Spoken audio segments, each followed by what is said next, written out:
610. Insider access. Exclusive content. Sports Radio 610. The Texans play here.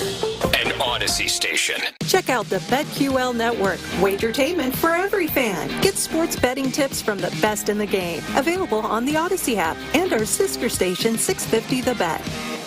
Sports Radio 610 presents Seth Payne and Sean Pendergast. We coming to H-Town. Let's get the work in, man. Let's go. Great day, great day. Oh, give me some juice, baby. Hey, what's happening, everybody? Happy Thursday to all of you. Nice to be with you. Appreciate you getting up with us. We are with you until 10 a.m. this morning. I am Sean Pendergast. He is Seth Payne. How are you doing this morning, my friend? Good. Listen, Sean, we got to be out right at 10 today because I have an interview with the New York Times. Okay. That's right. It's actually The Athletic, but they're owned by the New York Times. Owned by the New York Times. Sounds a little bit more, yeah. So I'll appreciate it if you can, for once, stick to schedule. All right? Okay. I go through painstaking efforts to lay out a schedule, sure the clock is okay. Detailed and organized all day long, and then it's all shot to hell by Sean. I'll focus. I'll make sure today is the day I dial in on that. Yes, for sure. Yes. Oh, that'll be cool. So who are you talking to? Kaylin Kaler? Oh, yeah. She's a pretty prominent NFL writer. Pretty big at the New York Times. She hit the subsidiary of the New York Times that you're going to be talking to. I don't know if she. McLean gave her my name. I don't think she doesn't give a damn about me. She just needs a quote. Oh, okay. I'm gonna conduct the interview via GPT chat. So this is AI do it. Yeah, why not? Why not? So this is someone who wants to talk about the actual game between the Browns and the Texans, right? It sounds like. I don't know. Oh, okay. People call and I answer, and I'm like, yeah, what's up? That happened to me. You want to talk about the economy? Let's go for it. Barrett Sports Media. I get an email. We get an email. I got an email internally from like the Odyssey PR person.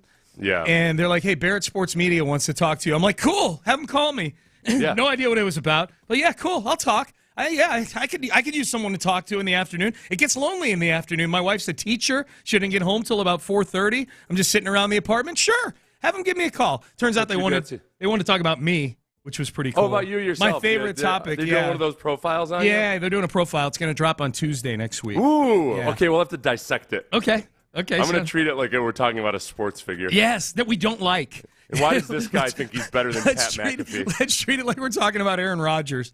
Let's do that. Exactly. Here's a shock jock who thinks he's better than Pat McAfee. Right. Sean Pendergast. Let's tear him a new one. Mm-hmm. The reason I asked you if you're going to talk about the actual game with her is because this is just my feel on it, Seth, and maybe it's because we're really close to these topics here. Yeah. It feels like there's more chatter about two things this week than the game itself. One, C.J. Stroud being awesome. Like, there's a segment on every national show now about C.J., and we're going to hear some of them today, bits and pieces. Yeah. And two, Bobby Slowik. And I think the Bobby Slowik one is definitely locally. Like we're feeling that, obviously, way more than people outside. But I feel like Slowik is as big a topic this week as the Cleveland game at times. I mean, the Stroud stuff is all rolled up into the actual football. It's just most people don't actually want hardcore X's and O's breakdowns until like right before the game. But as far as like C.J. Stroud and him facing one of the two best defenses in the league, the Ravens and the Browns they're the best defenses in the league. And the Browns have had to do it without the benefit of any kind of consistency on offense on the other side of the ball. So I think it's more impressive than what the Ravens have pulled off. So it's C.J. Stroud, and he was asked a question a couple days ago about how he handles the haters or the naysayers. And I'm like, where? Where are the naysayers? There are none. There were a bunch back in summer. Yeah. I mean, the worst I've seen is like, in terms of, national people or what have you, are Stephen A. just saying that he doesn't think a rookie can do well in the playoffs without the benefit of, because, and rookies have done well in the playoffs before. CJ does not necessarily have the same supporting cast as a lot of those rookies did. Yeah. So they are few and far between. And I would think, like, right now, most of them would be up in Cleveland, except even up there, it's tempered by the fact that most of the Browns fans are also Ohio State fans. Yep. And the Browns fans are kind of cocky about this game, too. Remember I told you yesterday, like the hosts up there, our counterparts, Anthony Lima and Ken Carman, they were a little concerned earlier this week that it sounded like to me, and I wasn't listening hardcore to 4 hours of Cleveland radio, but for the 10 or 15 minutes I I poked my beak in yesterday to take a listen to what they were talking about. It sounded like they were maybe concerned about the Browns fans kind of taking things lightly based on Week 16 being such a rout, which is great. I hope they do that. I absolutely hope they do that. The other thing yesterday, we'll get to Slowik in the next segment because Bobby Slowik had his press conference yesterday and addressed the rumors. Not rumors. I mean, it's actual news that he's been going to interview him. Yeah, that he's been requested for interviews. How about two of the most successful football coaches? I would say two of maybe the 5 most successful football coaches across college and pro, if we were to combine those two for the decade of 2010 through 2020. Both either, I would say Nick Saban definitely stepping down and retiring. Pete Carroll, it sounds like it might have been a little more forced in Seattle. Yeah. He's out. But Pete Carroll and Nick Saban within like 90 minutes of each other, gone. That's crazy. I mean, that's like you list the great coaches of the previous decade, and it's Belichick, Saban, and probably Andy Reid and Pete Carroll, and then somebody else in college. You know, I'll pick another college guy, whatever. But that was wild yesterday. Carroll. I mean, his quote was, "I competed pretty hard to be the coach. I went along with their intentions." Like that, he was fired. I'm sure, or they came to irreconcilable differences about how he was good to move forward, but resign or be quit type of situation, I would say. So that was. I wonder if that's the one that, in hindsight, when we look at it, that it'll look like the writing was on the wall, and obviously it would have happened. It's just that he's been such a long fixture up there, and in the most recent drama of him versus Russell Wilson, it felt like, oh, okay, well, yeah, Russell was in the wrong there, whatever kind of issues they had. But that's us on the outside looking in. I think like any other organization, especially in the NFL, like people wear out their welcomes, and without extreme winning, I don't mean just kind of winning, extreme winning and pushing for championships, at some point along the way, the owner and or the GM feel like, okay, it's time just for a new voice and new ideas, different, a younger, whatever. It just, these things happen. But yeah, definitely a surprise, obviously. Yeah, surprise to most of us. Yeah, I think the main reason the Carroll thing was a surprise is because they were relevant all season long till the last week of the season. Like they were in the playoff hunt, unlike Belichick, let's say, who, they were 2-10 or whatever at one point. Like this season was a death march for Bill Belichick. The Saban one is interesting. Who is still employed? But yeah. That's still getting hashed out. And by the way, so is Carroll. I mean, he's still working for the team in an advisory role. So he's still on the payroll in Seattle. Yeah. That always is just marvelous. Yeah. Let me advise the guy you picked you think's better than me to come in here. No, to your point, he was fired. It sounds like it's going to be Dan Quinn, who worked with Pete Carroll. I don't know if that makes it better or worse that it's Dan Quinn. That's an interesting one because Pete Carroll was a guy who had relative success in his first go-round in the NFL, but then went to college and was very successful at USC with a couple little hiccups. And the thought was, well, he's a college guy, he's meant to be in college. So Seattle's already had success hiring a guy who maybe was thought to be either just not quite right for the NFL, and that's, I think a lot of people look at Dan Quinn like not quite right to be a head coach, but maybe they feel like this is in that same mold, and he's very much cut from the same cloth as Pete Carroll in terms of personality, positivity, all that stuff. Yep. He's got experience at Atlanta and whatnot. He's a good candidate this go around for sure. The Saban one is interesting because, as you can imagine, immediately the psychopaths in Alabama were bringing up DeMeco Ryan's name as a candidate for Alabama. Like, there's the Bear Bryant Award was in town last night, so college coaching was kind of on the front burner here yesterday in Houston. And I think, I don't know if we've heard I'm sure Nick Saban's put out a statement or whatever, but he hasn't done any interviews or anything like that yet. Seth, I think these guys, these college head coaches, when they get to be Saban's age, there may be guys that don't even get – a lot of guys won't even get to Saban's age coaching because of the NIL and the transfer portal. It may evolve over time to where it's a little easier for these guys to manage. But, like, a guy – I could totally see Saban, as much success as he's had, even with as much success as he had, just taking a look at the amount of work it takes just to keep a roster together now with the transfer portal and NIL and be like, I don't need this. It used to be a grind enough just recruiting the high school kids. Yeah. Now you're recruiting high school kids plus college kids from other schools plus your own roster. Your own kids that you got to try to retain. And it is. I'm always amazed with college coaches who stay active. I mean, a lot of them, as they get older, are not out on the recruiting trail, obviously, nearly as much as when they're younger. But some of them, are still traveling a good amount. That's what wears on you. And I know they're doing it in private jets and everything. But the fact that he did it for as long as he did, he's 72 years old, which seems... Isn't it weird? He's been so good for so long that 72 feels like... I thought he was older than that. Yeah. I thought he was like an incredibly energetic 78. Yeah. Breaking news from Sports Radio 610 is presented by BetQL. Smarter bets start with BetQL. Download the BetQL app or visit BetQL.com today. Sorry, BetQL. Breaking news from Adam Schefter. It's almost like the Patriots were listening in on Payne and Pendergast. They're like, you know what? They're right. We need to get this thing going here and part ways with Bill Belichick. Adam Schefter reports Bill Belichick and the New England Patriots are expected to part ways today after a remarkable 24 seasons together, ending an unmatched run in NFL history that included 6 Super Bowl titles. League sources tell me being Adam Schefter, and Mike Reese, who covers the Patriots for ESPN.com. So the Bill Belichick era. So in the last 24 hours, we've had Pete Carroll, air quotes, fired, or air quotes, step aside. Air quotes should go around step aside.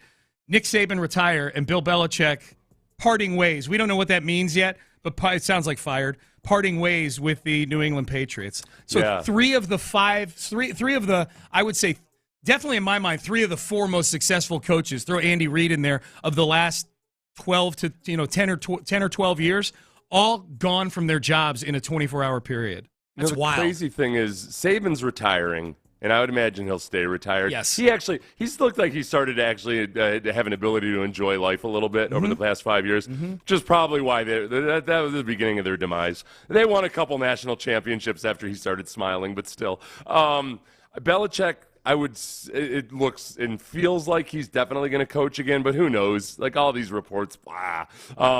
Carroll, I guess, is the big question mark. I wonder, do you think he'll just stay? Do you think he'll be happy in an advisory role with the Seahawks, or he'll want another coach? That's a good question. Pete Carroll seems happy all the time. So I don't. Yeah, I don't. And he's older than you think. You know, he's only 72. Yeah, he is. I would be surprised if Pete Carroll coached again. Mildly surprised. How old was Marvin Levy coaching until he was like 78? Didn't he? Right. Yeah. But he didn't jump jobs, right? But I feel that's true. Taking on a new job, that's a whole big deal. Yep. And he's 72, but he's like a more energetic 72 than Carroll. You're talking about than Marv Levy was. Yeah, for sure. So but Pete Carroll. I mean, Belichick is younger than Carroll. Yeah. So, but you think that Belichick will take another job? I think Belichick just seems more sought after than Pete Carroll would be. Okay. That's all. I don't know how hot a prospect that Pete Carroll a few years, and now Belichick's a few years removed from being successful also, but he's Belichick. I think and Belichick is probably an easier sell to a fan base than Pete Carroll might be. I don't know. Like I said, mildly surprised. It wouldn't shock me totally if he actually coached again. All right, Payne and Pendergast with you. Boy, a lot of news. So Belichick and the Patriots parting ways. Let's get to coaches at the other end of the age cycle. Bobby Slowik. Bobby Slowik addressed his candidacy for multiple head coaching jobs yesterday. You will hear that next. Ability trees is who you want on your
Sports Radio 610 presents Payne and Pendergast.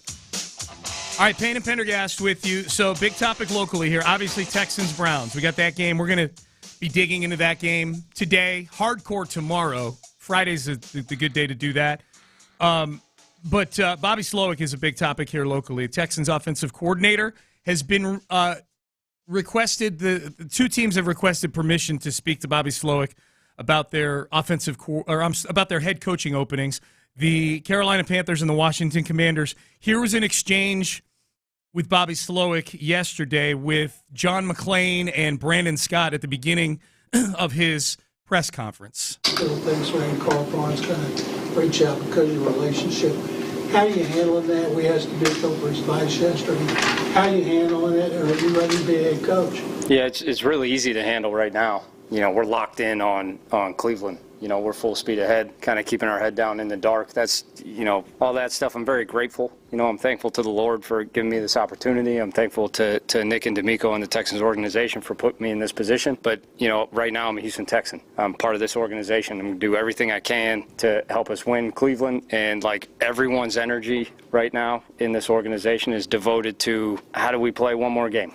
How do we keep just playing one more game? We really have what I believe is a special group of individuals. I know, offensively, there's guys in that room that I just can't imagine having to do this without right now, and to really, as much as we can, just find a way to get 4 more games out of this. That's really all of us are devoted to. So you plan on taking all the interviews, or you gonna? Haven't even thought about it. I won't have much information for you guys. I'm being honest. It's just everything right now is on Cleveland. I'm buying it. I'm buying what Bobby Slowik's selling to me right now. Yeah, I buy it too. They're not allowed to have in-person interviews until January 22nd, the day after the divisional rounds. They are allowed to have. They're allowed to begin requesting interviews and can have virtual interviews before the beginning of the divisional rounds on January 21st. So they could have a Zoom call. But I feel right now, since I think there's no scramble necessarily to feel like he's in competition necessarily with anybody else. And the first part of that interview, or first part of that answer that he gave, where he talked about, he couldn't imagine doing this with different guys or not having those guys. That's what he said, not having those guys to do it with. Maybe I'm naive here, but I do feel like in this particular situation where he and D'Amico came into this together, I could totally see there being more of a feeling of all right, look, I'm committed to this for now. I want to learn this. I want to have this experience. I want to see these guys through at least a good chunk of however far we're going to go with this. And, and even on the selfish side of things, he could be thinking, because I think I need to be better prepared. I need to go through this whole process before I actually, and take some more lumps, and really put things in perspective before I take the plunge and accept the job. So I'm not overly concerned about it. I know some people just don't like Bobby Slowik and don't like his play calling. Don't overthink this, man. You've got a rookie who's doing things that very few other rookies have ever done. You've got him having helped alongside C.J. Stroud elevate some of these receivers into much, much more than hardly anybody wanted to give them credit for going into this season. And you don't want to necessarily jostle that if you don't have to. You look at Philadelphia, for instance, right now. Was it so simple that Jalen Hurts was just going to be awesome no matter who his offensive coordinator was? They lost Shane Steichen, and it has been a stark difference between this year and last year. Not to mention, I'll go back to Justin Herbert. Justin Herbert was a different quarterback with Shane Steichen than he is now. I don't need to be experimenting right now at this stage in C.J. Stroud's growth. I'd rather have C.J. Stroud learn as much as he can about the NFL with the same guy, and then at some point, if Bobby Slowik leaves, then so be it. Yeah, it's interesting. There's 7 jobs open right now, and I guess if you're Bobby Slowik and you're of mine, no, I may take one of these jobs. I want to go see what's out there, and there's maybe he's on an even playing field in terms of timing because of these rules that you're talking about, Seth, that you can't do in-person interviews till January 22nd. So all the coordinators that he's competing with for these jobs, he's on an even playing ground. I guess to me, if I'm Bobby Slowik, I'm looking okay, which seats are going to get filled here? If he is indeed, if he were to be entertaining it, and you just heard him talk, he's not even thinking about the interviews at this point. The only people that are available that might snag one of these jobs right now would be like a Jim Harbaugh or maybe a Bill Belichick, who, if you're just waking up, the Patriots and Belichick agreed to mutually part ways, whatever that means. So Belichick is no longer the Patriots coach. I think teams hiring Bill Belichick or Jim Harbaugh weren't going to hire Bobby Slowik in the first place. I guess, the one question I would have is the Los Angeles Chargers. My God, how many years has it been, Sean? Since they moved. Yeah. The Los Angeles Chargers. Too many for you and me to still be calling them San Diego, because I do it too. I know. That's my sign of the times, or sign of what age I am. So the Chargers are really interesting, because right now all sorts of anonymous executives and league personnel are saying, yeah, the Chargers love Jim Harbaugh and Jim Harbaugh loves the Chargers. But there is also a sentiment that the Chargers maybe don't want somebody who's as headstrong as Jim Harbaugh. Mm-hmm. And they've kind of got a history of hiring coaches who perhaps aren't as headstrong as Jim Harbaugh. At the end of the day, Marty Schottenheimer might have been the last guy that was really an alpha male, like my way or the highway type of guy. Yep. And maybe they don't want to repeat that. Remember, it did not end well with them. So I think it's D'Amico. This was D'Amico's advice to Bobby Slowik in the press conference a couple days ago. Yeah, my advice to Bobby is just be selective. Right, you only get one opportunity to do it. You want to make sure you're selective and you're going to, if you get the opportunity, go to a place that you feel like you can be effective. So this is the tough thing with Bobby Slowik. If he wants to choose a place where, okay, I think I can go be effective, the first thing, especially for an offensive-minded guy, number one, above all else, is do they already have a really good quarterback? Right. And there's only one situation out there right now where somebody would go to a place where they've got a really good quarterback, and that's the Chargers. The ironic thing would be, though, that might also be the place where the very fact that the Chargers might want Bobby Slowik because they don't perceive him as to be too headstrong might be like an indicator of the reason he shouldn't go to the Chargers. Yeah. Like nobody likes that ownership group. Nobody thinks that ownership group knows what the hell they're doing. Yeah, it's okay. So if D'Amico's advice is to be selective, I've got the 7 jobs written on this piece of paper here, Seth. You just tell me your gut feel. I'm going to go through these. I'm going to rapid fire these at you, and you tell me if you were Bobby Slowik and you're being selective about picking a place where you can be successful. D'Amico's words right there. We just heard his advice. And by the way, keep in mind, that's D'Amico's mentality, and he chose the Texans last year. Can you imagine if D'Amico Ryans said that before he took the Texans job last year? Like, people would have said, you're a hypocrite. You're just taking the paycheck. And as it turned out, he was the most successful of all these coaches that got hired last year. The thing that D'Amico had that a lot of other people don't have is inside information on what the McNairs actually are as a family. Yes. Like, there's a lot of stuff. It was really easy for people nationally to pile on the McNairs for any and everything. Like, there were justifiable things that they could have criticized them for, but they became just the easy place to tell everybody, hey, by the way, I'm a good person. I'm going to bag on the McNair family. Yeah. And like D'Amico had a better perspective on all of that. Yep, absolutely. You're 100% right. Okay, you tell me, are these places that if you were being selective, Bobby Slowik, your gut feeling says, yeah, I could do something there? Carolina. God, no. Okay. That's a place where you go. That's a place where you go where you don't really want to coach anymore. I think Reich knew what he was doing. I think Reich was 100%. Dude, you can tell 3 weeks in. He's like, yeah, I have these meetings with the owners, and they suck. It's basically. I'll let somebody else call the plays. Whatever. Oh, you want me to call him again? Okay, fine, I'll call him again. Like, yeah, dude, I think Reich figured it out pretty quickly. Like, this is going to be a pretty sweet paycheck when they fire me in week 11. He was. I'll go through that. This justifies a Seinfeld reference. I'm sorry, kid. He was Kruger. He was George's boss. Whatever, George. Yeah. All right. That's my once every 3 years Seinfeld reference. There you go. Okay, Chargers. Yeah, I think so. Just if anything, though, even though the ownership group isn't thought to be like aggressively proactive and all of that and winning, it's not like they're cancers to the league or anything. And they have a quarterback in Justin Herbert. They have that's a big thing, like you just said. Las Vegas. I feel like Mark Davis is just waiting to really just land the right guy. He throws all of his full weight of support behind guys that are just kind of good ideas. So I'm torn on that one. I think it doesn't have the quarterback, but I feel like Mark Davis with the right coach could actually be a hell of an owner, just because he actually he really gives a damn. And money's like, don't worry about his business acumen or anything. That doesn't matter. Yep. They went 8-9 last year. I think people don't. Yeah. They went. I mean, they fired Josh McDaniels, and I think people forgot about the Raiders. They finished 8-9 last year. It's not a horrible football team. Those are the 3 that got fired during the season. Here are the 4 that have opened since Monday. Atlanta. Oh, Arthur Blank is generally pretty patient. The only guy, the last couple guys lasted a while. Who was the Mike Smith? No, Mike Smith lasted more than 3 years. What's his name, Junior? Jim Mora? Yeah, Jim Mora Jr. was only 3 years. Yeah. But I think beyond him, they were pretty.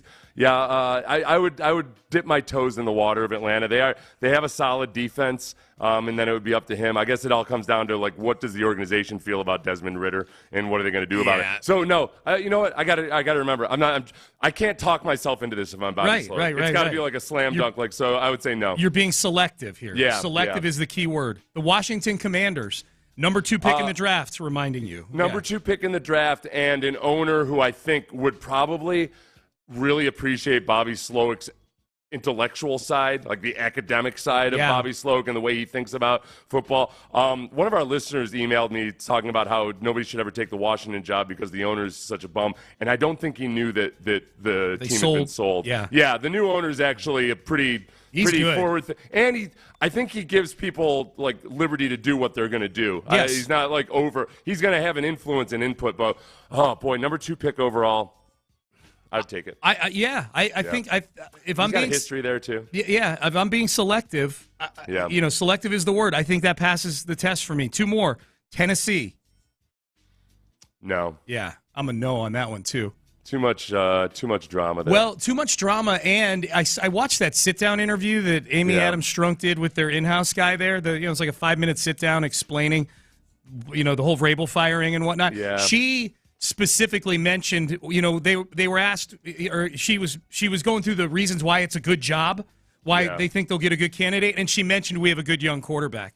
So you're going to be stuck with Will Levis. Oh, I don't know. I wonder though. That might be her being savvy. Like she's got to keep things going along and nice and make Will Levis feel good. Now this is the difference. This is the problem. Tennessee's GM is Rand Carthon, who worked with Bobby Slowik. So whatever drama there is circling or whatever, Bobby Slowik is going to get hopefully the honest details from Rand Carthon about exactly what happened. He would be pitching Bobby Slowik. I think Tennessee might be our biggest threat in losing Bobby Slowik because of the Rand Carthon that relationship. Connection. Yeah. And Carthon picked Levis too, so I think that gives Levis a longer rope. Good call there. Okay. He didn't inherit him. No, then I say no. Yeah. Seattle just opened up yesterday. Seattle sounds like a Dan Quinn situation, but what do you think of Seattle? It sounds like a Dan Quinn situation, but I think that first of all, you might have the perfect situation, minus Justin Herbert, is that you've got a team and an owner. Well, I don't know about the ownership transition, what it'll be like, but for the most part, you've got a quarterback that if you got him on the right contract, like you can be a hero and really take Geno Smith to yet a new level, or you can move on from him at some point. So, but it's going to be hard to have. You're unlikely. They're almost too competitive to get a good draft pick. Not that matters as much as it used to. Seattle might be my second choice after Chargers right now if I were him. Seattle. Yeah. Wow. Okay. Yeah. So there's some decent jobs out there. I'd say they're not all trash jobs. All right, Payne and Pendergast with you. If you're just getting up, the big news this morning, Bill Belichick and the Patriots agree to mutually part ways. We'll get into that in headlines. We've got an important piece for the Texans back at practice yesterday. We'll tell you who that is. And CJ Stroud picked up some more hardware yesterday. We've got all that in headlines coming up next. But first, I want to tell you about the Men's Tea Clinic, mensteaclinic.com.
Live from the Twin Peaks studios, Sports Radio 610 presents Payne and Pendergast with today's headlines.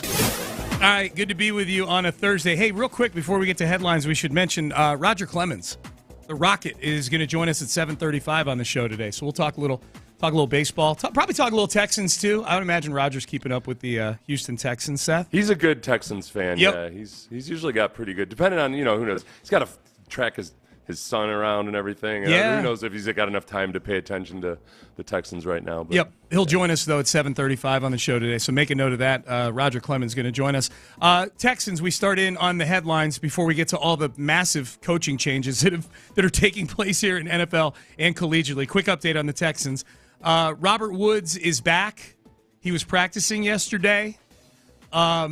This is very, very good news. There's still a handful of guys not practicing, some of whom will play. Like Will Anderson's going to play. He's going to give it a go on Sunday. But Jonathan Grenard is one we're keeping an eye on. Noah Brown is one we're keeping an eye on. Malik Collins, Sheldon Rankins, both back at practice yesterday. So the Texans will have both of their starting interior defensive line. Yes. But Robert Woods is the big one, Seth, just because to me, just such the massive drop-off from Nico Collins to the next gaggle of wide receivers on that depth chart. It's a big drop-off. You've just got he's an extra option, especially if Nico can command extra attention.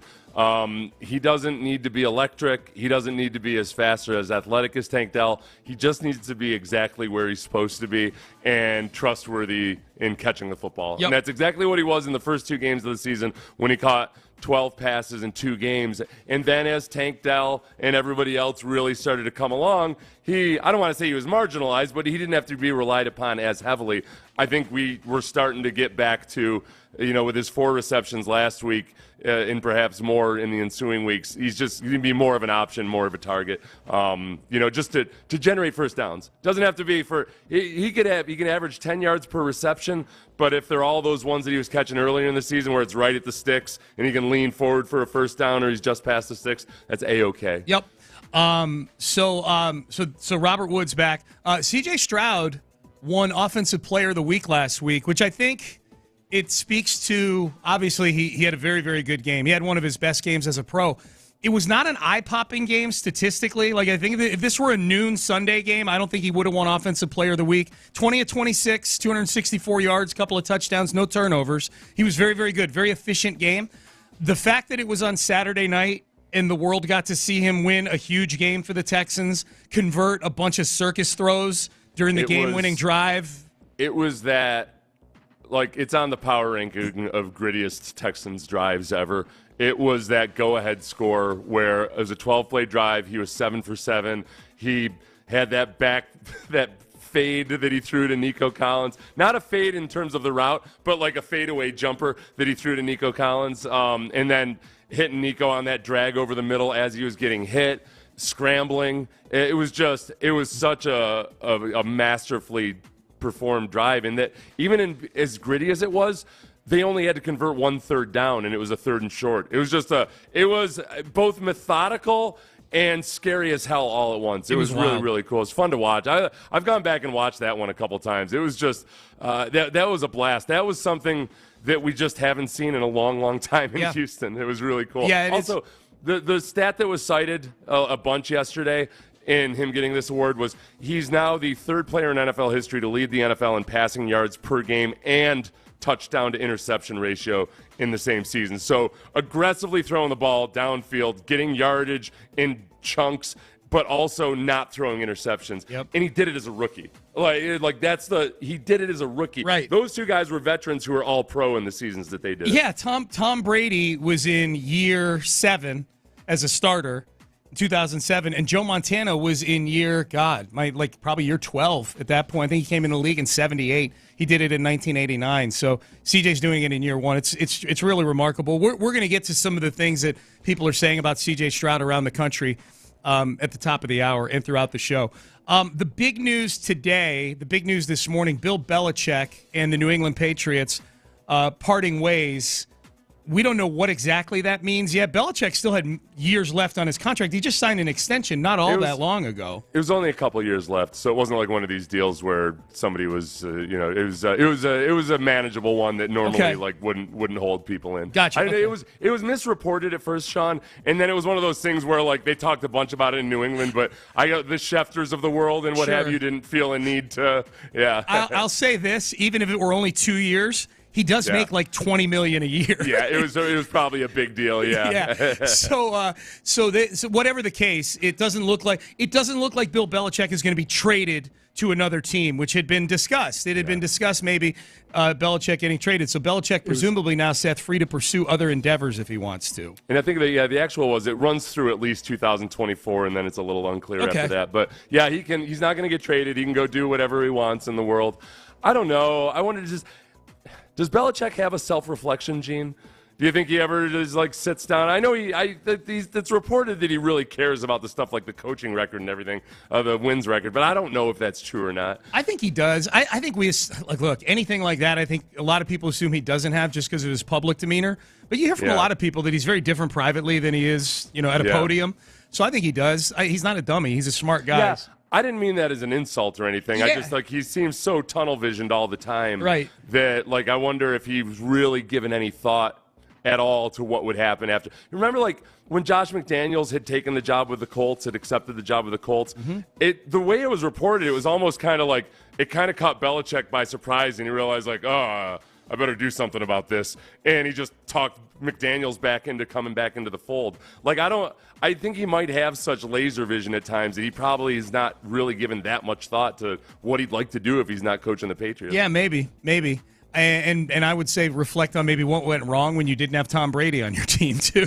Because you're not going to have Tom Brady wherever it is you go. It's almost it's like they had the perfect relationship. It was just, some of that's just dumb luck in that they all worked their asses off, but it was the right coach who that coach wasn't going to be good with a lot of other quarterbacks, and Tom Brady, frankly, wouldn't have made a lot of other teams. Tom Brady might have gone someplace where he wallowed on the practice squad for a few years and then never played professional football. And it was just the perfect meeting of two people that ended up you can never recreate that. I don't know, man. I'm depressed. No. Belichick. Depressed on behalf of Belichick. Belichick. Yeah. All right, well, let's change the subject then to other coaches who are seeing their time end with their team. I'll just put it that way. Pete Carroll is out as the Seattle head coach. He's going to stick with the team in an advisory role, but he will no longer be coaching the Seahawks. Nick Saban is retiring in Alabama. So in the last 24 hours, we've seen Bill Belichick, Pete Carroll, and Nick Saban all step down from the jobs where they've had incredible success. The Saban one is interesting. Of the three vacancies that just came up in the last 24 hours, Seth, which one is the most intriguing to you as far as who takes it next? Alabama, the last 24 hours, okay. Alabama, Seattle, or the New England Patriots? Oh, wow. You know what? I haven't even thought about or dug into the Alabama side of things. That'll probably end up being the most intriguing because I don't know. I don't want that job. No. I do not want that job. Oh, following Nick Saban? Mm-hmm. Oh, hell no. Hell no. Not that. And with this changing landscape and everything, no. Let's talk salary, and maybe I can change my mind. Yeah, sure. So I think the Seahawks, only because the Seahawks, that region and the support that they have for the football team is kind of unique. People don't realize, go ahead and look at a map and just look and see how isolated Seattle is in relation to every other NFL city. Mm-hmm. They've got an entire quadrant of the nation. I know much of that quadrant is relatively barren or farmland, but it is a devoted fan base. The owner is, Paul Allen's sister is in charge now, but she might be selling. That's the one big question mark. But with the Patriots, you go back to a region that was all about, where was football in the power ranking before the Patriots were there? Fourth? Oh, fourth easily. Yeah, I grew up there. Fourth easily, by far. NHL was before football was. Oh, yeah, 100%. And, honestly had a fan base that was kind of blasé about the Patriots, given how awesome they were. They kind of got bored, they were adamant fans and everything. But you go there, the atmosphere was no good. So not that matters necessarily to coaches, but I think when it comes to the owner of the Patriots, you've got a dude who, like, at times himself has been the embarrassment to the organization. He's notoriously stingy. I think he thinks he probably had a lot more to do with the success of the Patriots than he actually did. I don't want any part of Bob Kraft. I don't want to sit there and sit in an office with him for an hour and hear him say 478 words over the course of an hour, except it's him talking the whole time. Right. I would fall asleep. No. Hell no. No way, no how. I don't want anything to do with Texans North, the Patriots. Yep, there you go. Texans North. By the way, Mike Norvell wins the Bear Bryant Award last night, Florida State head coach. He's going to take home all the Coach of the Year awards as a consolation prize for getting screwed out of a playoff spot. That's what's going to happen. Congratulations, Mike Norvell. You're the Bear Bryant Award Coach of the Year. All right, 7 o'clock hour is here. Roger Clemens is going to join us at 7:35 on the show. C.J. Stroud, just won Offensive Player of the Week. The big topic around the nation over the last couple days when it comes to C.J. Stroud, a huge one. We will let you hear that next. But first, huge for me was soda weight loss.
Insider access. Exclusive content. Sports Radio 610. The Texans play here. An Odyssey station. Sports Radio 610 presents Payne and Pendergast. All right, good to be with you. Payne and Pendergast on a Thursday. Texans, Browns, Saturday, 3:30 p.m. Get it together, Sean. By God, 3:30 p.m. kickoff, 12:30 Texans countdown. You got me and Seth for that one. And then Clint Stoerner and I on what will hopefully be a victorious postgame show, and the Texans moving on to the next round of the postseason. It's fun just being back in the postseason, man. Quick text message before we get into C.J. Stroud talk here. This is actually a text about C.J. He won Offensive Player of the Week for Week 18, and I had said, like, being on national TV probably helped because the stats were very efficient but not eye-popping. Text message, yeah, that was C.J.'s best offensive game from quality, not necessarily quantity. I agree. I know he's at games where he threw for 470 yards against the Tampa Bay Buccaneers. Given the stakes in that game, given the environment, the Bucs game was at home, that Colts game was on the road, given the fact he didn't have Tank Dell, they're banged up. That might have been his that Week 18 game might have been his best game. It really, and honestly, part of that drive too, which showed his maturity and growth, I think, as a quarterback, was on the blitz when he recognized and realized late that there was a free blitzer on that drive, on that go-ahead touchdown drive. He just went down, and like I hate to say the benefits of having gone through a concussion, but you wear that wound turned into a scar real quickly, which is to say that, man, like your wounds are like active issues, and once it's a scar, you can like think about and learn from the things that gave you the wounds. But by the time it's a scar, you've become wise because of it. I don't know if he would have tried to spin out of that or if he would have taken the hit or what have you, but it was the right thing to do in that drive. And then they immediately regained that yardage with the Dalton Schultz catch after that. Yep. So, like, from a discretion, if that's the right word, or a judgment perspective, that's where he just matured. He started off mature, but he matured so much in the course of one season that I think that if you go back to that Ravens game where he took a bunch of sacks, first couple games he took a bunch of sacks, and very quickly after that understood the task, understood the issue, started getting rid of the ball super quickly, and didn't get sacked for 4 straight games after that. But then had to learn the balance of like, okay, but it's not always going to be perfect. Can't get rid of the ball quickly. Sometimes you're going to have to hold on to the ball. And in that final game, They went out, they struck fast, and they scored a couple times, but then things kind of dried up in the third quarter, but they didn't push it. Like CJ wasn't getting panicky or desperate. He's A-okay taking what the defense gives him and understanding where they are in the game. So it's just been really, really cool just to see somebody who's so damn mature in his rookie year with all that pressure on him, and not in ideal circumstances either. Without a great rushing offense to support him or anything like that. Yep, yeah, he's unflappable. It's really fun to watch. So the big topic that has started to pop up this week, multiple places. How many quarterbacks would you take before you took C.J. Stroud? That's the level of conversation that he's put himself on in the eyes of a lot of the national media. Here were Steve Wyche and James Palmer discussing this very topic on their show yesterday. So where this team stands right now, winning the division, give me a number. How many quarterbacks would you take if you were building a franchise over C.J. Stroud? Wow. It's interesting. 5, maybe 6. 5, and I'm talking about guys, like Lamar Jackson, like Joey Burrow. Mm-hmm. There's a couple other dudes, my guy Brock Purdy, I've got a soft spot, but I am taking C.J. Stroud over Brock Purdy. Dak. I probably would take Dak, Patrick Mahomes, of course, but he is right in the mix. I didn't think Dak should have been that obvious. Yeah. I like Dak. I mean, Dak Dak has turned himself into much more than I wanted to believe he could be or anything. I'm actually a Dak defender now, especially this season where a lot of times it's been the Cowboys letting the all of a sudden weirdly collapsing on final drives that have kept the Cowboys from being better on the road or against good teams and all that. It hasn't been a Dak Prescott issue at all, and yet. It's taken a long time to get there, and he's got better weaponry around him and a better defense on the other side of him right now. I don't want to take credit away from the improvement the Texans defense has made. It's just, I would take CJ in a heartbeat right now, given his rookie performance. Yeah, we're going to hear a couple more national guys opining on this in just a second. I also, by the way, I just want to register my protest in Weish calling Joe Burrow Joey Burrow. Joey Burrow? Yeah, I got you. Yeah. It's registered. The little sidebar off of what they were just talking about, Weich and Palmer, what does Brock Purdy have to do for people to start putting him in that conversation?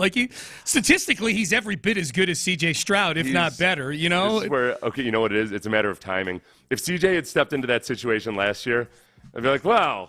He's got Brandon Ayuk, he's got Deebo Samuel, he's got Christian McCaffrey, which are fair things he's got to bring George up. Kittle. Those are all very fair things to bring up. Yep. And I think CJ, I don't want to say he's lucky or anything that this is that he got into an imperfect offensive situation, but he'll be viewed as having helped make Nico Collins, helped make Tank Dell, helped make Bobby Slowik and all of that, that's all for narratives and debate and everything. But it's also how it is. I honestly, having watched, if you look at what Brock Purdy's been able to do and what C.J. Stroud's been able to do, I'm very biased, but I have a hard time thinking that C.J. couldn't be somehow even much better than Brock Purdy inserted into that situation. Oh, for sure, sure. Here was Stephen A. Smith on the how many quarterbacks would you take ahead of C.J. Stroud topic, actually just a couple days ago when he was here in Houston for the national championship games. They asked a question on First Take, what quarterbacks would I take ahead of C.J. Stroud right now? Oh, short list. Patrick Mahomes and Lamar Jackson. I like that. Maybe Allen, because of what we've seen him do in the postseason in the past. That's it. Can you legitimately say, you can look at any quarterback anywhere else in the league and definitively say you would take them over C.J. Stroud? So that was my second time getting to watch him. Saw him Ohio State, Georgia from the sideline. Then we got to watch this game he is this ball. That's the one. Yeah. So stupid. Fade away. Oh, my guy's nowhere near that. Well, how do I give him enough time? Let me throw this thing up. Oh, what a doofus people are thinking as he's throwing that. It's going to be picked. No. Only his guy could get the ball. All right, so that was Stephen A. on the a little bit of a straw man. I don't think people were thinking what a doofus.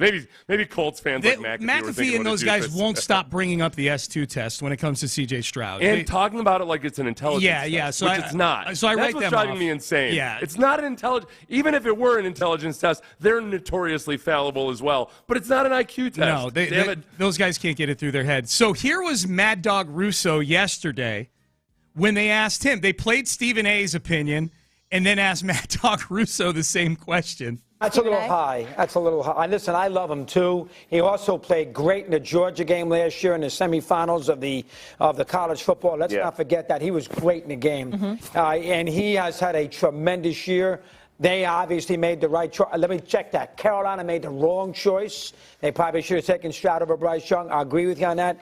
But that's Stevie all of a sudden now jumping overboard. That's what Steve does. Steve likes to jump overboard here and go crazy. Get me to react, you to react, Swagoo to react. You can't put him ahead of Mahomes. You can't put him over Lamar. You can't put him over Josh Allen. You can't put him over Prescott. How do you put him over? Listen, Prescott's something to prove, but you can't put. It got to be fair. Right. How can you put him over Stafford? Right. Stafford won a Super Bowl. You can't put him over Stafford. And I love Stroud. He's fun to watch, no question about it. But those are 5 guys right there. Way overblown by Steve. Way overblown. All right, you would have been, you know what, honestly, you would have been all right until he said Stafford won a Super Bowl. Yeah. All right, great. Okay. Anybody who ever won a Super Bowl, retired or not, no matter where they are in their career right now, is better than any other. Yeah. The Texans would be better off with Flacco starting for them instead of C.J. Stroud on Saturday. If you take youth out of it, though, I suppose maybe what his point is, if you take youth out of it and you're just thinking hey, this is the quarterback you want right now on your team, imagine that he had the entire year with the squad and all that. I suppose then that makes sense. Stephen A. had it was very long, so I didn't pull the audio. he had a tremendous counterpoint to Mad Dog, and Jeff Saturday was on the set too. And Saturday agreed with Mad Dog and then just provided zero substance to his take, like didn't name names. Because even Mad Dog's whole thing right there where he's like, no, Stephen A., you're way off. You still had to struggle just to get to Stafford. You had to struggle to name 5 or 6 guys. Like, the fact of the matter is C.J. Stroud has put himself in a conversation where he's definitively in the top 10. Like, definitively in the top 10, if not top 5. That's the whole thing. Like, he wasn't way off. You named 2 more guys than Stephen A. Smith. Right, yeah, I don't think he was actually countering Stephen A. Smith's argument. Yeah. So somebody's saying, pointing out that McAfee is sarcastically saying how dumb the test is. No, we get that. We understand that. But, like, even in saying that, he's inaccurately describing what the test is. Yeah. He's like, they say it's like an intelligence test and it's an IQ test. Like, no, that's not actually what they say it is. Yep. Like, I get that he's criticizing the accuracy of the test. But, yeah. All right, Payne and Pendergast with you on a Thursday. Roger Clemens joining us at 7:35. Let's go through the head coaching openings that just popped up here in the last 24 hours.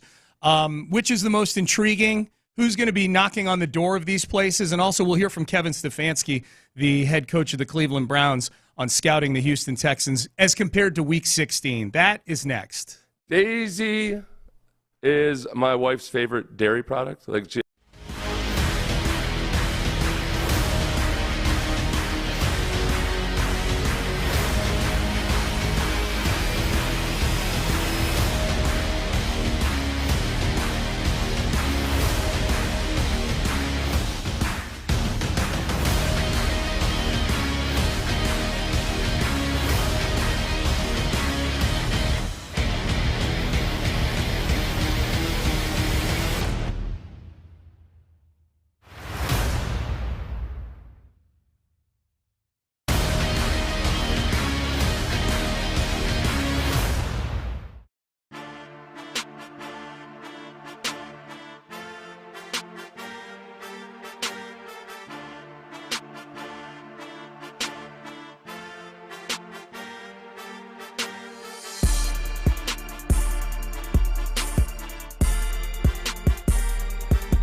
Will vary. Not available in all states. Sports Radio 610 presents Payne and Pendergast. All right, the big news this morning, the third, I would say, a legendary head coach.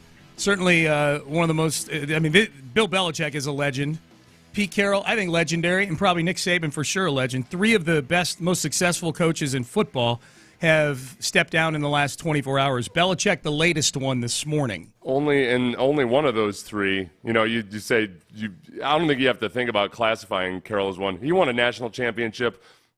Yeah, and it's true. It's still a national championship, and a Super Bowl. Like, it's very, very, very rare and tough to do. Saban sucked in the NFL. Yeah. Good point. Belichick would have been arrested in college. And he would have playing psychotic head games with these poor kids. Oh my God.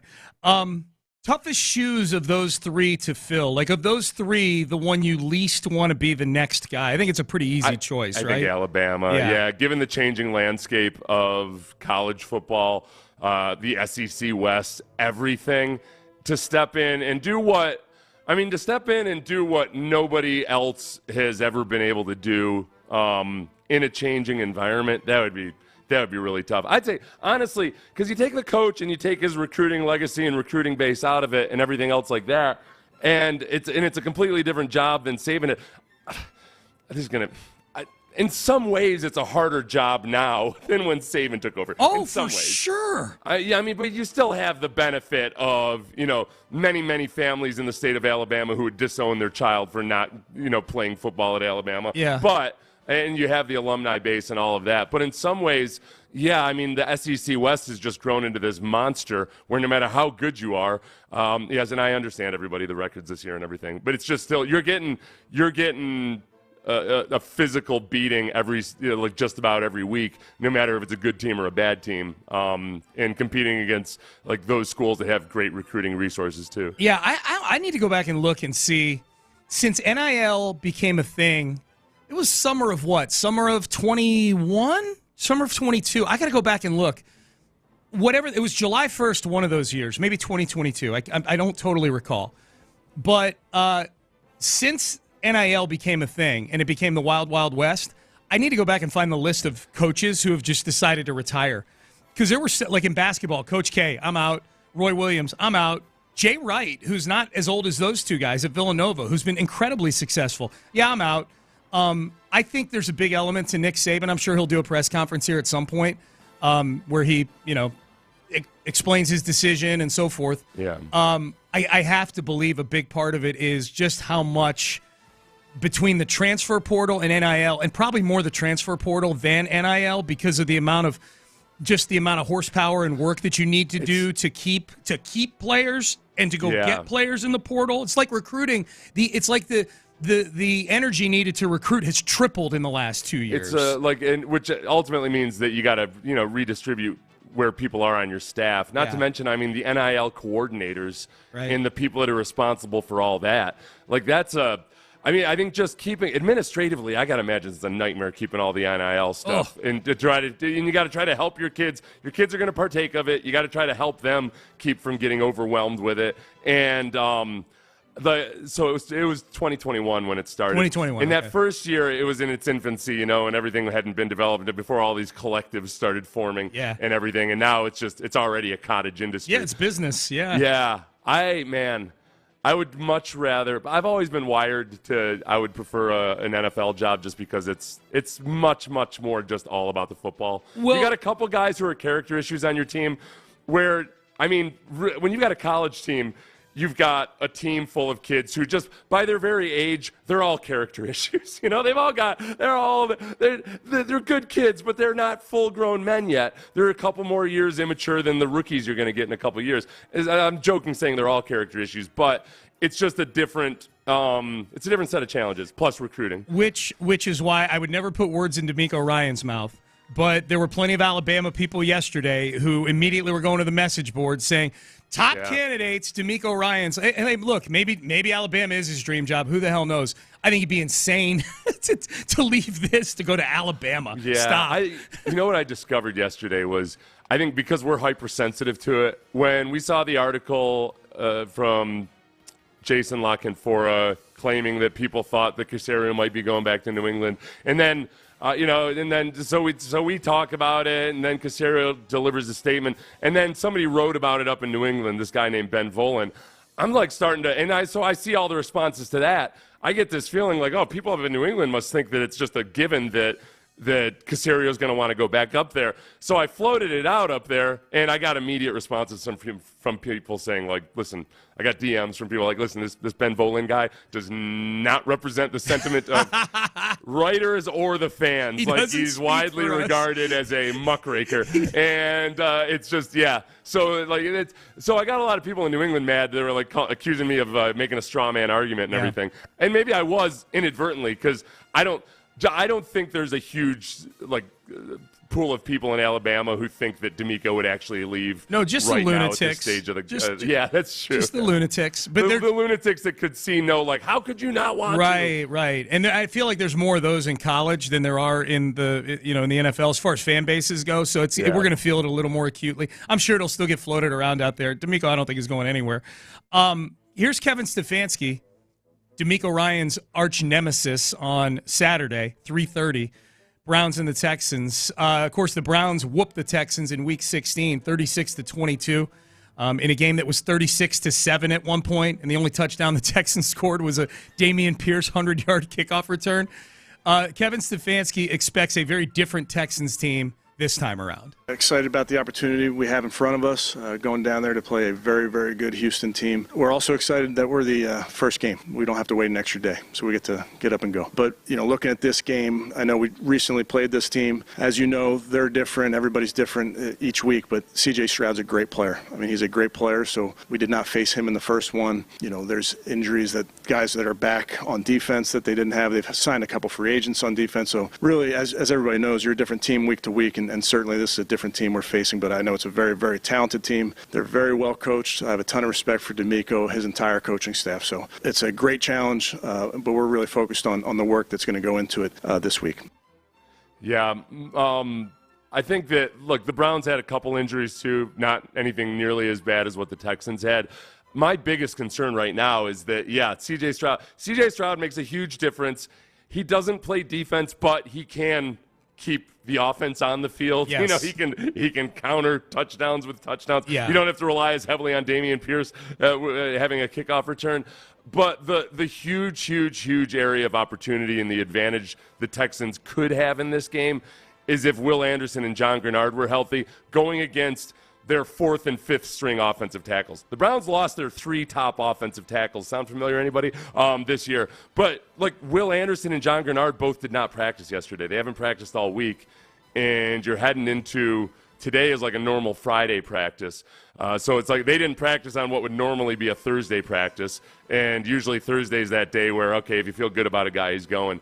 It's the end of the year. All the rules kind of go out the window. But if those two guys are just being treated as carefully as possible and they can show up and just ball out knowing that this is it and it's win or go home, then the Texans have a really, really good shot at disrupting Joe Flacco, making him throw interceptions, which he still does a lot of. But that's the big advantage the Texans have in this game. Yeah, I feel like the worst-case scenario right now for the pass rush off the edge is that Grenard doesn't play just because he hasn't played the last couple weeks and he hasn't practiced. Will Anderson, I think, is going to play just because he's played the last 2 weeks. He seemed to be in really good spirits in the locker room after the Colts game. He was. Yeah, I mean he's in good spirits all the time. I do too. I know. I do too. But I think he's going to play. I mean, I feel confident because this is the same schedule he had last week. I don't think he practiced till the last day of the week last week either. That's right. Yeah. So I'm confident he'll play. And then I think the X factor is Derek Barnett. Derek Barnett has given them some juice off the edge. So, like, to me, the worst-case scenario, Seth, again, barring something happening to any of these guys during the game, injury-wise, is we don't get Grenard. We get Will Anderson with, whatever he's been giving you the last couple weeks, and hopefully Derek Barnett continues to give you what he's been giving you. I think the big thing with Will Anderson that you shouldn't discount, though, too, is that he hasn't been available on rundowns. And, look, the Browns have not been running the ball well. That's not a strength, but it's nice to keep them that way, and it's a lot easier to do with Will Anderson on rundowns. It's the same with Jonathan Grenard. The great thing about Will Anderson and John Grenard together is that you've got two bookend pass rushers, but both of them really, really give a damn against the run. Absolutely. And it's hard to find. Yep. All right, Payne and Pendergast with you. Roger Clemens, the legend, 7-time Cy Young winner. Let's talk a little baseball with Roger Clemens. Get his thoughts on the Astros, get his thoughts on some of the rule changes. I'm anxious to hear what he has to say about Shohei Ohtani as well. We'll ask him some Shohei questions. Roger Clemens joins us next. But first, I want to tell you about Dr. Ben Salento, Texas sinus and snoring. That's what you hear right there. That's me snoring several years ago. Don't do that anymore. Thanks to Dr. Ben Salento helping me fix my sleep. He's helped so many of you. I get texts from you guys.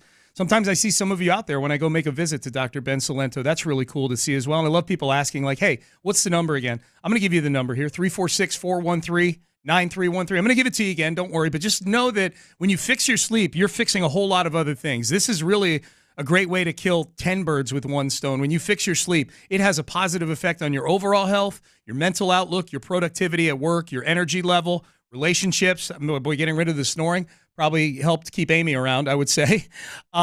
So get to Dr. Ben Salento. If you have a loved one who suffers from sleep issues as well or sinus issues, make the appointment today and go get them fixed. 346-413-9313. That's 346-413-9313 or online at drbensalento.com.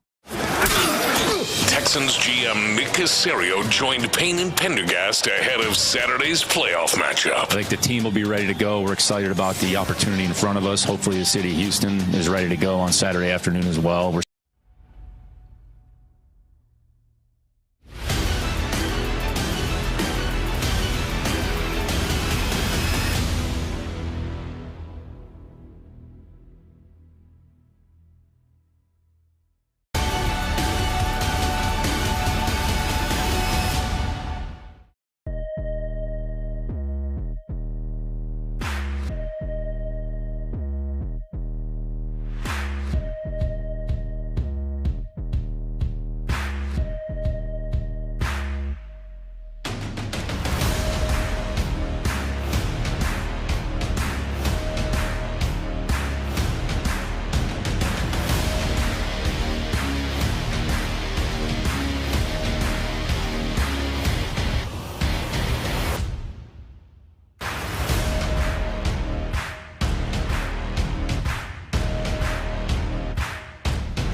Live from the Twin Peaks studios, Sports Radio 610 presents Payne and Pendergast. All right, Sean Pendergast, Seth Payne with you. Again, a reminder, Texans, Browns, 3:30 kickoff on Saturday. Seth and I have you for Texans Countdown starting at 12:30.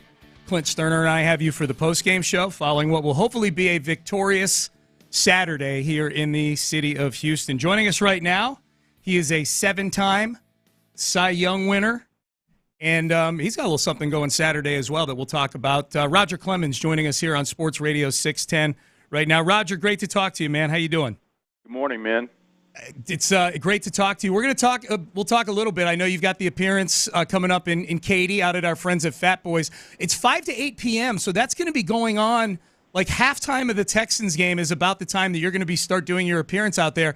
That's going to be rocking out there on Saturday, Roger. That's going to be rocking. I'm going to be in front of a TV. I mean, so, like I said, I can't, I don't want to look too far ahead on these awards, but, having a head coach, it should be Coach of the Year, and we got the Rookie of the Year out there doing his thing. So, I mean, it's pretty impressive, and of course, being an older guy pitching until I was 45, I'm going to be watching Flacco. See what he does. I know he's thrown it around there about 300 yards lately, last few games, but so it's going to be fun to watch that too. But like I said, I enjoy listening to you guys as the game draws closer. This is a football family too. I got some Cowboy fans in this house. I got some, I got a Tampa Bay fan. I got a Cheesehead. So they're everywhere, and we got Texans. So when our Texans are there, we're pushing hard for them, and so it's going to be fun. I'm looking forward to see how they guard Nico. Nico's turned into they're going to have to give him attention like a Tyreek Hill. Yeah. So it should be fun. Big time. That's what. Yeah, I'm kind of hoping Jim Schwartz is their defensive coordinator, and he's a cocky guy in a good way, and I wonder if they can maybe catch him being a little too cocky with Nico. But that's when you watch quarterbacks. I've always wondered about pitchers watching quarterbacks, because for you, you had your particular mindset, which was very intense and very unique, and you had your preparation. When you watch quarterbacks, do you kind of try to figure out what they're going through mentally and how they prepare, what their mindset is? Yeah, great question, brother, and dead on. As you know, like I said, I like listening to your thoughts about guys being inside the game, but. The biggest thing that I think that CJ, when I watch him, the game is slow. He being a rookie after, I don't know, maybe even two games, 3 games, maybe everything's slowed down for him. It's similar to when a guy changed position in baseball. Say he's behind the plate, and you got all these hard throwers and guys that, they don't locate. They're overthrowing, and the catcher's having a hard time back there. Framing the baseball. He has what we call windshield wiper hands, instead of being able to catch the ball and really hold it and trust your hands. And you can tell that the game is really at a fast pace for them. Or same thing on the pitcher's mound with some young guys, a couple base hits, triple, you're backing up bases. Everything's happening way too fast. With CJ, I mean, it seems like he's just pretty calm back there. He's very calm. And when you look at these guys, it just seems like, especially him, he's slowed the game down already. So he's seeing the whole field. He's doing those things, going through progressions, everything he's doing. So it's pretty fun to watch. Yeah, and he's got it on fast forward. He's doing things that it takes guys 2 or 3 years to do, Roger. Absolutely. I mean, that's what you see with you definitely see with him, and it shows. And again, he's already being a young player, making people around him better, and they're gravitating towards him, and they trust him. My wife and I met this kid who had been a minor leaguer. I can't even remember where it was, but he was there when you were down on a rehab assignment. And this was before I think I ever even knew you, before you'd come back to the Astros or anything.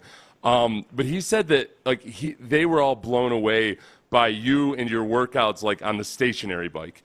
And just when you're down on a rehab assignment, you could just be kind of acting like you're the man and doing whatever.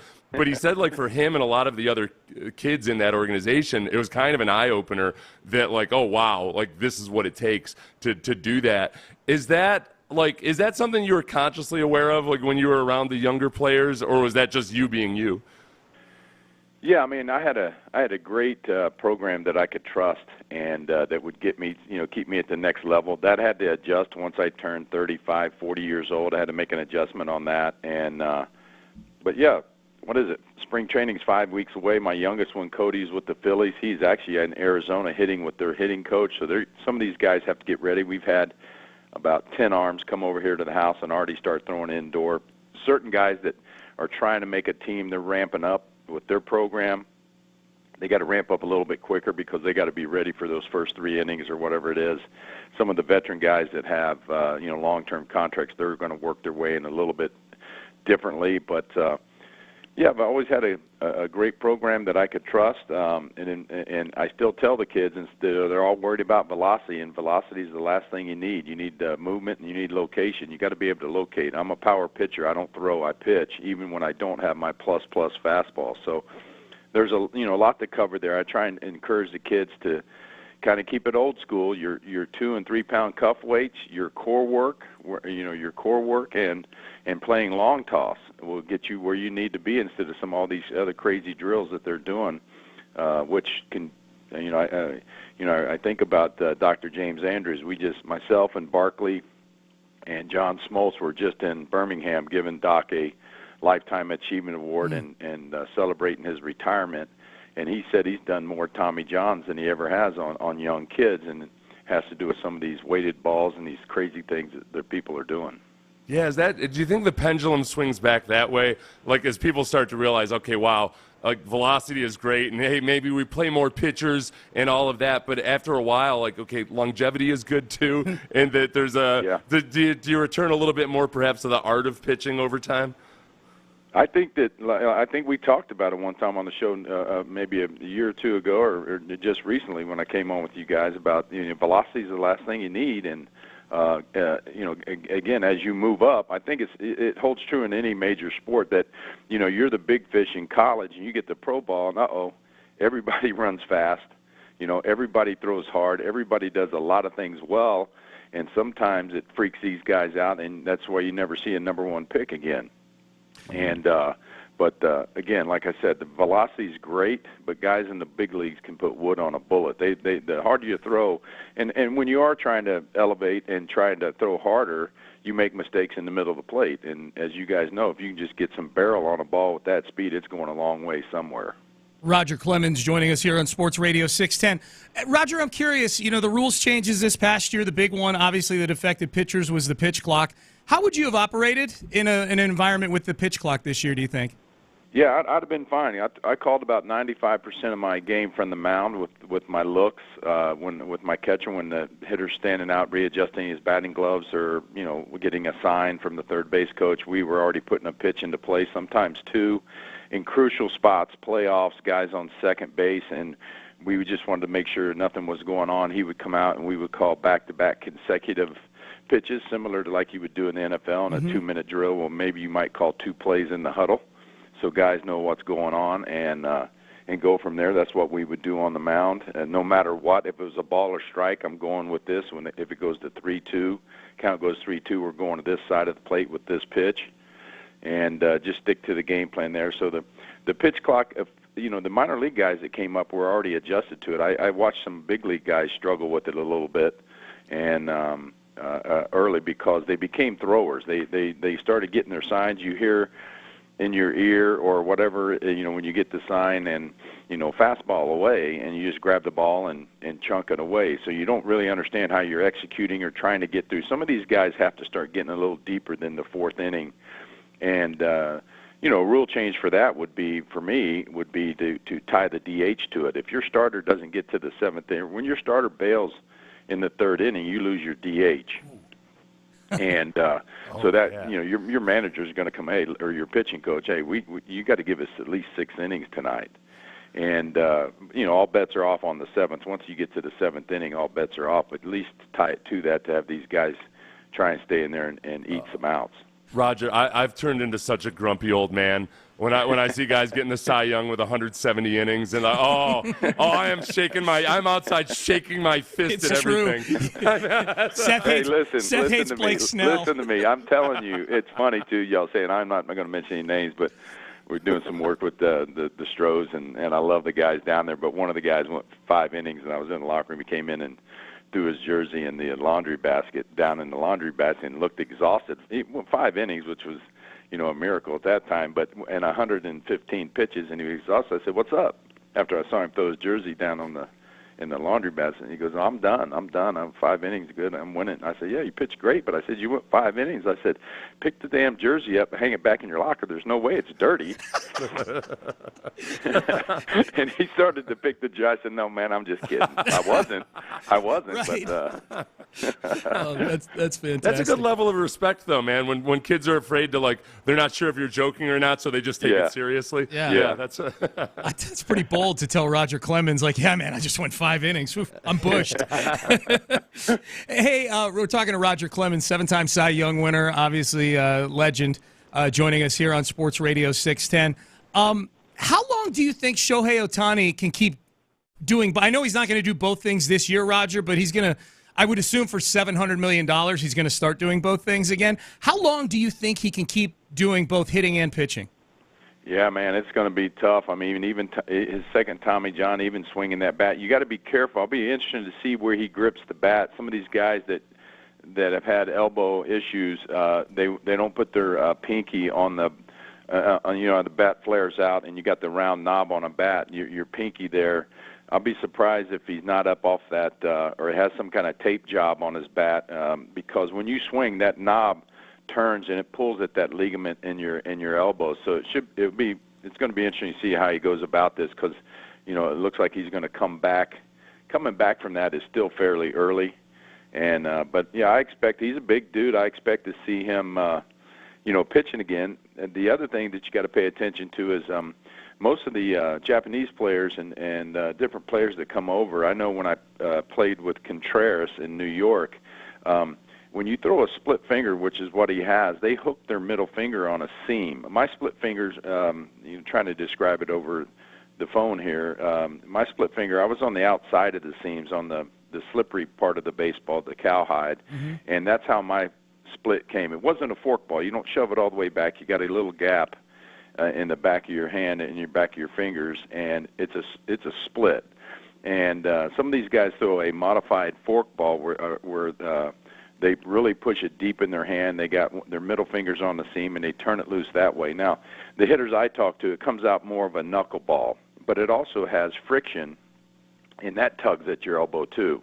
And a lot of these guys are throwing it that way, and you're seeing some problems with that too. So it'll be interesting to watch to see what adjustments he makes after his second Tommy John coming back. I was just sorry. I'm sitting here being jealous. So, I wish I knew something as well as major league pitchers know about pitching. Yeah, I know. I'm Roger, we're sitting here mesmerized by. You guys get over here. We're going to be cranking it up once we get through this football playoffs. You guys get over here when the big boys are here. We'll get you in the cage. We'll show you all the things you do. Oh, that'd be awesome. I've been working on my modified forkball, but I realize now that I'll throw room service to both of y'all. So I'm a little older, so I'm a little more wild. So if I catch you in the rib cage, we got plenty of eyes. Oh, awesome! Actually, if just let us know when that happens so people can film it, and we'll be TikTok legends after that. Roger, taking a beanball from Roger Clemens. You got it, Roger. Sean needs a little help with something because he and I, both of us need help with this. We both understand the purpose of the World Baseball Classic, and we understand the fun that it can be, and yet we're tired of seeing Astros get injured immediately before the baseball season. Can you sell us on the World Baseball Classic if you indeed have any interest in selling us on the World Baseball? I can't sell you on. I played in it twice, I think. It was a great deal of fun. Rolling over the Netherlands. It was a good deal of fun. Packed houses. Watching Japan face Korea in Anaheim was just spectacular. Standing room only 60,000. A lot of fun until, just like you said, brother, somebody gets hurt then on your team. It's not. It sucks. So. You got to be ready for it. It'll take, because you got to ramp it up early. You got to throw. You're doing something that you're not accustomed to doing, especially if you're a veteran working your way into spring training. Yeah, and especially if you've come off of a long playoff run to boot. Yep. Right. So you got a shorter off season, and then you shorten it by another. Yeah, you can correlate it with why they're playing flag football now in the Pro Bowl. Yep. Yeah. I mean, it's you know, that's what everybody's their biggest worry is when your players out there, and especially the arms, when you got to ramp us up early. And now it's different. You can sit over here in the gym and sit at 93 miles an hour while you're working on your stuff. You put a major league hitter in there in a real game, and you're throwing it. It's a whole different feeling and whole different taxation on your arm. Roger Clemens joining us on the show. Roger, we'd be remiss not to ask you about the Astros this offseason and heading into next season. Obviously, 7 straight ALCSs, but the stakes have changed inside the division with the Rangers now defending World Series champs. How you feeling just generally as you mentioned earlier, a few weeks out from spring training? Yeah, I'm looking forward to getting to spring training and meeting some of the new guys and everything that's going on. It's like I said before, we've been spoiled, man. The Astros and Mr. Crane and his staff they've spoiled us with great baseball over the years.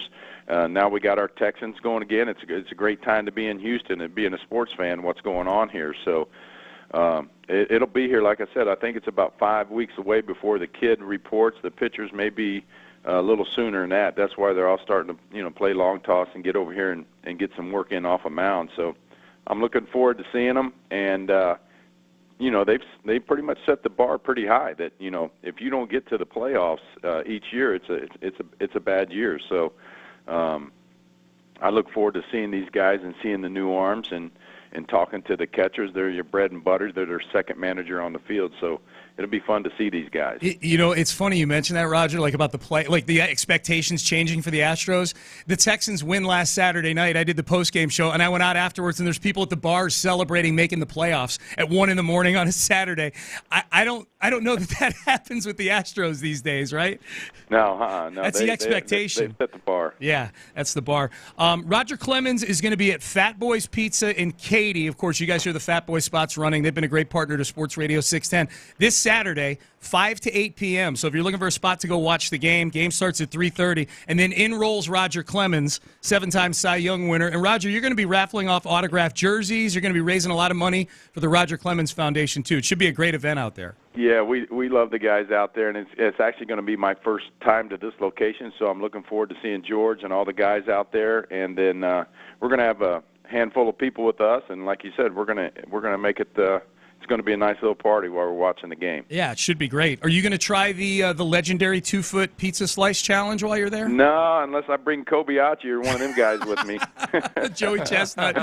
Yeah, Joey Chestnut. Yeah, he set the record. It was Joey. Yeah, that's right. There you go. Sean actually knows all those guys. Like Sean is amazing. Yeah. Sean competed in eating events and has seen those guys operate. They don't stop eating and drinking after the competition. They don't. Well, I competed is a strong word. I was a guest in the kolache eating contest. You were like Garth Brooks when he did his minor league. Garth Brooks in Padre Camp. Yeah, exactly. I need to know where that's going down because I want to film that.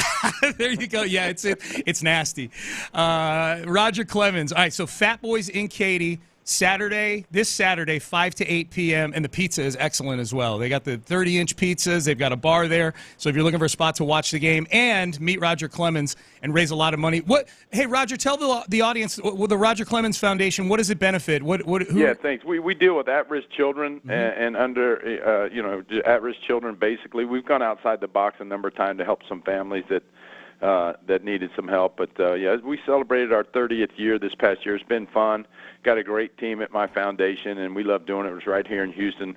We still do many, many things with the 4 teams that I played with in those cities. So we have a good time with it. Like I said, I think they're going to auction off a jersey, and I'm going to have a bunch of goodies for the fans and the people to come out to.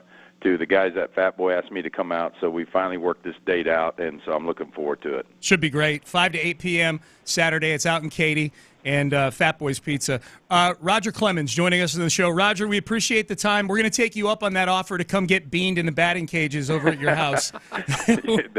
That's a standing invite, so come on. Okay, let's do it. Hey, Roger, we appreciate you, man. We'll talk soon. Yeah. Thanks for having me on, guys. I enjoy listening to y'all. Appreciate you. Thanks Roger. Appreciate that very much. Roger Clemens. And actually, you know what? I feel like now I almost feel like it's my duty to be able to speak with better knowledge about what it's like to get beaned. Yeah. I might have to go take one in the ribs. You and I need to go over there. I think so. Be fun to just go over over there. Doing my breathing exercises already. I'm going to start doing my Lamaze. Dude, I'm going to get a flak jacket, I think.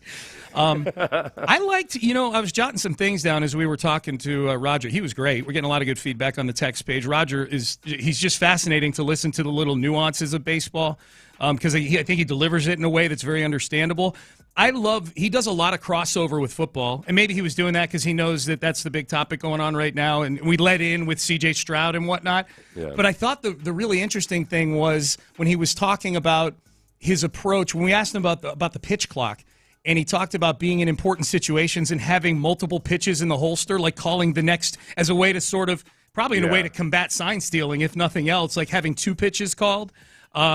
And comparing it to having multiple plays in the huddle during a 2-minute drill. Yeah, it was really interesting. Yeah, it's really and that's where with the pitch clock, even as he's talking about that, you can see how being a veteran really benefits you with the pitch clock. It's certainly and I get and understand where Dusty was coming from in a lot of respects with Maldonado with the advent of the pitch clock when you're trying to deal with, pitchers they can't be up there shaking off 4 pitches. They got to be able to trust the guy.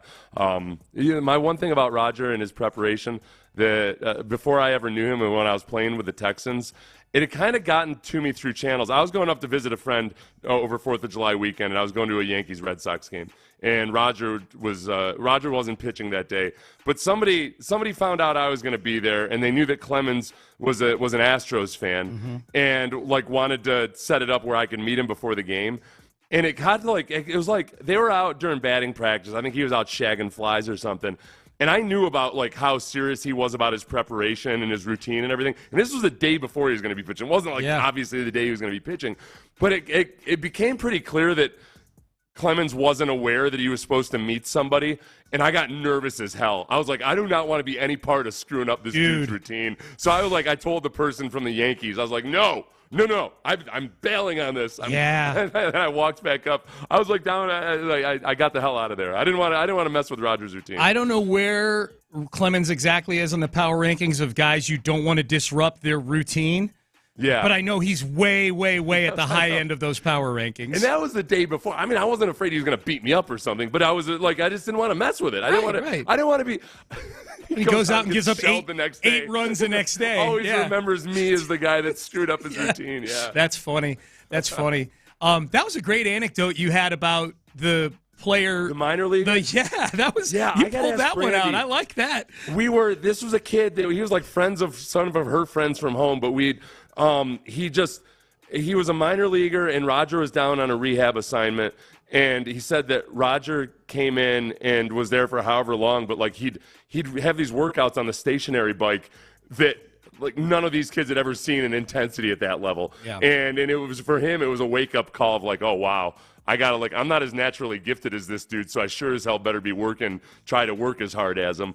And that was probably, I'm guessing, when he was already midway through his career. Oh, yeah, for sure. Somebody asked if I was a Yankees fan. No, I told you. I was visiting a friend up there. Yeah, you're allowed to go to Yankee games and not be a Yankee fan. I wouldn't go advertising it if you're in the stadium that you're not a Yankee fan, but it's okay in your heart to not root for the Yankees. It was Yankees-Red Sox on 4th of July, so it was a cool experience. And I was actually surprised there were a lot of Boston fans there not getting beat up. Yeah. I think, maybe a little mutual respect. Who knows? It doesn't sound like Roger thinks Shohei's going to be able to do this hitting and pitching thing all that long. That was what I gathered. Or it's going to be a real struggle. Well, you know what I thought? I had never really thought about this. There just isn't as much experience with batters who have had Tommy John surgery. Because obviously it's a pitching. Pitchers get it way more frequently. So it's a bit of a different approach in you have to adjust your batting style perhaps too. He's both. In terms of, and pitching. Yeah, that's interesting. Yeah. And what else did we learn, Seth? Roger Clemens is team P&P when it comes to the World Baseball Classic. Oh, that's right. I know. I was afraid. I didn't know if I almost didn't want to ask him just in case. I don't know. He probably. You know what? I respect him for having that take because I'm guessing he could probably have some pretty cushy appearances and everything with in some of these World Baseball. Especially if we get it here in Houston. They're trying to get the World Baseball Classic here in Houston. So it is. Well, it's an awesome event. Yeah, that's a great event. there's lots of awesome things out there that I'd love to go to, but it's not the right thing right this moment. There's a lot of particularly when you're married. There's a lot of awesome events that I think are great that I don't necessarily want athletes that I root for participating in. That's all. Yeah. That's all. All right, let's get to the 8 at 8. You're listening to KILT and KILT HD2, an Odyssey station. One. All right, let's start with the Texans. A couple stories for the Texans here. One, injury report. Robert Woods is back. So that is that's where we are this season now. Is Robert Woods being back is kind of a huge deal. Yeah. Based out of respect to Robert Woods, based on Robert Woods in part, but also based on the lack of depth at wide receiver. Having another veteran wide receiver who, Seth, the way you put it earlier in the show, who knows where he needs to be, who gets to spots on the field. So go back to weeks 1 and 2. Robert Woods had 12 receptions in those first 2 games. And the thing that I like about the potential for Robert Woods now is early on he was a security blanket for C.J. Stroud. He was exactly where he needed to be. Remember how many times that C.J. would throw to Robert Woods for a first down and nothing more? Because, Woods would be covered. There'd be a guy draped over him, but C.J. would throw low to Robert Woods, because it's safe, almost treating it like a goal line play, just past the sticks, and you'd get a first down out of it. That was when CJ was young and still learning a lot about the NFL. I almost don't look at him as a young player anymore. I think CJ could even more now utilize Robert's experience and his steadiness and just being dependability is the word I'm looking for. Yeah. Because they can be more on the same page, make adjustments, all that stuff. So yeah, Robert Woods, even if it's 6 receptions for 40 yards, that's what you need out of Robert Woods. Just move the chains, solid, steady, secure, and then let Nico go to work. Hopefully. 2. Speaking of C.J. Stroud, he was named the Offensive Player of the Week for Week 18. So that's 2 Player of the Week awards for C.J. Stroud. I know he's had at least 1, maybe 2 Rookies of the Month. He's had, did he get a Player of the Month at some point? C.J. Stroud has stacked up a ton of hardware. He's going to be the Offensive Rookie of the Year. It'll be a huge surprise if he doesn't get that. Yeah, like a massive surprise, like a conspiracy almost if he doesn't get that. No disrespect to Puka Nacua. That was the 6th Player of the Week award for the Houston Texans this season. That's the most they've ever had in a season. 6th Player of the Week award, and CJ only won 2 of them. So it's not like Blake Cashman won 1, Stingley won 1, Singletary and Kaimi were the other 2. I do think that there's a kind of a buzz and a glow, maybe a little bit of a halo about the Texans right now in league circles. It's a combination of C.J. Stroud, D'Amico, who's just so well liked and respected by everybody else, that the Texans will probably get. I'm pretty optimistic they're going to get a good chunk of primetime games next year. At least 2. Yeah, and normally I used to not care about that stuff, but more and more I realize it's just more fun. Yeah. It's more fun. You get the entire week leading up to it. I'll tell you, just like right now, you get so many cool stats thrown at you. Because all these networks have the full force of their research departments and everything, bringing in different angles to the game. It's cool, and you get that feeling like you're on stage, like the spotlight is big, and it just feels, as a fan, that's just as a fan, it's fun that you're kind of the spectacle for that week in a good way. Yeah. Not spectacle in like a Jack Easterby way. Right. Not like hey, look at this train wreck over here. Yeah, and I would say, and we'll talk more about this in the next segment, CJ's getting, there's no individual player who's getting more attention than C.J. Stroud heading into this wild card weekend, it looks like. It feels like J.J. Watt when he was young in his second year. It feels a little bit like that. There's such a buzz about him. Yes. This this fresh young kid that's really taking the league by storm, and when you come to town, people are intrigued by it. It's doubly interesting this week just because of the dynamic of Ohio State fans, I think. Yeah. If we were going to Cleveland, it would be that much more interesting, but I'm glad they're coming here. Yep. 3. 3 big coaching stories. The first one we'll start with just happened this morning, and it's the buzz of the football world. Bill Belichick is parting ways with the New England Patriots. 24 seasons, 6 Super Bowls. Adam Schefter is reporting right now on TV that the Falcons are among the teams that could have interest in Belichick. It does seem like, Seth, whereas the middle of the season, Belichick felt like almost a punchline. the Patriots won a couple games down the stretch. They played a little better. The defense has been good all year. It doesn't feel like he has damaged himself enough to where he's not pretty highly sought after right now. I think the fact that the defense was as good as they are, and that I just keep thinking about Andy Reid and his waning years in Philadelphia. It was ugly. His last year in Philadelphia, there were a lot of elements to that team that looked like, wow, Andy Reid needs a couple years off. Now, Andy Reid had also had personal tragedy, leading into that, to where you could think, man, this is just, he needs to take a break. I thought when he took the job at Kansas City, my personal thought was like, it seems like he should take a year off. That was a bad Kansas City team he took over. Yeah. They were bad. Yeah.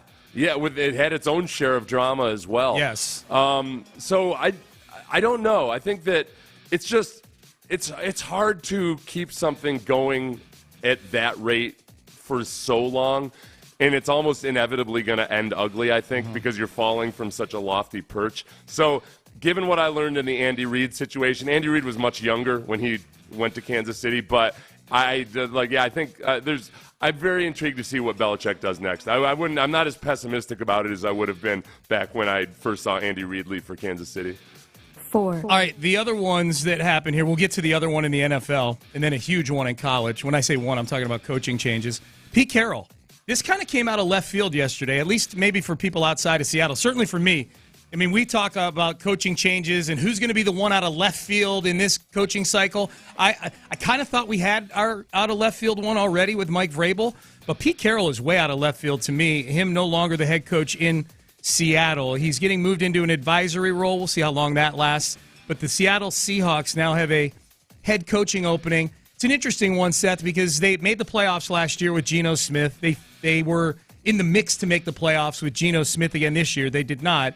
They're a middle-of-the-road team with a lot of good pieces, especially on offense. How good a job is the Seattle job in your mind? I think some of it hinges on what exactly is going to happen with ownership, because Paul Allen's sister is in control now.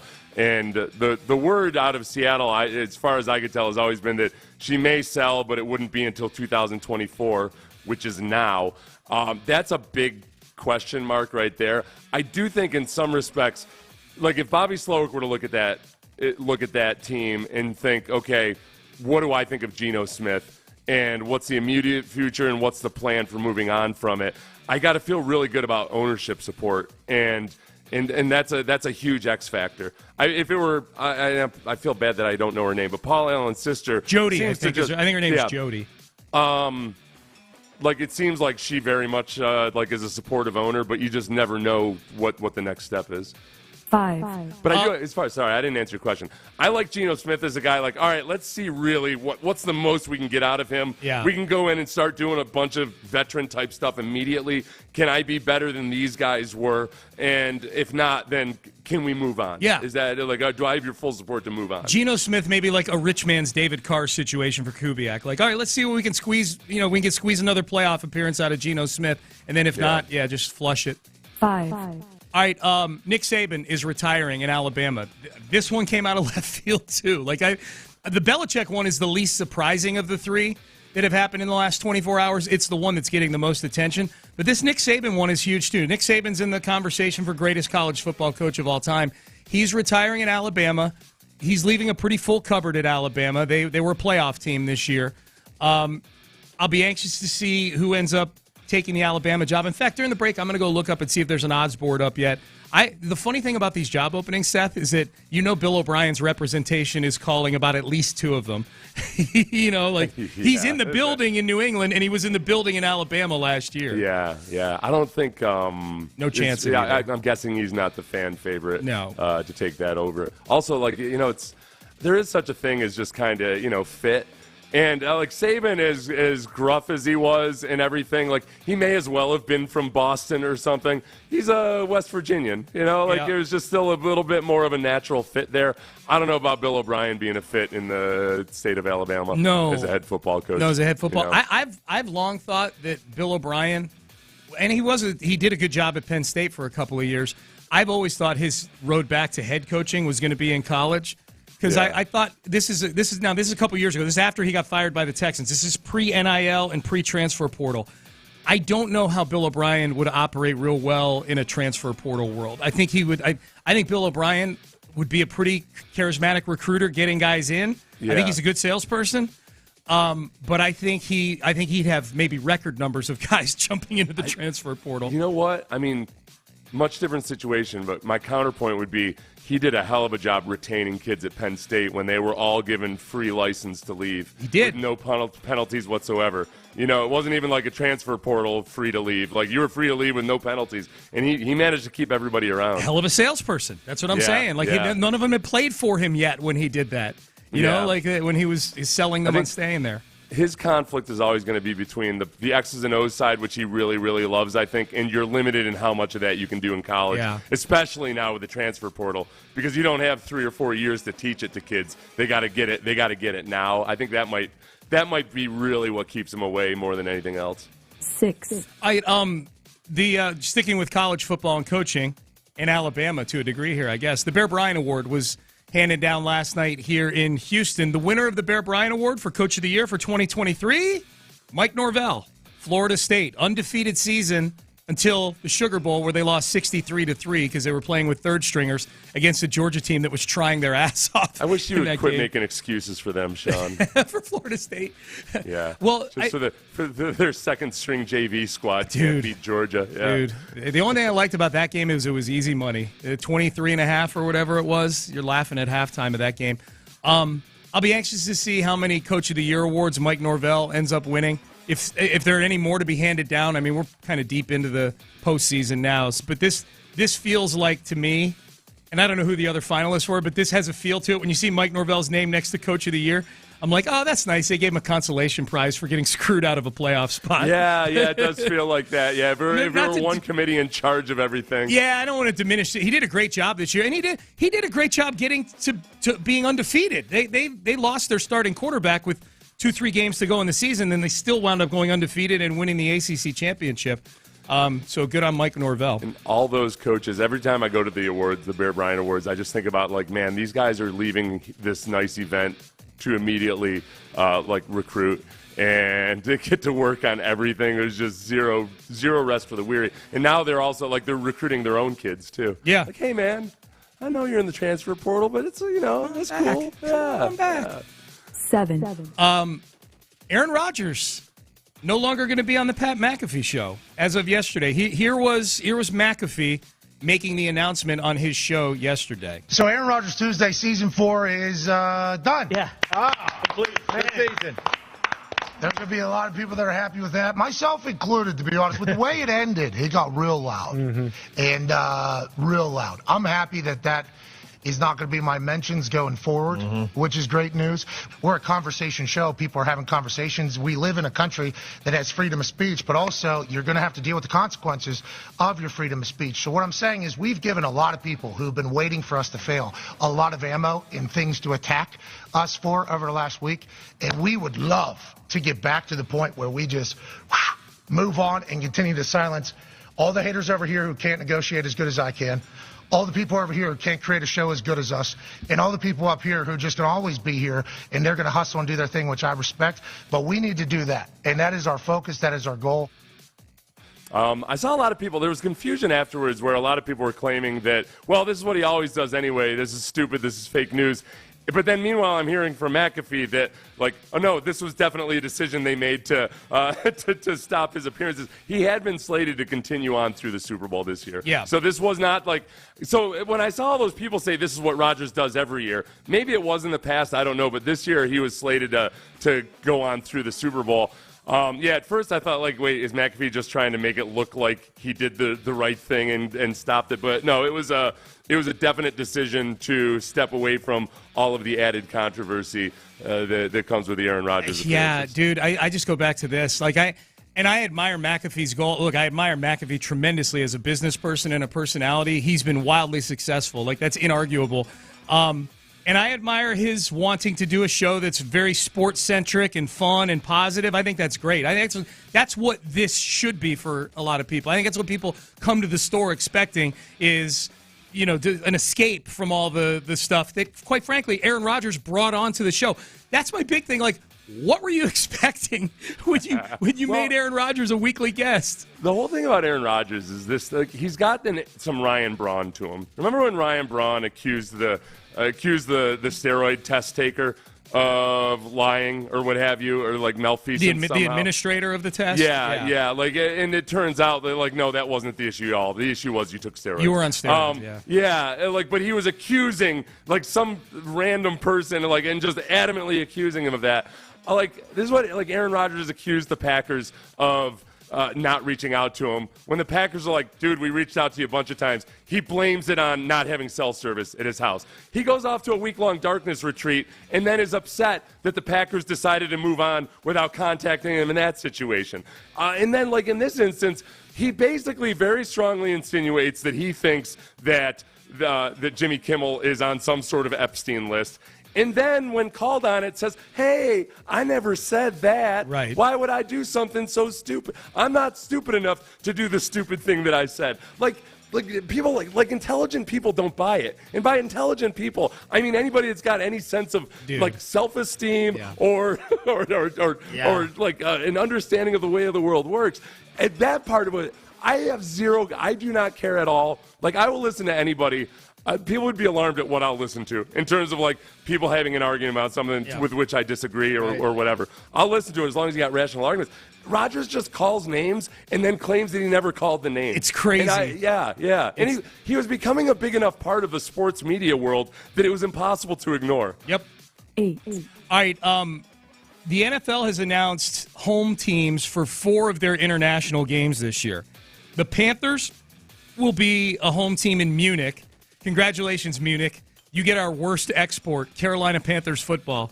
And then the 3 London games will be hosted by the Bears, the Jaguars, and the Vikings. Why is this important if you're a Texan fan?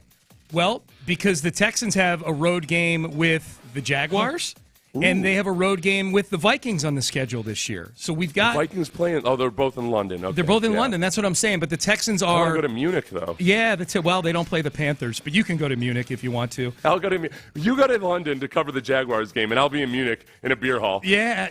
That would be a fun show. So 3 things to look forward to. And I know we've got a playoff game on Saturday, but just real quick, like, as a Texan fan, I'm a schedule nerd. I can't wait when the schedule comes out in May. We got a shot at a London game with the Jags. We got a shot at a London game with the Vikings. And we got a shot at a Thanksgiving Day game with the Cowboys. Next year's schedule, and I think we got a shot at a lot of primetime games based on all these really hard teams that we play. It makes it hard to focus on getting excited about the Super Bowl this year. Yeah. The London game... Probably like a 73% chance the Texans go to the Super Bowl, but whatever. I might go to London. Let's talk about How that. Can I focus on their Super Bowl chances when there's an 18% chance they could play a London game next year? Yeah, exactly. All right, Payne and Pendergast with you. I got to believe they hate Trevor Lawrence in London. You just look at him, and he just looks like a gentleman or something. If there's anybody, if you're working class in London and you don't despise Trevor Lawrence because he's a fancy lad, then I don't even know you. Yeah. He does have a face where it would swing the pendulum on how the team is doing completely swings the pendulum on how you feel about him. Like, can you not see him wearing a top hat and just like talking down to his staff, completely and totally? For sure. Or just like some fancy fencing outfit or something. With a ponytail, though. Not the flowing locks. A ponytail or a man bun, one of those two. All right, Payne and Pendergast with you. He's so mean to his staff. Speaking of which, national host that gets a lot of run on this show, they had an argument, C.J. Stroud or Trevor Lawrence over the next 5 years. Where do you come out on that? We'll discuss next. Men's Tea Clinic, I'll tell you where I come out on them. They're awesome.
now. Sports Radio 610 presents Payne and Pendergast. All right, Sean Pendergast, Seth Payne with you on a Thursday.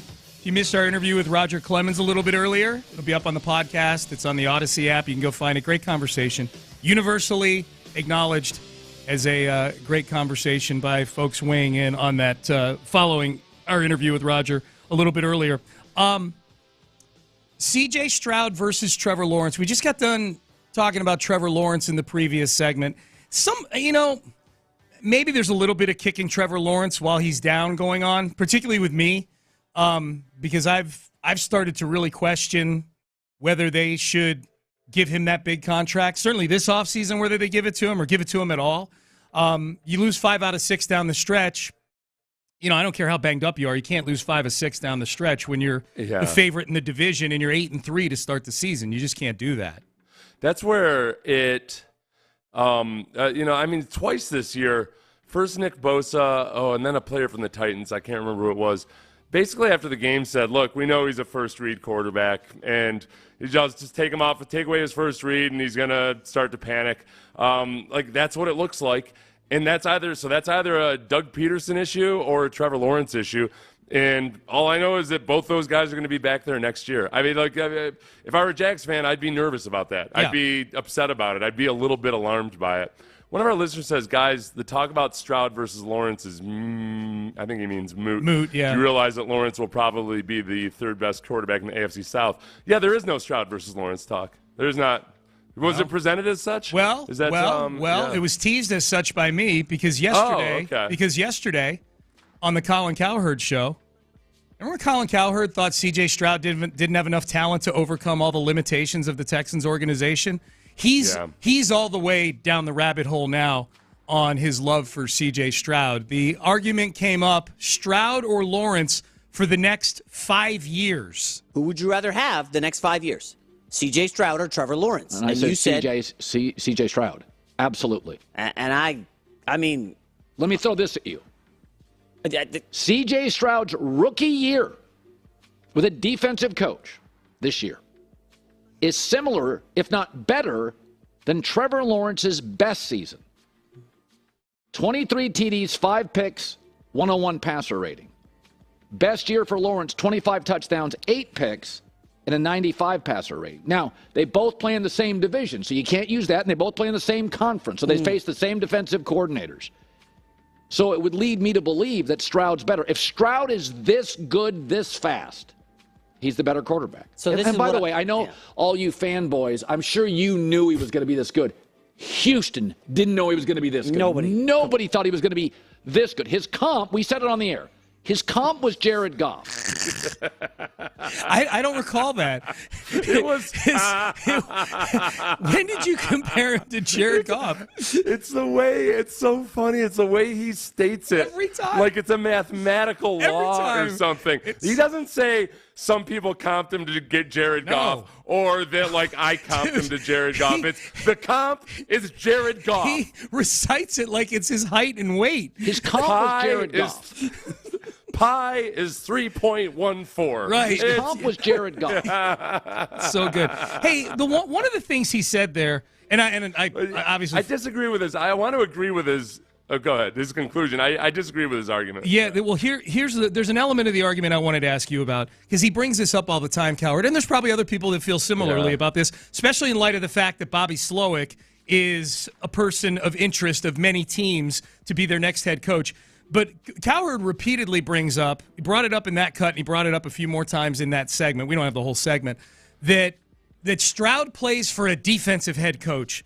Like that's some sort of anchor that he's carrying around his neck or something like that. Yeah. That he has a defensive head coach. Do you buy that that's something that should be factored in to like the degree of difficulty of what he's doing? I think it's an issue when you allow it to become an issue, and it should be factored in because, right, it's obviously the ideal is to have an offensive-minded head coach who will be that coordinator forever and ever and ever, and yet, obviously there's many examples of the most successful coaches. And this is where, you gotta, if you start isolating it down to okay, who are the most successful head coaches over a length of time, or who is even the longest tenured, it's interesting that Mike Tomlin, Bill Belichick, Pete Carroll lasted as long as they did in the NFL, have lasted until Belichick this morning in the NFL as defensive-minded head coaches. It's all a matter of just how well you manage the offensive coordinator side of things. Pete Carroll,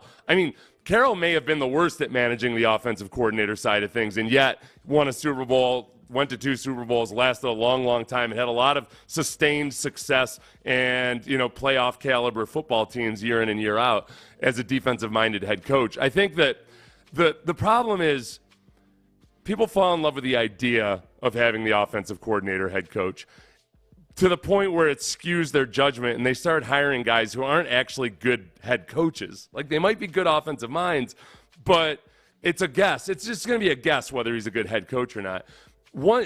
So in the hiring process, maybe it makes the most sense to go from the pool of offensive coordinators, because if you do land one who's also a good head coach, then there you have it. You've got your Andy Reid situation. But once you have the coach and you feel like, okay, this guy's got actual great head coach tendencies, like D'Amico appears to be, I don't worry about it as much at all, because then it's, okay, these guys have a plan. They figure out who the best coordinator for their specific quarterback is, and it becomes much less of an issue. I think and I'll go with also John Harbaugh and Marv Levy, 2 examples, guys who are special teams coaches, absolutely. And have lasted they both lasted forever because they were good head coaches. Good coaches and good CEOs, good able to manage an enterprise, And I think people will point out, Seth, those are the exceptions. Yes, that's my point.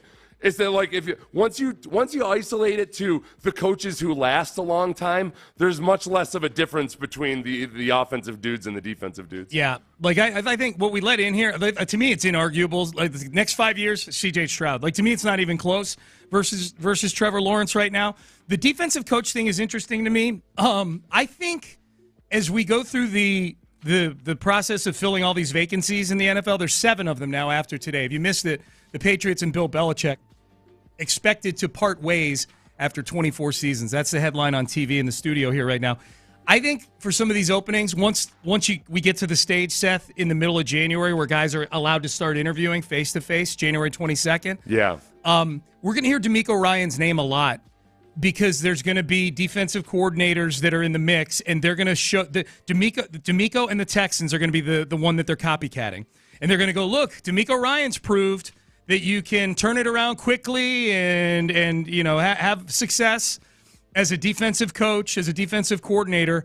I think there's going to be a lot of conjecture around the Ejiro Everos of the world, the Dan Quinns of the world, the Lou Anarumos of the world. That, like, hey, look, man, like if you get a defensive coordinator that's got the right chops to be a head coach, you can make it work. And if I'm an owner, the biggest thing when I hire a defensive-minded head coach is like that might be one of the areas that I select to, if not micromanage, just really be sure, like as part of the hiring process, I need you to have a plan for how you're going to replace the offensive coordinator. And that's going to include a pipeline of guys from within, like a Gerard Johnson or a Bill Lazor or somebody that's a Case Keenum, whoever it might be.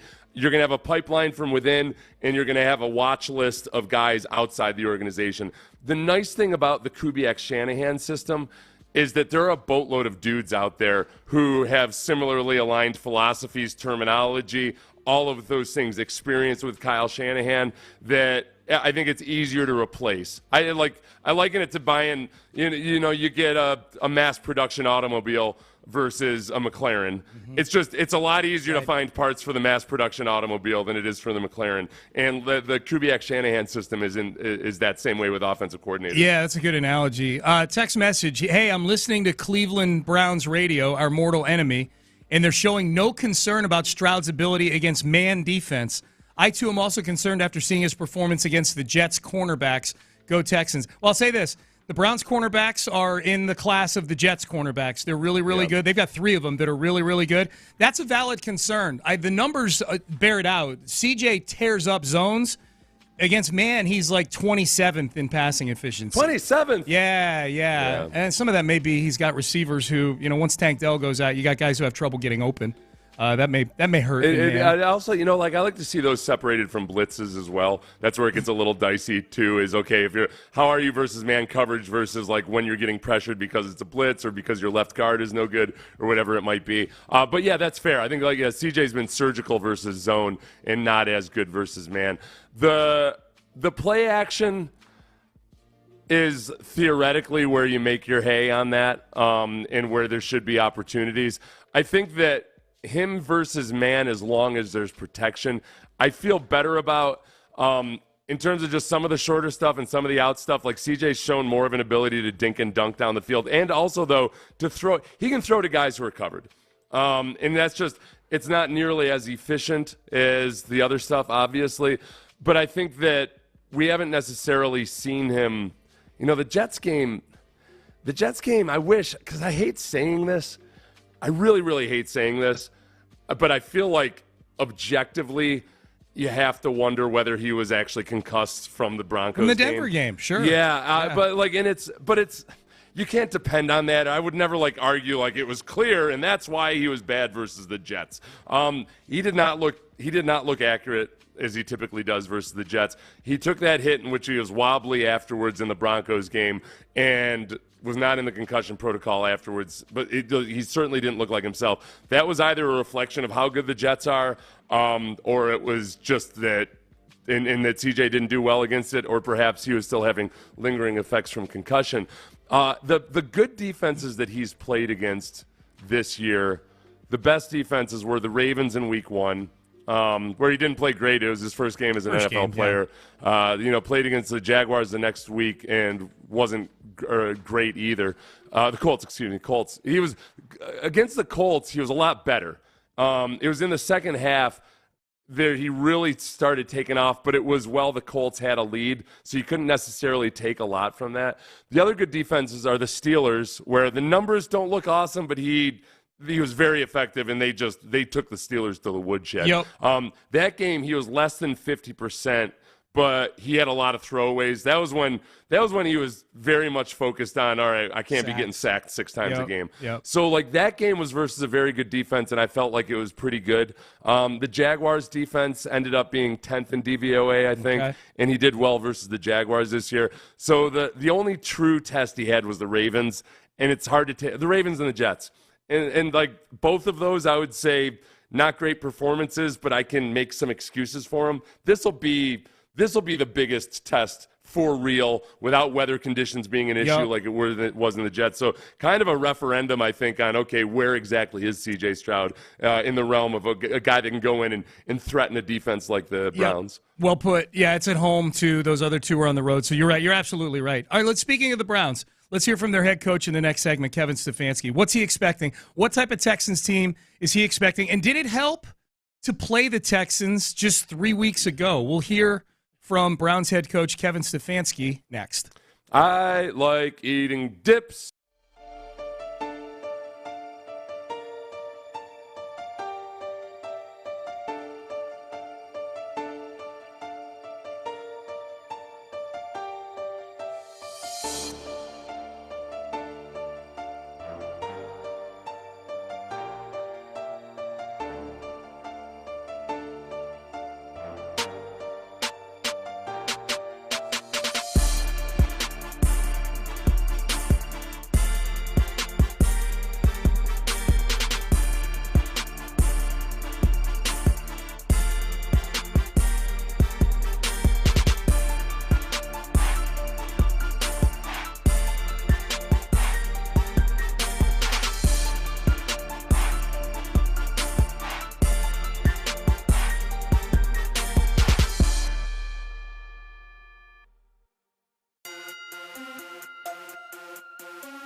Fearlessly. Live from the Twin Peaks studios, Sports Radio 610 presents Payne and Pendergast. Text message, Seth is cooking right now. Someone liked what you were dishing out in that last segment, Seth. What was I talking about? We were talking about Trevor Lawrence and C.J. Stroud and defensive coach. Probably your opinion on defensive coaches as head coaches. Oh, that was a good take by you, I thought. Okay. I thought you were cooking as well during that. Good job cooking, Seth. Yeah. I like to cook. I was talking to Brandy about this last night. I think I've gotten worse at cooking, which I was priding myself on grilling and everything for a while, and now I don't know if I just don't put enough. I either got cocky or I don't put enough effort into it anymore, or just whatever. I'm not as good at it. I see cooking to me is like cooking is in the kitchen. Like grilling and cooking are two different things. I love to grill. I love to grill. I suck at cooking with all the ingredients and all the measurements and everything. Just throw the meat on the grill and let's go, man. You know? I guess I do both. Yeah. I get part of the problem is I think social media screws it for me because I see people doing it really, really well. So like I think maybe my standards have raised, yet at the same time my skills have remained stagnant. So it feels worse. I probably haven't gotten any worse, but it feels worse. Dude, you know what? You know what's addictive? Those like. Now they're probably TikTok videos, but they used to be on, and they're probably still on Instagram and Twitter and whatnot. I see them on Facebook a lot. Like those videos that are like 2 minutes long where they put this whatever dish together in fast motion. They show them doing it in super fast motion, like putting together there was like a chicken parm lasagna I saw somebody make, and it was like a 90-second video. And they show exactly everything that you need. Like if you pause the video, like, all right, okay, they got 6 eggs over here. All right, okay, pause, now hit play. Watching it just go the 90 seconds, I get hungry at all those. You start off with an empty dish, and next thing you know, you've got some sort of concoction that's 3 layers of chocolate chip cookie with whipped cream in between each layer and M&Ms all over the top. And I'm like, Amy, make this. Make this. It's like those are usually meant to be a complete joke, right? But they're, the ones that are like extreme, the ones that are like it's lasagna wrapped in fried dough wrapped in. Maybe, I don't know. I've asked Amy to make several, and she's managed to make them. Usually, there's a lot of them that are just complete troll jobs where it's just you take like cookie dough and wrap it around a steak and then put it in a sack of flour. Talking about stuff where the goal is to make something you would serve to guests. Okay, that kind of thing. Yeah.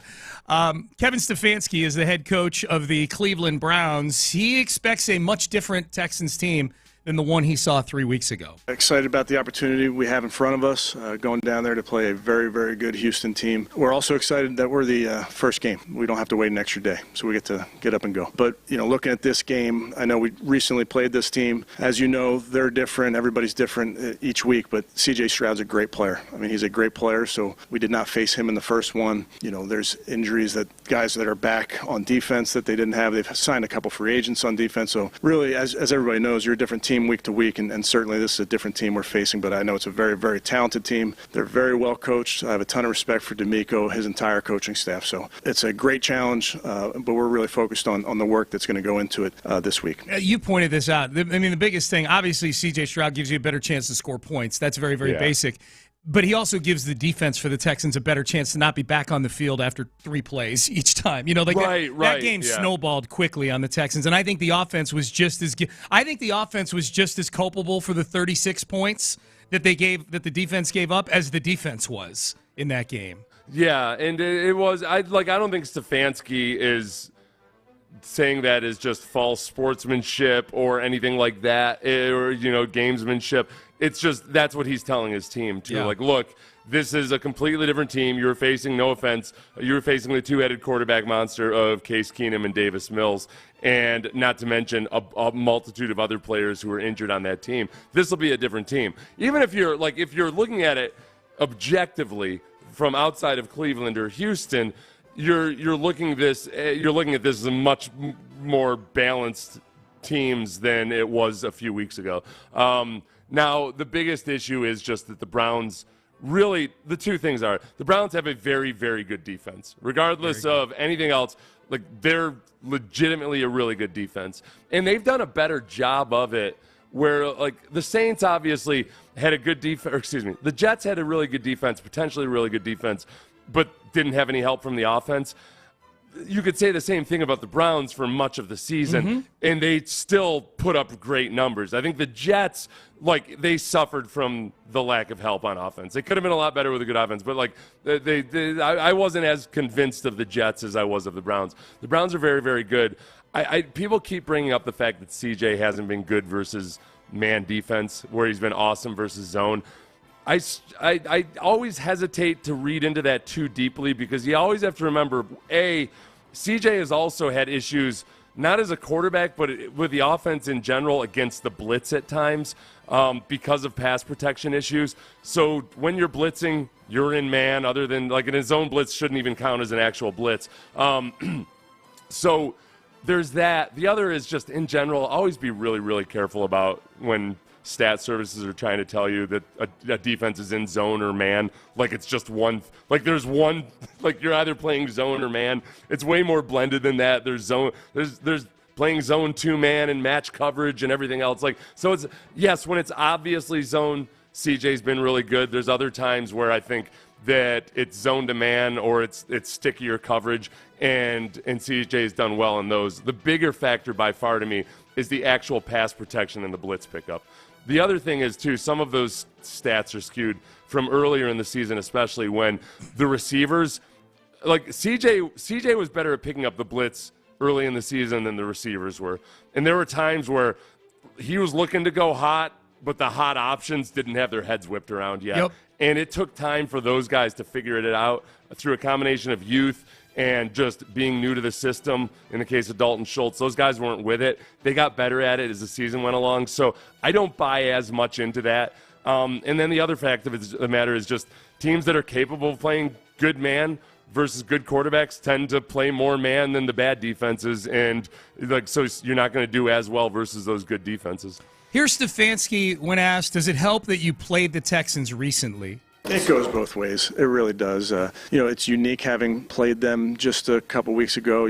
Go back to 2020, playing Pittsburgh back-to-back weeks. I mean, those are unique because there's not much new tape coming in. There's a couple games that you can watch and see maybe what adjustments and things that they're doing differently from that first matchup. But it is certainly unique, but I don't think it gives either side an advantage. It is strange for the Texans, and when you add in, too, that they played the Titans in a 2-week or a 3-week span or whatever it was, the Texans will have played 5 games over a 5-week period, 2 against the Titans and 2 against the Browns, with a Colts game sandwiched in there. It's a very strange schedule for the Texans. Good text message here.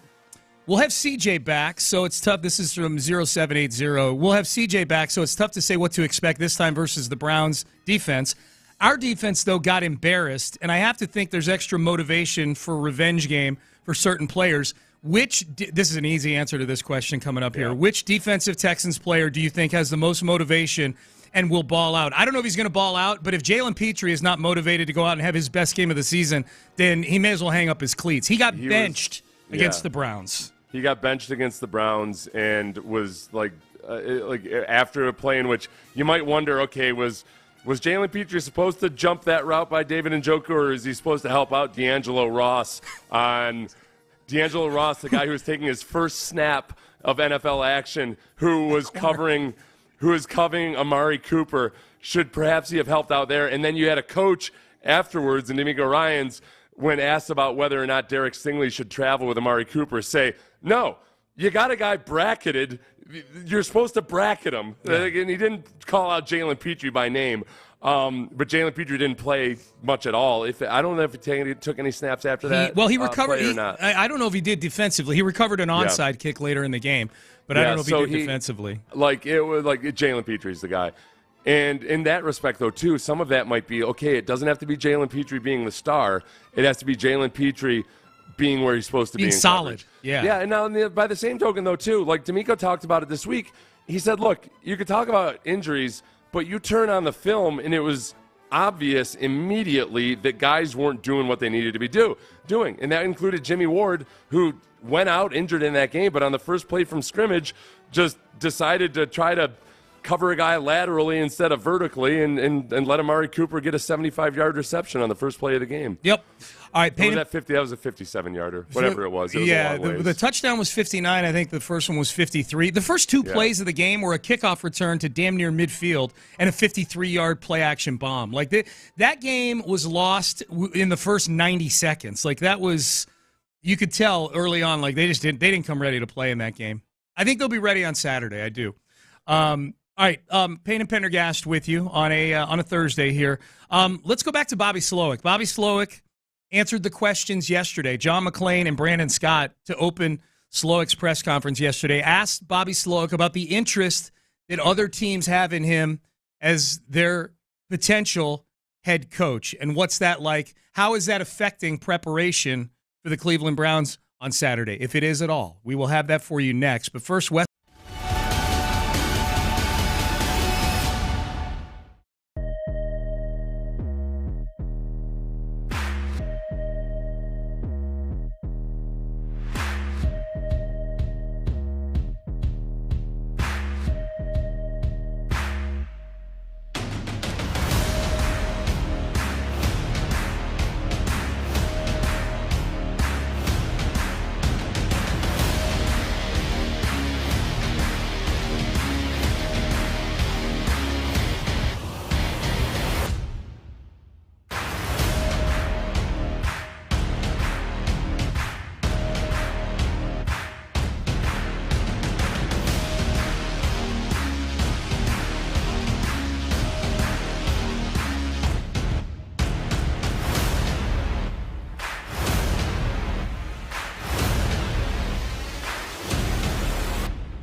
contest. Exclusive contest. Sports Radio 610. The Texans play here.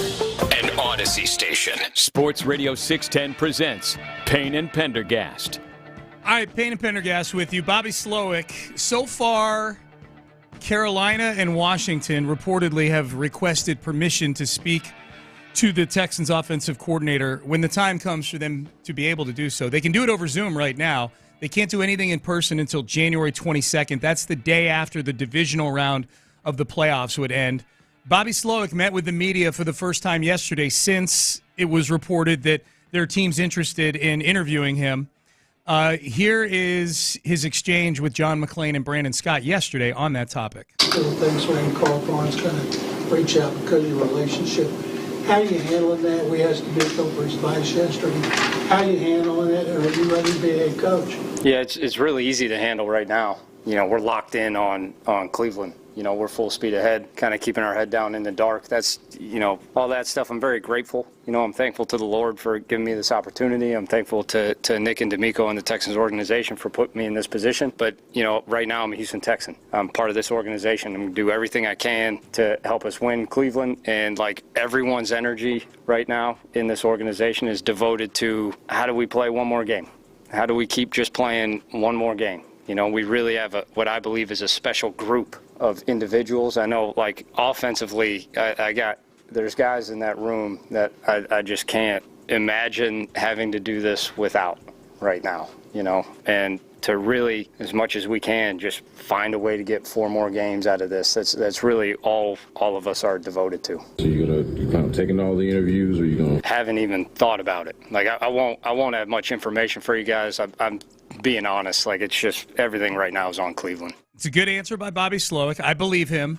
If you go back and listen to McClain's question, he dropped a second question in at the very end that I wish either he had used as a follow-up to it or that someone else would have followed him. This is not me criticizing John or Brandon there, but he said, "Are you no. He said, "Are you ready?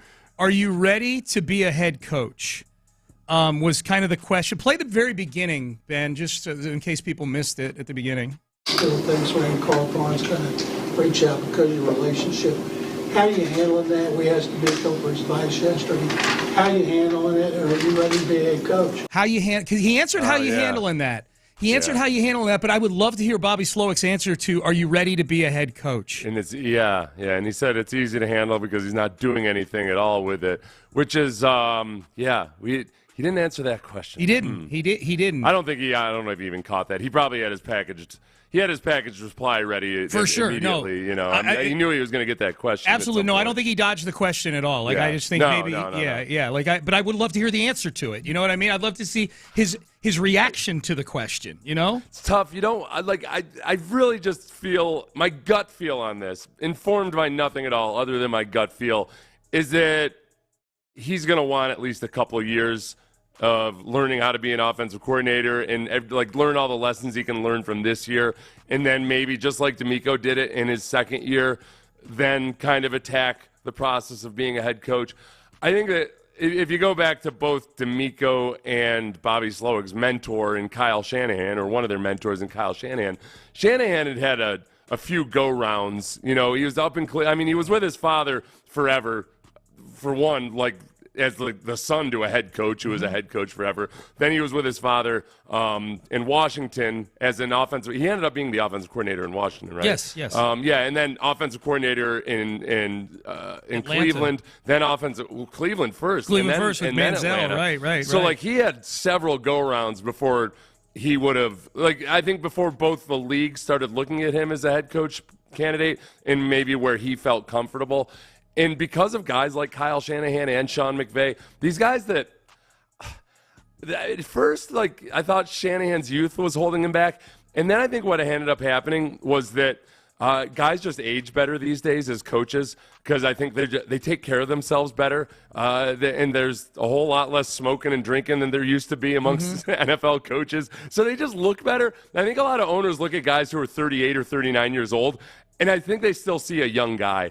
And I think that actually hurt Shanahan for a little bit until he got his job. But he had a lot more experience than all those other guys did. Now, I think the guy that Slowik probably would really talk to more are the guys like LaFleur or McDaniel. One other that I'm blanking on that only had 1 year of experience as a coordinator before they got the head coaching job.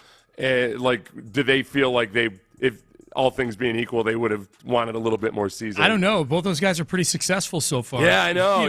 That's I mean, granted, LaFleur had Aaron Rodgers, and McDaniel.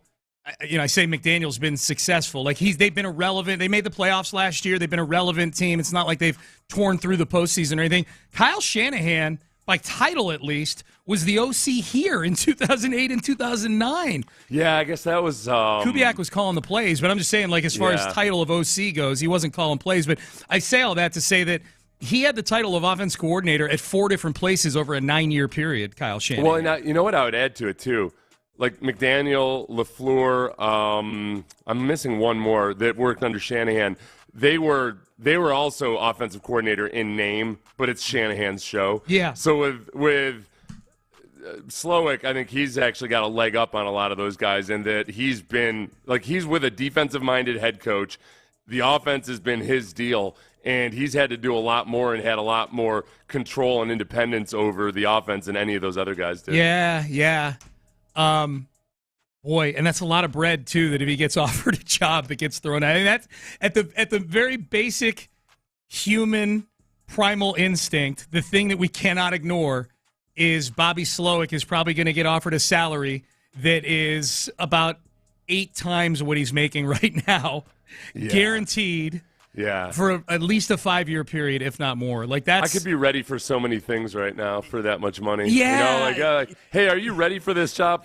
I'm pretty sure I am. Yeah, no, that's the thing, man, dude. I'm like, you and I are sitting here going, he really should be. Maybe another year just to be sure he's going to do a really good job. Okay.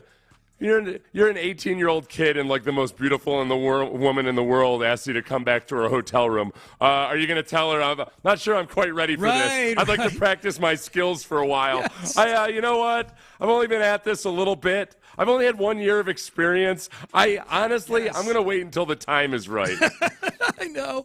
So I feel like the Chargers are that woman, right? The Chargers are. Yeah. The Chargers They're the are. sexiest of all these 7 right now. Yeah. Carolina is just some hag sitting at the end of the bar. Some pig. Maybe I'll come back to you later, Carolina. 4 in the morning. 4 in the morning. I got a bunch of credit card debt. Fine, I'll take the job. Okay. You're my slump buster, Carolina. That's great. I think the thing Slowik has going for him too, Seth, he's a sellable candidate to a fan base. That's the. We've been through hirings here where the candidates have not been all that sellable to the fan base. Slowik, nor sought after by other teams. There's that too.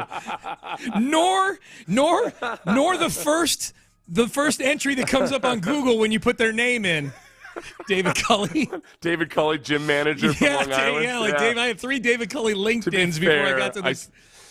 To be fair, I spelled Culley wrong because I had never heard of David Culley before. Oh, my God. Yeah. God, it's so much better now. It's so much better. But I think Slowik is a very sellable candidate. First of all, as you pointed out to Nick the other day, why does this guy have to be so damn engaging? I thought he was some bookworm. Slowik, you know what? And Nick kind of he was joking around. And he said well, that's what we had just talked about. Not trusting the reports here. That was actually from the Pro Football Focus guys who worked with him. Yeah. They had said the 2 guys of the podcast there.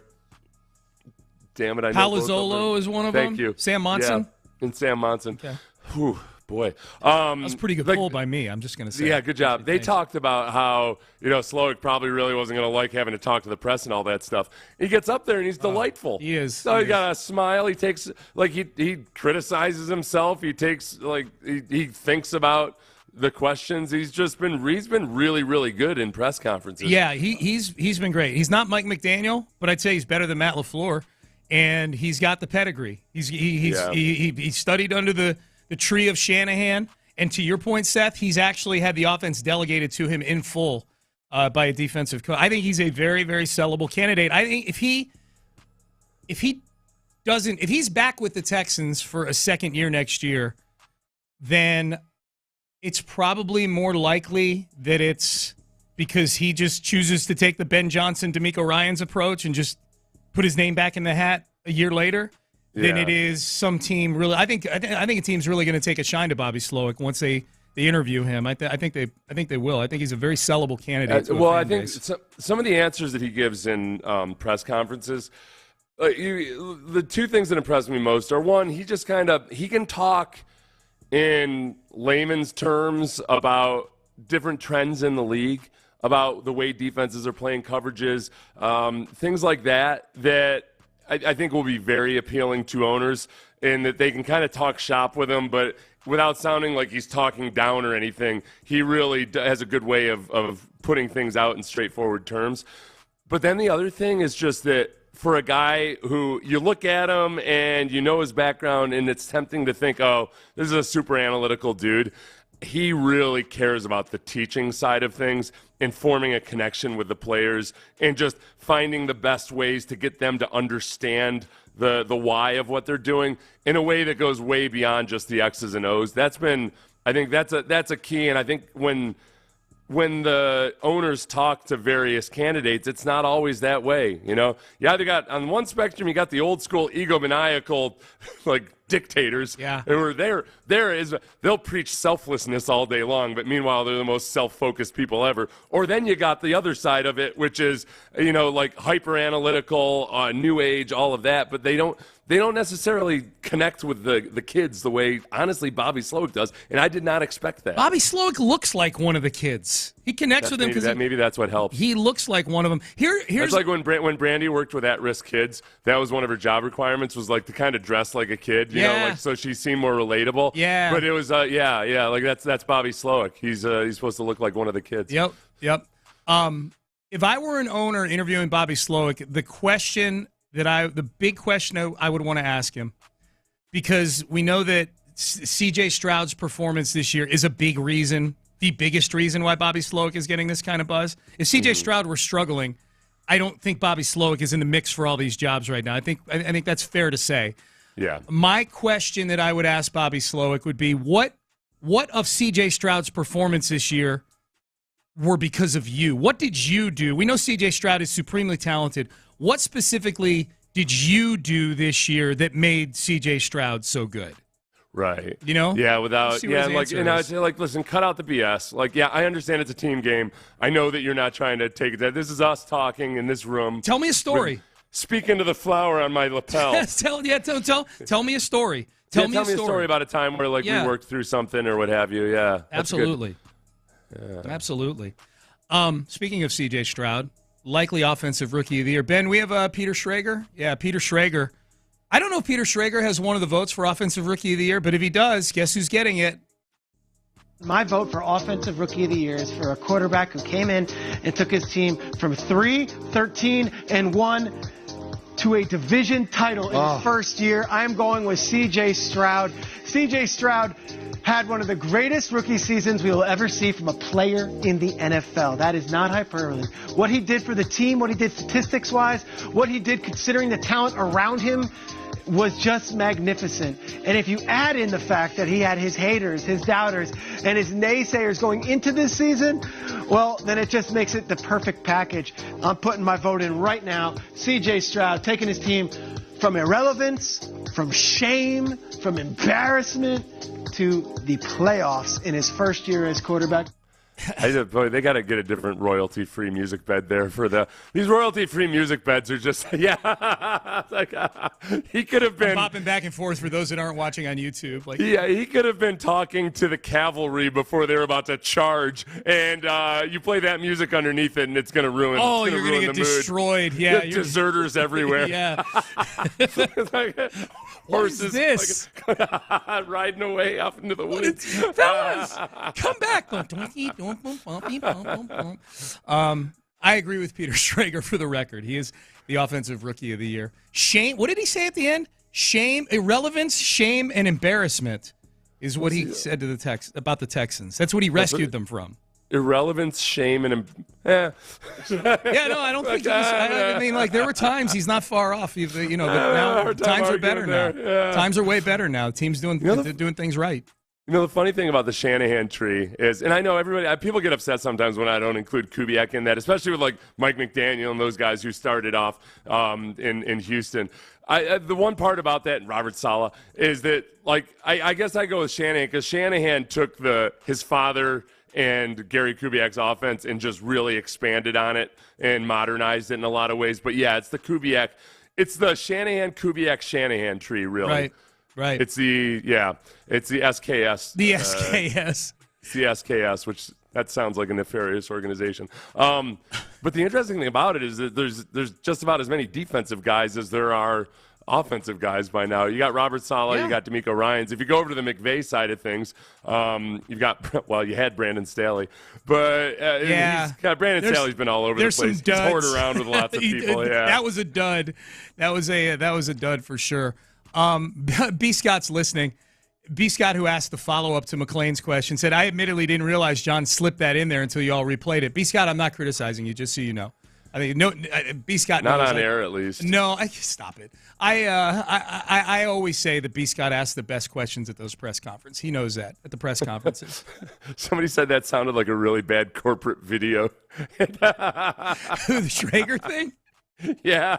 Okay, we got to play it again in the next segment. We're up against it. Let's listen to it as a really bad corporate video in the next segment. I got to tell you, our HR videos, I wonder if they would mind if we played some of our HR videos to our listeners. With the actors? I don't know. I don't think, I love them. I do too. Remember they went away from the actors for a little bit, but they've gone back to the skits. Yeah. I actually enjoy my HR videos. I do too. I love Bad Decision Guy. In the robe the Bad with the Decision pajamas. Guy is awesome. He's great. Yeah. He's fantastic. I do feel a little bit profiled by almost every person that does something bad on my HR videos, but whatever. It's funny. I get it. But that's how they soften the blow. It really is, though. Like the middle-aged white guy walks in, and you're like, oh, here we go. Yeah. Well, whose ass is he going to slap? What are you going to do? I'm just glad they provide those videos for us to remind me of these things. That's all I'm going to say. I was ready to go around the office slapping all kinds of ass. Yeah. I don't know why I have to take so many more of them than you, though, Sean. It's weird. It's weird. Yeah. Like, Sean, you know those 7 videos you have to take? And he noticed. And he noticed. All right. So the coaching cycle is going on right now. And a few big names obviously stepped down in the last couple days. Bill Belichick is out there now. He is the one of the guys who stepped down the last few days I think is going to coach. What if Bill Belichick were let go from the Patriots last year when the Texans had an opening? What would today be like if it were 2023? That is next. Bayway Chevrolet on Broadway and Pearland.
per item at regular price. Sports Radio 610 presents Payne and Pendergast. All right, good to be with you, Payne and Pendergast, Sports Radio 610. The big news today, it's getting all the attention on the TV in here from the national yell at each other shows is I like that. Yeah, that's what they do. Bill Belichick. It is every time you look up at it. It's like, wow, they're so angry. Yeah, or they're confused. I used to be that guy. They're either angry or confused. They're yelling, or Orlovsky's got that look on his face like he's trying to take a dump, like. He's squinting. And then it's either like a passive-aggressive confused or genuine confused. Right. Sometimes the passive-aggressive confused, like, what the hell What are you talking about? Yeah. So Bill Belichick and the Patriots parting ways. By the way, we'll get to what we teased here in just a second. There's a news conference today in New England at noon Eastern time, so 11 o'clock local time, that reportedly will have both Belichick and Robert Kraft there. So this is almost like Coughlin. Remember Coughlin did it with the Giants, with the owners. With the Giants. With the Giants, yeah, that's right. Yeah, so I guess maybe when it was kind of awkward. Yeah. I'm guessing he snubbed somebody. This has the potential to be awkward, I think, with Belichick and Kraft. Yeah, I don't know. I wonder. I mean, they've got such a long relationship. I mean, Coughlin had it at that time too, and won 2 Super Bowls. Yeah. I guess I'm just factoring in that these are 2 generally awkward people in front of microphones. That's a very good point. Yeah. Even if it's completely congenial, it's going to be kind of awkward. Yeah. Like, I feel like anything involving Robert Kraft. I just remember talking in the first time after knowing Bob Kraft for 7 years, I felt comfortable making eye contact with him, and that was a big step for me. I invited Bill so many times to go to the Orchids of Asia Spa in Jupiter, Florida. He would never bite. Not that it wasn't erotic. It was erotic, yeah. At the end of So this is the thing. Coughlin got up and gave a speech, and at the end, when he was done, he walked off stage, and as I recall, shook hands with a few people, but like blew right past John Mara and the co-owner and That's the CEO. What it was. Yeah. And I think that the other family that owns, I think he acknowledged him, but not John Mara. Who is that? That would make sense. Cause I think isn't John Mara kind of like the happy-go-lucky fun guy? I'm not sure. Kind of like the yeah. I could see Coughlin not liking the cut of his jib. Did that feel on brand for Coughlin, that interaction? Oh no, Tush is the one that's the good time. Okay. No, I don't know. I mean Coughlin doesn't. There's no duplicity to Coughlin. Right. Like he's not gonna. He's not two-faced. You know. I think he has a hard time just being very, very polite to somebody that he really despises. So, yeah. Let me ask you a question here, okay? If this were last year, if Belichick were getting fired on January the 11th, 2023, instead of 2024, this time last year, the Texans had a job opening. This time last year, the Texans were embarking on a hiring journey that wound up with DeMeco Ryans. And I'm not, trust me, the purpose of this question is not to say that Belichick would be an upgrade over DeMeco Ryans. He would not be, in my mind. Not this version of Belichick. But if Belichick got fired this time last year, do you think the Texans have conversations with Bill Belichick about the head coaching job for the Houston Texans? I don't think so. This time last year, it's tough because DeMeco changed everything, kind of changed the calculus of everything. Also, by the way, we do have breaking news. Which is? We can hit the Titans. I don't know if we want to. Okay. Breaking news from Sports Radio 610 is presented by BetQL. Smarter bets start with BetQL. Download the BetQL app or visit BetQL.com today. According to Ian Rappaport, the Titans have put in an interview request for Texans OC Bobby Slowik. That is breaking news. That qualifies. One of the more impressive offensive minds. He also has a slip from the Commanders. Okay. I've never heard that terminology before, but yeah, okay, yes. Okay. That's actually technically Houston Texans breaking news. So, yeah. So Bobby Slowik, Tennessee. How big a threat is Tennessee? That's where the Rand Carthon, the GM, is. So as Lamont pointed out earlier, he said us media types always assume that because people work together, they have a great working relationship. I wouldn't go that far. I do think there's a higher chance and probability that because they work together in San Francisco, and San Francisco is a very successful organization lately, that they probably share a lot of the same philosophies and the same background and experiences when it comes to team building. Now, and especially offensively, since that's a Shanahan joint, So I think that's where it might be. If Rand Carthon wants to talk to Bobby Slowik, that's the other part of it. If Rand Carthon wanted nothing to do with Bobby Slowik, then I would say, oh, yeah, it looks like they probably didn't get along all that great. Rand Carthon might have an inside edge on convincing Slowik that, like, oh, no, I know I'm the one who knows exactly what you want, and I'm going to be able to help you work to get what we need and the type of quarterback you want. So it feels like Tennessee might be more of a threat in some respects than some of the more easily identified choice finds, like San Diego. The Chargers. The Chargers, yeah. Now, to be clear, the only teams that have requested permission to speak to Slowik, and again, we're coming at this from an angle of we want Slowik to be the offensive coordinator here next year. I know there's a couple people that have texted that said, why are you guys so hepped up about Bobby Slowik? I think Slowik's a good OC, and he's in his first year. I think there's only room to grow for him. Yeah, look, just to back you up on that real quick. You've got the rookie of the year who has broken all kinds of records and is looking awesome. Like, go back to Justin Herbert with the Chargers. After he lost Shane Steichen, he really wasn't the same guy. Shane Steichen goes to Philadelphia, and Jalen Hurts looks awesome. Shane Steichen leaves. Jalen Hurts doesn't look so awesome. So I'd like at least one more year of seasoning with my young quarterback to where he can stand on his own. Absolutely. I would say, so if you're of mind the same as Seth and I, that we want Bobby Slowik to be the OC, and I think most people are, the threat level of the three teams that have put in a request to speak to him, I would say Carolina is almost zero threat.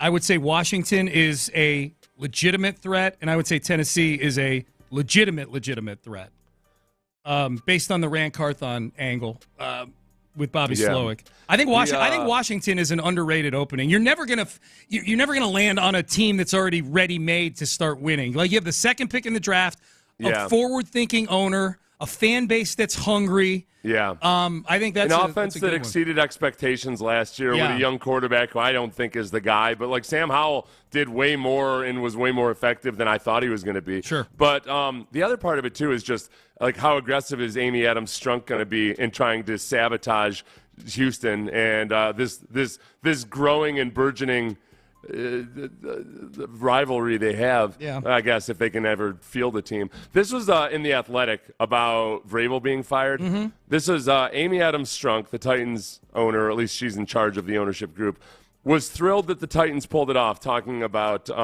their victory the week before the Texans.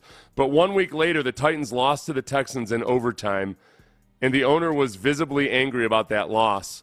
That's when several members of the Titans staff believed she had made up her mind. That was the Oiler game that was her own little playground. Yeah. So she wanted to move on for Vrabel. She consulted with some others in NFL circles about the decision, but ultimately the decision was all hers with no input from Carthon.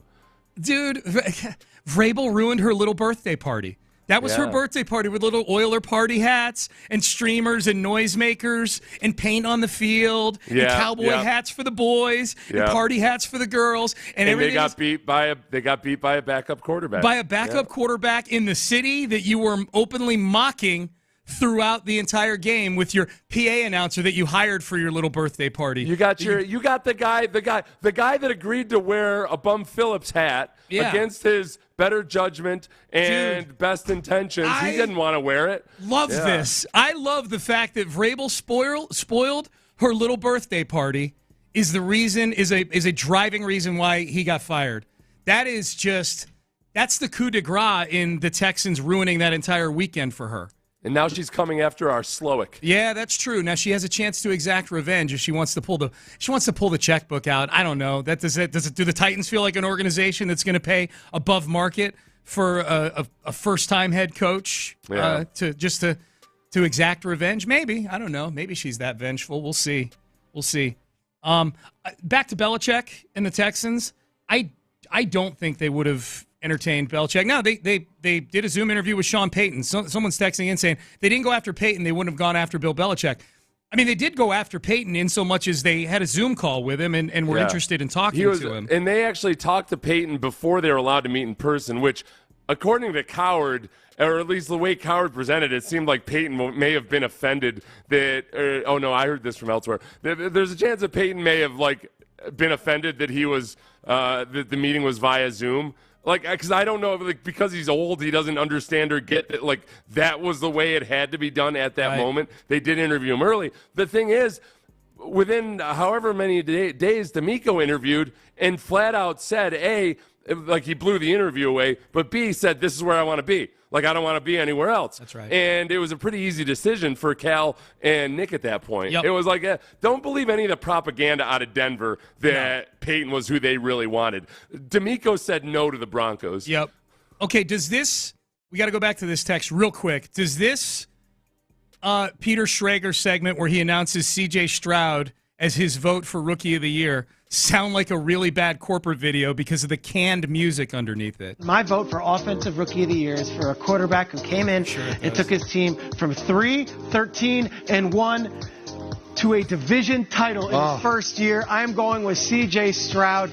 C.J. Stroud had one of the greatest rookie seasons we will ever see from a player in the NFL. That is not hyperbole. Okay, that's good. We've heard enough. Yes, it sounds like a really bad corporate video. He sounded like what's Chris Collinsworth's son? It sounded like Jack Collinsworth with less testosterone. Yeah. Over doing leading an oldies jazzercise class or something. Where your feet are barely moving, you see him kind of moving his arms like this. All right, ladies, I see it. You know what the music sounded like to me? It sounded like the music that would play at the opening mixer on a singles cruise where nobody knows each other, but you're just you got your "Hello, my name is" tag on there. Ben, play it one more time from the very beginning. My vote for Offensive Rookie of the Year is he's kind of walking around and took his team double from vodka soda or whatever it is, 3-13-1 to a walking division up to, title. "Hello, my name is Jenny." I'm going with Start talking C.J. to her. Stroud. Where are you from? C.J. Stroud. Do you like C.J. Stroud? You want to vote for him as Rookie of the Year? Yeah. I wonder, did you ever, when you were single, did you go to a singles mixer? No, I never did. I never did it. But I'm feels going like off a lot of pressure. Yeah, I admire anybody that does that. I was never in a position to do it, but it's a whole different vibe you got to put out. Yeah. Because everybody, it's very, it's different than any other spot where even though, there's always people out there trying to, meet other people, but that's it's almost too formalized. A lot of pressure. Speed dating, too. A lot of pressure. Now, if it's a cruise, you are confined in one area. You have no choice but to go talking to people. That's the best thing to say to a lady. Yeah, you have no choice but to talk. You're confined to this area. I know that you're going to be here for a week. Care to go back to an even more confined area with me? How does it feel being surrounded with no escape by all this water? Okay, this is why you only escape is a watery death. Maniacal look on his face. That would scare any lady. All right. Injury report today. Texans have their last practice before the playoff game. Of the guys who didn't participate yesterday, who are the ones we need to see at practice today? Who are the ones we're just hoping to see practice today? That is next. Hey, we are still dealing with the aftermath of the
Sports Radio 610 presents Payne and Pendergast. Payne and Pendergast. I keep saying there's 7 openings now. There's actually 8. I keep forgetting to add New England. Bill Belichick parting ways with the Patriots this morning. There's going to be a news conference later this morning with Kraft and Belichick both there. So guessing it'll be cordial since they'll both be there. It'd be fun if they got into a fight with each other.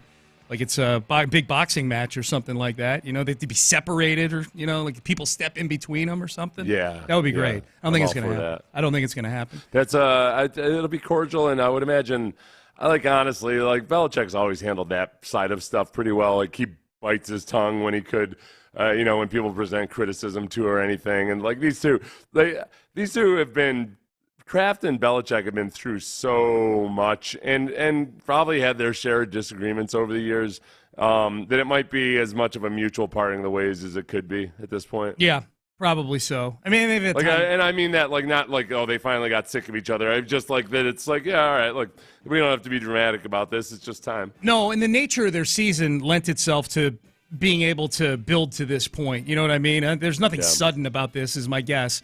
Behind the scenes, there have been reports all season long about this, us arriving at this day with Bill Belichick. So 8 openings now in the NFL. And we should mention again, if you missed the news, Tennessee, the 3rd team now to request permission to interview Texans offensive coordinator Bobby Slowik. You know, the thing about it is, the more job openings there are, including, I mean, people are. I don't know if this is reckless speculation, but I don't think it is. People wonder, okay, if the Cowboys got rolled in the first round of the playoffs, if they somehow lose to the Packers especially, that would be especially embarrassing to the Cowboys. Could it be Belichick to the Cowboys or something? I think I think that's obviously speculation, except I don't see it as impossible. I see it. And if Jerry Jones were to enter the conversation and you got 9 teams that have openings, the amount of money people might be willing to throw at Bobby Slowik might be too loud for Bobby Slowik to ignore. Maybe. I was with a bunch of Dallas people last night over at the Yellow Rose Distillery. There were a bunch of people from their headquarters in from Dallas for a party over there. And so we were talking a lot of football, and it's a bunch of Cowboy fans in the room. That is very real, the discussion that you're talking about, that if McCarthy were to lose, especially in a fashion that is kind of embarrassing to the Packers, that's in play. It's funny, the folks I was talking to, that I was talking to, a couple of them were saying that there's been more chatter about Jim Harbaugh as opposed to Bill Belichick. Which one do you think would work better with Jerry Jones, Bill Belichick or Jim Harbaugh? I think Jim Harbaugh actually would, and it makes more sense in terms of Jim Harbaugh working with Dak Prescott. Yeah, I like that. As far as those guys working with Jerry Jones, I think that Harbaugh has worked with a GM. And it was with what's his face there? That's with the Jaguars Trent now, Balky. Yeah. I think Harbaugh ultimately probably wants total control. But I think that he's probably he's an eccentric dude to begin with. So I think he's probably got more of an appetite, or he's got perhaps more of a tolerance for stuff, especially after having dealt with college boosters and all, and administration and all that for multiple years. Dude. I think he would look at Jerry Jones like a cool breeze. You know? That's a great point. I can't imagine, especially the last year with Harbaugh. I think any college coach, to me, it's not even an argument. Like which job comes with more stuff? A big-time college coach or an NFL coach? Yeah. Big-time college coach nowadays, for sure. If you think about Belichick, and his whole thing is like just all about the football, none of the hoopla. He doesn't want to have to deal with any of that stuff. That doesn't really jibe well with Jerry Jones whatsoever. No. Whereas Harbaugh, he fell right into being the Michigan head coach and doing goofy stuff on social media and sleeping on a cot at a recruit's house, whether it's legal or not.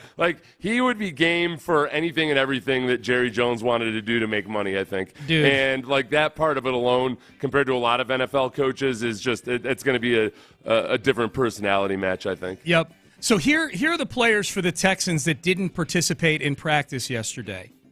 Will Anderson, ankle. Andrew Beck added to the injury report with a calf. Noah Brown, back injury, although Noah Brown has multiple injuries going right now. And then Jonathan Grenard and Jerry Hughes, also ankle injuries. So, Seth, you've got 3 defensive ends right now with ankle injuries, and I think if I was a betting man right now, I would say the only one that plays, and I have no information based on this, but just based on him playing last week, Will Anderson Jr., and the way Jerry Hughes left the field last week, and the fact that Grenard's been off the grid for 3 weeks now, they need Will Anderson Jr. back. I'm hoping they get these other guys back. Yeah, as far as Jerry Hughes leaving the field, I guess the only thing I hope about that is, just like it was with Jonathan Taylor, man, ankles are finicky. And sometimes once you've had a sprain in your life, you can roll it again and it'll feel just as bad as the first time around. And it might feel like everything snapped, but then after a while, it subsides and you can get back out there. So hopefully it's that brand of an ankle sprain. This is the big opportunity area for the Texans versus the Browns. If you look at the Browns roster, it's just very, very well constructed.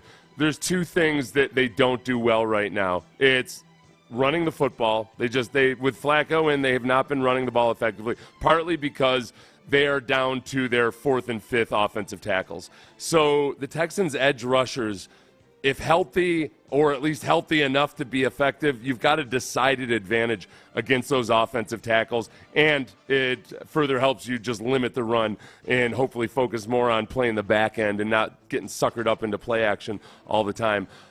It's huge. That, for me, that's the game right there. If you could tell me right now that Will Anderson and John Grenard were going to come out and give you 50 snaps each, and they just were both going to feel awesome, I'd feel really good. I would certainly bet on the Texans with a 3.5-point spread. Without those guys, it becomes a lot tougher. Is it up to 3.5 now? Did you see that somewhere? It was 3. I thought I saw that early this morning. Okay, I mean, I could see that. It went from 2.5 to 3 yesterday. Okay. It's actually down to 2.5 now, at least according to Yahoo. So it's down. It's under a field goal. So it's hovering around 3. So yeah, that would be good. Noah Brown coming back, that would be. I mean, this is where we are this season. If I all of a sudden saw an injury report that had Noah Brown limited, I would get a tingly feeling. I'm not going to lie. Like now we got Nico, we got Noah Brown. We can trot 3 receivers out there and not have to have one of them be basically one of. I'm calling Mechie a rookie because this is basically his rookie year. Yeah. You know, you go from the only time Mechie or Xavier Hutchinson see the field would be in, spread 4 wide receiver set kind of thing, Right, yeah. 3 vets. That's, and, honestly, is the stat that keeps coming up now is that CJ's been much better against zone than he has against man, that he's very, very good against zone, but not so hot against man. The one thing that doesn't concern me as much as maybe like those headline grabbing items would have is that a lot of that is tied to at various times when the Texans have struggled versus the blitz. I don't think it's always necessarily that nope, versus teams that play man, he's bad, and versus teams that play zone, he's good. It's always way more nuanced and complex than that. That's where it really comes down to, for me, getting CJ protection in the pocket. And if you have to scheme it by using a fullback, by keeping tight ends in, then you also got to be able to run the ball out of those formations, And that's so the run game is very much tied to the passing game this week. Not in that you got to run to set up the play action as much as that. I just want you to be able to keep those heavier formations on the field, 2 tight ends and using a fullback, all that to block for CJ, but then also to spring the play action on him out of it too. Yeah, I'm getting excited, man. I mean, we're getting down to it now. Tomorrow's Football Friday. Game is 3:30 on Saturday. It's a first playoff game right out of the chute. Man, I would love the dynamic of last week, Seth. The best part of last weekend was the Texans winning Saturday made Sunday so much more fun. You know what I mean? Like that your team is still in it and relevant. And if they win Saturday, that Saturday night game matters to you between the Chiefs and the Dolphins. Like those next 2 games, Chiefs-Dolphins Saturday night, and then the very first game, Bills-Steelers, the outcomes of those games dictate where you're going, or maybe, if you get 2 upsets, you get another home game out of it. Not to mention, you get to watch them released from the tension of worrying about your own game. Yeah, we're it's like when you're at an event and you're gonna speak, and you got 3 people speaking in front of you, and you'd love to be a good human being and listen to them and everything, but you're in your head thinking about your comments, should I say this? Should I not? Oh no, he said this. I got to change my speech, dude.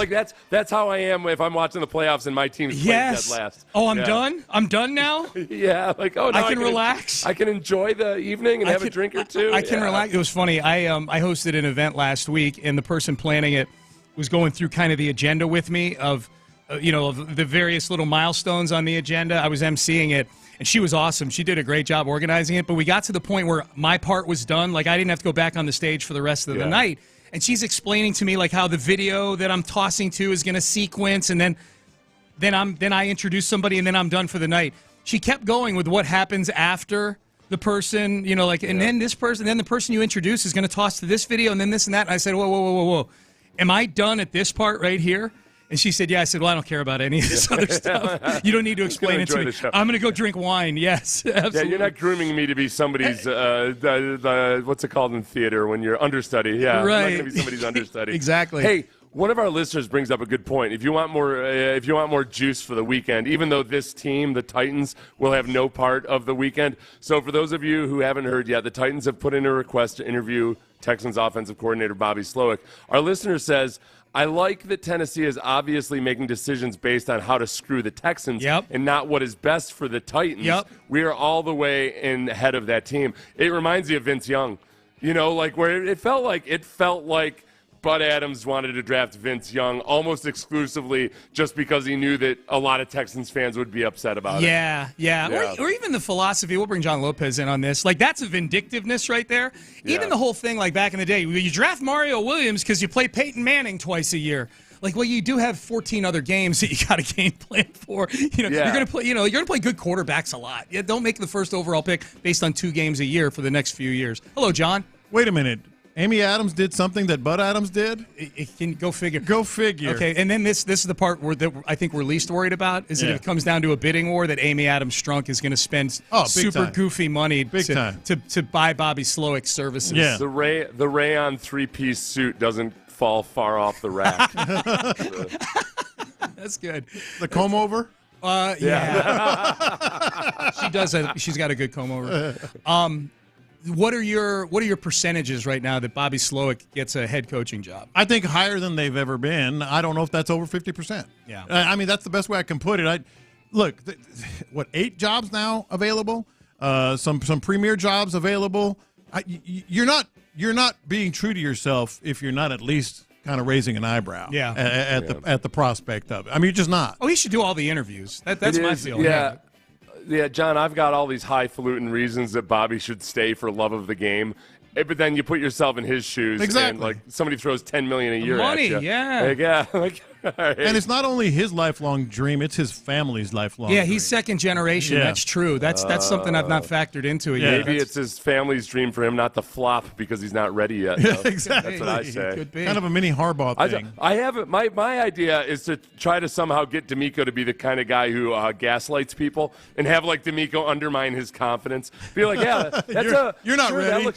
That's a great starter job. I mean, yeah, you might be able to use that as a springboard after you get fired to get another one down on the line. Nefarious D'Amico. That would be fun. Say the word "fine" a lot. Fine. With that smirk that you just fine. had. It's fine. Oh man, I want to slap you right now, and I know you're just joking around. That's awesome. That is awesome. How about the 3 legends retiring within like 18 hours of each other? It's really crazy. Incredible. It's a whole new book that is You going to think be written. Popovich will follow him out the door today? That would be good if we got rid of Popovich. Oh, wow. I hadn't thought of that. Yeah, we need Popovich to quit today. That would be good. Sometime before 4 o'clock. I feel really bad for Pete Carroll. You do? Yeah. You got booted upstairs or booted doing an advisory role? His headlines were tenure was short-lived. Oh, he was like Farrah Fawcett to Michael Jackson. Yes, exactly. Yeah. Farrah Fawcett died one morning. It's like, oh my God, Farrah Fawcett, and then Michael Jackson goes and dies. Oh, yeah. Sorry, Farrah. Sorry about that. Yeah. All right, that was Crosstalk, brought to you by D&M Leasing. You're listening to KILT and KILT HD2, an Odyssey station. Seth, antibodies to you, my friend. Antibodies and a viewing of 10 to you. Thank you very much, 10. That's Bo Derek, not Farrah Fawcett. Oh, she's been disrespected yet again. All right. Landry Locker, John Lopez, Figgy Fig. We'll see y'all tomorrow at 6 a.m. They are up now. They are in the loop. Go. The excitement's already high. The playoffs begin on Saturday. And then Bobby Slowik did what he did yesterday. Bobby Slowik, who just got requested to be interviewed by the old Oilers, Tennessee Titans, Amy Adams Stank. Bobby took it up a notch yesterday. I don't know. Maybe it's because he's so battle tested, but I feel like Bobby Slowik, he put it out there. D'Amico Ryans is talking week to week. Bobby Slowik is as well, but he provided us with a countdown that I haven't quite heard people talking about. This was Bobby Slowik yesterday. I'll tell you what, full disclosure, if I'm an owner, he's hired yesterday just based on that press conference. Maybe I got lost in the moment, but that's what it is. Here was Bobby Slowik yesterday cranking it up an effing notch. Everyone's energy in this organization is devoted to how do we play one more game? How do we keep just playing one more game? You know, we really have what I believe is a special group. There's guys in that room that I just can't imagine having to do this without. Find a way to get 4 more games out of this. That's really all of us are devoted to. 4 more games? My goodness, Bobby Slowik. When you're talking Texans, you're talking Super Bowl. Do we need Bobby Slowik? 4 more games is what Bobby Slowik threw out there. He's talking special. He's talking 4 more games. Is it time to get a little bit greedy, John? I know there's a big game. I know there's a losable game in front of us. It's also a winnable game. You also have C.J. Stroud. When you start talking special, I mean, do we need to do what they do in the NBA Finals where there's 20 and then you mark out 20 and you go down to 19 all the way till you get to 1? So we got 4? Bobby Slowik took it to a new level. Should we be more greedy around here? I've been greedy. I've been a little bit greedy. Now I feel like you're fat and happy. I haven't said no. I'm never fat and happy. Well, sometimes fat. I didn't mean it like that. But no, I've been saying all along. 3 weeks ago, 4 weeks ago, we need to change the way we look at the Texans. That's kind of what he's saying. We need to change about this. Hey, happy to be here stuff. We're talking about 4 more wins. I've been greedy. I don't know if I would predict any of these. Probably Saturday I'll predict, but we'll get to that tomorrow. You'll predict a dub? We'll get to that tomorrow. I'm feeling it. I am feeling a dub this weekend. Maybe I'm lost in the sauce, so to speak. But no, there is no reason not to be greedy. Like, tell me a reason not to be greedy. Oh, they're better than you. Well, some teams are clearly better than you across the board, but you got number 7. You know, I mean, there's no reason not to start thinking that way. No, there's no reason not to be greedy. It's just hasn't been said by them. It hasn't been said. Bobby Slowik was the first one to say it. I think he might be in his bag. Yeah, he said. I think Bobby Slowik might be in his bag for sure, and I'm very excited about it. I'm excited about what's going on around here. I'm noticing. You know, there's talk about. I heard you and Sean, you are blabbing about Nick Saban and Bill Belichick. Who gives a damn? Well, who gives a damn? Like, this is. Well, you better edit that. Who gives a damn around here? Who gives a damn? No, you don't have to edit anything. I'm not worried about coaching searches. 25% of the NFL jobs are open right now.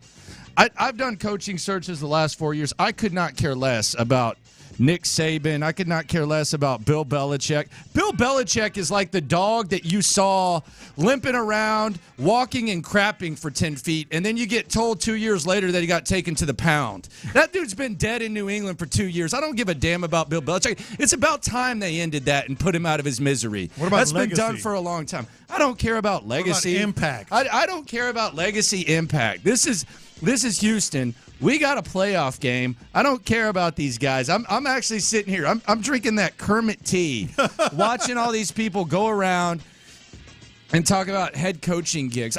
In all seriousness, more than like 2 minutes at a time dedicated to head coaching searches is a disservice to the people of Houston that have had to follow coaching searches for the last few years that have a relevant football game. I don't disagree with that. But what does Roger Clemens think about it? 713-572-4610. I don't disagree with that. But some of these coaching searches, some of this developing news. The Slowik, sure. Does but affect I'm the not Texans. even worried about Slowik leaving. I'm worried about what Slowik's going to do against the Browns. The Browns, because C.J. Stroud, he's really good against the zone. He's the best in the league against the zone. 73.9 QBR. He's 27th against man. The Browns run man 39% of the time. So that's what I'm concerned about. You heard what he said about You could call it Hardo. You could call it whatever. I do not care about coaching searches right now. I do not. I'm excited for this game. You heard what Bobby Slowik said about the zone and why it's that pure, I guess, reads is what they're talking. Progression is what they're talking about. That was pretty enlightening, and we can get in the sticks a little bit later on that.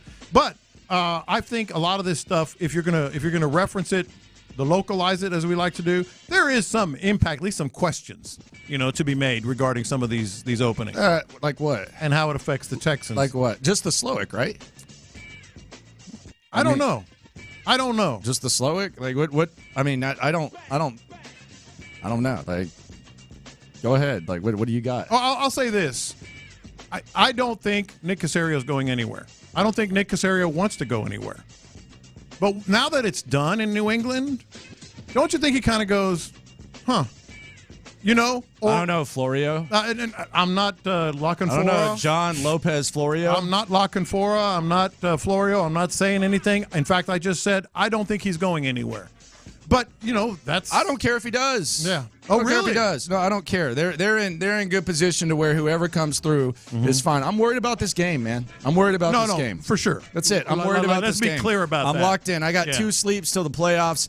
I'm locked in. Yeah, let's be clear about that. Bill Belichick retiring. I woke up this morning. I turned on my phone. I saw a picture of Bill Belichick. It said Bill Belichick and the Patriots are parting ways. I said, okay, cool. Who cares? That's awesome. Great. Good job. This is a week for the Houston Texans. Good for him. This is a day. Salute. By the way, that's going to be huge for the loopholes. Sheldon Rankins is going to come through. Sheldon Rankins, who's apparently all about that business. He is. I was told, hey, you don't like talking about stuff outside of football. He's all about ball. I got a couple things that I did a deep dive on. He's all about ball. And then, which is fine. You want to be a Hardo? Next question. I'm in Hardo mode. No. I'm in Hardo mode. We can go Hardo mode if you'd like. He's one of those guys that is so soft-spoken and laid back off the field. Next question. You said soft-spoken, right? Yeah. Okay, just making sure. And then... I just heard soft. You thought I said well-spoken. I thought he said well-spoken. I was like, oh, really? Wow. Come on, man. Soft-spoken and laid back off the field, and then is a holy terror on the field. And... he's a leader. He is a leader. He's a leader. I got a great anecdote on that I'm going to ask him about as well. And Cal and Hannah McNair coming through. How about that? They are? They're coming through. Oh, wow. Yeah. What time? I don't know. I'm just kidding. Probably later on in the show. 1 o'clock hour. We'll talk to them. The injury report came out yesterday. Jonathan Grenard, and this is going to be some good news. Jonathan Grenard is going to play on Saturday. Like, I'm just telling you, Jonathan Grenard is going to play on Saturday. He's listed, did not practice. He's out there. I don't know how effective he's going to be, but there is, I'll put it this way. I'll put it at like 75%. I think Jonathan Grenard plays on Saturday. I think it's very, very safe to say I'm wrong often, but Are you reporting this? I mean, I could, but I won't. Yeah, I would bet, like, if you put a gun to my head, I say Jonathan Grenard tries to go on Saturday. I agree with you, and I think I think that's obviously, we talked about it yesterday, it's a monstrous development if he can play, because Will Anderson's going to play, even though he's not 100%. So there's that right there as well. So that's big for the Texans. Are you willing to look ahead at this Bobby Slowik for more? Or you want to just focus on the task ahead? I'm asking you because Bobby's the one who said it. I'm not the one who said it. Bobby Slowik. Let's hear it one more time, Figgy. 4 games is what he said. He went week to week, but then he went 4 games. Here's Bobby Everyone's Slowik. energy in this organization is devoted to how do we play one more game? How do we keep just playing one more game? We really have what I believe is a special group. There's guys in that room that I just can't imagine having to do this without. Find a way to get 4 more games out of this. That's really all of us are devoted to. Yeah, that's it. Let's do both. Let's do both because I'm pumped for this Saturday, like everybody in this town should be. 4 more. And 4 Go more. Dolphins. So here's what we need. We need the Texans to win, then we need the Dolphins, and then you don't go to Baltimore. Yeah. How about that? Mm-hmm. How about that? Let's go parlay. I actually already did the parlay. You did? Yeah, I bet Texans and Dolphins money line parlay. Just a little something. Mm-hmm. But this is the greediness. This is getting ahead of yourself. 2-team parlay. Texans, Dolphins, money line. Just, $30 to win. Oh, that's $30 right. To win $160. $30 to win $160. It's the greedy ass. I'm gonna call this the Bobby Slowik parlay. Mm-hmm. 30 to win $160. That's not bad. Let's get greedy. That's not bad. I've lost confidence in the Dolphins, but I'm not going to say. Yeah, you should. I'm not going to sit here and say that they don't. Are you confident in the Chiefs? See, that's the thing. Yeah, I'm looking ahead, man. I'm not real confident in the Chiefs That's how I'm feeling it. I'm feeling it like that. And we're getting so far ahead of ourselves, but it's fine. On the text line, 713-572-4610, the 832. You don't have 6 rings, and Nick Saban's the best coach in college football. You can't just disrespect him like that. I just did. I don't give a damn. It has nothing to do with me. I don't give a damn if they're goats or whatever. That stuff, cool. Has nothing to do with what's going on, the people driving around listening, the people tuning into us. They don't tune into this show to hear me talk about, is Bill Belichick the best coach of all time? Is Nick Saban? Who cares? I don't.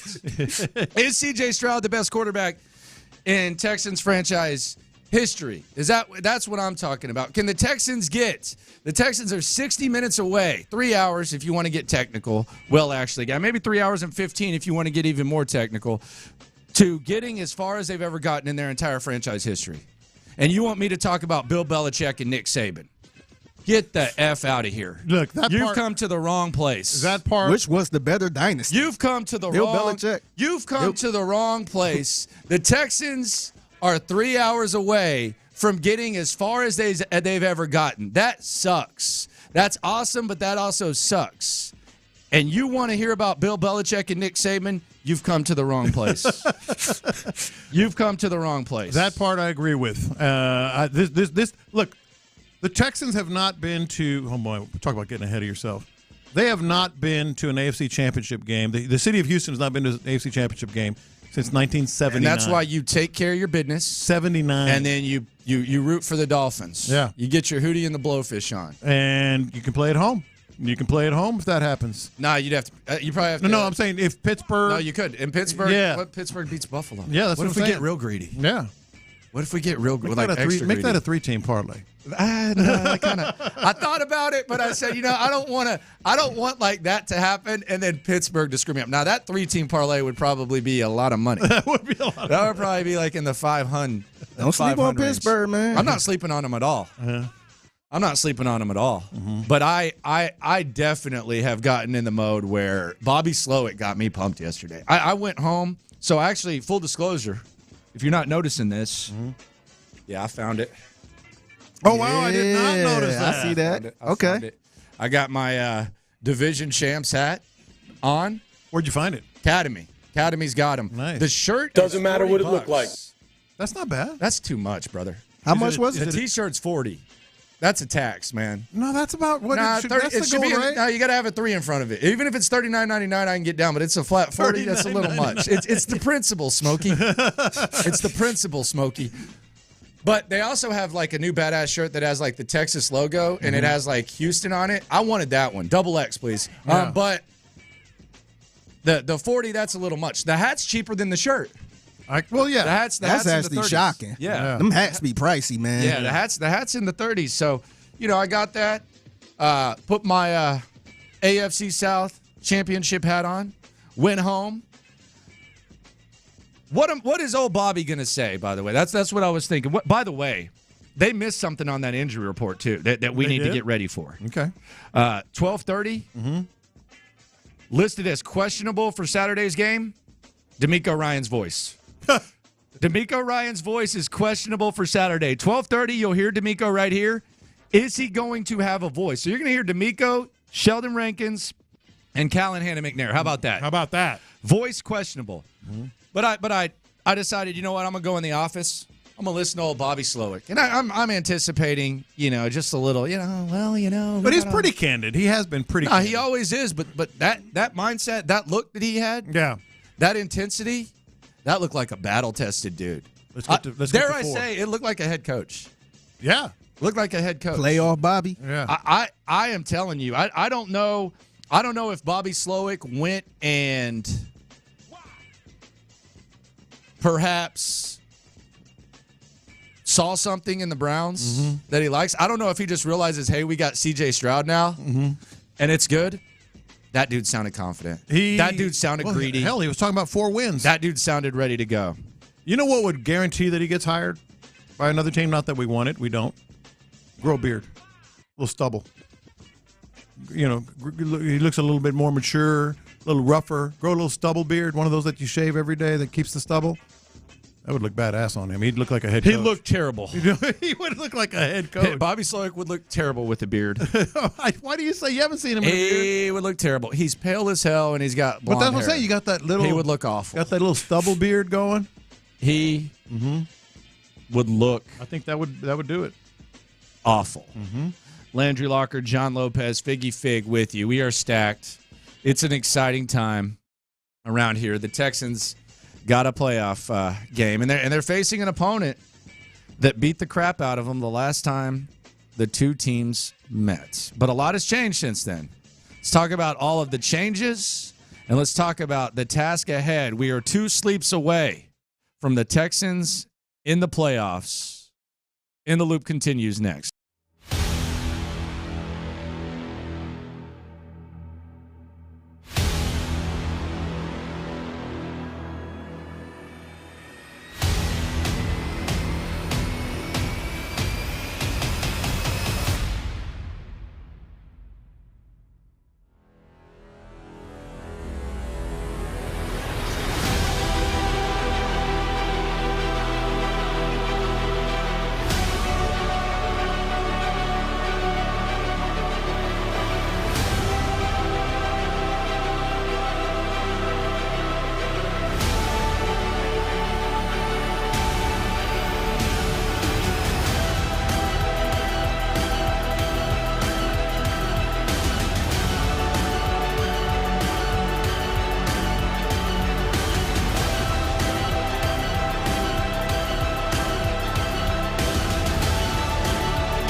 With John Lopez and Landry Locker is presented by La Michoacana Meat Market. Figgy, let's hit him big time. Houston, let's get in the loop. Oh, the jokes are coming fast and furious every time y'all talk about this guy. With Landry Locker. Landry, I mean, you're going to be in midday forever now. And John Lopez. On occasion, Lopez makes a statement that's so ludicrous, it makes me pick my phone up and call you guys. You're in the loop on Houston's sports leader. Your champ, 610. Sports Radio 610. Ton going on in the football world. The Texans are in the playoffs. That's what matters. That's what matters locally. If you want to hear Nick Saban or Bill Belichick takes, you've come to the wrong place. This is I don't give a damn what's going on with them. There's plenty of stuff going on here. We've been doing coaching searches for 4 damn years. I want no part of it. I'm actually avoiding it like the plague.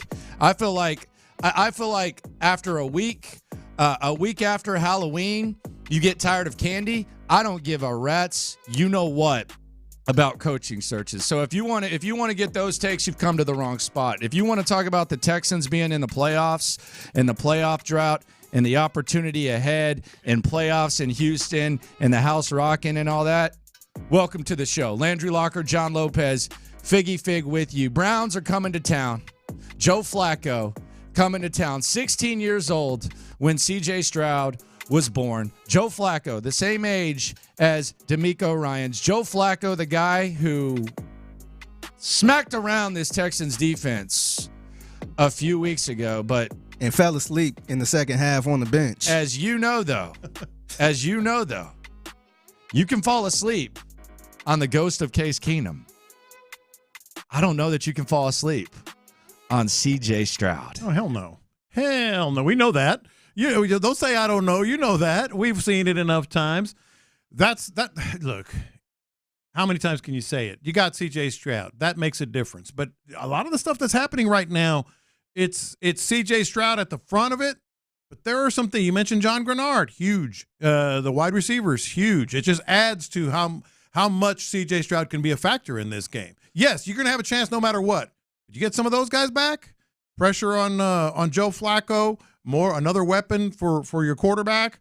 That's going to make it even not easier, but an easier path. Yes, it is definitely. I mean, it's right there in front of you. The Cleveland Browns coming to town. You are hosting a playoff game, and what I like about this squad right now, by the way, we'll get the injury report. Will Anderson, Jonathan Grenard. Spoiler alert: I think Jonathan Grenard plays.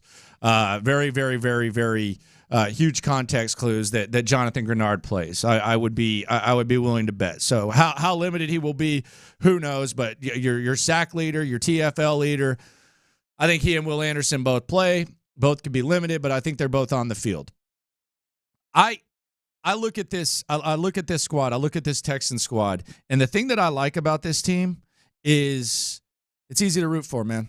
Like, even when Bill O'Brien was winning, you kind of felt awkward. Mm-hmm. Yeah, you're glad the Texans won, but this weasel, this weasel right here, this slime ball, this guy that takes advantage of the weak division and has a quarterback save his butt. By the way, we haven't even really mentioned that guy. I don't know what the hell he's doing. He might be in town. Mm-hmm. It's really just kind of becoming an easy team to root for. You're happy for them every time they get the dub. That just kind of adds to it. That's kind of how you go from, being at the bottom to like captivating the city and getting people excited. It's just a likable, easy team to root for. And I think that kind of adds to the excitement on top of the obvious that there's playoff football in town, down the street, as 25% of the teams in the NFL are shuffling. They're doing what we've done the last 3 years. Yes. They're trying to figure out who we going to hire, who we going to hire, who we going to hire, who we going to hire, who we going to hire. I want no part of that. I want zero part of that. What you said, though, it is all true, and more than anything, it energizes the city. It energizes fans. Here's the thing about Bill O'Brien, and this is like even when they were winning and getting to the playoffs, he wasn't well liked in his own building. Like he was despised by some in his own building. And you heard Bobby Slowik yesterday. We just played some of it. Like the sincerity in his voice was like, I can't tell you how much I owe D'Amico Ryans. Like you could just feel it. You know, and that's what you're talking about. Likable, easy to root for. Bobby Slowik was basically saying, this dude, I owe everything to him. I just think guys who know how to flip the switch. And I think that's something that the Texans have lacked. And I think that's the reason why the Texans are one win away from getting as far as they've ever gotten in 2 decades, which is pathetic when you think about it. Like every other team in the division has been to the conference championship. That's actually kind of sad saying that. It's cool, but it's really kind of pitiful that we're in that situation. But I think a large part of that, with Kubiak, it was bad luck. Like, I mean, yes. Matt Schaub gets hurt. You were arguably the best team in the league. That was bad luck. But the Bill O'Brien thing was as simple as, well, he wasn't liked, and he was a choker. He was a chump. Yes. His nuts turned to raisins in the big situation. I mean, the last time we saw the Texans in a playoff game, my man didn't even have a play on 4th and 1. No. The same team that you faced in the regular season that year, Kansas City, you had a play on 4th and 2 to ice it. You ran the ball on 4th and 1 with Carlos Hyde in the end zone, and you were just sitting there acting like this was a pivotal win. But then you go there in the playoffs, and your coconuts turn to raisins. I don't think, with what I know about D'Amico Ryans, with what we've seen from C.J. Stroud, and with that game face I saw yesterday from Bobby Slowik, I don't think there's going to be any raisin nuts when it on the Texans sidelines, at least from 3 of the most important figures when they take the field on Saturday against the Browns. They might lose. The Browns got an elite defense. The Browns got a quarterback that appears to be have as good of a headspace as I've ever seen a quarterback have. He's also one of the most clutch quarterbacks in recent NFL history. They could easily lose this game, but it's not going to be because the nuts turn to raisins like we saw the last time around. And that's not only encouraging for the short term, that's encouraging for the long term when it comes to what we're seeing, what we're going to see being a starting point and a massive baby step for the Texans. And relative to and here's shut up, B.O.B. Here's the best example. Yeah, gutless. Here's the best example of that. I said at the beginning of the year, and you agreed, there's going to be a bad stretch for C.J. Stroud. He's going to have some bad moments. He really hasn't. I also said Jets, well, which Brandon Scott's still bringing out. We'll talk to him at 11. He won't. Brandon Scott's obsessed with that damn Jets game. I mean, what are we doing? I here? didn't blame him. Like it wasn't like we'll take that up with Scott. It wasn't like I don't agree with that. He's brought up the Jets game more than I've. That was weather, bad karma, everybody hurt, good defense. He's obsessed with it. And then the other thing I said is D'Amico Ryans is going to show a flaw. He really hadn't either. So those are 2 good indicators. There's not going to be any, tight backsides, so to speak, in this game. No, there's not. There's not. I don't know. Yeah. It was pathetic. We will not see that. Now the question is, though, will D'Amico Ryans have a voice? He could barely speak 2 days ago. And you know what? I got some breaking news here for you. Oh, really? Because I have done some digging. I did some investigative reporting. Might have went and posted up at D'Amico's house and gone through his trash. Oh, wow. But I know like the FBI. What is wrong with D'Amico Ryans right now. I have figured out, I've diagnosed today's trash day. Mm-hmm. I went to D'Amico's trash. By the way, good job on him for taking out his own trash. That's very big of you. And I got the medical diagnosis of what's wrong with D'Amico Ryans and why he didn't have a voice 2 days ago and why he might not have a voice in 2 hours when we hear him right here. Well, I'm ready to hear what this might be. It's good investigation. All right. I got the paper right here. All right. Let's hear it. It's the diagnosis. I guess he did some blood work and everything. Mm-hmm. D'Amico Ryans, your diagnosis is playoff fever. Oh, God.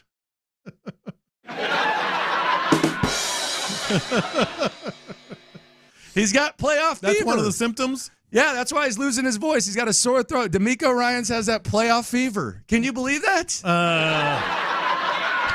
Well, I can believe that he has playoff fever, but I don't know about if that's the symptom or not. I think it was just like bizarre that he lost his voice not on Monday but on Tuesday. Is he going to have it in 2 hours? We'll find out right here. That's the question. Yeah. Is he going to have a voice? We need a voice. You need a voice to coach, right? You need to be understood. You don't need to have a booming voice. What do you mean? What's he going to do? Sign language? No, he can still talk. It's just going to be raspy. Man. Yeah. Need that voice, man. Need that voice? I guarantee it. What if he comes in there just sounding perfect? I'm really intrigued by this. 2 hours from now, D'Amico Ryans. Well, the intrigue, not to be putting a damper on everything, is he sick? I told you he was sick. He's got playoff fever. No, like legit sick. No, he's got playoff fever. There's no indication that he is. I mean, they've been all out there practicing, et cetera, but it is something to think about. Landry Locker, John Lopez. Figgy Fig with you here on Houston Sports Leader, Sports Radio 610. Coming up, could the Texans actually win this game and lose at the same time? A year ago, we were talking about winning, resulting in actually losing. Didn't travel too well with time because you got C.J. Stroud, so we're all idiots there. But could a win for the Texans on Saturday actually mean a big loss? I'll explain next. I am so glad I got through the holidays. And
We're making the stories from outside the loop matter to you. This is Localize It. Don't you know I'm local? You're in the loop on Houston's sports leader. Sports Radio 610. Sometimes when you win, you lose. Sometimes when you lose, you win. Sometimes when you win, you have to make sacrifices. Texans versus Browns this Saturday. I think a gem in this game leads to the departure of Bobby Slowik. I think Bobby Slowik is his time could very well be limited right now. I think he is. If he has a good showing in this game on that stage, I think it's safe to say that Bobby Slowik one and done, which is cool. Next man up, Gerard Johnson, come on down. But I think with the win will come a loss on Saturday. There's just too much interest there. There's too much of a body of work. So that's just kind of where we're at. There's too many good jobs. There's 8 jobs, but there's some good ones in there. I don't know if he's going to go still. I really don't. But I think it's probably bumping over 50% now. I thought it was less than that up until and we talked about this last week. If they beat the Colts, he's going to be interviewed. Well, was it 3 now for sure that he's going to be interviewed? The Titans have asked for an interview for Bobby Slowik. So I don't know if it's over. It might be slightly over 50% now, but he's in a. Here's the other thing: he's in a place where he can be selective, because his name is gonna. It's not gonna go down, in terms of especially this year, in terms of the popularity and the intrigue. Amy Adams Stank has requested to speak with him. Bobby Slowik could be rocking Oilers gear next year. So Amy Adams Stank, she's she likes to stick it to old Houston, the stanky one. She is interested in Bobby Slowik, and he's got history with their offensive or their GM. So cool, that's fine. Mm-hmm. I don't think it's the end of the world. I think that's the price of being a good squad. It's actually a really good thing, and I think the system's in place to where you can just keep it rolling. I don't think D'Amico Ryans is Nick Sirianni. I don't think he's going to lose his cool, lose his locker room and all that. So if that's a loss, you got to take. I heard in Cleveland, shout out to Ken Carmen. By the way, they made fun of our slime off yesterday. Really didn't appreciate that. Yeah, they said that. I didn't know this was a Nickelodeon. Does Landry do his show from the zoo? Very offended by that, but it's okay. All love to my boy Ken. But if it happens, it happens. But I heard Ken say, I don't want to go to the Super Bowl if it means losing Jim Schwartz, even if you lose. That's silly. I would sacrifice Bobby Slowik for a playoff Absolutely. win. I would sacrifice Bobby Slowik. If you asked me the question, like if we were doing a radio topic, would you rather lose to the Browns and keep Bobby Slowik or win the playoff game and Bobby Slowik leave? I would rather lose Bobby Slowik and win that playoff game. We can throw him in the fire and thank him for his service for this playoff win. That's just what's going to happen, and I think you have a good culture in place to where if there's anything that D'Amico Ryans knows, like based on his experience, it's losing assistants. Like Bobby Slowik too. Like if there's anything D'Amico Ryans knows, like this is not going to be like oh crap, what do I do? They lost Robert Saleh. They lost Mike McDaniel. Mm-hmm. He knows this. He knows how this goes, and he was in the Shanahan school. So you would sacrifice Slowik for a playoff win, right? Absolutely. Figgy? Yes. Thank you. Okay. It's the winning tax. Like where your head's at. I call it where your head's at. I call it the winning tax. You win, you have to pay the tax. That's part of it. You lose assistant coaches. And as far as Bobby Slowik, who could blame him? This isn't just a personal lifelong dream. It's a family lifelong dream. His whole family has built their lives around football and becoming head coaches. I wouldn't blame him. I'd be willing to pay that tax, and then let's go. You can see if it's Gerard Johnson or whatever. Let's hear from greedy-ass Bobby Slowik. This was crazy. This had my stream, Locker Room on YouTube. Subscribe, by the way. Shout out to all the people on the Sports Radio 610 YouTube right now, as well as the Twitch. This quote right here, Bobby Slowik took it somewhere where it hadn't been taken. Maybe a little bit by C.J. Stroud, but it hadn't been taken this far. This was Bobby Slowik. Everyone's energy in this organization is devoted to how do we play one more game? How do we keep just playing one more game? We really have what I believe is a special group. There's guys in that room that I just can't imagine having to do this without. Find a way to get 4 more games out of this. That's really all of us are devoted to. Okay. 4 more games. Let's 4 go. more games. He's doing the countdown. That's Super Bowl, baby. The 4 more game countdown. Yeah. Courtesy of Bobby Slowik. Mm-hmm. Give me that. Give me every bit of that. I can't even. Now, here's my question. My though. mind just wandered. When he to says what that, would though, happen. do the Texans have enough weapons to make such run? To make said run, the run that Bobby Slowik is mentioning. They could easily lose this game. They could easily win it. But do they have enough weapons? They have the most important. We acknowledge that they have an elite quarterback at least this season. C.J. Stroud has played like an elite quarterback, rookie or not. But do they have the weapons? Do you feel the Texans have the weaponry to make a run like the one that Bobby Slowik mentioned? History says no. Because, there have been like some terrific quarterbacks playing and winning Super Bowls, but they generally have an elite defense, an elite running back, an elite receiver, and the Texans, all due respect to Nico Collins, he's been up and down. I wouldn't know if anybody would call him necessarily elite. Devin Singletary's been effective. No one would call him elite. The defense might be a factor. The defense has played much better football, not counting Jonathan Taylor, and so.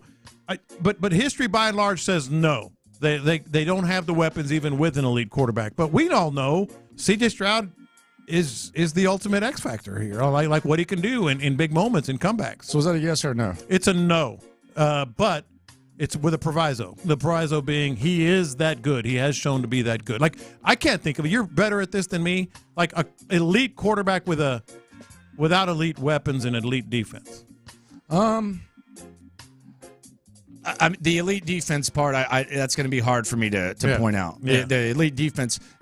The thing is, the Texans have 2 guys, Will Anderson and Jonathan Grenard, on the injury report that are capable of making the type of plays, the game-changing plays that can win you a game. Mm-hmm. Any like can go out there and win you a game. We saw it with Will Anderson a couple weeks ago. Saw it with Jonathan Grenard in Tennessee. We've seen it.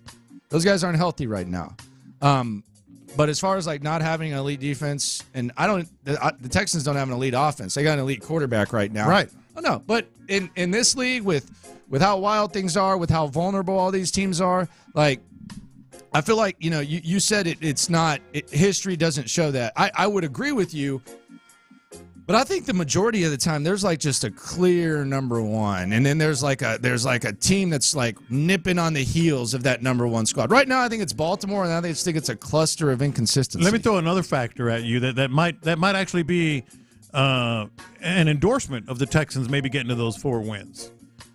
Who's elite in the AFC? Like Baltimore is the best team. Is Baltimore a team that you would say they have an elite quarterback that has elite receiver, elite running back, and an elite defense? So the AFC path might be where the Texans could maybe make a run. Like I don't think anybody in the AFC right now this year. I know Patrick Mahomes. Is like an elite team. I don't even think Baltimore outside of Baltimore. I don't even know if Baltimore's really like just dominant like we've seen in the past. I feel like they are, man. Yeah, like all around. I feel like they can get got. Like you've seen teams get got, but I think as far as they're number one. Yeah, but I mean, are they a scary team? I don't know. Like the one thing that I hear, and we're seeing this on the text line, is, well, what if the Texans had Tank Dell? Here's my thing. That's never going to be the case. Like it's going to be very rare where you have all of your weapons. I think O'Brien actually had him in 2019 for the most part, and that was really rare. But we can go down the list. Baltimore lost Mark Andrews. J.K. Dobbins. They lost J.K. Dobbins. They lost their starting running back. They lost one of the best tight ends in the game. Kansas City, I don't know that they've really lost. They lost Travis Kelce to Taylor Swift. So they lost that. Miami, they've lost starting running backs. Jalen Waddle hasn't been healthy. Mm-hmm. Pittsburgh is going to be without TJF and Watt. They lost their quarterback for the season, although they might have gained in that area. Buffalo's pretty banged up. So I don't think there's ever going to be a point where you're just at full strength. It doesn't happen that way. You got to have enough depth to be able to overcome it. So to answer the question and to put a bow on this before B. Scott comes in here and talks about the damn Jets game like he's been obsessing over, I think they have enough to beat Cleveland, and I think they have a quarterback, which means you always have a shot. Do I think that they're going to, like when Bobby Slowik throws out the 4, I do not think they're to that point yet, but you never know. You never know what's going to happen in these other matchups. Something crazy could happen. Very, very crazy, where it completely changes the trajectory of where the Texans are right now. I think we have a chance to find out for sure. Anyway, even if it's not 4 wins, I think we have a real chance to find out about Baltimore. I'll put it that way. And you certainly need some help if you want to play at home next week. But with CJ, I think you can get there. Yep. I think that's something that's realistic. Yep. Yeah. Yep. Brandon Scott, man. What is his obsession with this Jets game? What has he been saying? I thought we were trying to move on from the Jets game. He just keeps bringing up the Jets game. What are we doing? Why does this matter right now? Let's talk to Brandon Scott about that. Let's also get the pulse of Brandon Scott, how he's feeling about the Texans. Brandon Scott's weekly visits coming up next. First, I want to tell you about Orchard's win-win program.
All right, Brandon Scott's in the building. Texans got a playoff game on Saturday, 3:30 p.m. They just announced Brian Cushing's going to get the crowd hype.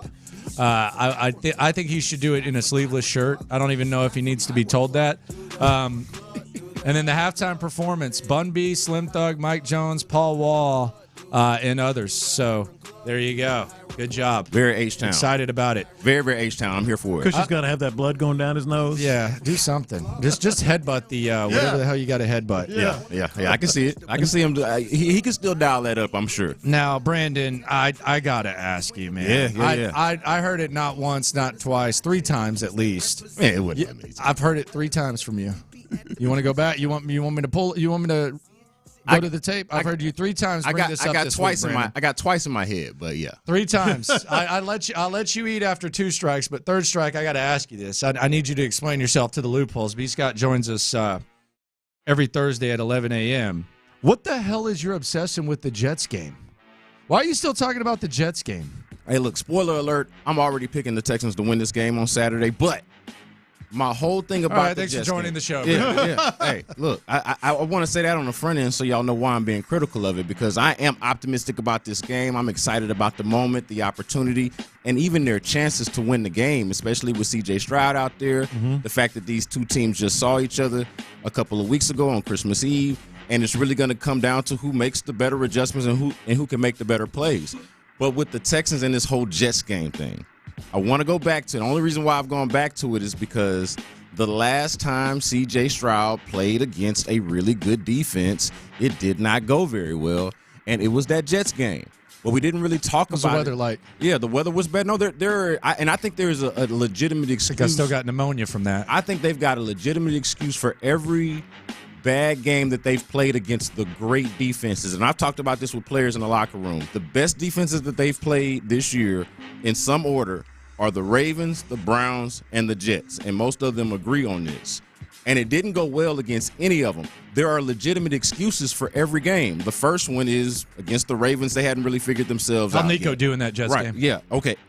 The Jets game. It's in bad weather. Noah Brown. There's no Nico. Noah Brown was. Yeah, he played. He played. Yeah. I'm saying he didn't do squat. Right. Nico got hurt after a 13-yard catch. Yeah, exactly. No, there are reasons for, but the fact of the matter is they scored 6 points and didn't look very good against a really good defense. Okay, so look, defense that runs a lot of man. By the way, CJ's 27th against man, and he's first against zone. And then against Cleveland, it didn't go well. They had Case Keenum out there, right? So there is a reason for why they didn't play well. I understand that, and I'm optimistic about the Texans' chances. My whole thing is because of what happened, the way that the Jets game played out, we talked about all of the anomalies from the game except and not the one thing that was really constant and expected, and that was that they would face a really good defense. We talked about how the Texans' defense allowed the Jets' offense to look like one of the better ones in the league when it turns out they were actually one of the worst all season except for when they played the Texans. We talked about C.J. Stroud getting concussed, which is also an anomaly, and then he misses the next 2 games. By the time he comes back, only thing we want to talk about is, hey, how's it feel to be back? What's it like? Let's look ahead. Let's look at the games going forward. Those work out. They take advantage of their opportunities, and now everything is gravy.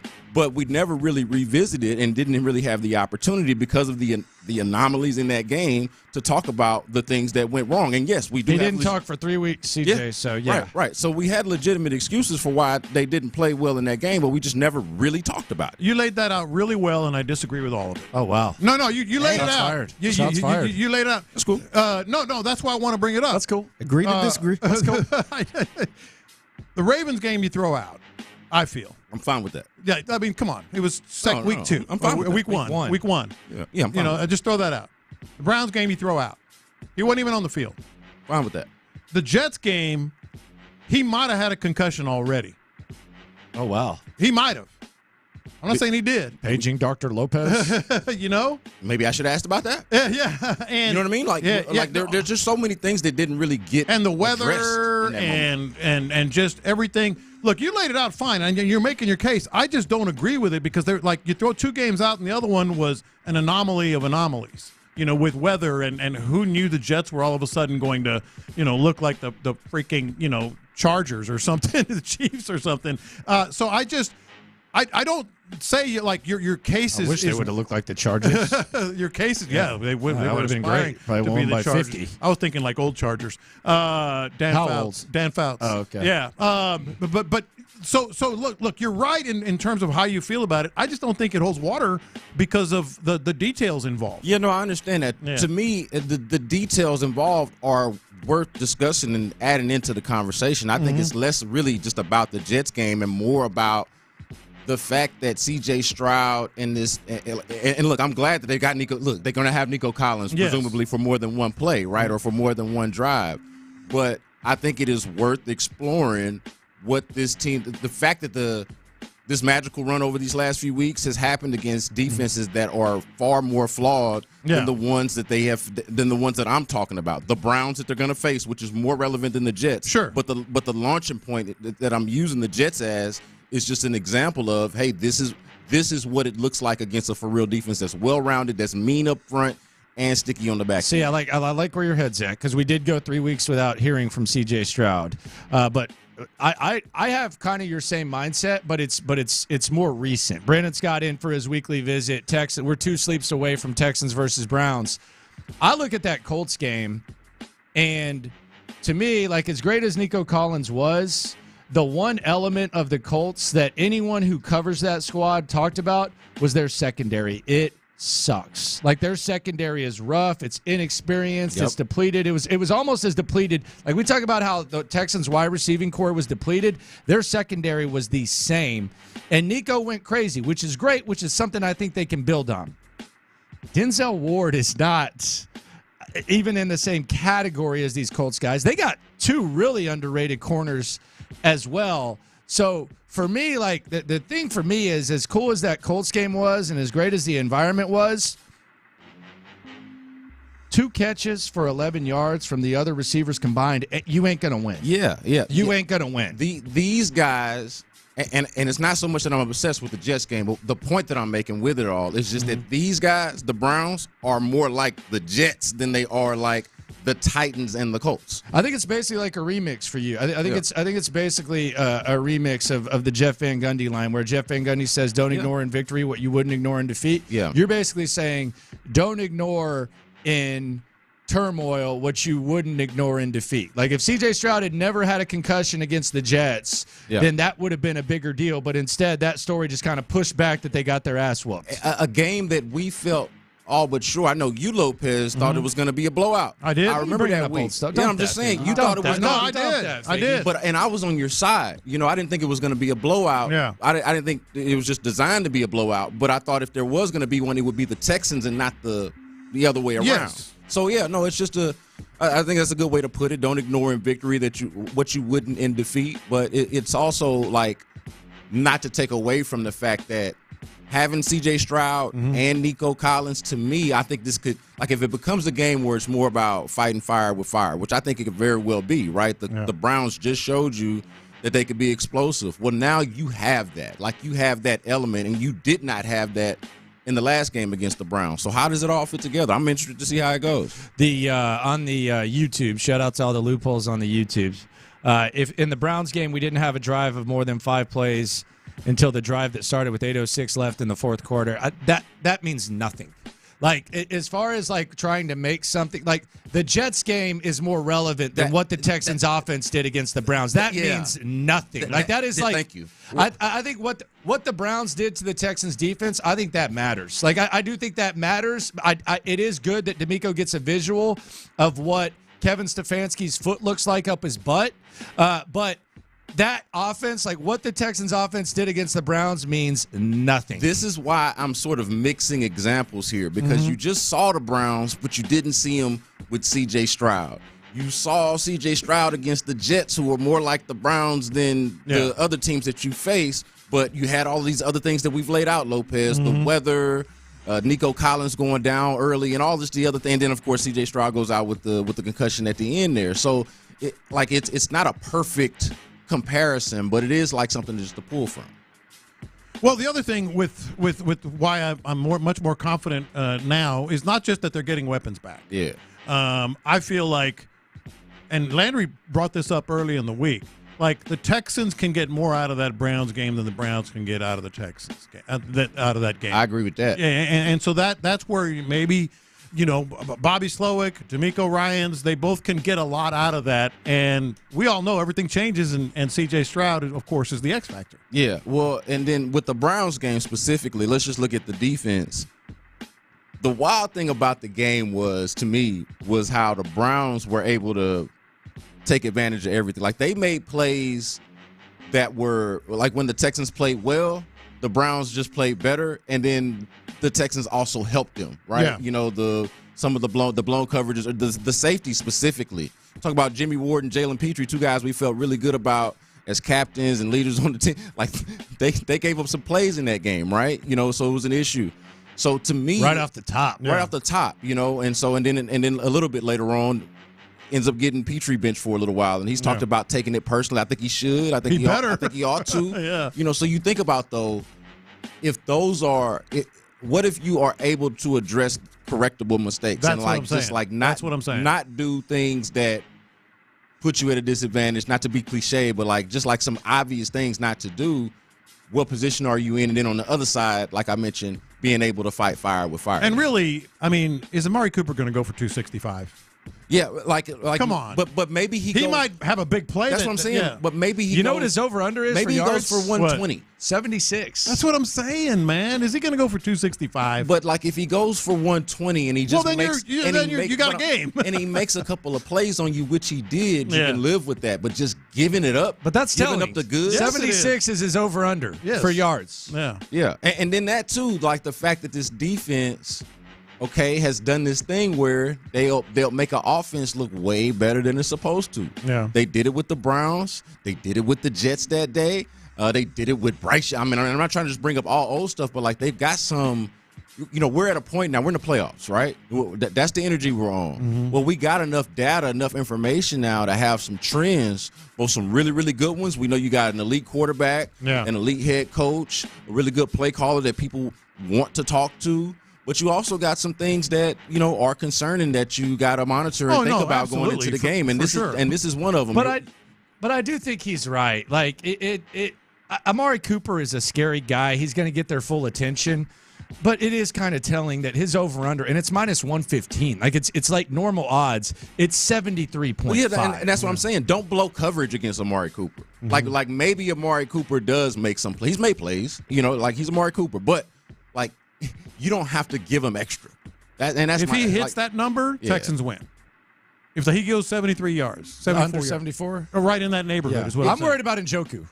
Yeah. Well, sure. I'm worried about Njoku. You should. Yeah, the Amari Cooper stuff is way more flukish than Njoku in that matchup against the safeties and linebackers. How's Jalen Petrie taking this? Jalen Petrie got benched the last time these guys play. Brandon Scott with us here on In the Loop, Sports Radio 610, 2 sleeps away from Texans versus Browns. Sheldon Rankin's joining the show, by the way, as will Hannah McNair, Cal McNair. We'll find out if D'Amico Ryans has a voice in about an hour and 15 minutes. Man, think about it. If the season ends without this opportunity to face the Browns at home in the playoffs and all of that, the game in which Jalen Petrie got benched for, like say they lose that game, God forbid, against the Colts and the season is over with.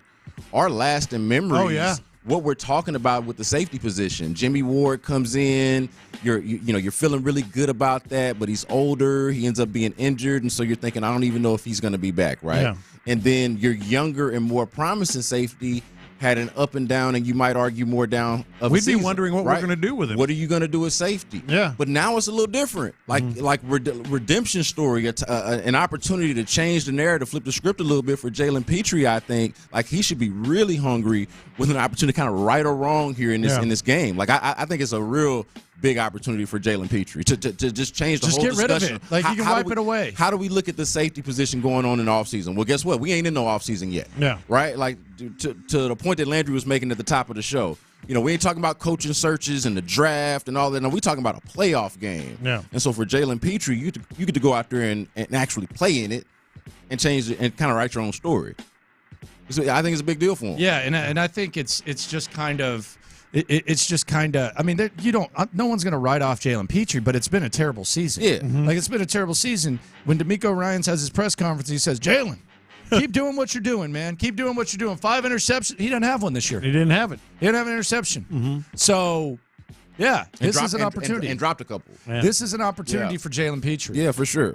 And it's not like, and I was thinking about this on the ride up here, like, we've seen him make plays. Like, it's not like the rookie year never happened. You know, Jalen Petrie and Dameon Pierce, two guys who had real promising rookie years. Now we're like, man, are they as good as we thought? Well, we did see it. You know what I mean? So it's just about, like, you know, how long does it take to make the adjustment? And here you got a whole nother game. Got a whole nother game in the biggest one of the year. Go out there and do it, man. Just go handle up. So it's a winnable ball game, man.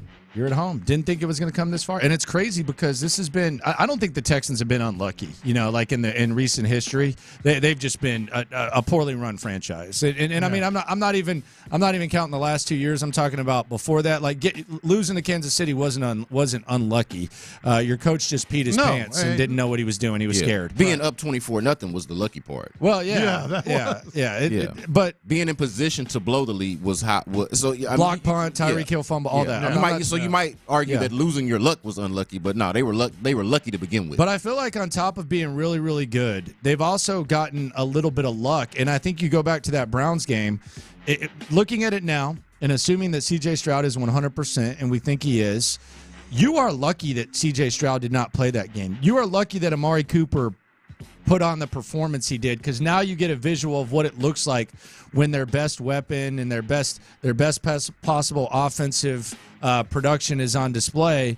And, oh, by the way, you won the division. So it's almost like they got the unlucky stuff and the bad stuff. It turns into good stuff when you need it the most. Yeah. No, I agree with that. I agree with that. They don't, like, they've obviously got tape on C.J. Stroud, but they themselves don't know. They themselves haven't seen there. have not seen him. And then on top of it, man, and this is the part that's got me so confident. Some of it, like they've got guys now, and they have not had this, where sometimes it doesn't even matter. Like, we can talk matchup and scheme and get in the weeds all we want to, but sometimes, like, if you got a dude that's better than the other dude, C.J. Stroud can throw a dart, Nico Collins can run past a dude and then catch it even if he's covered. If it's a dot like C.J. Stroud throws it, like, you've got some elite talent. Not a lot of it. Y'all talked about it. You need a little bit more from the other guys, but the best of you can play with these guys. Makes me feel good. His over/under passing is 245 yards. That's pretty high. Yeah. That tells you, that tells you, you know, the difference that he can make. You got me thinking when you said that about I was Amari surprised. Cooper. I was surprised. 245. I thought Amari would be in the 90s or something like that, especially given what he did. But 73.5.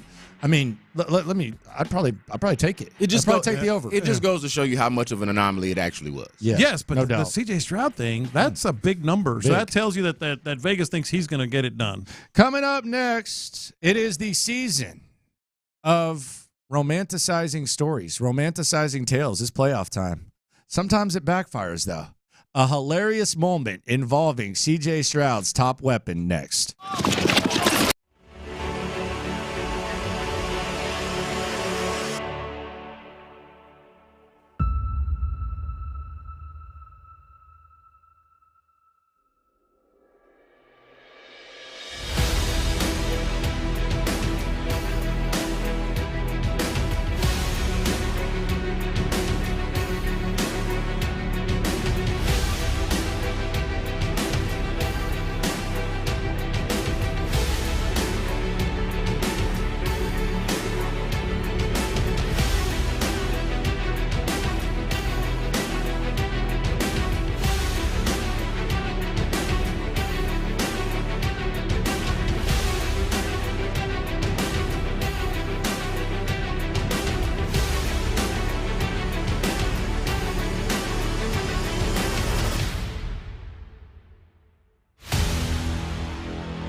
In the Loop with John Lopez and Landry Locker is presented by La Michoacana Meat Market.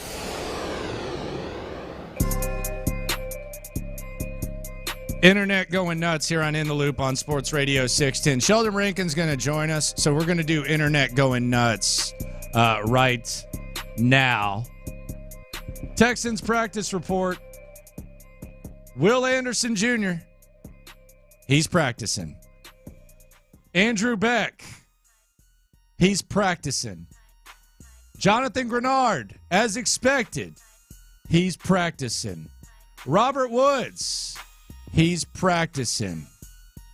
And Noah Brown, he's practicing. How about that? Only guy not practicing today is Jerry Hughes. So all hands on deck for the Houston Texans. Everybody's going to at least try to give it a go. Jonathan Grenard is going to be on the field Saturday. Guaranteed. Said it at the start of the show. How much will he be able to give? Who knows? But even Noah Brown's out there trying to get it done. So the Texans, man, C.J. Stroud might be able to trot out there with all of his receivers except Tank Dell. We didn't think that was possible a few days ago. It's playoff time, so we know they got it out. But what a pleasant piece of news. Before we hear from D'Amico Ryans in an hour, what a pleasant day this has become with this news that everyone on the Texans, besides Jerry Hughes, is practicing. Yeah, you got your full complement of weapons and your most dangerous guys up front on defense, right? And Will Anderson and Jonathan Grenard, which I think we expected them to play anyway, but to see him on the practice field kind of reaffirms what you already thought. And then this Noah Brown thing, I've been saying, I make this point all the time about the receivers, especially since Tank Dell's been gone, man. If Tank Dell's not going to be there, I need all three of Nico Collins, Noah Brown, and Robert Woods. Like, because after that, like those are your, after Tank Dell, those are your three, like, really legitimate NFL wide receivers. But then after that, like, you're asking a lot from John Mechie and Xavier Hutchinson, who I think will come along eventually. We're talking about the playoffs, man. No, you can't expect anything. We're talking about the playoffs. Yeah. I need C.J. Stroud. If we're talking about really winning and like being serious, not just being satisfied, being in the moment, all of that. Like, we're being for real. I need C.J. Stroud to have his full complement of weaponry, all his receivers, Dalton Schultz out there, and then of course on the defensive side, you need Will Anderson and you need Jonathan Grenard to be able to give you something. Like, the only thing with Jerry Hughes not being out there, I worry about like load management. Like, to me, if you have two guys who are limited and you're rotating bodies, that's kind of tough. Yeah, a healthy Jerry Hughes, veteran guy, still capable, that allows you to not have to put a lot of wear and tear on Jonathan Grenard or Will Anderson.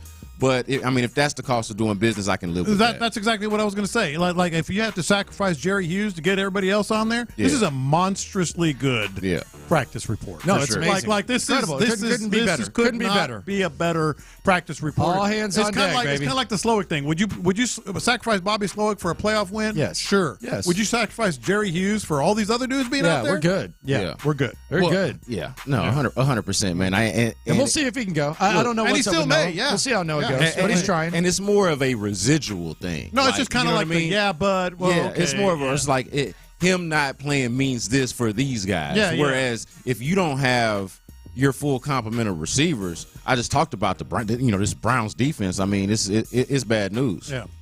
I got the internet going nuts. So if you're just tuning in, Jerry Hughes, the only player not practicing for the Texans today. So C.J. Stroud this week, he talked about a conversation he had when he first talked to Nico Collins, and he told him he was a dog and he could be a superstar and all that, and rightfully so. You know how romantic people get; they want to find out more about that conversation that CJ had with Nico Collins when he went up to him when they first met, and he shook his hand and he looked him in the eyes and he said, "It's part of the job, man. I believe." How did that make you feel? That you're a superstar. I believe that you're a superstar. How to do it?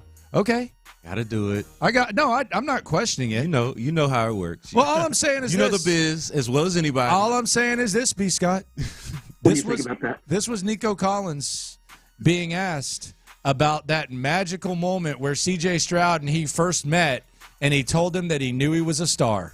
Because C.J. said the first moment he met you, he said, "Bro, you're a superstar." Do you remember that conversation? To be real, I don't. I really don't. Womp womp. Hey, that sounded like a Berman thing. If There ever go my story. If ever there was a Berman thing. Hey, one thing I love about this locker room, like they do have some real dudes. Yeah. Like in terms of like just guys. Yeah, like in terms of like how they talk and their answers. Yeah.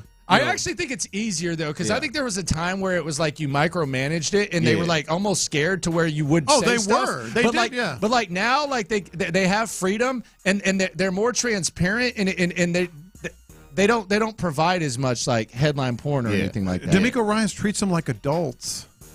I mean, that's what it comes down to. Yeah. I mean, Belichick, Bill O'Brien would just like chastise them and don't do this and don't do that. He's like, you're a grown ass man. Yeah. Just be smart. I do think that's a real moment too, though, where it, imagine how many conversations you think C.J. Stroud and Nico Collins have had since they've started working together, right? Yeah. I could totally see how he just like yeah, no, I don't remember. Like maybe it did happen, but like man, we're at the wild card weekend, man. We talk so much, man. I don't remember that conversation from way back when. Talk about that. I got the internet going He nuts. could have lied though and said he remembered. He could have. Bill Belichick, Yeah. end of an era. Yeah.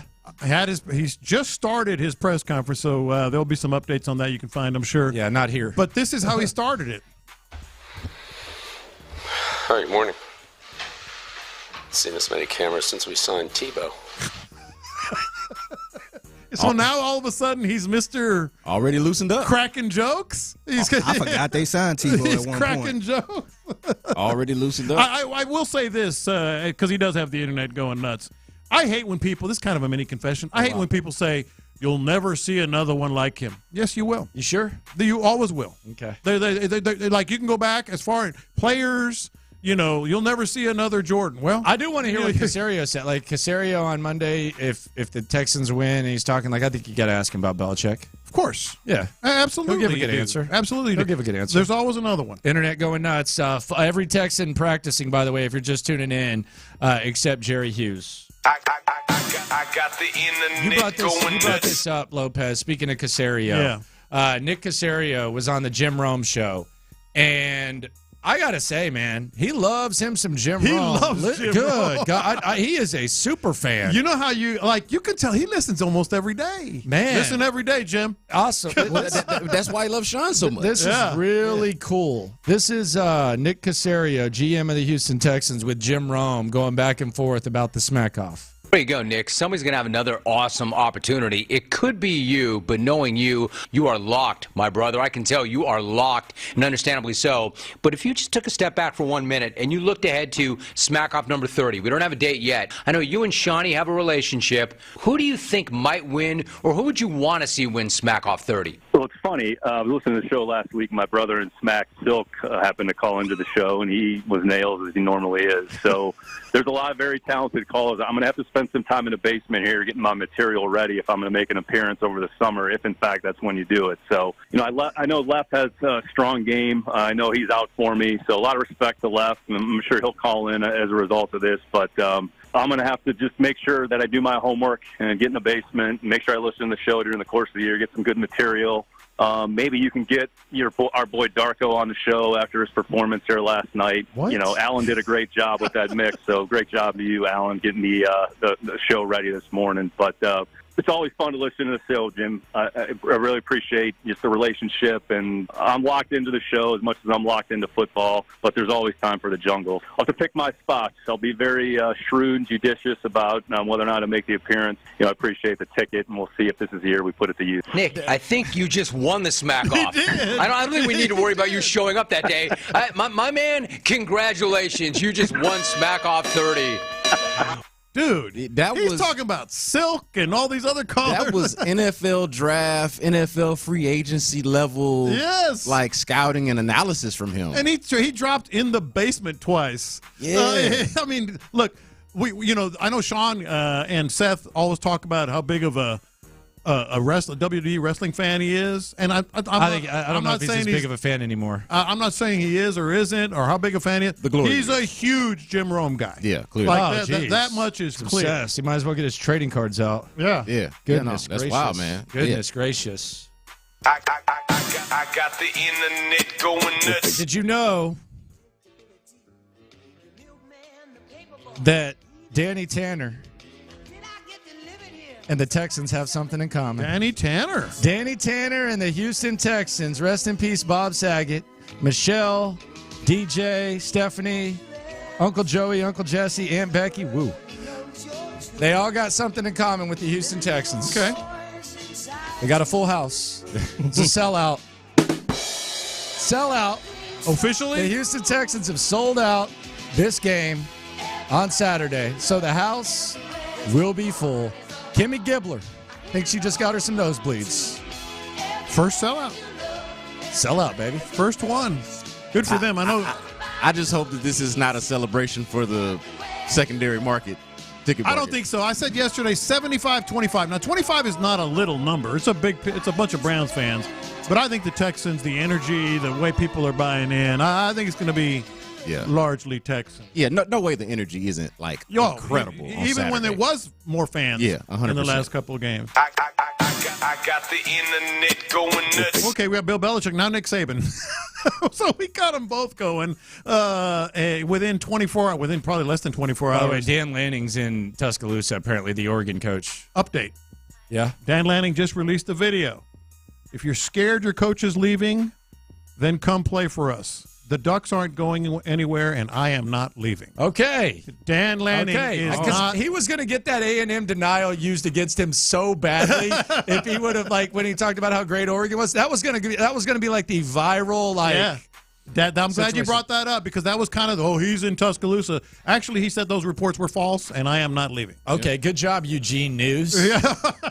Because I was prepared to call Nick Saban a slime ball because Nick Saban has always been like, I don't like when guys steal our players. I think it's unfair when guys steal our players. I think it's dirty. And then all of a sudden you have your replacement ready in town 2 hours after you retire. Yeah. By the way, speaking of internet going nuts, final one here on In the Loop on Sports Radio 610.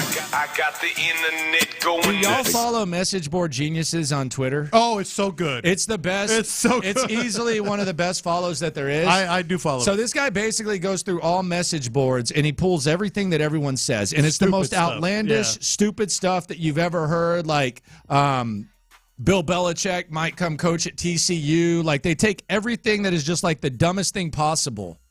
Except yesterday there was an actual message board genius, and they tried to dunk on him. But in the morning, it was about 9:30 a.m., someone on an Auburn message board, it was at MTD 99999, one of those things, said, rumor is Nick Saban's calling an emergency meeting with the team, and he's going to retire. They're right. And he was right. He was right. That's somebody's brother that's on the team or cousin. Yeah, but it was an Auburn board too. Yeah, it wasn't Alabama. Yeah. One more thing on that. I tweeted this yesterday. Here are the coaches who would be interested in the Alabama job. All of them. And then you said, and him too. And him too. Coming up, 25% of the NFL is shuffling, something that we've been familiar with. I want no part of it because we got bigger and better things ahead. The hits are lit next. Nick Caserio.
playing all the hits. These are the hot stories of the day. You're listening to In the Loop with Houston's sports leader, Sports Radio 610. Every single Texan is practicing except Jerry Hughes. Noah Brown included. Grenard on the practice field. Will Anderson on the practice field. Everyone's there. As good a news as you could get 2 sleeps away from Texans versus Browns. Other news. So C.J. Stroud, in 2 of his 15 starts as a rookie, has been AFC Offensive Player of the Week. Not Offensive Rookie, Offensive Player of the Week 2 out of 15 times that he has started a game. Well, Derek Stingley, he is the AFC Defensive Player of the Month. So elite performances on the offensive side, elite performances on the defensive side for the Texans. The full strength Texans minus Jerry Hughes. Brandon Scott in for his weekly visit, playing the hits here on In the Loop. And I hadn't given much thought to Derek Stingley getting AFC Defensive Player of the Month, but that is really good news in terms of what it means for, your investment in the future, what you're getting out of that pick once Derek Stingley finally got healthy and was able to play for an extended period of time. He's playing like the dude that you expected him to be. One of the other storylines, which is kind of a little bit of an annoying storyline for me with this game, is Derek Stingley going to follow Amari Cooper? But the cool thing about that conversation is that he's playing so well that you would talk like that. Like, you're like, hey, you got an elite corner. I know you don't follow guys around. You have one guy on one side. But you can at least have that thought. Yeah, and this guy's different. I will say this. That's a big surprise to me. Like, I knew how good he's been playing. We all did. But, like, for people to notice like that when he's really not getting, a lot. Well, he had the one game with some big plays and an interception and all that. But, like, I think it's just, like, the recognition he's getting for just being shut down is huge. Well, I think just him being shut down is huge. Not getting targeted and getting AFC player. I'm glad he's not. I'm glad he didn't make the Pro Bowl. Yeah, the league. But the league has noticed. He's pissed about it. Mm-hmm. Yeah. No, I'm glad he didn't make the Pro Bowl. I'm real happy. I know that sucks for him, but hey, I'm not worried about your feelings. Yeah. I want you focused. Oh, and by the way, officially sold out, huh? Officially sold out. The Houston Texans game is officially sold out. A few tickets here and there on the secondary market, but officially sold out. Secondary market, whatever. Secondary, schmeckendary. Yeah. Full house, baby. Mm-hmm. Blake Cashman. What he about didn't play against the Browns either. This is true. He did not play against the Browns. He's been very good. David Njoku and Cashman could be big. The guy that's faster than he looks, Blake Cashman. He met with the media.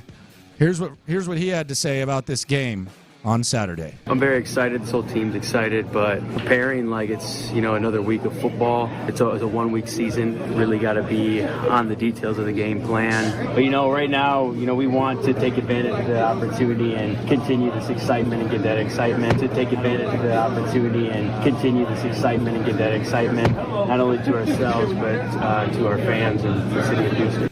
Okay, there you go. Blake Cashman, man. I'll tell you what. That duo right there. That Cash-ish and that Christian Harris fella. Mm-hmm. I know you hate it, John, but I got 3 words for you when they're clicking. What's that? Sideline to sideline. Sideline to sideline. I don't know if Cashman is sideline to sideline. What? I don't know. What are you watching? He's pretty fast. He's pretty fast, but I don't know if he's sideline to sideline. He's a hell of an asset. And having a hell of a year, and sideline to sideline. The only person who's improved more at the back end of the season than Christian Harris is probably Derek Stingley. He was hurt. That's been more impressive. He was hurt. That's been more impressive. Christian Harris is a mean mofo. He's getting it done, man. He's getting it done. Funniest thing I've heard from Blake Cashman all year is that he gets Dak Prescott lookalike comparisons. I can't unsee it. No, they look alike. I can't unsee it. No, they look alike big time. Yeah, cross-racial. Yeah. That's impressive. They look a ton. And I know Dak's mixed, but yeah. Like I was like, whoa. Now every time I look at him, I'm like, man, if damn, yeah, mind blown. If what? Yeah. If what? Mind blown. Yeah. I mean, he could be a cousin on one of the sides. That's all I'm saying. Mind blown. Yeah, dude. Mind blown. Cashman could be at least one of Dak. Dang, I wish you hadn't said that. Yeah, one of Dak Prescott's Thanksgiving tables. Not both of them, not both sides, but one of the sides he could be there. He could be there. Yeah, that is a very, very solid. If Dak was a linebacker. Observation. Shout out to Blake. Well, that's one way to put it, Figgy. He's gotten that before. Like, people have said that to him. Yeah. We've talked about it a couple times. Maybe it was that daughter that brought the boyfriend, a new boyfriend every year. Oh, man.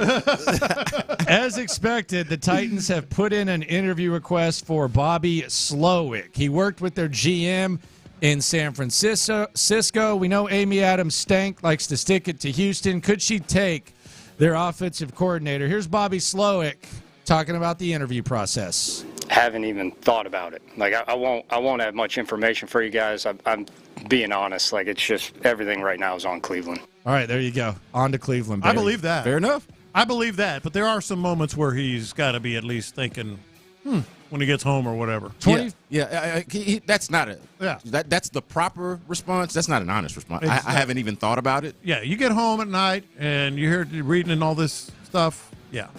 25% of the NFL jobs are open. Bill Belichick this morning, he and the Patriots have parted ways. So you have New England, Seattle, Tennessee, Carolina, Los Angeles, Atlanta, Washington, Las Vegas. I've already gotten my fix of coaching searches, so I do not care about any of this stuff. I'm actually avoiding it. Just tell me when someone gets hired. I've had enough coaching searches to fill at least the next 10 years of my life. Seriously. I care to the point of Bobby Slowik. That's where I care. Yeah, like how involved is. We'll see what happens. I don't care about Bobby Slowik till the season's over. Yeah, and see, I lean more toward Landry in that I'm just so happy to have D'Amico Ryans. You know what I mean? Like, man, the team that I'm following, that I root for, and that I'm covering, and all of that, the team that I'm around the most has D'Amico Ryans. By the way, I'm good with that. D'Amico Ryans, Alabama. Come on. I mean, why? What? People mentioning him with the Alabama. Like, you want to talk about message boards? Who did that? It's all over. He's got like 20. Did you see it? Yes. I seen one person tweet it about the odds. Who? It's the message boards. Who was it? I think it was that Ari. Alexander. Not him, but that. Look at Jimmy Shapiro's. Jimmy Shapiro's odds. The I think aggregator? so. It was like a big odds on who was going to be next. Okay, it's Alabama. on the odds. Okay, That's the only thing I seen. He's in the middle of the pack on the odds, 20-1. I'm like, get out of here. Is Alabama like that prestigious, like to where an NFL guy would leave? No. He ain't. Especially with the new rules. I think Nick Saban left because of the rules, right? By the way, Nick that's Saban his retired. hometown. Saban saved Alabama. Yeah, he left. He Like, left because of the That's odds. big Besserman right there. Not He even, ain't going back. It's not even this without Saban. No, absolutely not. Adam Schefter reports there could be there's some speculation that Mike Tomlin could step down and take a year off before coaching somewhere else. So there could be 9 openings. I'll believe that when I see it. I will say this: if he takes a year off, maybe he ends up in Jacksonville after they fire Doug Peterson after next season. But he might not want to go to Jacksonville because he's probably tired of not having an elite quarterback. So it would kind of be like a little bit tough for Mike Tomlin when it comes to like trying to play chess and putting him in Jacksonville. I don't. Am I wrong? To the part. I think points were made. I mean, no. I mean, he is the second best quarterback in the AFC South. I'll still give him that. You know. Yeah, okay. So I mean, that's middling. Deion Sanders said this when Nick Saban left. Wow, college football just lost the GOAT to retirement. Wow, I knew it would happen one day soon, but not this soon. The game has changed so much that it chased the GOAT away. College football, let's hold up our mirrors and say honestly what you see. What does that mean? NIL. Oh, so he's saying that it's gotten so dirty that you chased away one of the greats? Okay, I get it. I don't know what he's saying. And then his son says, hey, Alabama players pull up. Shedeur Sanders said that. No. Which they are going to be pulling up, by the way. All over the place. You can make you can almost draw a line to that whole Jimbo Nick Saban thing as when Nick Saban finally said, man, I don't need this crap. Real quick. Man, I don't need this crap. It is the hits. I'm just going to ask you guys. I'm going to go around the room real quickly before we get back into what matters the most. Who would you hire if you were Alabama? Ooh. Man. Lane Kiffin. Yeah. Lane Kiffin? Lane Kiffin. Okay. I go Dan Lanning. Well, he already said no. He's out. He said he's not going. No. I don't believe him. He put a video out. He put a video. I'm not going anywhere. Have you met Tom? Are you familiar with Tom Herman? Like, come on, guys. Are we new? Yeah, I'm newer to this than y'all are. These guys lie. None of them are honest. I don't know. That's pretty direct. Kiffin? Yeah. I'd hire Urban Meyer. Because I think you're kind of set up for failure. Like maybe if that doesn't work, I think Urban Meyer's the best coach right now. He doesn't have to do anything. He doesn't have He wants to coach. He's elite when he does it. He's had success everywhere he's gone. He seems like he wants to coach. He knows the SEC. I feel like he's slimy enough to where he could play this NIL right. I would hire Urban Meyer. Here's the thing about that lends credence to what you're saying. Alabama could get away with it. Like they wouldn't. They like whatever. Yeah. Like, and I mean, he got out of Ohio State at the right time. I would hire Urban Meyer. I do think that Dabo's people are probably the first. Did you? They probably the first. Did you see what they were chanting though? Who? There was chants outside of Alabama by the Nick Saban statue. Barstow put it out. Anyone but Dabo. Anyone but Dabo. Yeah. It's kind of different now, the state of college football now. I would be shocked if he did not send the "Hey Big Head" text first before anybody. Yeah. B. Scott, we appreciate you. Yes, sir. Coming up, the hits are lit. Some good news for the Houston Texans. We'll hear from D'Amico Ryans in about 36 minutes. Will he have a voice? We'll also hear from Nico Collins on the opportunity ahead. In the Loop continues 2 sleeps away from Texans-Browns next.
The Texans play here. Always live on the free Odyssey app.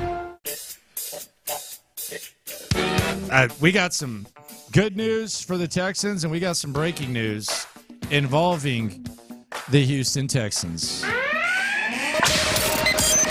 Sports Radio 610, Houston Texans breaking news. All right, so we've talked a lot about how good Cleveland's secondary is, in large part because of Denzel Ward, one of the best corners in the game. Kevin Stefanski just informed the Cleveland media types, including Jake Trotter, that Denzel Ward injured his knee in practice today. Unclear if he will be ready to go in 2 days at NRG. Meanwhile, the Texans, all of their receivers practiced today. Noah Brown returned to practice. Robert Woods returned to practice. We already saw what Nico Collins did. Everyone is practicing for the Texans except Jerry Hughes, and now Denzel Ward is suddenly questionable for the Cleveland Browns. Is enormous a big enough word? Like enormous in the sense that, you know, because you can argue, well, how good really? How close to 100% are Noah Brown and Robert Woods going to be? I don't care. The Browns are going to have to look at them and you know, game plan for them, and they're going to be on the field playing at some level. And then you got a awesome cornerback that got hurt. Amazing cornerback. That got hurt today. That means they're, you know, like they're playing day after tomorrow, man. So you never wish, wink, wink, for someone to get hurt. But when they do get hurt, are you upset? Or you feel bad for him? I feel wonderful. You feel bad that Denzel Ward is not going to get I want to face them full strength. Oh, my where's gosh. that guy? Where's that guy? No, I got to beat them at their best. Yeah, well, you don't wish for it, but, boy, I got a smile on my face. I'm like, wow. Got 2 receivers back, and they lost their best cornerback. Yes, and that is – I mean, I'm telling you, man, there's starting to be a little bit of luck going the Texans' Things way. are happening. Things are happening around here. By the way, sellout, too. Yeah. We got a sellout at NRG. Eric Stingley, AFC Defensive Player of the Month. Yeah. Sellout, Ward out. Everybody's back except for Jerry Hughes. Feeling pretty good. Texans fans need to feel pretty good as well. That's that you can't really say how big of a development that is. The receivers in conjunction with Denzel Ward. Yeah, can't. You can't. Sheldon Rankin's going to join us straight off the practice field. I was told he's just about that action, boss. Yeah. Apparently at the draft, leading into the draft when he was drafted, there was like speculation that he's just a really boring guy. And he said he's just about that business. My challenge for you, I want you to get You've been known to get creepy with our guests, offering to cook for them and stuff. That's not strangers. True, but go ahead. I want you to be as creepy as possible. No. Let's just to see what happens. I want you to be your normal. I want you to first say, "Hey, Sheldon, I want to invite you over for a barbecue." I've never done that in my life. Just like I do all the other players. Never done that in my life. I want you to just go straight in. I did my due diligence. I did my digging in. I got some good questions for him. Okay. Yeah. Well, I'm going to focus on ball. I'm on 3 tech, 1 tech. Who said I wasn't? I'm going in the sticks. Technique. How's your technique looking today? We're going. I'm not going to do that. I'm staying in the sticks, dude. Yeah. I'm going to go extra football hard. You are not. No, I really am. You are. I'm going to stay in the sticks. I'm going to say, hey, how much we going to see you in that 3-point, 1-point stance? You prefer a gap? How important is the swim move? Yeah. Now, when it comes to stunts and stuff against this Cleveland front, how much do you see on the stunts? You are lying. That's what I'm doing. No, you're not. That's what I'm doing. Nico Collins, he's probably, if you asked him, this was going to be an Ohio State Buckeye versus Michigan matchup, right? This was going to be Nico Collins from Michigan. Denzel Ward's a Buckeye, right? Yep. Correct, yes. So there was going to be this matchup. Now that's in question. We know Nico will be there. We don't know if Denzel will be. Here's Nico Collins talking about the opportunity ahead for the Texans in 2 days. We're in the playoffs, first round. I can't get no better than that. It's an opportunity for us to go out and just have fun, be ourselves. Just leave it all out there, man. This is what we've been grinding for, working for, to be in this position. And it's here. It's right now. It's here and it's right now. And things are, as we said, things are happening. By the way, also Cal and Hannah McNair joining us this afternoon. Yeah, they're going to be in studio. What? Yeah. Okay. Yeah. When? Today. Just probably about a little over an hour. Okay. Yeah. Nice. You know, getting the sticks for that too? No, I'm just gonna talk about the game. I do want to talk to Hannah about something. I'm a little worried about her. You're worried about her? Yeah, I'll talk to her about it. I don't know.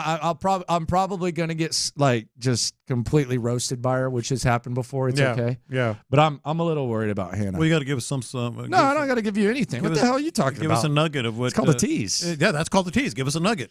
No, I'm worried about Hannah McNair. That's a bad tease. That's the tease. I'm worried about Hannah McNair. That's Biggie, that's a bad tease, man. It's a good tease. You got to give us. You know about a tease. Little meat. I've been teasing since before you were born. I've been. Teasing. I don't know about that. I've been teasing since before you were born. I kind of thought I heard Nick and Vandy doing those teases.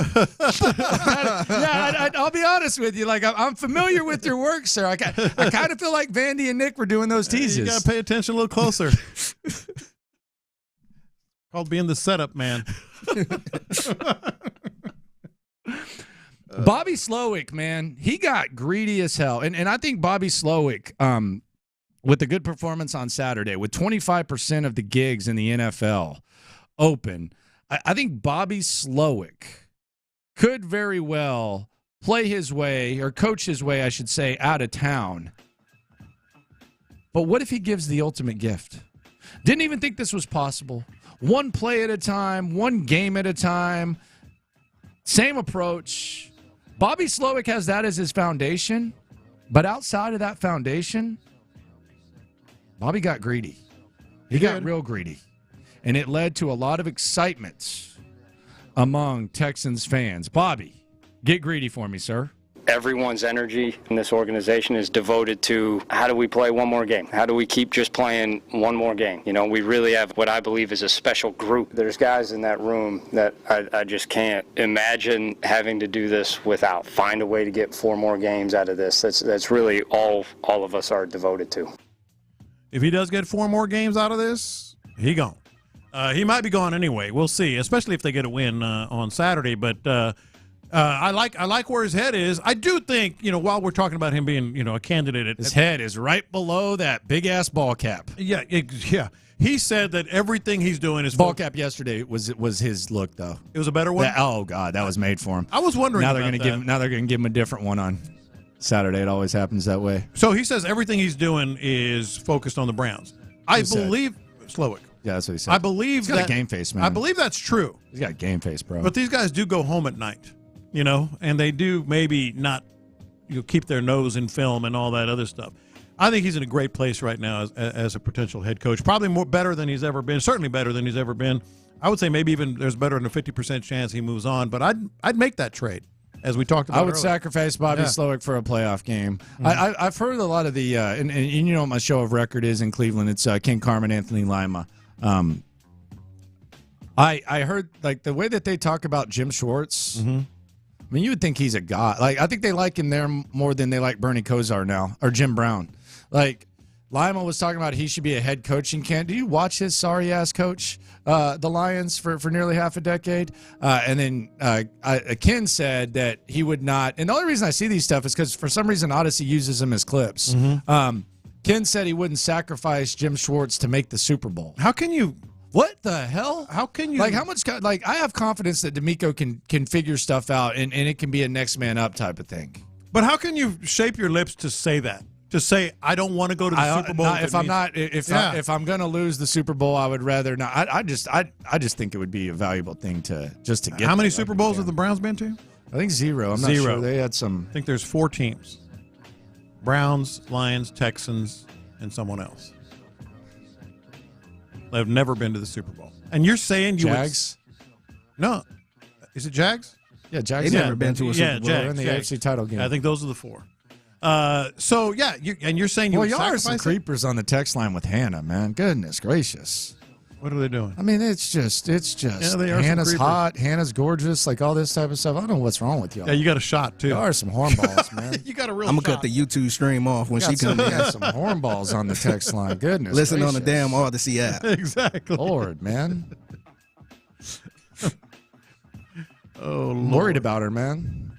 Well, you got to give us more than that. I'm worried about her. That's it. That's it. Yeah, I'll tell her. I don't need to tell you. I'll tell her. By the way, Sean Pendergast is still here. What's he doing? Never seen him here this late. He must be doing 12, the podcast. 11. Must be the podcast. I think they already finished that. They did? I think they finished that like an hour ago. You think he's going to be here by 2? I don't know. He's been known to find the rich folk. Sean's been known to find the rich folk. Yeah. All right, whatever, dude. Yeah, that's it. Hey, Cal. Remember when I was walking in the River Oaks and I saw y'all? Yeah, big deal. Okay.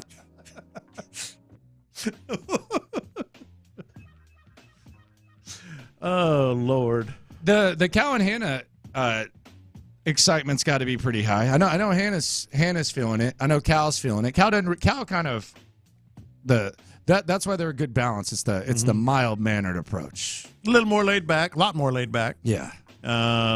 He's feeling it though. But when those two hop in their car after the game, whether they've got to be just sitting there saying, like, just overjoyed, even more than they even want to show. Oh, for sure.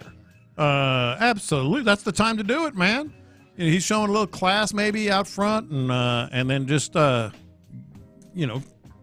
really, really exude that happiness and excitement behind the closed door. So when, if the Texans win the Super Bowl, if C.J. Stroud and DeMeco Ryans win the Super Bowl, let's say Bobby Slowik's greedy vision plays out, and this is like the most improbable run ever. And the Houston Texans, they beat the Cleveland Browns. It's an upset in Vegas. They beat the Cleveland Browns. Miami Dolphins beat the Kansas City Chiefs. And then the Texans take on the Buffalo Bills in Buffalo. They beat the Buffalo Bills. Baltimore, they come to town. Damn, Lamar Jackson got hurt that first game. He's nicked up. Dang. The Texans beat the Baltimore Ravens. They go to the Super Bowl. They beat the Dallas Cowboys in an all-Texas Super Bowl in Las Vegas on the trophy stage. Is Hannah up there with Cal? Why would she not? So is Hannah going to get to hold up the trophy? Hell yes. Man. Hell yes. You think she's going to have a catchphrase? A line?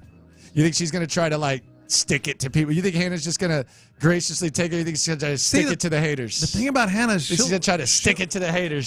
She won't go over the top, but she'll kind of give you some nuggets of kind of like, not little shots. But I think she'll take a shot at the Titans. Maybe, but she'll show the her Titans. She'll show her excitement. You don't need to go down to the lightweight. She hate the Titans. Yeah, man. but we don't need to go to the lightweight. Did you see the Athletic report that said? Did I see? Who reads the Athletic? I did. I read a tweet about it. And then I went to the link. Subscribe to No Athletic. And then I went to the link, which was free. I am. So I am. Apparently, according to the Athletics Tennessee Titans beat writer, losing to the Texans twice was a factor in Vrabel's being. That's stupid. That's stupid. That's insecurity. That's stupid. That's I mean, do it make sense for who the owner is? Yeah. That's pathetic. Yes. That's honestly embarrassing. Yeah. That means nothing. Yeah. Like that means that's pathetic. Yes. If that's a factor. But it's also believable. No, and he's reporting it. Like Amy Adams Stank is weird. She is. Like if the Texans really ended Mike Vrabel, I mean that's awful. Yeah. So what if the Texans get on that stage with the AFC Championship in their pocket? Yeah. What would Vandermeer do? What would he look like? He'd probably cry. He might. Yeah, he'd probably cry. He might. Vandy's a cry. What would he be like? Have you ever seen Vandy cry? I don't think so. What would you seen him throw a pin at you and try to fight you? No. Okay. I mean, He didn't throw a pin at you. No. He threw it up in the air. And where did it land? Next to him. He threw the pin up in the air. He didn't throw a pin at me. 100%. Hand to God. He threw it up in the air. Okay. Yeah.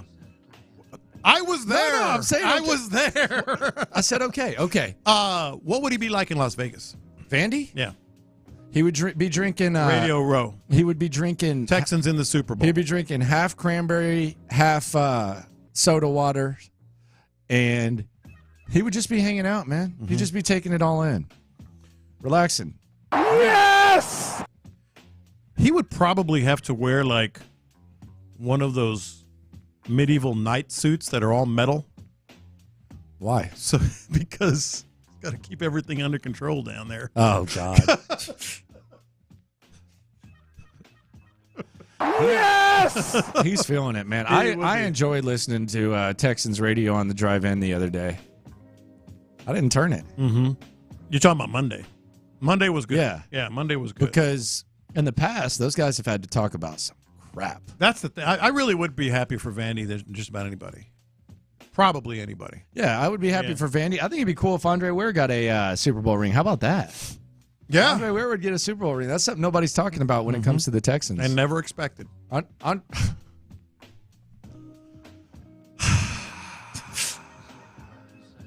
just said never expected. I'm trying to be romantic, and you got bus jokes. I just said you got NFL bus jokes. All I said was it never expected. What is wrong with you, man? Nothing is wrong with me.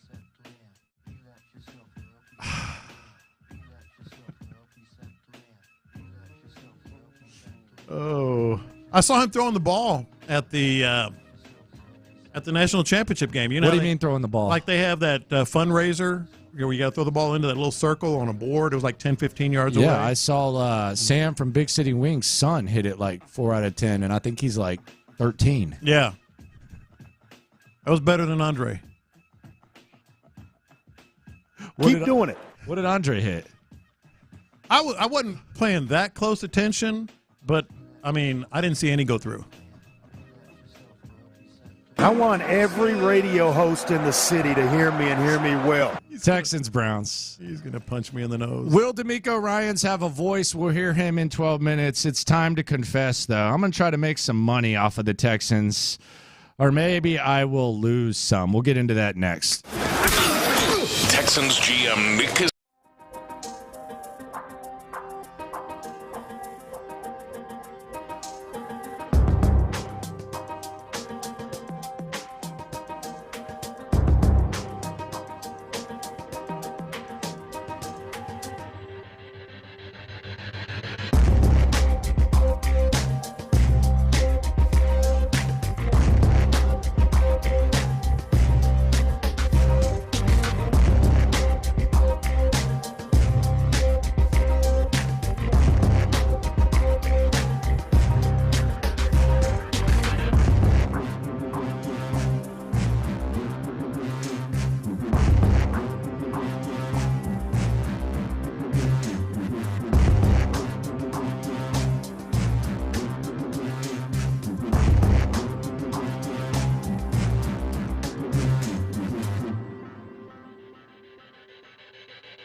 and your podcasts. In the Loop with John Lopez and Landry Locker is presented by La Michoacana Meat Market. Watch this. These are my confessions. Lunchtime confessions. We confess our sins to you, the Loophole. Shout out to the Loopholes. If you listen, you are one. D'Amico Ryans, by the way, coming up in the next few minutes. Will he have a voice or not? Your guess is as good as mine. I can't wait to hear this. Some of these confessions, though, they have to do with sports. Some have nothing to do with sports, but we're transparent with you 24/7. Let it hang a little bit lower to the left during lunchtime confessions. It is time to confess. Watch this. These are my confessions. I don't care to see Bill Belichick coach again. Not because I don't think he's any good. I think it'll be sad, kind of ugly. I think what he had in New England was one of those perfect, storm kind of things. They're talking about him in Atlanta. I don't want to see Bill Belichick coach again. I just don't. I mean, I don't think it's going to be good. I don't think it's going to be fun. But he spoke at the press conference. Well, Robert Kraft spoke at the press conference today that he expected him to coach again. I don't care to see it. Okay, where? I don't know, but I know Atlanta have been looking at him. Watch this. These are my confessions. Bobby Slowik got me feeling a little bit greedy, and I'm not going to get greedy and start looking ahead to like a Super Bowl run, but I am going to start looking at a potential AFC championship game appearance, the first in franchise history. And in order for that to be possible, in my opinion, the Texans would have to win, and then the Dolphins would have to win at least. Now, if the Texans, Dolphins, and Steelers win, the Texans would host the Miami Dolphins in the divisional round. Now, if just the Texans and Dolphins win, then the Texans would go. They would go to Buffalo most likely. I can get greedy there. Matter of fact, put my money where my mouth is. $30 to win $160. Texans money line, Dolphins money line. Actually, don't feel too terrible about it. If I lose the $30, charge it to the game. Not going to get as greedy as Bobby Slowik, but I'm halfway to the 4 that he mentioned. I'm willing to look ahead to 2. Watch this. These are my confessions. Maybe I'm just petty, and I think I am in this case. But I'm kind of glad we're not going to have to mess around and look at Bill O'Brien anymore. Like, where would he end up in all this? With the Patriots moving on. Like, he's not going to be coaching in the NFL, is he? Who's going to hire Bill O'Brien? After what happened here and then now there? He got a good PR squad, man. He ended up somewhere. How good? I mean, like, they were awful. And he was awful here. And we're done with Bill O'Brien. Well, maybe I'm just petty, but I'm kind of glad. Yeah, I'm kind of glad, too. Mm-hmm. Yeah, I'm kind of glad. Would he coach in the NFL next year? Maybe a quarterback's coach or something? Nobody wants him calling their plays. Right. Yeah, I think maybe he could be like a tight end coach. Yeah, or QB maybe, coach. I don't know. I don't know. Probably go back to college. Where? Yeah. You think he's going to handle NIL and transfer portal well? Hey, I don't know, you kidding man. me? He needs to go to Penn State with their backs against the wall and Hardo We stuff. were sitting there saying he wouldn't never coach in the NFL again. So, yeah, I don't know. Yeah, and that got Belichick fired. For some people. Yeah, he did. For some people. He got Belichick fired, man. Bill O'Brien got the GOAT fired. Mm-hmm. And Nick Saban quit after having his ass around. Yes. The reason both of these guys left. Because of his ass. Watch this. These are my confessions. I don't know how I felt. I don't know if I felt like prideful or I felt weird, but the yesterday at the Post Oak Hotel, and that's not really my scene. I know Sean Pendergast and you frequent that place quite often. Don't. But you don't. Sean does. But I was sitting out there, man. I was waiting for valet because it was the only option we had. Pull up the valet. I like my Jeep. I like my Jeep Cherokee very much, but it is kind of an interesting feeling when Bentleys and it went this way. Because I got my Hummers. car. I got my car after you. It went Bentley, Landry's Jeep Cherokee, Escalade, Jaguar. That's one reason why I don't like the valet part, man. When I go to those spots. That white one right there. Appreciate you, buddy. He's like, put up the peace sign. All the valets were like, no, you take his car. You take his car. I would never like. I would never. I don't think I would ever drive a Bentley. Like, even if I was like Cal McNair, Hannah McNair, like Rich, I don't think I would be a Bentley guy. I would be like a real nice truck or a nice I'm a SUV G-Wagon guy. I'd be a like G-Wagon Yeah, guy. something like that. Yeah. But even then, like, you're sitting out in front of the post. It was oak, and you're hilarious. just kind of like, hey, It went That's Bentley. me. It went Bentley, That's Jeep me. Cherokee, Escalade, Jaguar. Which one's yours? Watch this. These are my confessions. Man, I feel bad for Anthony Weaver. God, I feel bad for Anthony Weaver. why? He's got 3 interviews. Okay, what's wrong with that? He's got a chance. Does he? And he was the first interview requested by 2 of those teams. So are you saying he's a Rooney Rule fall guy? Race car! All I said was I feel bad for Anthony Weaver. I will leave it at that. I do. Nah, he's getting good experience, though. It's good to get your name out there. I mean, Bill O'Brien killed him, too. Yeah. Of all the things that I do feel bad for, and I actually like felt bad for the Texans here, or for Weave, was I believe that he should have gotten the opportunity to be the interim head coach instead of Romeo I do agree with Crennel. that. I thought that and was then maybe this would feel a little I thought better. that was garbage. I thought that was a terrible That decision. never made any sense to me. Yeah, so, hey, because they wasn't going nowhere. Hey Romeo, you're moving around worse than John McClain. Let's take you down from not even really being on the staff and being an advisor. I agree. It was cool. He ain't though. even want to coach. And Romeo was like a nice vibe guy, but I would have rather have seen Anthony Weaver. You could It have meant called, nothing. At least to give Anthony Weaver like a little bit of a resume. you could or have called a something little like that. fire or something. And then Yeah. maybe I'd feel different about these. Yeah. Who should we call first? Anthony Weaver. Yeah, because why? I liked Anthony Weaver. I feel awful for him. But then again, I mean, You never sometimes. know. But you can go hit it out the park and Yeah, surprise you some might. folks. You never know. I think he'll be all right. But 25% of the gigs are open right now. Watch this. These are my confessions. I really wasn't sad that Denzel Ward was hurt. I'll be honest with you. Yeah. We got the news from Jake Trotter. Denzel Ward hurt his knee today. I love Denzel Ward. I love his game. I don't wish injury on anyone, but I'm not going to sit here and say, oh, damn, that sucks. I am actually very, very, I feel a little bit fortunate that Nico Collins might not have to go against Denzel Ward, quite frankly. Feeling a little bit more confident. Feeling pretty, I mean, if I'm honest, I said, damn, that's great news. This is what the confessions are about, okay? Yeah, no, I agree. If I'm being honest, when I saw that, I said, damn, that's great news for the Texans. And on top of that, the Texans getting 2 receivers back. Yeah. So there's that. That's what I said, being honest. Watch this.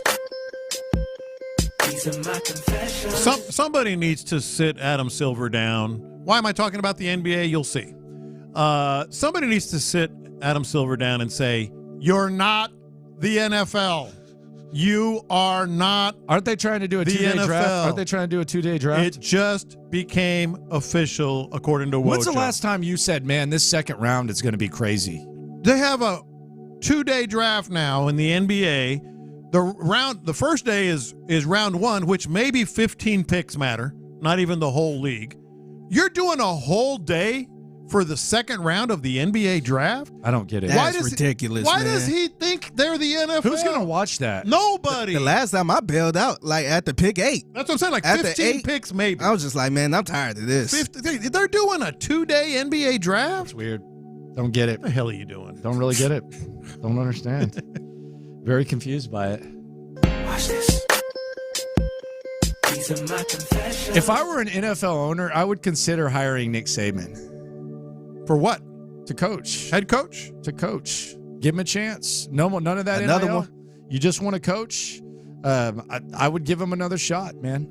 It's unfortunate that the Dolphins went with Dante Culpepper instead of Drew Brees. Who knows how different things would have been. But if I would consider, if Nick Saban said he wanted to coach in the NFL, 72 years old and everything, come on down, baby. We can be you can get a transition. He could get a job. Yeah. I don't know how good he'd be, but he could get a job. Yeah, we could Yeah. get a little bit more of old Nick Saban. How about that?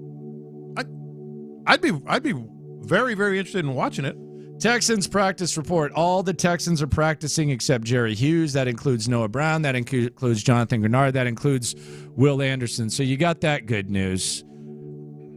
However, is D'Amico Ryans going to have a voice on Saturday? His voice is listed as questionable on the unofficial injury report. They put it out there. You can't. It's in the fine print. You see? Did you catch that? What's that? The D'Amico Ryans injury. It's at the bottom of the injury report. It says voice questionable. You didn't see that? I did not see that. Okay. Apparently he's sick with that playoff fever. So Didn't really hit the first time. we will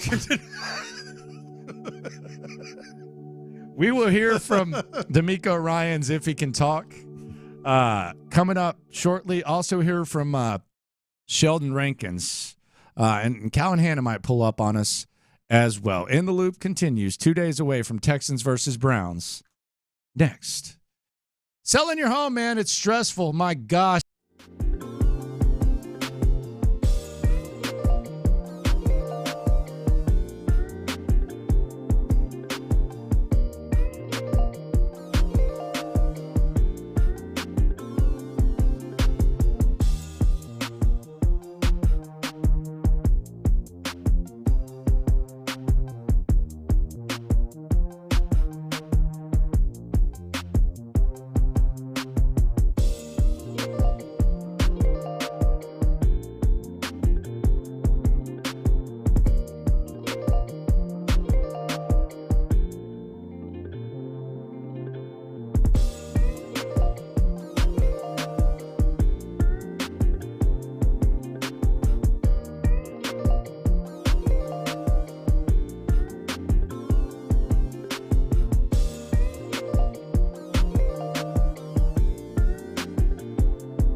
Visit HIMS.com/JOY. Live from the Twin Peaks studios, Sports Radio 610 presents In the Loop with John Lopez and Landry Locker.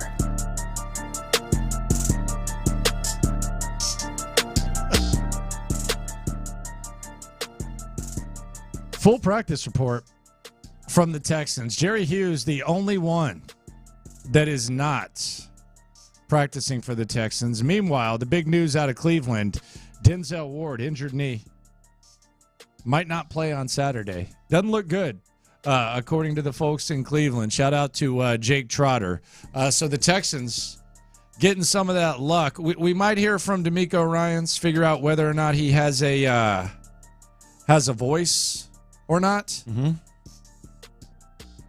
I don't know, man. I'm a little concerned about that voice. I'm very confident that Grenard will be on the field. I'm concerned about D'Amico's voice. Yeah, I'm not. I think it'll. I think he was just hoarse on the practice report. Just about perfect. And you got two receivers that all of a sudden the Browns are. I know they've been sort of planning for it already. Now they know they're going to have to plan for Noah Brown and Robert Woods and Nico Collins to be on the field. Can't say how important that is, even if they're not 100%, and they'll be on the field doing something, so we'll see. And then those edge rushers, man. Jerry Hughes not back, but to have Grenard back against Flacco, we talked about it yesterday. Are you worried about the juggling act where if you have two guys who are playing limited snaps and you need to rotate bodies, are you worried about that aspect of things where Will Anderson 2 weeks ago played 12 snaps. Last week he tried to play a little bit more, and you have Jonathan Grenard, who perhaps is going to be limited. I don't anticipate, 80% of the snaps or anything. Are you a little bit concerned about that? A little bit. That's where Derek Barnett is going to be in the role that he should be in. Like, he should be the guy that can spell, Grenard or whomever with his play, and he's been good. I was worried that, okay, you got Derek Barnett and who else? But now you got those two guys. Will Anderson, I don't think it was the plan for him to play 31 snaps last week, but when Jerry Hughes got hurt, he had to play more, but he did it. So I think it's there in him. By the way, I guess the D'Amico press conference today is going to be off camera. Okay. So we're not adjusting during the playoffs. We got the off camera D'Amico vibe going. They might be trying to hide that voice, man. They are not. He does this every week. Be an irresponsible journalist. He does this he does this every week during the regular season. This is playoff time. It's still the season. It's playoff time. I need to hear from my coach today. You'll probably hear something. Yeah, well, okay. What will I hear? I'm sure there'll be some TV sort of whatever, quick interview or whatever. Okay, apparently the voice is good. The voice is good. Yeah, I just found out the voice is good. So D'Amico's voice is good to go. Mm-hmm. Good, man. There you go. Vandy must have given him some of that tea. Yeah. Some of that tea. Mm-hmm. I got to confess. I know the last segment was confessions, but I got to confess something. And this one hurts me, John. I'm not mad. I'm just disappointed. Now, when he says this, that means it doesn't hurt him, and he's happy. No, I'm disappointed in you. It felt like you wanted to come in here and talk about head coach openings today, and I just got to tell you, I don't give a rat's you-know-what about head coach openings. I didn't want to talk about. I've had to sit here with you and cover this, John. Yeah. Look, I wanted to talk about the Texans and the playoffs. I saw your sheet. You wanted to talk about let me finish. This speculation and stuff. Let me finish. But I think as it pertains to the Texans, there are two things about the development in New England and the developments in Tennessee and other places that I think are relevant. And we've been talking about one of them, Bobby Slowik. Like, that's how I wanted to talk about some of these job openings. I thought it was a little interesting in his, when you listen to his whole media availability yesterday, he was very adamant about focused Browns. I'm not worried about that right now, et cetera, et cetera. But in the middle of that, he dropped one line that I kind of went, He said, "Right now, I'm a Houston Texan." Yeah. Okay, Florio. What do you mean by that? What do you think I mean? He is a Houston Texan. What's he supposed to say? Like, yeah, he is a Houston Texan. Texan. "Right now, I'm a Houston Texan." He is. Just saying. Oh my God. That's not an oh my God. So do you think he want to leave? Because that sounds like somebody that wants want to leave. Man. He wants to be a head coach for sure. Exactly. Why would he not? But I thought that was like we've heard that 100 times. But Don't they act like asked you've him never about heard they asked that. him about the head coaching thing. Don't act like you've never heard that before from a candidate who ultimately becomes the head coach. Right now, I'm coaching the Michigan Wolverines, or whatever. I just thought that was interesting. And then there's this other one. Bobby was in his bag yesterday though in that press conference. That dude's got a game face. And then this is the other one, and people are going to call me an idiot and you're dumb. Please do 713-572-4610. And he just didn't you hear Nick Caserio on Payne and Pendergast? Yes, I did. We're going to Caserio. This is the other one. Man, these guys miss it. He wants a GM search too, Figgy. No, I don't. We're sitting here with the playoff game, and these dudes Nick around Caserio, me. Texans GM, joining us on the show. Nick, you okay on time right now? My freaking colleagues want to sit here and talk about coaching searches when the Texans have a stable coaching. I've done this. All right, you didn't hear anything I said. Now we're doing GM speculation. I haven't even had a chance to say what I was going to say. All right, go ahead. And you offered an opinion based on nothing. So let me give you something. And this is where I went with the Caserio thing. I don't think Jason Confirma, whatever you want to call it, LaConforma's report was accurate. I think Nick Caserio was very adamant and honest when he called him a jackass and said that other stuff. All I'm saying is this. Now that it's over and Bill Belichick is gone in New England and Mike Vrabel is available, it had to maybe raise an eyebrow with Nick Caserio. Look, I'm over it, man. We've done this head coaching search 4 years in a row. It doesn't matter if it's relevant. It's about the game. It's about the game. You've come to the wrong place. No. If you want to talk about head coaching searches. You're misinterpreting what I'm saying. I'm all about the game. But I think these two things as they pertain to the Texans are interesting. Let's go. Speaking of the Texans have just concluded practice. A lot of guys on that practice field, including Sheldon Rankins, who joins us right now, 2 days away from Texans versus Browns. Sheldon, Landry Locker, John Lopez, Figgy Fig with you. How you doing, my friend? I'm doing all right. How about yourself? We're doing good, man. How you feeling? It's playoff time. You got some of your teammates on the field with you. How are we feeling 2 days away from the game? Man, guys are feeling great.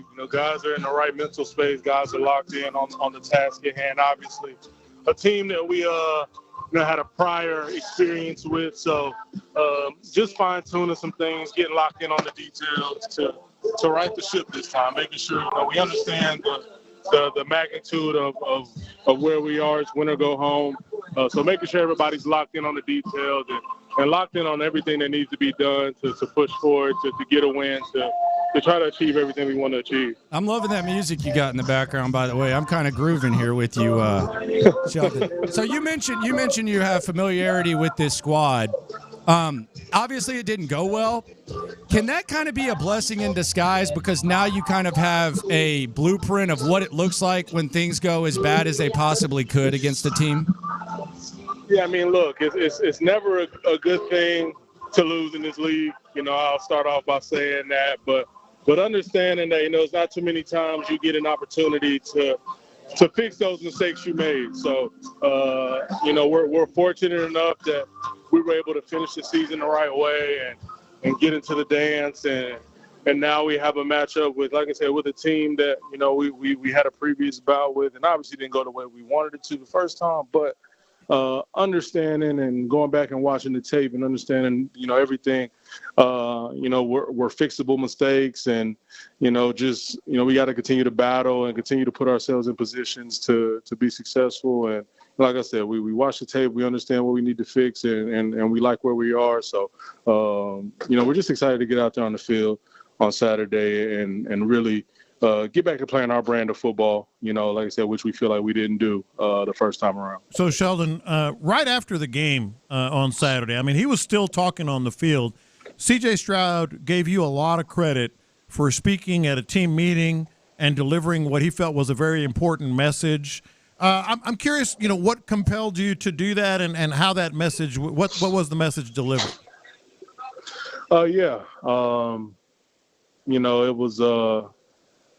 was just a situation where, me, a couple other guys were asked to kind of just,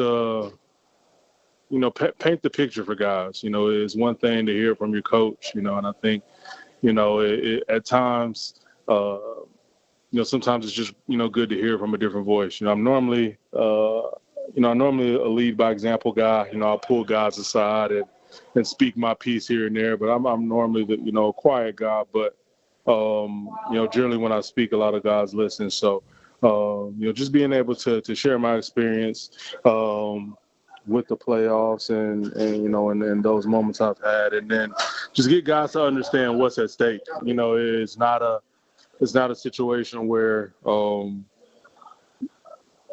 we have, we could do it next year, we could do it the year after. I was just trying to impart that wisdom on guys where, like, you never know what could happen next year. This game is a 100% injury rate. Trades happen, all types of things happen in this league all the time. So, when you have an opportunity to win, and you have the type of team that we have to be able to go as far as we believe we can go, I just wanted guys to really understand the magnitude of this moment and not take it as a moment to feel the pressure, but take it as a moment to embrace everything you've done to get to this point, because we have the talent, we have the skill, we have the technique, we have the tenacity, and we've proved that throughout the year. So not trying to put pressure on any of the guys, but get guys to understand, like, look, this isn't a 2, 3, 4 year project that we're just trying to build. Like, no, we are right here, right now, with everything right in front of us.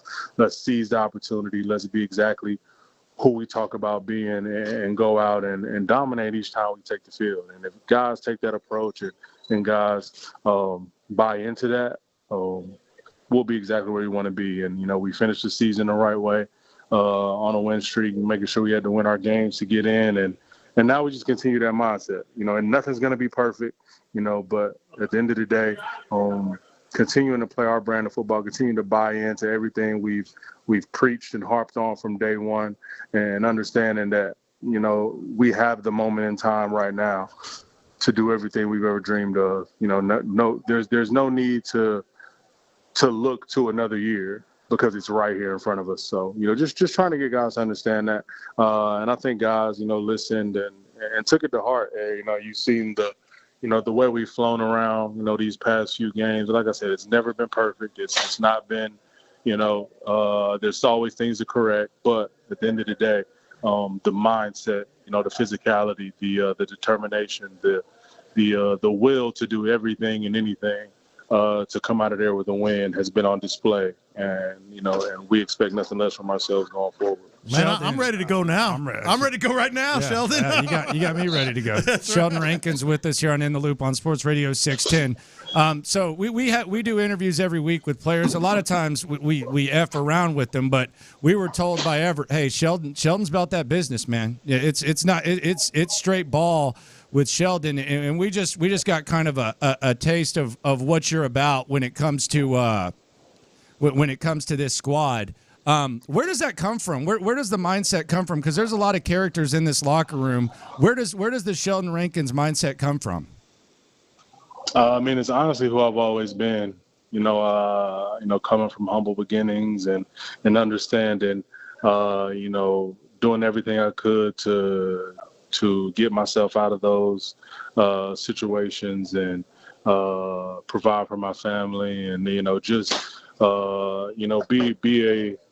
be a bright spot in my family's life and different things like that, and just things I've went through, as far as my football career. I think I've spoken about it before, but first round pick in New Orleans, and in my third year, I'm having the best year of my career. And, I snapped my left Achilles, come back the following year, snapped the right one. So there was a time of, depression and anxiety, and then wondering if I'll ever be the player I was again, that I was, be able to be that again, So, just me battling back, I've always faced adversity. I've always been a person who's looked adversity in the face and, took it for what it was, and used every day to take a step toward being everything that I wanted to be in this league. And, and I've had some great role models along the way in this league, Cam Jordan, Drew Brees. I mean, those guys. I mean, that's the locker room I walked into, as a rookie. So being able to learn from those guys and build off that and continue to find my own ways to lead, because everybody leads differently, but continue to find my own ways to lead, continue to find my own ways to impart wisdom, continue to find my own ways to galvanize guys and get everybody on the same page. And, it's led to where we are now. Like I said, I think just things I've been through in life and the experiences that I've had and, just being able to channel all that into a, productive way of going out and being a dominant football player, dominant leader, and a dominant man in life. And, just trying to, just bring something to this team, any way I can help this team, whether it's, TFL, sacks, quarterback hits, speeches, to guys, pulling the guys aside, talking to them, going out to dinner with the guys, whatever it may be. Always just trying to find a way to impart something on this team in a positive light. And I'm just grateful to be a part of something so special that's going on here. That said, every defensive player thinks about the possibility of scoring a touchdown. And you did it in a big moment, in a big game. And then you even broke out the Sheldon shimmy. I mean, can you just talk about where that came from? And it was always unexpected, but what it meant to you. Yeah.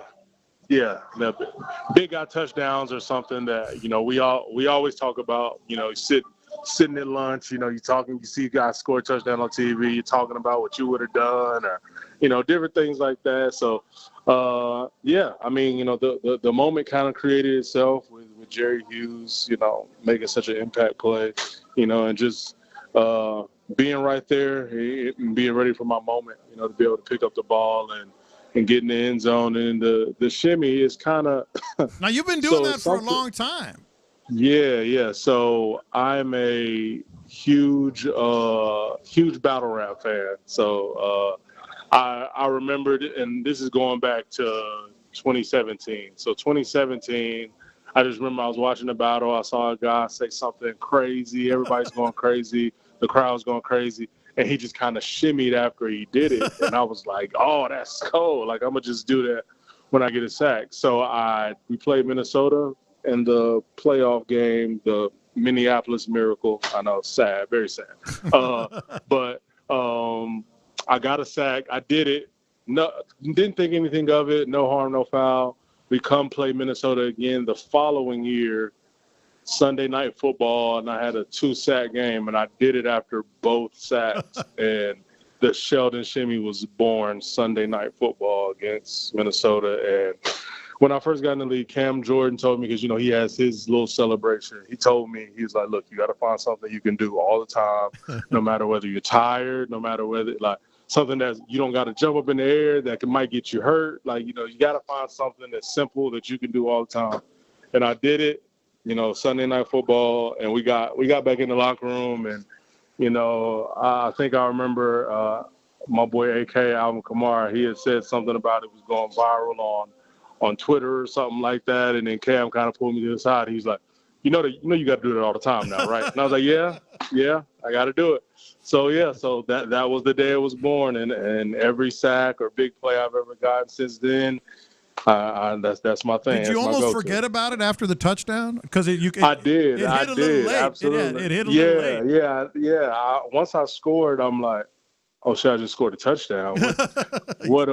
I'm just kind of skipping around, and then I was like, oh wait, do what I do, shimmy, and then I pulled it out, and then it was a moment. So at first, for about the first 4 seconds, I had no clue what to do. My first thought, because I've always told myself I scored a touchdown, I'm gonna go dunk the field goal post, but I know you can't do that anymore. So that was that was kind of the 4 seconds jumping around. Like, I can't do that. What am I gonna? Shimmy, do the shimmy. Yep.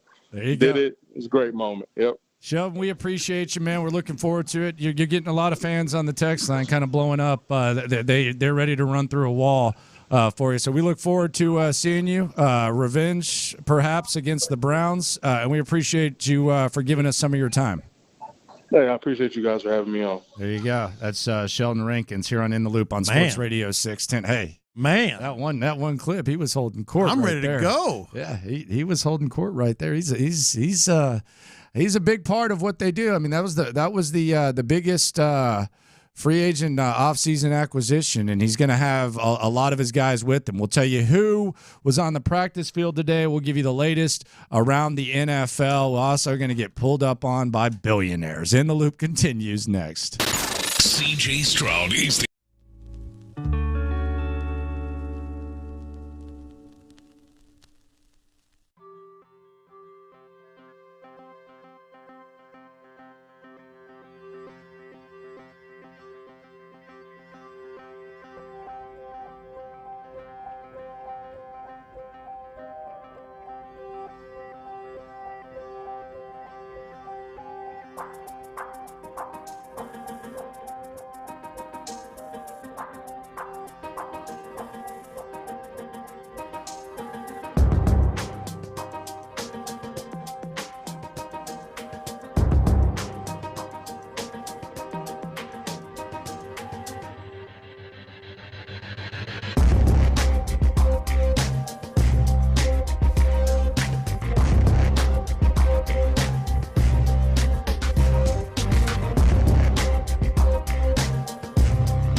always live on the free Odyssey app. Let's go around the NFL to keep you in the loop. This is Houston's sports leader, Sports Radio 610. Noah Brown, he practiced today, as did Will Anderson, as did Jonathan Grenard. The Texans are in pretty good shape right now, as good a shape as you could expect heading into the game against Cleveland. The only guy who did not practice was Jerry Hughes. But Andrew Beck, Robert Woods, all of them are on the field. And meanwhile, in Cleveland, Denzel Ward hurt his knee today. One of the perhaps top 5 best corner in the NFL. Mm-hmm. It looks like his status is more than up in the air. So the Texans get some good news, and then they get, let's just be honest, some more good news. Much to the misfortune, unfortunate for him, but good news and then more good news. Big time. And they go together and they actually complement each other in a sense, and it's all good for the Texans. By the way, Mary Kay Cabot said that their safety, Grant Delpit, is out for the Texans game as well. I don't know how significant that is in comparison, but there's another guy in the Browns secondary. CJ might cook, man. We'll see. J.J. Watt excited to see what's going down. I don't know when this was. McAfee's so nice, but you can hear him in the background kind of asking J.J. Watt when exactly this happened. I'll be honest, I hear most of what J.J. Watt says publicly. Mm-hmm. I don't remember him saying this, but here was J.J. Watt with Pat McAfee, and I want you to tell me if Soulja Boy needs to come out and question the greatest player, arguably, in franchise history. Stadium at NRG, which is a beautiful stadium. It is beautiful. And it's built to be loud, too. It's just a special, special time down there. Before the season, I said that they could get up, they could be a possible 10-win team, a playoff team, and they really do look great, and it's awesome. And I hope the place is rocking on Saturday, and it'll be a lot of fun to watch. I think they got a great shot. What'd you say? The last time they played the Browns, they didn't have CJ, they didn't have Nico, they didn't have a bunch of their guys, and Flacco played out of his mind. And Flacco's been known to do that, so he might very well do that again. But I think it's going to be a really, really good game on Saturday. When did he say that? I never heard it. I never heard J.J. Watt say the Texans could win 10. I know that I said 9. We ran that promo for 5 weeks. I was getting made fun of more than anything. But look, it's neither here nor there. Mm-hmm. When did this happen? We hear everything he says. When did this happen? The funny thing is, I remember this clip, but I don't remember him saying the 10-game part. Yeah, I think he said that they could build something. I didn't remember him saying they could win 10. Even Pat's like, when did you say that? Is it Soulja Boy time? I think Soulja Boy needs to enter the enter the chat, enter the segment. Soulja. That's fake. This is fake. Yeah, that's Photoshop. That's fake. On my mama, that's fake. On my heart, on my life, my little brother grave, I could die right now. That's fake. JJ. Maybe he did. JJ. Did he? I don't remember hearing it. I don't remember. Yeah. Maybe I just forgot. Bobby Slowik. He's going through the process that D'Amico Ryans went through, where you got playoff games and you got teams interested. The most recent interest, we saw Washington request an interview with Bobby Slowik. We saw Carolina request an interview.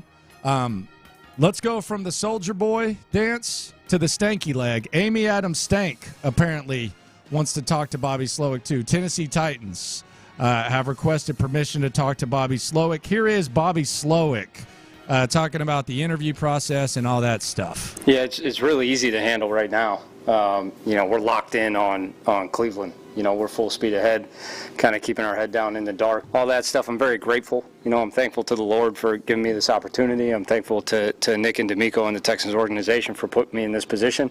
Right now I'm a Houston Texan. I'm part of this organization. I'm going to do everything I can to help us win Cleveland. And everyone's energy right now in this organization is devoted to how do we play one more game? How do we keep just playing one more game? We really have what I believe is a special group of individuals. I know, offensively, there's guys in that room that I just can't imagine having to do this without. Find a way to get 4 more games out of this. That's really all of us are devoted to.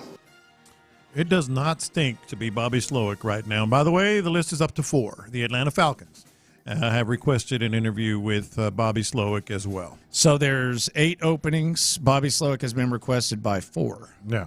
Okay, that's cool. That's fine.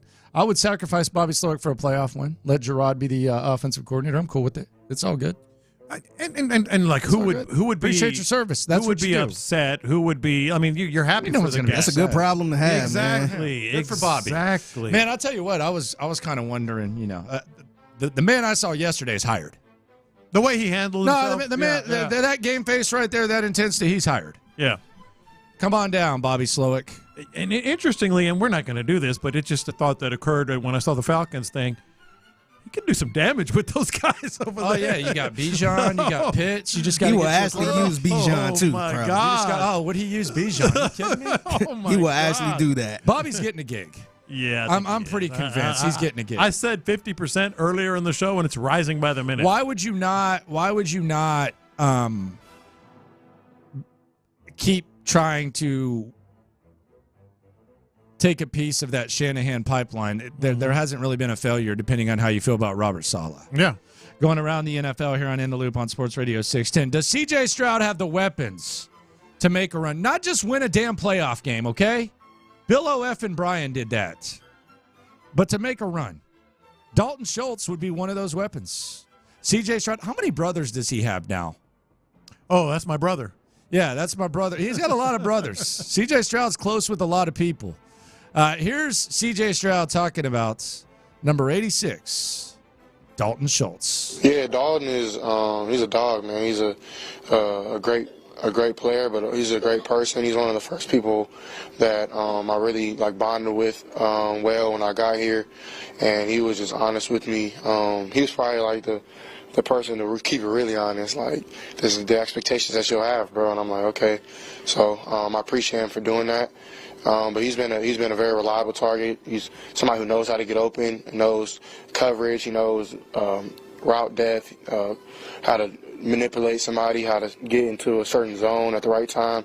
So he's just a really smart football player, and I'm really grateful to have him in my first year, learning it with him, and he's going to continue to be a great player. He's going to be as key as anyone, but his job got easier with Noah Brown and Robert Woods getting back. If Noah goes. I think they're going. I think Woods is going. I don't know. I think Noah's trying to figure it out right now. I think today was huge. Well, obviously he had to practice today to even have a chance. Yeah, today was huge. But I think when we look down on the field, Saturday, 3:30. By the way, a sellout. Mm-hmm. When we look down on that field, Noah Brown's going to be trying to get that work in. How about that C.J. Stroud routine, the basketballs? They were showing that the other day. The basketballs, the baseball. Was it a tennis ball? Those baseball. He's got the baseball. He's got the little thing that he swings and swing stuff. thing. How many kids are going to try to do that now? Everyone. He's got the basket. The basketball does look like it would relax you a little bit. I don't know what his theory is, what the logic is. Would but you it rather works. would you rather have that routine, or would you rather throw the football to the kids like JJ? That routine. Yeah. You don't like kids? I think it's cool. You don't like kids? I love kids. Okay. Yeah. But I think that's pretty cool, because plus that means you're the quarterback. You're the badass on the field. I thought you were going to say the Dak Prescott routine. Oh, the hips. Remember that? The hips. Yeah, I like that. I like that C.J. Stroud routine. Just I would call that the Bo Jackson. Why is that? Place you do in every sport. Oh, okay, makes sense. Bo Jackson. Yeah. The basketball thing is a little weird, but it loosens you up, man. Loosens I guess the wrist a little bit. Yeah, I guess that's what. Yeah, it he's is. shooting. He's loosening up the wrist. Imagining. Nice form. He was a good basketball player. Doing his thing. Yeah. Kevin Stefanski, another weapon. We heard about Dalton Schultz. What about Nico Collins? Here's Kevin Stefanski talking about Nico. Obviously, he's been a stud. He's been a wide receiver one. He's went out and he's performed. Anytime he has a one-on-one, he's taken advantage of the opportunity. Gotten to a point now where I think it's hard to find one-on-ones for him. And we're still trying to find ways to make sure that he's going to be able to touch the ball, whether that's down the field or that's behind the line of scrimmage. He's affected the game in both ways. He's affected the game as a down the field threat, as an intermediate threat, and then really even as a catch and run guy. He's taken such great strides just from where he was the last couple of years, watching him on tape. It's been really fun to watch and be a part of, and it changes our team. You can see it spread across the whole offense in the culture of what we're doing. All right, there you go. That was wrong white guy. That was Bobby Slowik. Hit me with the race card. Race card! Let's hear the Browns coach Kevin Stefanski, what he thinks of him. He's just a really physical football player, can make contested catches, has the speed, has breakaway speed. He's a big play receiver, as you saw in the first play of the game the other night. He's really, really talented. All right, thanks. Going around the NFL here on In the Loop on Sports Radio 610. Tell me what you think of this. Is this a bit or is this legit? Bit or legit here on In the Loop Sports Radio 610. So Charles Omenihu, former Houston Texan. Yeah.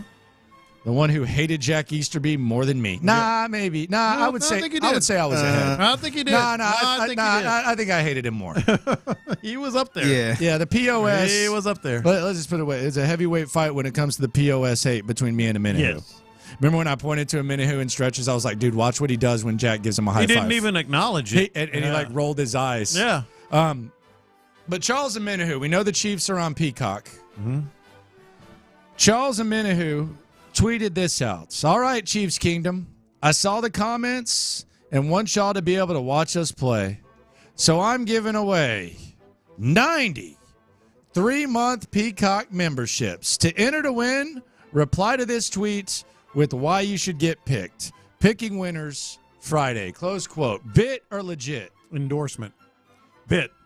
I think Peacock went to him and said, hey, we'll pay you this. I think Omenihu does this on his own. Omenihu ain't doing that. No. Peacock went to him. No way. Absolute way. Absolutely. He's getting a little something, which I'm good for him.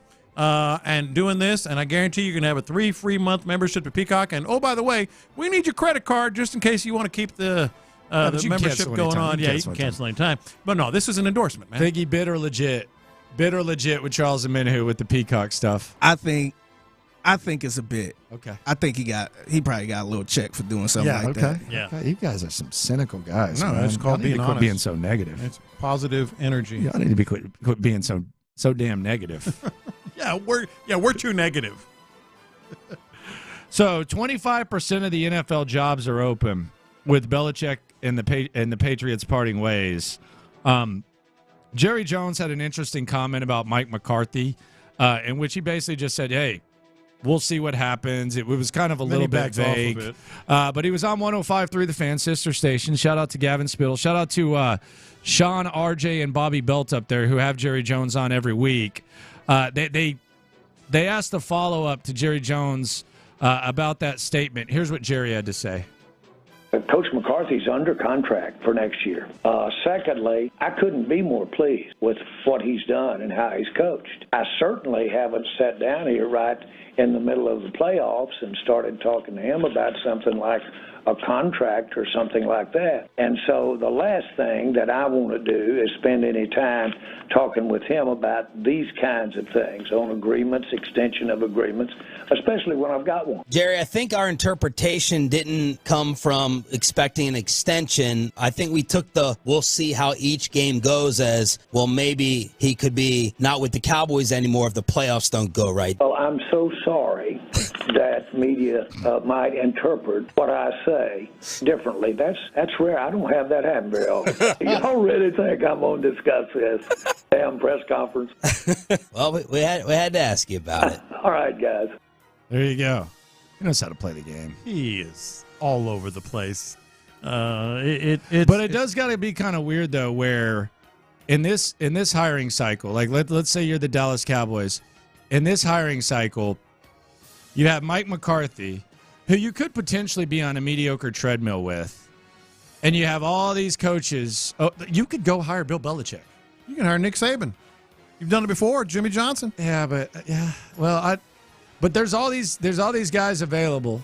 Hell, Dan Quinn might leave you. He might be your most coach. Yeah. You can't, like, if the Packers bounce the Cowboys on Sunday, McCarthy's getting canned. It's like in he play. has to be Yeah, canned. well, I'll say it's in You play. have to fire him. If you don't, then you have to. The biggest mistake Jerry Jones has made has been, and this is really this You know is what? irony. That might be this is irony. His biggest mistake has been being too loyal to coaches. Like, he was too loyal to Jason Garrett. Yeah. Like, if they would have just tried, like, at some point to try to get off that mediocre treadmill to figure it out, you can't bring back Mike McCarthy if you lose to Green Bay as the 2 seed. You cannot. Yeah. Yeah, that's actually a very good point. I was to the point at the end of the year where, like, okay, McCarthy's, their offense is clicking. Dak's doing his thing. They got the number 2 seed. Yeah, and they could easily go to the NFC Championship game to the point where they should almost expect it. But if they lose? If they lose to Green Bay, he's done. That's right. He's cooked. He might be. You lose to Jordan Love and the Green Bay Packers, Mike McCarthy is gone. It's kind of this is the ceiling moment. Yes. A Bill O'Brien kind of. You're done. This is the ceiling. He's toast. I promise you. Yeah. And if he's not, then you don't have a chance in hell and you don't want to be good. Yeah, I think you could be right. Let me ask you something about the job openings. Is New England even in the top 4? No. Is it in the top 5? No, it's not in the top. It's not even in the top 8, and there's only 8 openings. I do not want to follow that. Yeah. I do not want to follow that. That fan base is pissed, man. Mm-hmm. They don't want. They think they're losers. Like you're getting compared to Bill Belichick. No, it's not. It's 8.5. It's way down there. 8.5. Yes, it's an 8.5 best opening. Hell no. It's only better than the job that may come open next. Yes, it's not. I want no part of that. If you can be selective, no, thank you. But Albert Breer made it sound like Gerard Mayo is the guy. I didn't see that. Yeah, he said Gerard Mayo could just bring in like someone. So he's making it seem like it's just going to be Gerard Mayo. No Vrabel? That's what he made it seem like. I don't know, man. I don't know either. Yeah. Albert might, though. I would think. Yeah. Perhaps.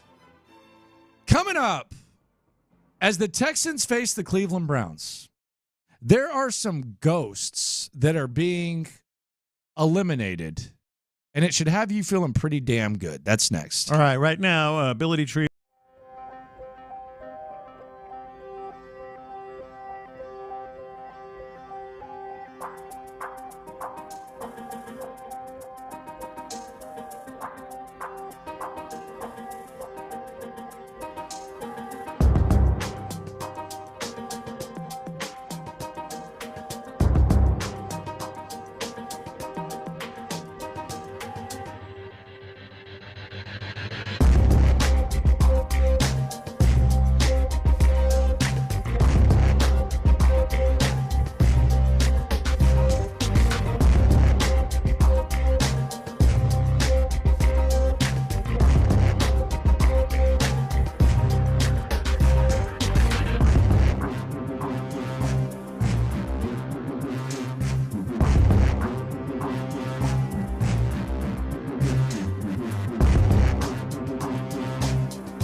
Landry Locker is presented by La Michoacana Meat Market.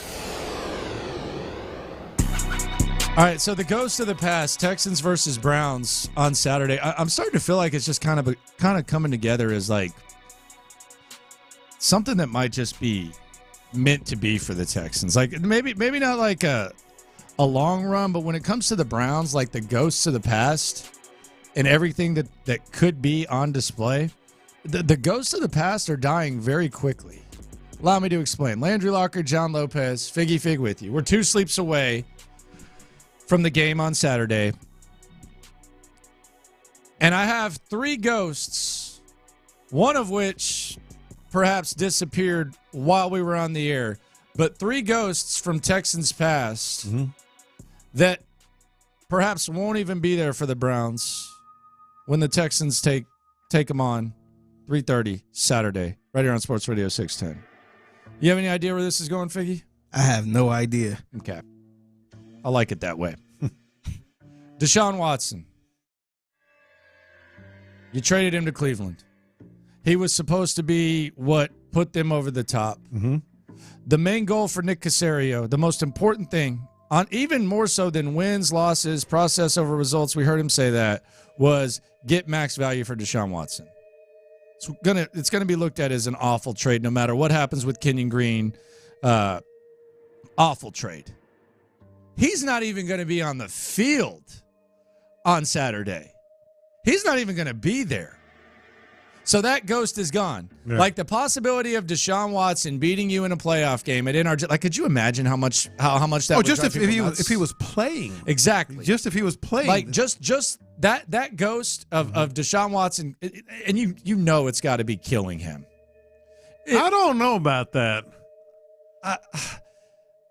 He's a different cat. No, I don't think he values winning anymore. And I think he's about that money. He's got the helicopter dad disguised as a quarterback coach. But it's got to be kind of like a little bit of a blow to the ego to know that Houston and Cleveland are playing and no one cares about you. He's hardly been mentioned. So that ghost is gone.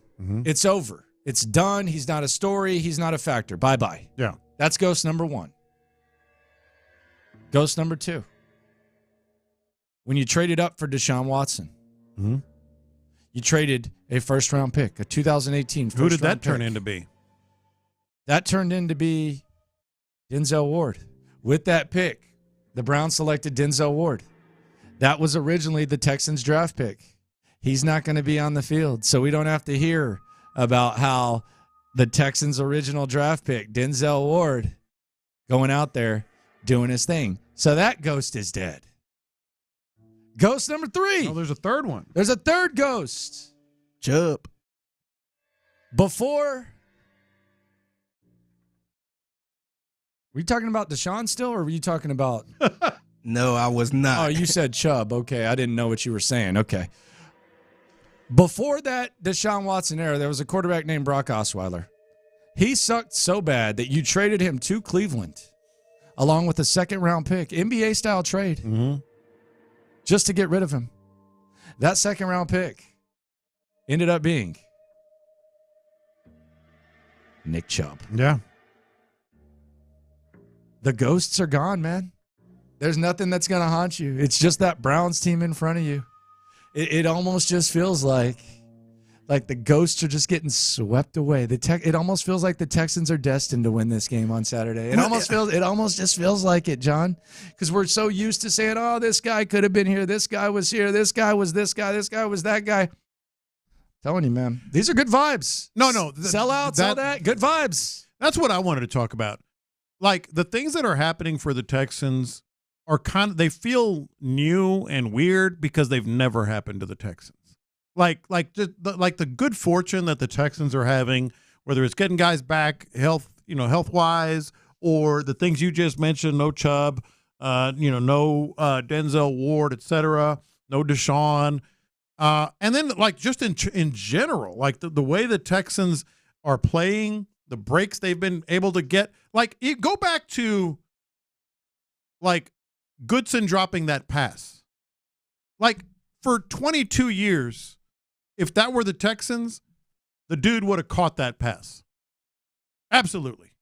I mean, I'll go to my grave thinking. Okay. Look, I'm just telling you. I'm looking you dead in the eye.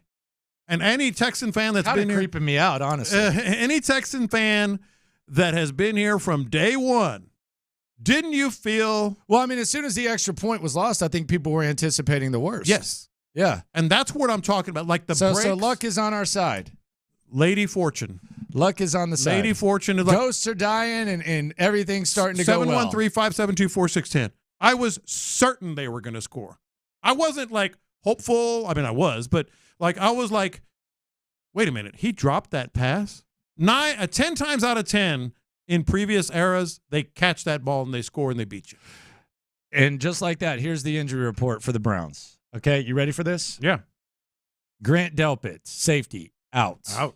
Denzel Ward, very questionable with the knee injury he suffered today. Kicker Dustin Hopkins, out. Cedric Tillman out with a concussion. I think they can make do with that. So, like, while this is happening, what happens with the Texans injury report? Everybody except Jerry Hughes is out there getting their work on. Mm-hmm. I'm getting to the point where I just can't even imagine the loss. I mean, would you be disappointed if they did lose? For sure. I think this is a good opportunity. Now, am I going to sit here and say, things are a failure? Or of course no, not. No, I'm not going to say that. And could I see them losing easily? Yes, I could. But that skepticism that you speak of, that skepticism that is felt around here, it's kind of dwindling away. It's kind of dwindling like away. on the YouTube comments, like he said, I was thinking Rosencopter. Because that for 22 years or whatever, it was always like, oh, if it's bad, it's going to happen. Same old Texans. Yeah, if it's bad, it's going to happen. And then all of a sudden, all these breaks are going the Texans' way, and he dropped that pass, and it's just this is what happens for winning teams. It's uncanny how much things have changed around here. They've changed, man. They've changed. The vibes are good. They're really, really good. Mm-hmm. It's insane what's going on with the Texans. Coming up, let's set the table. Texans versus Browns. The one thing we ain't doing today, and the one thing we didn't do today, because we're so damn sick of it. Next. All right, guys, let's talk about D&M Auto Leasing, getting you that new vehicle that you want.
and Landry Locker. All right, we're 2 sleeps away from Texans versus the Browns. The ghosts are dying. We've gotten into that. Coaching searches. Not into it, man. Too many of those. And joining us now, they pulled up on us, Cal McNair and Hannah McNair. How y'all doing? I think I know the answer. Well, we're doing good. Glad to be here with you guys. What y'all got going on this weekend? Just a little home game. Inviting a few friends over. Yeah, and you got your house is going to be full, so to speak. I hear it's a sellout. Got a sellout. Just announced that a couple hours ago. And that's got to feel really, really good because let's just be honest, it's been a while. Well, it has been a while. This year, the fans have been coming back, and they've been loud. They've been loud, and they've been a big part of the game and affecting the game and getting the other team to jump off sides and all those things that our great fan base does, and they're right back into it this year. But it's going to another level on Saturday, so we're encouraging everyone to come on in the house and be loud early. Not to hog, but there's a logical follow up here for me. We all saw D'Amico Ryan's kind of reflective moment, and it was pretty damn cool to see. How'd y'all handle that? When and again, we're just being honest. You guys know we're always we were harsh about this team, and you know that. And Very. now, but you forgave me. I think some of it. I think you can do that. I think if you're willing to dish it, you got to be also willing to take it and be willing to. And go to the other side, which is where we are now. And so that was my point. After the last 3 years, each of you, because I know you both are your own personalities here. How did that sink in? The getting there again. Just really grateful. Grateful to be back there. And so happy for the players that all the work they put in showed up on the field, and just happy for them and for them to experience that. Mm-hmm. That we've had a pretty good run, since 2011 we've won a number of these things. But this is a 7. This is a young roster, and they haven't experienced that. So to have them experience that and to have our fans back in that mode is just really, really gratifying. How about you? I'm really thankful. I think there's a video of how I felt. Yeah, you threw up the horns. Screenshots after the game, about 200 texts. Really thankful that we're here. Really thankful that God led us in the right direction with all the hires, and really thankful that Cal's been steady and stayed the course and not let any of the outside noise deter him from what he knew he wanted the plan to be. And I think that's where, and I'm really emotional. I was hard in my feelings for about 2 days on adrenaline. I think we went to bed right before 5 o'clock. Oh man! On Sunday morning, because we just you're amped up. We could do this for our fellow Houstonians. We're both born and raised here. John, I know you feel hard about Houston sports and really passionate about it as we are. I don't know about how Ron feels. I don't know if he cheers for us or Kansas City Chiefs. And I also don't know how Clint feels, because I think he's a Cowboys fan. So, if we play them, who do they cheer for? Well, you might have the opportunity to ask them that. Yeah, I'm going to. I can't see Ron right there. Hey, Ron. We leave the stadium and head, to our transportation. And sometimes we'll get a call or two. First one was from Mom. She watched the game, and she was just so excited for the team and her fans and her town, Houston, to be. And the other one was Andre Johnson called us, and he was just really excited. On FaceTime. He FaceTimed us, right? Okay. So on the airplane. Really fun to. Former Colt Andre Johnson? Yeah, that's the double whammy right there. And Titan. Does he acknowledge that? No, God, Nah, he doesn't claim that. He doesn't claim that. Either. Cal and Hannah McNair with us here on In the Loop. Is it hard for y'all because it seems like there's fans, the social media is having their fun. It seems like through all this, regardless of what was said, whether it was valid or not, y'all have done a pretty good job of not really addressing it, not talking during it. And now that this has happened, Hannah, you especially, is it hard to not go back in time and kind of clap after having the discipline to kind of just be quiet when maybe you didn't want to? It's always hard to be quiet. way. What subject are you referring? Well, I'm just talking about anything like whether it's the criticism Or just of, losing like or anything whatever, yeah. like losing, and I think there was some unfair criticism that y'all endured. I think there was a lot of fair criticism, which we talked about. But I mean, like I remember Stephen A. Smith said no black coach should take the Texans job, and I thought it was really weird. And then the other day he says they lucked into D'Amico Ryans. I don't know how that works out, but it just seemed like it would be like of all the criticism y'all got, you take it on the chin, and then all of a sudden when the success happens, is it hard to not like go back and visit that, clap back at him a little bit? Yeah. Oh, that clap back. Yeah. Well, it was an overnight success. I mean, Don't you know? But it was, several years in the making. We've been hard at it for several years. The results didn't show up on the field. You are what your record is. We recognize that. But there were a lot of things changing, before this year, certainly. And to see it show up on the field, we're just happy to be here where we are right now. So I don't, we don't really look back in time.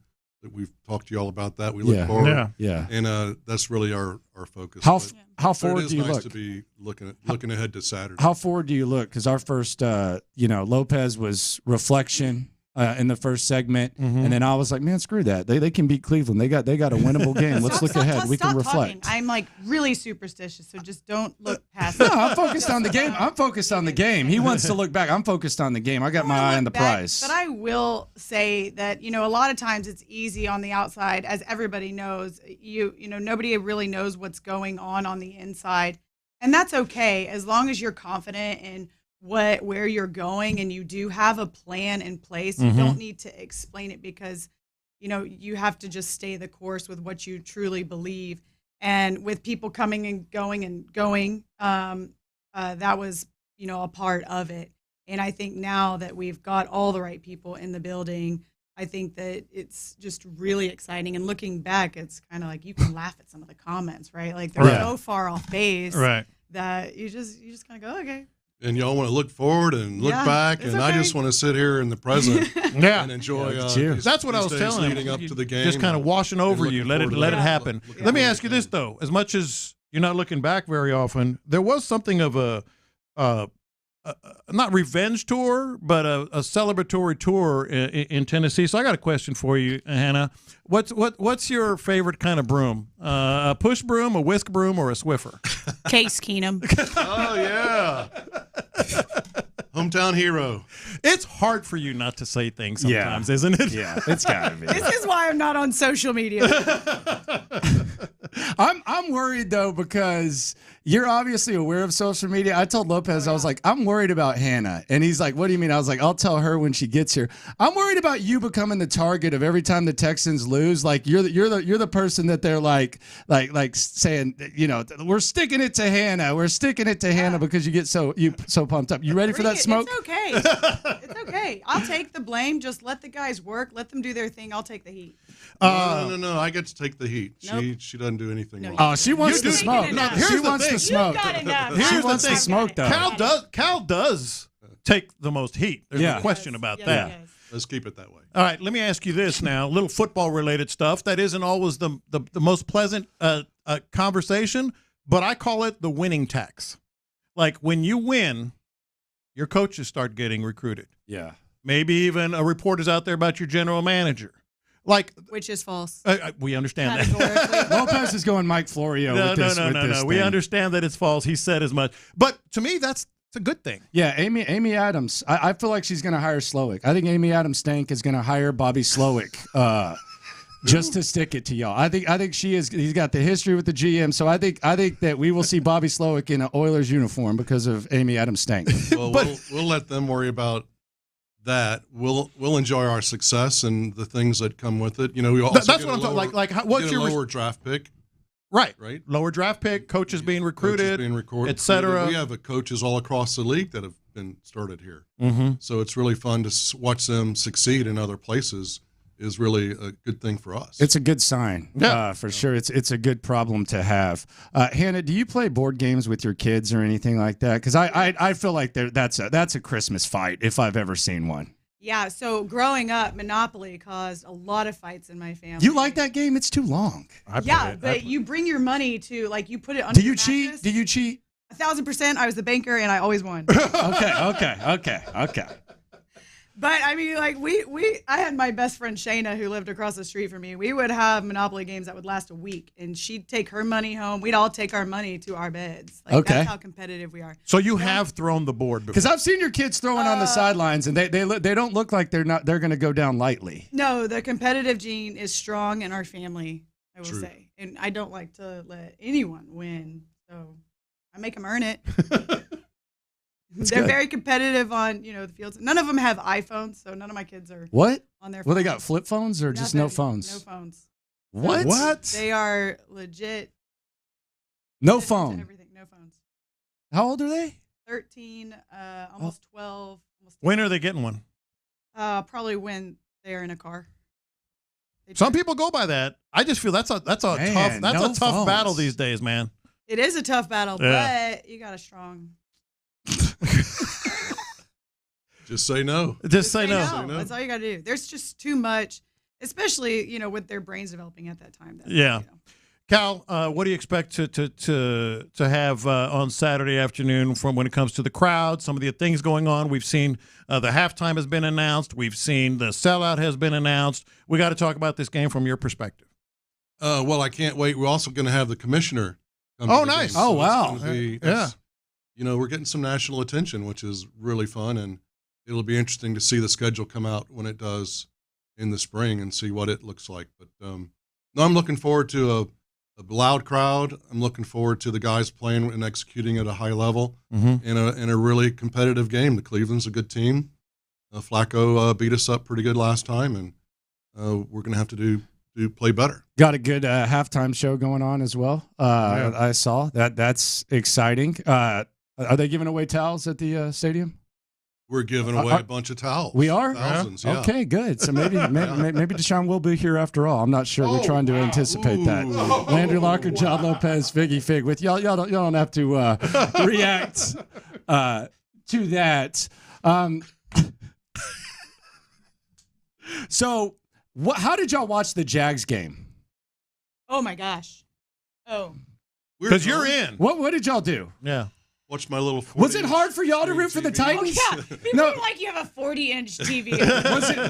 Was it hard for y'all to root for the Titans? Like, of all people, because some that was rooting for us. Thank it's you. not hard to root for them when it's rooting for You didn't feel a little bit, I'm rooting for the Titans. I mean, no. I thank DeAndre Hopkins you're cheering for supporting his yourself. whole team. Yeah, but Hawk you're made cheering some for really nice yourself. I plays. mean, Yeah. if I felt any sort of way, I'm always ultimately the Houston fan and want Houston to get the top seed. So, no, we were my sister laughs because Cal was sitting there very still at the end of the game when we just realized we just won the AFC South. Is Cal? And I'm Cal, are running you? around. Are you? I gotta move. If things are not going well, I gotta sit in another chair. Move. Well, are you just no superstition, no nothing? Well, I wouldn't say no superstition, but I'll sit there and watch. And that's it. Yeah, I don't have to get up and.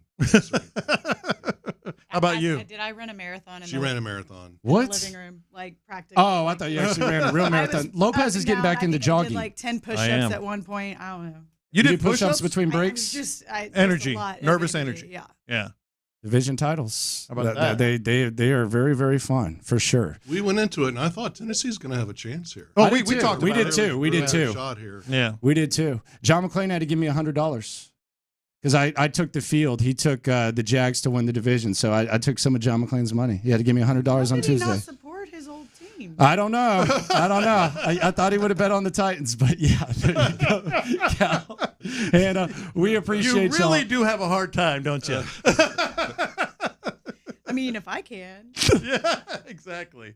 We appreciate y'all for coming through. I guess y'all are going to start off with Clinton's show as well. Look forward to that. That's Are we in that room the B now? studio. No, you're in right stay here. here. We're gonna roll out. We're gonna roll. I'm just Yeah. pointing to them We'll because they're pass right it there. off. Clint's got his beard. He's ready to go. Yeah. Cal and Hannah McNair. We got a sellout. We got 2 sleeps till the game on Cleveland. Thanks to Sheldon Rankins for joining the show. Thanks to Cal and Hannah. We'll talk to you tomorrow at 10. But in the meantime, the drive is live. The AFC South Bowl.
Sports Radio 610, an Odyssey station. Sports Radio 610 presents The Drive with Stoerner and Hughley. That's right. The Drive is live and live and in color. Clint Stoerner's in the building. Tyler's in the building. Go ahead and give him that.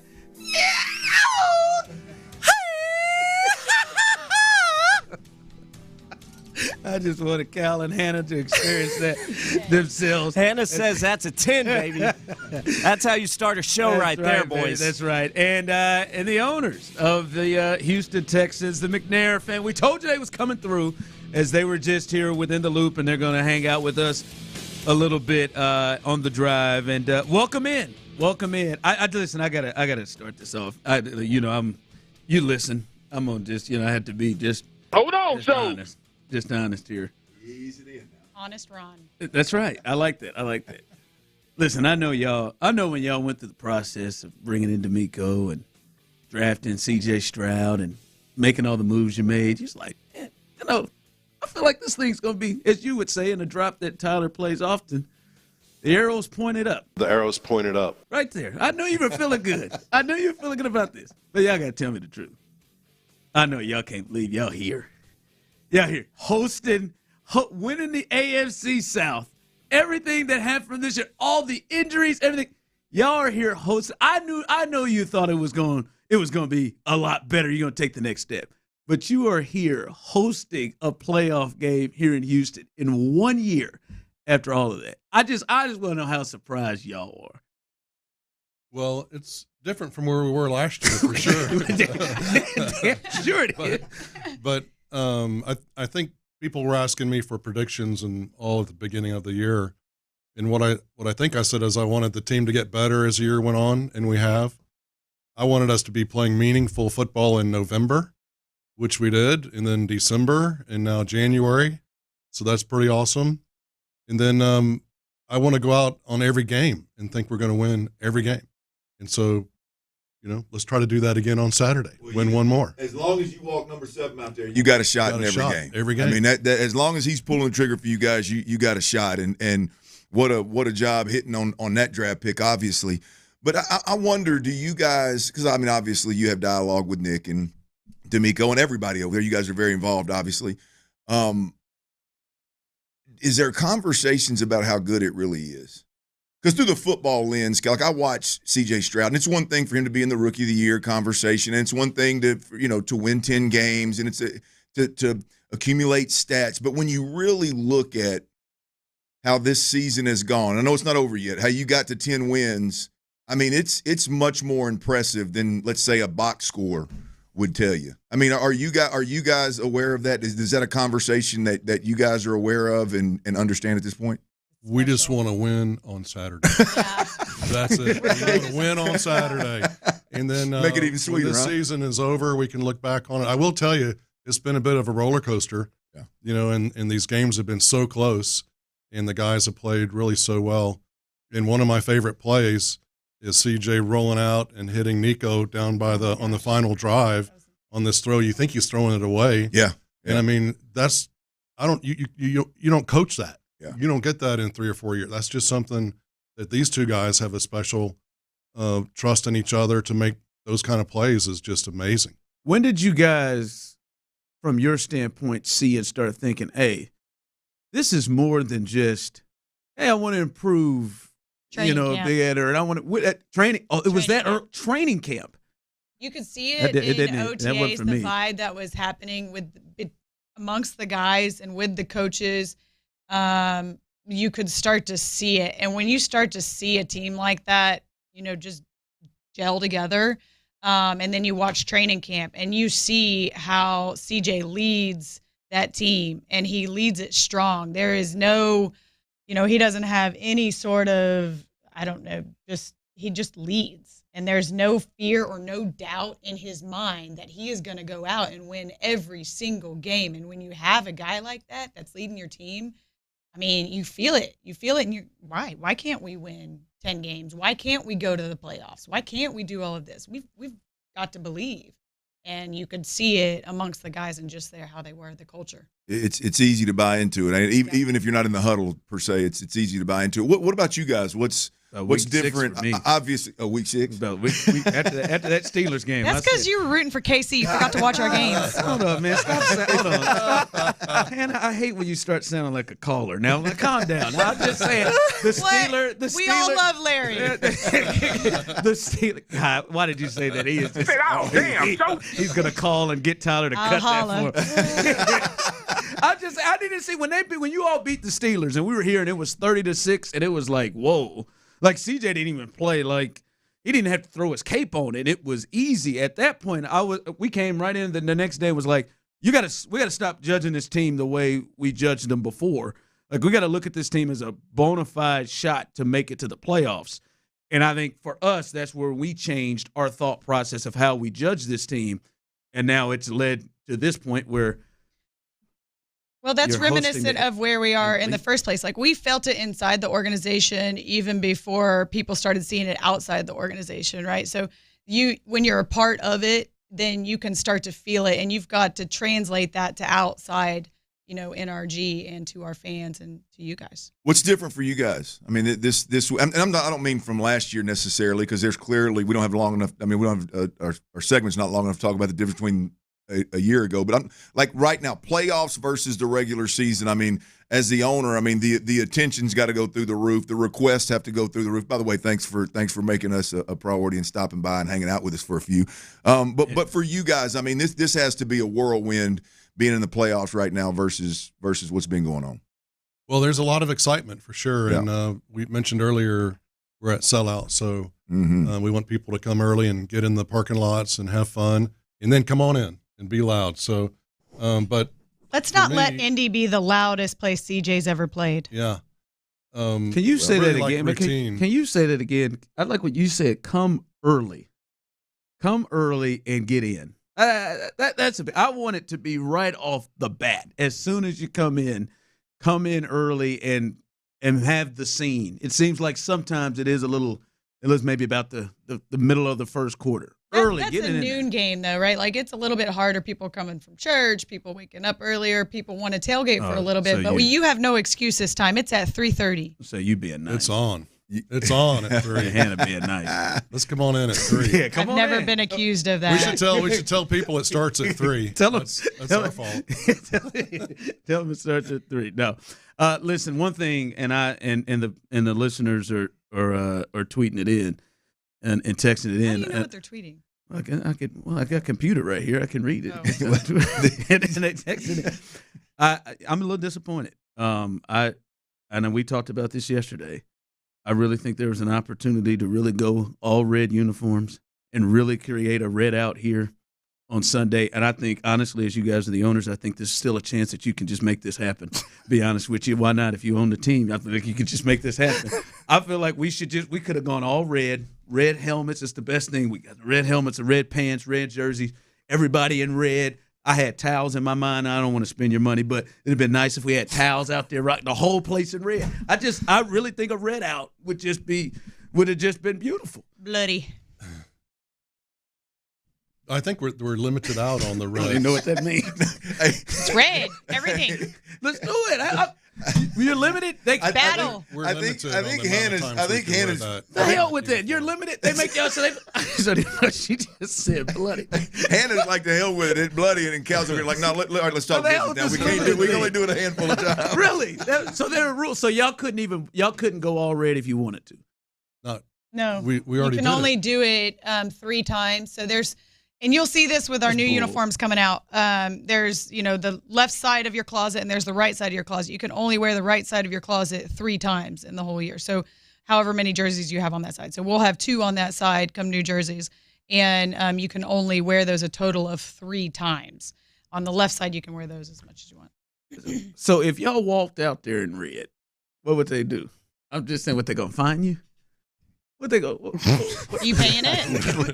We're not going to do it. That's what again, Hannah. I'm not trying to spend your money, but I just really think the cause would be. When did we wear all red this year? Wore What game all was red. that? What game was it? I think what just game once. was it? When was it? I don't want to talk about it. Listen, I know what Ask you're a trying listener, to get. when was the last time it we was a wore- Jags game. I know that. Did we lose? Listen, that doesn't mean Okay, here. okay. You're about. Okay, You're okay, superstitious. okay, I just yeah. not. Listen, I'm a little stitious. I'm just a little stitious. Just a little stitious. Hey, Cal, how do you You really ticked off the listeners. I'm just telling you. I know, but I love They won y'all. already. I love y'all, but I mean, we want the ones we win in. Let's go. Well, I tried to tell Cal. I tried to tell him yesterday there has to be some kind of it's got to be only so many times. There's got to be a rule book or so. He doesn't like to abide by the rules as you guys. Not at all. I just think y'all can get around the rules. I really do. Hey, Cal, how do you? That's where. See, you're the Hannah and the Hannah and Cal relationship. fixing to get us in I'm trouble. just listen. You that's see who I'm me. talking to? Hannah, make this happen. I'm just saying, man. I just know you can. I know you envision it. That whole thing in all red, baby. Them towels that y'all had to pick up and put on the seat, and everybody waving their towels, and they all red, and Nico, and then all And you're red. firing me up. I'm I telling feel you. I feel you. It'd be bloody. The commissioner's coming. Did you see? When I no. said it, did you see in your? You said bloody. Did you see that? Did you see my eyes? I was ready to lace up. Cal over here. I mean, I see every time I look over at Cal, he ain't having it. I was like, the hell is this guy talking about? Hey, but I just want to get a running game going. You're talking about your red uniforms. Damn, Cal. I just want to get guys healthy. Let's get the guys back on the field. And if you're watching on Twitch or YouTube, that's exactly what Cal's face has said for the last 10 minutes right there. Jersey's hell. What are you talking about over there? He said, cough up that haunchy head. Damn, Jamie. Get your breath there, Ron. Can we get 4 yards of carry? But how do you, to your point, Hannah, of him being the Hannah in the McNair relationship? What's your response, Cal, to the hype Hannah gets after beating the Titans and that video goes viral, and then all of a sudden she's looking for brooms and cool Cal's just cool, calm, and collected. How do you what do you think about that? Hannah wears a little more emotion on her sleeve than I do, so and it comes out and it is a lot of fun, and it's one of the many reasons why I love her so much. Well done. Well played. And that's why we've been married for 16 years. Oh, man, he came out with that. I wrote that one down. That's good. I appreciate that. That's good. No, man, this congratulations, man. We had a lot of fun, but congratulations. This is the city deserved it. You all deserved it. And you all deserve all the hard work you've done to be able to get to this point. And the sky's the limit. I've said this. We'll see what happens this year, but I think the next 5 years, you guys have set yourselves up to be one of the powers in the AFC, and that is something I'm gonna tell you the truth. I never ever thought I would utter. I didn't ever thought I would utter in the last couple of years, and you Because you're guys. a real fan, Ron. Well, I ain't a real fan. I'm just honest, man. Shoot, Cal, you've been looking for a run game. I've been looking for a whole lot from this team the last couple of years, but you all have brought it to this point. So I'm again, most excited for Cal's mom, Janice. Like, this is just so much fun for her. She comes to every home game. She's excited. She's standing. She's cheering.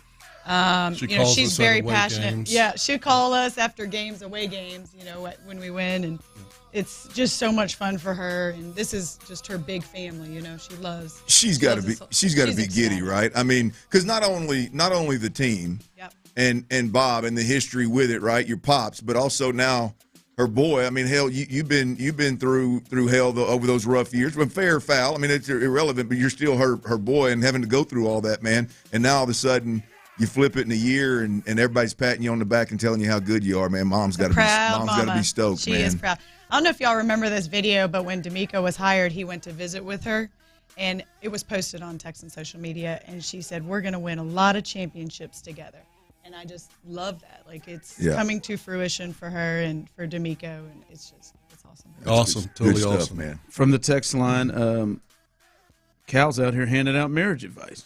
Y'all, he's good at it. I'd like to talk to you about a recycling issue I'm having in my marriage. And I wondered your thoughts. your thought about this, because I'm recycling sure your Hannah. I'm marriages? sure Hannah What are we doesn't do saying? that. No, I'm really having an issue. My wife just she just puts the recycling on top of the recycling bin and won't take the next step. of That's just your opening it. job. But Hannah, if you right there, all you got to do is open it. And put but it we in do there. a lot. I mean, like really though, our kids do a lot of chores. So for me, I'm like, hey boys, that's my job to teach them how to do teach that. them how. Okay. So the key is always having the last word in any argument with your wife. What is it, babe? Oh, the last word is yes, dear. I was going to say, you mean let her have the last word?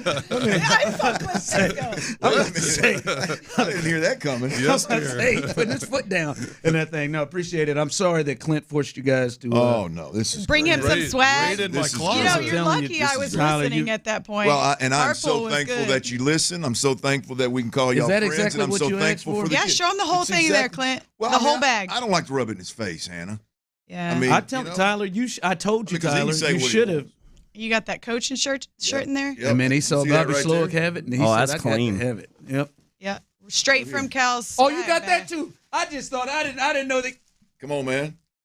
Come on, man. You ought to be ashamed of yourself. I'm just ashamed. I heard you shaming him too, right? I'm after just he saying, man, he asked. came I on think there. that And I heard you say you ordered a vest, but what did the vest have on it? What logo? I want one. It had Izod on it. It didn't have any. No, I he wasn't ordered gonna a bubble splurge vest. for. He wasn't going to splurge for any other logo. Yeah, it was St. John's Bay. Yeah, I still want to try him out here a little bit before I get into Hey, those things. no pressure, but since we're talking about wives, my wife just texted me and told me to let y'all know that we planned the baby's birthday after the Super Bowl. Yeah. Because we can't interfere with the Super Bowl run here. Brilliant. Come on. Brilliant. See, I like that. Come on. That's a true sports wife. It's a lie. All right, guys. She had season tickets before I met her, for the record. That's beautiful. No birthdays. She is a supporter now. No birthdays, no parties, no nothing during football That's season. how No you weddings. became a fan? Because of your wife? I love her more. She did take me to the lot where they shotgun beers every 30 minutes, and I thought, But this would have been question fun 10 years is like, ago. what are your kids going to be raised as? Texans fans? Because I know that's right, because mom rules the roost. Well, I mean, rules. The Texans gear is the only thing she's had on. The little one hadn't had anything on, any gear on yet, but the and they're too first little, one does. just, a lot of changing. Shit, tell me about it. It's about all I can do these days, man. All right, we appreciate you. Won't take any more of your time. The McNairs have been. Y'all been here a minute. 2 shows. We appreciate that. As this huge weekend is Saturday, we hope that we are talking next week about a divisional round playoff game as the Texans look to try to move forward against the Browns. Did you just point at me with it? Focus on Saturday. Saturday. Let's not The run game and Saturday, Ron. Yeah, the run game and Saturday. I'm just saying. my stomach going. I said hopefully. I said hopefully. Oh, damn. I'd like for you to. When that clock hits 0, I'd like for you to give that. we could talk. That red on red a thought too. You got to We one wanna up the focus video on though, that. Hannah. Just think about that. Who If we beat Cleveland at home, I mean, I need high knee and through the tunnel. I need something, man. Hannah, you knew I that. mean, Hannah, sideline you knew that shot. camera was on you. Come on, Cal. You knew that camera. You knew that camera was on you, Hannah. You was waiting on that. I did not know was on me. Figgy. Figgies. Oh yeah, Figgy It gonna was get you. down at his waist. Figgy got a Because I team, looked baby. at He him is and I was like, sneaky. he doesn't have his phone. It was down at his waist. Well, he got it. I mean, he got you from a distance, too, because I could hear you. It sounded like you were in a tunnel down there, and then it just got closer and closer. It was well done. I absolutely love it. Well, and I do not run like an old man, like I've been accused of. No. Let me just. Did I say that? No, I think Lopez said. Hey, look here. Cool He was Cal. up a rim. Hey, the best part of it. It was wet. Hey. I had on boots. No, hell no. Hey, Cal, don't do it, Cal. The best part of the video is Hannah comes out of there like Christmas morning, like she's like just so excited. Cal just eases around that old corner. This ain't my first rodeo, baby. That was great, man. No, that was great. All right, I'm trying to be nice, but we got to go to break. I appreciate y'all coming. You cut this off. Thank you. I love you too, Ron. Thanks for having us. Yes. All right. Again, good luck on Saturday. I guess we won't talk about what could happen. We'll just focus on Saturday. That's what Cal said. Appreciate you stopping by. Clint got some good news. Some good news for you too as well. Huge news from one of the most important players from the Houston Texans out of his own mouth.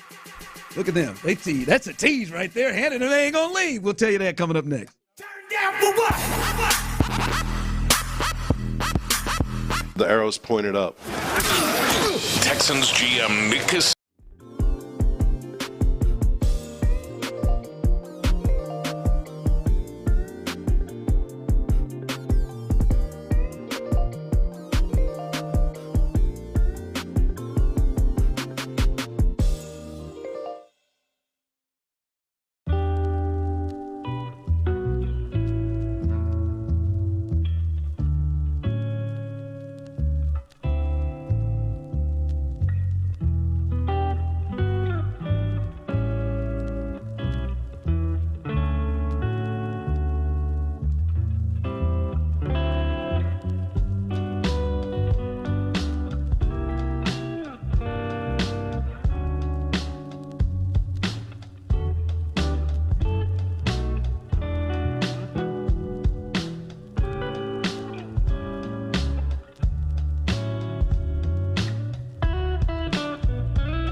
Mark make the call. Your Texans games with your Texans announcers. Every game day on the free Odyssey app. Sports Radio 610 presents The Drive with Stoerner and Hughley.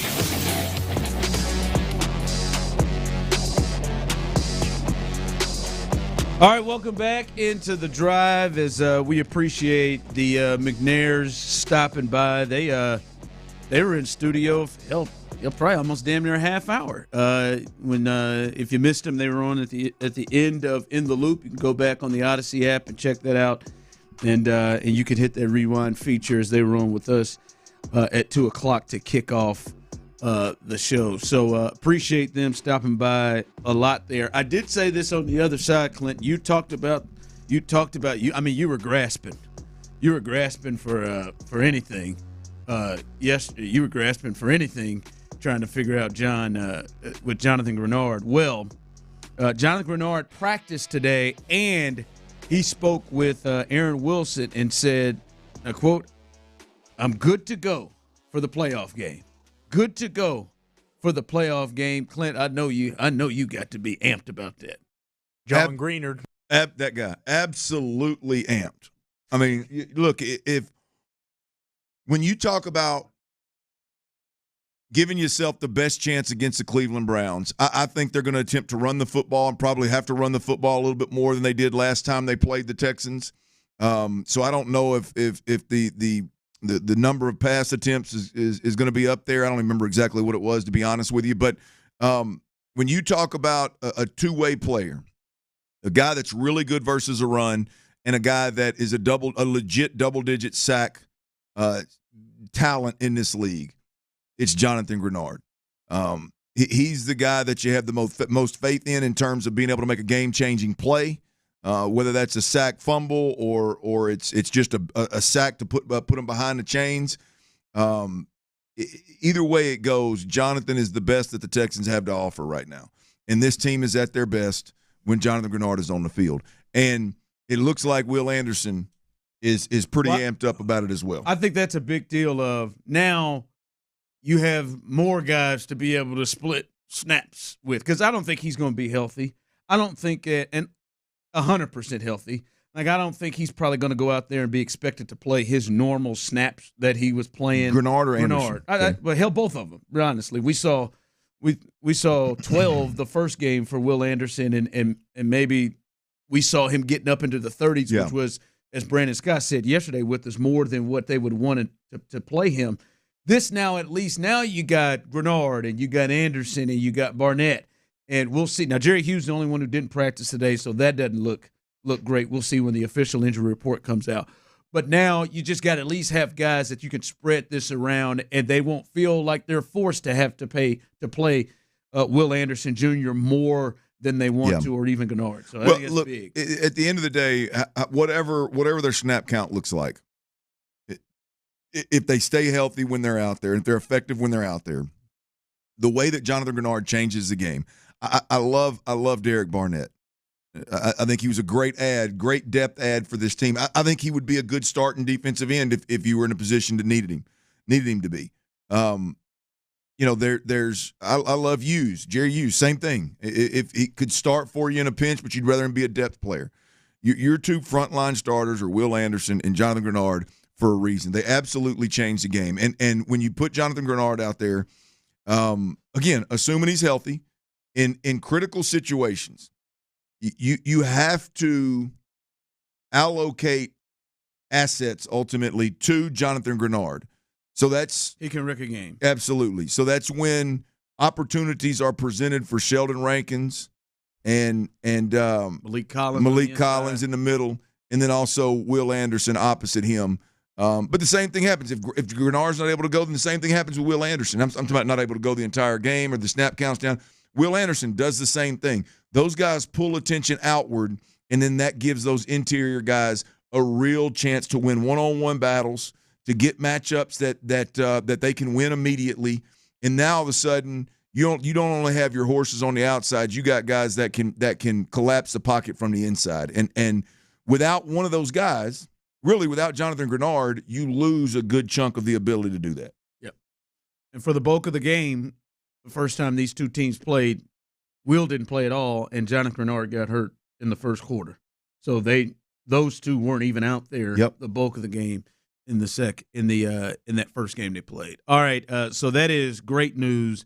Jonathan Grenard, he says himself he's good to go is the game coming up on Saturday. I just got a question, though. I think Cal's probably thinking the same thing as we heard how he feels about the run game. Who should start at right tackle? Who should be starting at right tackle on Saturday? Because listen, Charlie Heck started against the Colts and started the previous two games before that. And I know John McClain, who we'll have on tomorrow at 4:00, he said that he beat him out, that Charlie Heck beat out George Fant. Neither one of them are on the injury report, so the thought is they're healthy. But they gave Charlie Heck a series in that second half, and then they benched him and played George Fant the rest of the way in the second half. George Fant had been the starter over there all year until he had an injury, and then until Charlie Heck, quote-unquote, beat him out. Who should be starting over there on Saturday? I'm going with George Fant. Right? I think George Fant is a better player, and I think he's played better this year. I don't know what was going on behind closed doors, but the with the right tackle position, but Charlie Heck taking over at right tackle. The last thing I personally would think is that all of a sudden when Charlie Heck got healthy, after Fant was playing really good all year long and exceeding expectations, and the O-line was playing better. I'm not saying that he couldn't beat him out. It would have never gotten to that point. When you're preparing for an opponent, you don't have your right tackles over here competing and going, well, guys, y'all are going to compete this week in these padless drills that we're going to do. Week 14. And that right tackle that's been playing really good all year long, he's exceeded expectations. We appreciate what you've done. You hadn't missed a game. You've been rocking and rolling. But this Charlie Heck fella's going to come off, and with very limited reps, with very limited contact, we're going to just throw Charlie Heck in there. I don't buy that. There was a health reason. There was something behind Charlie Heck getting the nod over George Fant. I don't in any way, shape, or form believe that there was some competition midweek and Charlie Heck did enough in those padless practices to upseat the starting right tackle that you had all year long. And people wondering what matters is that no, it is very important. It is very important. Yeah. Listen, that right side struggled against the Browns the first time. And that is a big strength. You could say the strength of their team with Myles Garrett and Zadarius Smith as they flip-flop, whatever. You want to have your best dudes out there.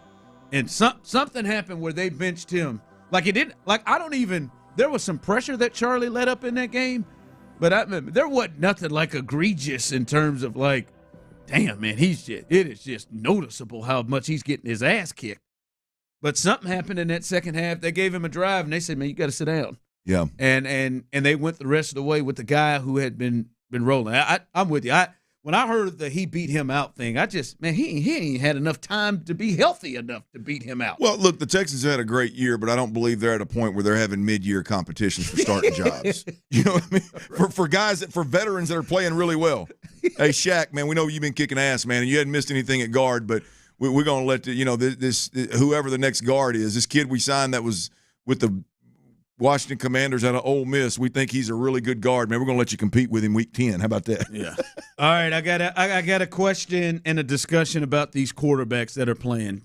Joe Flacco, the Super Bowl champion, MVP vet, against the Rookie of the Year in C.J. Stroud. We'll discuss that coming up next. But before that, you have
Kids, spills, scratches, you name it, our floors deal with it. That's where LifeProof flooring comes in. Available in a wide variety of colors and styles for all areas of your home. Whether it's premium pet-proof carpet, waterproof and scratch-resistant vinyl plank, or even outdoor turf, all LifeProof flooring is designed to endure life's toughest tests. Available at the Home Depot. How doers get more done.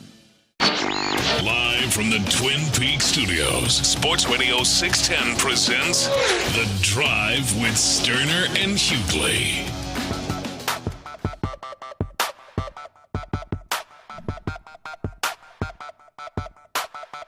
All right, welcome in as the drive continues to roll on. And we're in the building. Shout out to Cal and Hannah McNair. If you missed it, they dropped by. We had a really, really fun interview to open up the show with them. They were also on In the Loop to end their show, so you can check that out on the Odyssey app. Does this count as us being on your show? It does. It does, Hannah. You're damn right. You damn right it does, Hannah. It counts. You were on there alive and in color. She was ready to roll, wasn't she? Yeah, she brings it. But if you don't want to miss any of that, go ahead and check out that on the Odyssey app. All right, Saturday. This is. I know this is going to be difficult for some people to take off the glasses, but I know many of you will, and I would like you to be as objective as possible. And I know that's going to be difficult for some because it's just natural, and not just that it's natural. You've seen more of one. But Clint, you've played the quarterback position at the highest level.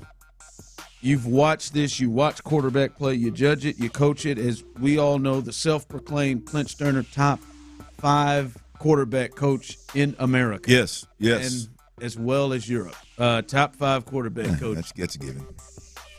In America and in Europe. There's got to be somebody in Slidell, Louisiana who believes he's better than you. But that's where Clint is. And Clint. Slidell. That's first 48 territory, man. That's first 48 territory. Somebody got it cooking down there. But who do you trust? That's the key word, trust. Who do you trust more on Saturday? Joe Flacco or C.J. Stroud? When we look at Joe Flacco, this is a man that is 10-5 in the playoffs, has gone on the road and won many a times, including a magical playoff run where he went on the road to beat Peyton Manning in Denver, went on the road to beat Tom Brady and the Patriots, and then finished it off as a Super Bowl MVP against the 49ers to win a Super Bowl. 10-5 in his playoff career, Super Bowl MVP. And then obviously C.J. Stroud, what a special, special season he has had.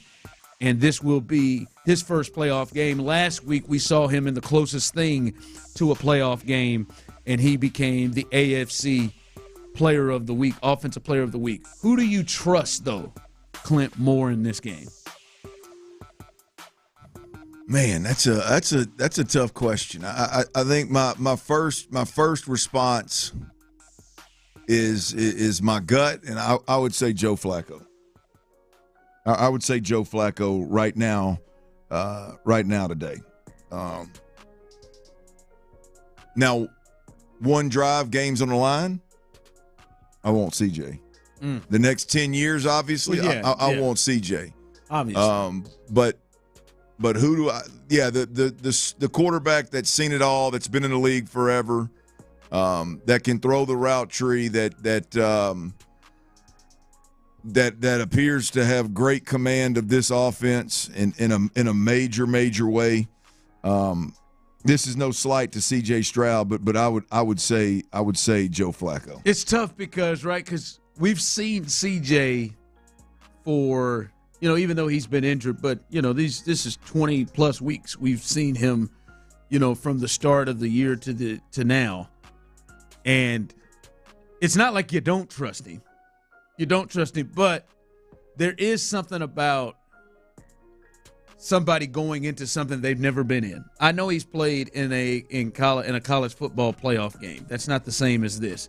And I know he has played in big games. And last week, hell yeah, it should make you feel even more confident in him and the way he played last week, where the game never, ever, ever looked too big.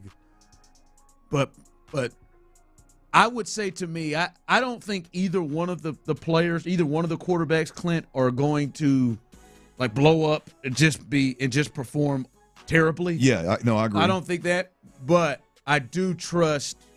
I think you got to trust Joe just because he's been there. Like I do trust that this is not the first time that he has been in a situation like this or been in this kind of hype or this type of deal. So as good and as great as CJ has been, and like I said, I don't think CJ is going to come out here and just lay an egg. I don't think that at all. But as you know, man, when you get into new things, the playoffs, and everything I've heard from people, the playoffs, it's a different intensity. It's a different level. It's a turned up level of intensity that you don't normally see. And I think that's the only place of advantage in terms of that quarterback matchup they have is just the experience. I think CJ is obviously the more talented player, although I don't know, Clint. Joe may have a better arm right now. Not sure. He may. I'm surprised at 38 what we've been able to see him do the last several weeks. Joe's arm has not lost any stretch, but that experience factor is the only thing that I think separates. Yeah, in terms of trust. Look, I mean, when we can start splitting hairs on arm strength and things of that nature, and I think CJ, especially statistically, is going to be a far better quarterback than Joe Flacco. I think over time, assuming he stays healthy. But as I've told you guys before, like I'm not a guy that's ever disrespected what Joe Flacco brings to the table. I'm not surprised at all of the success that he's having. I'm more surprised that he was on the streets for Cleveland to pick up. And when they were starting P.J. Walker and starting, Dorian Thompson-Robinson from UCLA and somehow still winning ball games, this guy was on the streets. And anyway, so I think I think very highly of Joe Flacco. And so no disrespect, but in this game right here, I would trust Joe Flacco. Carved up New York's defense, carved up the Texans' defense. I think there's obviously a larger sample size of him having success versus great defenses. Whereas if we are comparing the two, I said this earlier I went on in Baltimore, and you made this point actually. You brought it to the table in our prep 2 days ago. Is you look at the better defenses that the Texans have played, C.J. Stroud has struggled. Now the offense, but the offense as a whole with C.J. at the head of it, they have. Yeah, not necessarily, but the offense, which in turn, since halftime of week 2, this has been a C.J. centric offense. It starts and ends with C.J.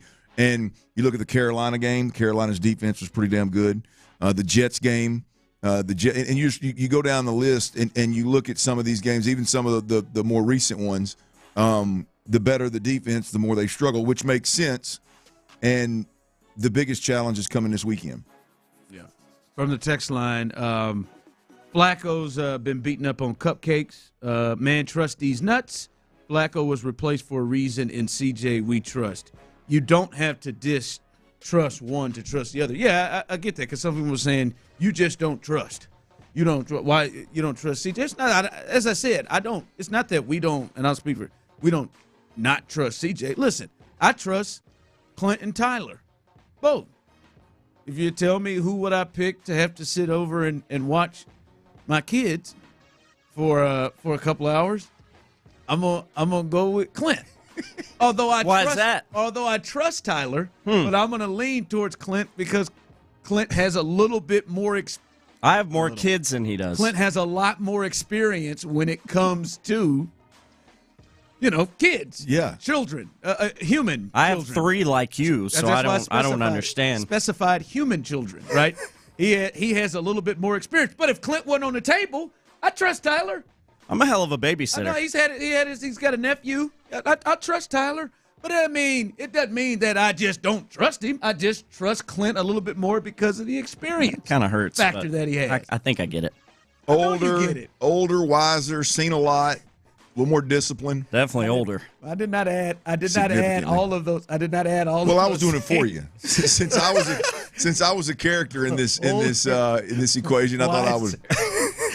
Older, wiser, much more mature, it's the disciplined. discipline and the mature one. That's the one. Like Then this guy? There was no reason for you to throw that piece. Well, I mean, if it weren't Tyler, I wouldn't have. If it was even in question, I wouldn't. The experience. I prefer not as much fun rather than more mature. I mean, Tyler passes out on crappers. I don't. Well, that part's not even true. He trips in his own living room and breaks ribs Clint, on his couch. Now, Clint, you've had some issues here. Now, you've had some issues here. You've told us you've got potentially a video of you looking like Wolf of Wall Street before one of those one of those shots that you said always running out of gas. Oh yeah, but that was 7 years ago, 6 years ago. Clint will watch your kids as long as he's got a full tank to get there. That, my friend, is I do.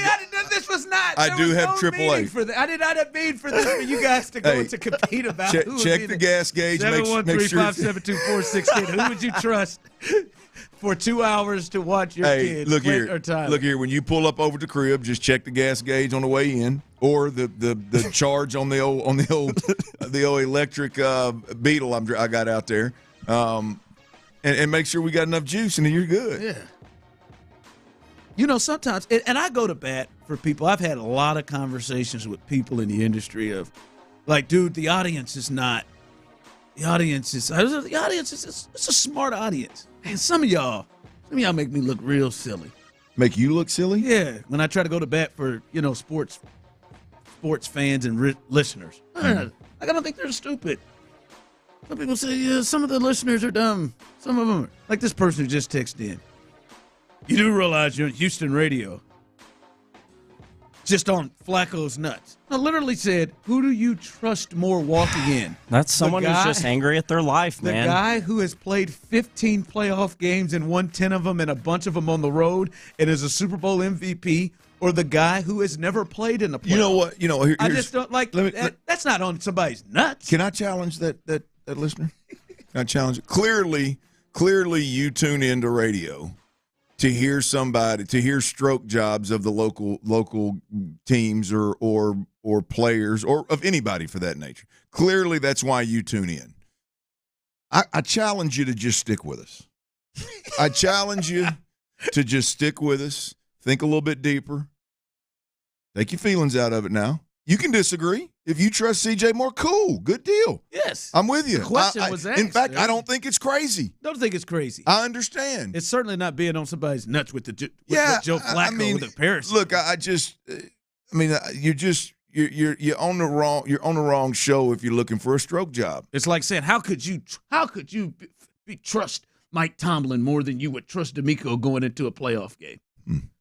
Well, not his team, but the coach. Yeah, I mean that's good conversation. You could disagree, but it makes sense. Played 15 playoff games. Hannah did this. Coming up, listen, this has been a hell of a week. Big news in the NFL. Bill Belichick done in New England. Not a surprise, but we'll talk about that. And big news for the Texans, and even more big potential news in terms of injuries with the Browns. We'll discuss that coming up next. C.J. Stroud is the AFC Offensive Player of the Week. Again.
Texans play here. Always live on the free Odyssey app.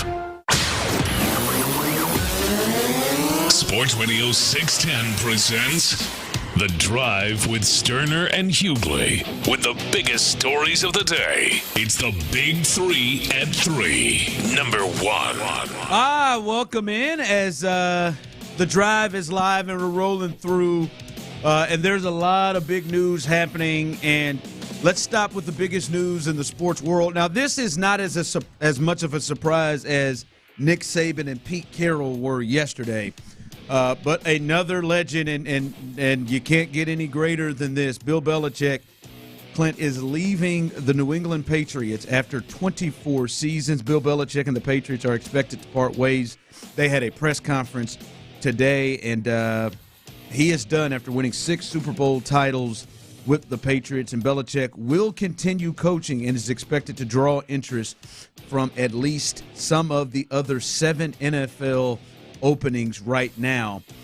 Maybe even the Falcons, the Chargers, the Panthers, the Commanders have been rumored with those. But Bill Belichick is out of New England and will be coaching somewhere else.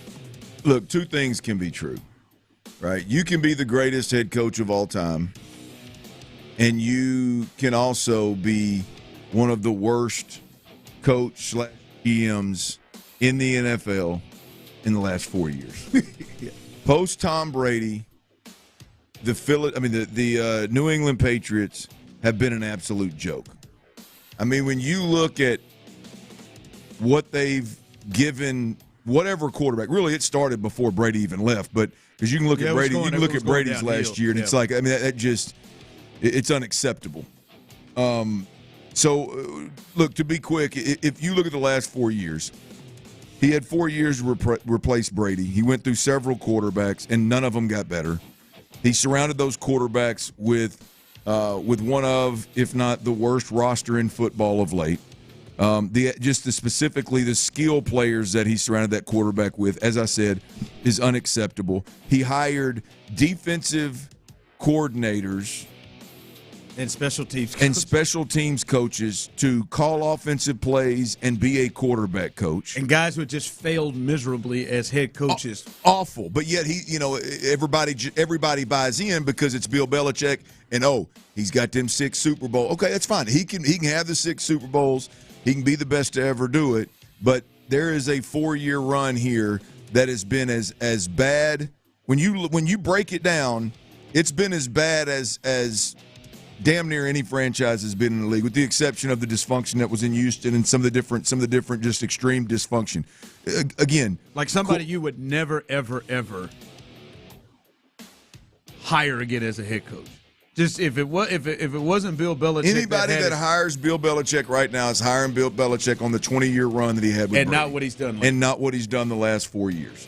And you're right, and that's fine, and that's fine if you think that he's still got that. That's fine, but let's stop the stroke job. I'm big on that today. Let's stop the stroke job. Right? I mean, let's not. I mean, there was talk of people trading for Bill Belichick and how.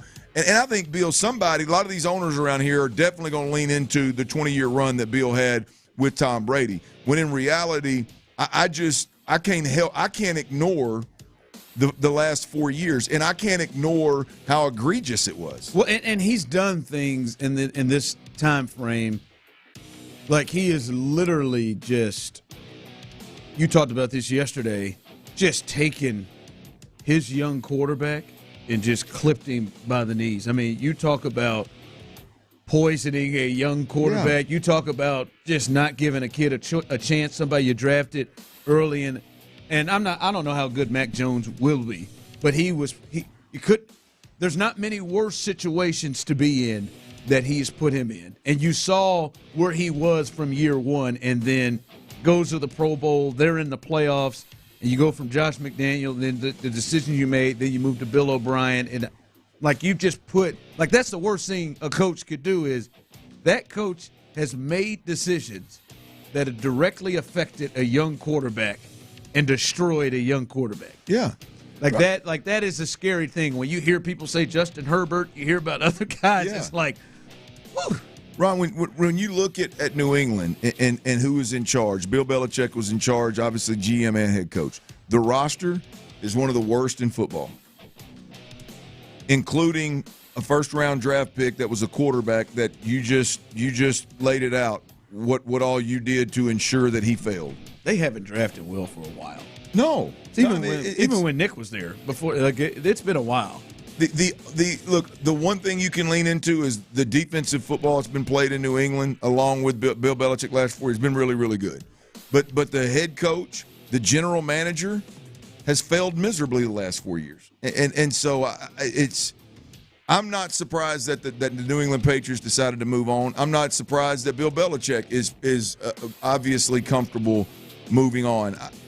I am surprised that there's not more talk about what the last 4 years have looked like, specifically the decision to hire the staff that he hired and how egregious, unacceptable, crazy that actually was when we're talking about other teams that may hire him now. And the thing we're hearing is not only is he going to get a lot of looks from teams that are currently vacant, Adam Schefter said earlier there are teams that have head coaches currently that may be looking to replace them with Bill Belichick. Hell, the last one I saw was now again it was McClain and a couple other guys, and I've seen reports of if McCarthy doesn't win playoff games in Dallas, you could look at, which I would think not, but Jerry's had. I mean, look, Jerry's done some crazy things before.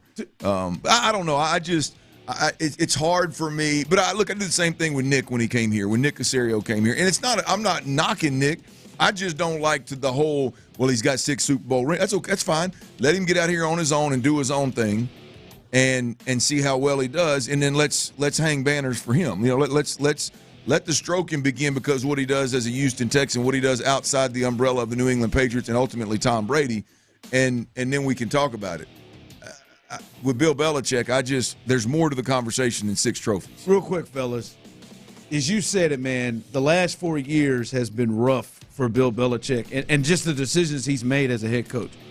Do you think that at 71, Bill can get back to the greatest coach in the world? Do you think he can get himself back to being the special coach we've seen and not the guy that has made these decisions and had? No. You don't think so? No, look. So you wouldn't hire him? I would not. No, I would move in a different direction. Because I think the other thing that just reality is Bill Belichick's style. I think is really, to be completely honest with you, I think it left the league years ago, but he had Tom and he still had Super Bowl trophies to throw out there, and so it worked. I think Bill Belichick's approach to the game and the shut up and do your job and the way in which, and I'm sick. This is secondhand. I talked to several people that played up there, and we've all heard the stories of guys that played up there that left for real reasons. I just don't think I don't think it's going to play well in today's league. The further removed he gets from a Super Bowl championship, from a Super Bowl, the less it's going to play. Yeah. We'll see. We'll see where he goes. You keep hearing the Chargers. You keep hearing all these spots with these quarterbacks, and I'm gonna need it because Bill Belichick is probably going to expect to have some certain level of control, and that's the worst thing that I just won't build a coach defense. To be honest with you.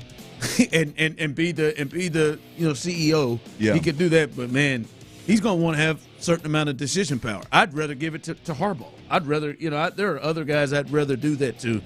That I'm scared to death of him picking the offensive guy to work with my quarterback. And right, you should be. I'm scared to death of it. And it's the most important position. The crazy thing is it's the most important position in sports, and there are guys that are going to be on like Bobby Slowik. Bobby Slowik's going to be on the same list as Bill Belichick with a lot of these teams. And you look at it and Bobby Slowik has done an unbelievable job, remarkable job developing, building around a quarterback, doing more with less, and putting your franchise in position to have that franchise guy that you move forward with. And then you got Bill Belichick, who has done, again, the last 4 years, who has done the exact opposite. Failed miserably at that. Big 3 at 3. Number 2. All right, the injury report is out, and this is a big one, and this has started to become official, what we're seeing. The Texans, Clint, they have ruled out Jerry Hughes. So defensive end Jerry Hughes, they have ruled him out. So at least this week, the Texans will be down another one of their defensive ends in the rotation. Last week, It was the last 2 weeks it's been Jonathan Grenard. Before that it was Will Anderson. Expected to play for the Texans, Clint. Will Anderson Jr., Andrew Beck, who caught a touchdown last week, John Grenard, Malik Collins, and Sheldon Rankins. Game time decisions, Noah Brown and Robert Edwards. Robert Edwards. Robert Edwards blew up, didn't he, back in the day? Blew more than that up. It was at that damn beach volleyball sand Pro Bowl. Robert Woods. They are game time decisions right now for the Texans. So Jerry Hughes is out, and good thing that those guys are expected to play. But now this is back to what you said yesterday. We've been talking about this a lot. Noah Brown and Robert Woods. Boy, it'd be great to have both of them, but damn, if just one of them could just at least one of them go. Yeah, one of them would be an absolute game changer. I mean, here's the deal. Can the Texans generate enough offense and the defense slow down the Cleveland Browns offense enough to meet somewhere in the middle and have a chance to win this ball game?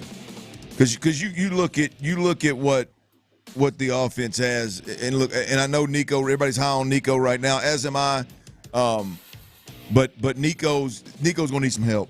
Nico's going to need some help in this game. No Tank Dell, potentially no Noah Brown, no Robert Woods. Boy, the pickings are slim offensively. And now look, Bobby Slowik and C.J. Stroud have made chicken salad out of chicken mess before now, and so it's not out of the realm of possibility. But man, versus this defense with limited weapons, it's going to be a steep uphill climb. Yeah. They gotta, it's big if one of them get back. It's good. It is great to see that all of those guys on that defensive line are expected to play. Will Anderson, Jonathan Grenard, Malik Collins, and Sheldon Rankins. It is great to see that. On the other side, Clinton, I think this is big and something we will watch. Browns head coach Kevin Stefanski told reporters that cornerback Denzel Ward was limited today with a new knee injury. Now, Ian Rappaport tweeted this, and he also said he is told that, quote, Denzel Ward is okay, but he is listed as questionable for this game on Saturday. And if he is unable to go, that is completely a game changer, and that little concern level may change off of a move like that. But it does appear that he's at least not going to be 100%, and that he is at least may have something that may slow him down with that knee. And what they love to do with him, he is a Pro Bowl corner that is a guy I think they feel very confident if they have to send in a lot of pressure, him going man on any receiver on the Texans, including Nico Collins. So that is one to really watch to see where Denzel Ward is. It damn sure is. I mean, that is an absolute game changer. I mean, when you take one, and look, whether you're talking about a guy that can match up man and eliminate guys from a play or from a game for an extended period of time, or you're talking about a corner that can play zone, bury his heels, and play that suffocating style of real shallow zone, if you will. He's that dude. And so, yeah, even if he does play and his knees banged up, if he's not 100%, let Nico eat. I mean, that's something Bobby and them have to keep an eye on, and they may be able to attack specifically their best defensive back. So, hate to see anybody get injured, but boy, if it is right now, let it be a Brown. Damn it, man! That's like Tyler. I said it to Tyler earlier in prep. Tyler said, "Oh, that's good." It's not like, I'm never going to wish injury on anybody, and I don't want anyone to get seriously hurt. But if you're a little banged up and you're on the opposition facing H-Town, all right. Yeah, Jacob DeGrom. You okay if you're a bit hobbled, huh? Yeah. Jacob DeGrom would like to have a word with you. You celebrated that one. Kind of. Big 3 at 3. Number 3. All right, this news is coming across, and we're seeing a lot of this, Clint and Tyler. Texas quarterback Quinn Ewers, who had that huge season that led the Texas Longhorns to the college football playoff and the Big 12 championship as they head to the SEC. He is foregoing the NFL draft and will be returning to Texas next season. He's probably going to make a nice little bit of change with NIL going back to Texas, as known as he is. The thing that it has me thinking, Clint and Tyler, is, do you think Arch Manning, he finishes his career as a Texas Longhorn? I think he does. You think he does? I think he does. But to me, it's wild. In today's world, I mean, every Power 5 job that is an elite program right now, with the exception, I'm off the top of my dome right now, with the exception of Georgia and Michigan, right? You look at Oregon and Washington, you look at Ohio State, you look at Florida State, you look at Clemson, you look at Alabama, you look at LSU. All of those teams, now I'm not that their backups may be fine or they may want to rob the guy that was starting. All of those teams, right, you think would be chomping at the bit to be the top bidder for Arch Manning. Everything he brings. Everything he brings. And look, I'm not saying all those teams, but there's 8, and I'm just talking about the top teams in America. I mean, that was off the dome. I'm sure we could go down. USC's another one. I mean, I don't know what their backup situation looked like, but Caleb's gone. I mean, just Florida's a damn mess. All these. What's going on at Clemson? Yeah, I mean, Tennessee. Yeah, I know they like the 5-star kid that started their bowl game, and so that may be out of the mix. But Ole Miss got Jackson Dart. That's where Eli went. Whatever the hell Dart's first name is. But they're like in today's world, for the noise around him to be so quiet is unbelievable, right? I mean, I don't know if that's I would imagine with his granddad and his uncles and his dad that they've got a pretty solid handle on the management of him, if you will. But boy, for him to be just sitting pat like that. Yeah, I bet he thought he was going to have a chance to play this year. I imagine he hoped he did. Yeah, that was his thought. All right, coming up, speaking of that, the big news from yesterday as Alabama, they're going to have to move on, and we're hearing names and you're hearing faults of this. My question is Alabama has been a top 3, at worst, top 5 program in the last 16 years that Saban has been there.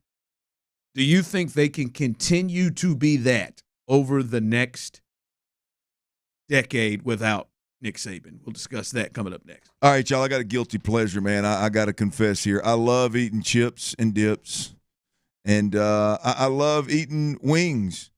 And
Talk in town, but the best looking guys in the game. And now we can prove it. I'm too sexy for my shirt. Don't believe us? Check out our brand new Twitch and YouTube live stream. Every show, every day. See your favorite 610 hosts like never before on YouTube and Twitch. Houston's sports leader, Sports Radio 610. Sports Radio 610 presents The Drive with Stoerner and Hughley. All right, Nick Saban is gone. Pete Carroll is gone. Bill Belichick is no longer in New England. How much time y'all give Jim Harbaugh? Jim Harbaugh, he ain't gonna be at Michigan after. He ain't as old as all them guys. He'll be all right. I'm just saying we're losing. You better hurry up. There ain't people out there making their short list of coaches now. He gonna be out here. I feel like this is an attack on old people. I'm just no. You said old. You're the one that makes fun of them. I'm just talking about legends that are gone. Dusty Baker, we lost him. Legends that are gone. All these old heads, man. I feel bad for them. Oh, do your voice. Don't be nice now. Do your little voice. Man. I wish I still had my coaching job. What's Bill O'Brien gonna do? Certainly he's not gonna be retained. Whatever it is, he'll be angry. His third stop in 3 years. I mean, isn't that crazy? Isn't that crazy, man? Like, think about that. How quickly it went down. And look, I mean, Bill obviously in his time has been a good coach. I mean, I know it's not a popular thing, but he's been a good coach. But, like, how many times you got to, like, fail miserably in situations before folks stop giving you shots? Yeah. I mean, it's just wild. And they got so many friends, but there's so many of the Belichick type of people running or in charge of spaces now. They're dwindling, but in charge of spaces that he's probably going to have a shot. I mean, if you think about it, from Belichick to Saban and how many offshoots that are around the league running things. Yeah. That's why those guys, like Josh McDaniels, always seems to find him have a job. And yeah. Anywhere they get let go, they seem to have a job. And it's crazy how unsuccessful that tree has been, but still they are just all around the place. Unsuccessful out of New England. Outside of New England, yeah. Just crazy. But Saban has been extremely successful, right? And Alabama over the last 15 years, he's been there 16 years, but over that time, they have been the premier program. They have been the number one program. Alabama has been the top program, I would say. Georgia has started to come in here of late to do that, but they've been a top 3 program under Nick Saban. When Saban, once he start getting that thing rolling, they've been a top 3 program. You think they continue to do that? No. Damn, man, you don't even. I've thought about this a lot, Ron. I have Alabama. But we wasn't saying it's Alabama until Saban got there and did his Saban thing, right? I mean, look, and I know Bear. I know Bear did his thing, and I get it. Gene Stallings. There's been some success. I get it, but in today's game, like, trust me, when I played against Bama, it wasn't Bama's been. I mean, they had some good players, but we're talking about like 99% of the games they play, they walk out and their second stringers are better than most teams' first teamers. Like I don't know. Like, I do believe LSU is a school that could do it. I believe Georgia is a school that could do it. Potentially Florida State is a school that could do it. Texas is a school that could do it. I do think there are a handful of teams that have the money, the backing, obviously, the appeal to go get whatever coach you want, and they're in a spot where if they're good, they're just gonna they're just throw a cast net and get the best players in your area, and you're gonna get 5 stars, right? I don't know if that's the case with Alabama. Really? I just don't know. I just don't know. I don't know, man. Alabama's just one of them spots that's just like, even when before Saban, I mean, they didn't have bad players, right? Like when you were at but that's a big part of it, though. By the way, Ron, real quick, I'll just say this: when you were at Arkansas, Alabama wasn't Alabama. No, right? no. But no, what it was not. What was the talent there? By the way, we beat Alabama, the worst whooping they've taken in the history of the SEC. By the way, to take that. But what was that the hands talent? of your boy? Well, the talent wasn't terrible there, was it? No, that's Sean Alexander. I was going to say the talent was the talent still better than yours? Oh yeah. Yeah. But it wasn't. It wasn't what it's been under Saban. That's my point. Is that I think Alabama can be a program that will, year in, year out, contend for an SEC title. They'll be in that conversation, right? Get a good coach in there on a good year. You're going to be late in the season. You're going to be playing for the West. I don't believe they're going to drop to the bottom of the SEC West and never be heard of again. But I may be dead ass wrong. I'm just telling you, I don't know. When Kirby Smart took over at Georgia, I felt like Georgia there was a chance. Like I felt like Georgia was underperforming before he got there, right? Dabo took over Clemson. I felt like there was plenty of room to grow. There's something when Saban leaves, I just don't know that Alabama is and I'm not even talking about, obviously the run that Saban's made is nobody's going to match. Yeah, but that level of dominance, I don't know that Alabama is a school that is just going to get a good coach in there that can recruit well. Like Saban did everything at an elite level. Everything at an elite level. Now, listen, I'll say this. I do think nobody is going to have the run Saban had, as you just said. Like that's not going to happen. But I do think they're going to be year in, year out. I think the way like a top 5 program. Yeah. I do. And now I think there is some credence to what you're saying, because when USC lost Pete Carroll, you thought, all right, they'll just find the next guy there. It's a great spot. You can recruit here in LA. Look at what he's had. And we'll pay guys. They still ain't been the same. Yep. Right? And they got Lincoln, and maybe it's coming, but they still ain't been the same. Florida, they lost Urban Meyer. They still haven't been the same since then. And that was a place you can recruit. He had that thing humming. Texas lost Mac Brown, and it's been 10 plus years. Yeah. And they're finally there. So it does happen, but I think the names that we're hearing in the Lanes or the Dan Lannings and the Dabo Sweeneys, well, it's hard for me to see them have the programs they're at right now, flirting with that and being that. Yeah.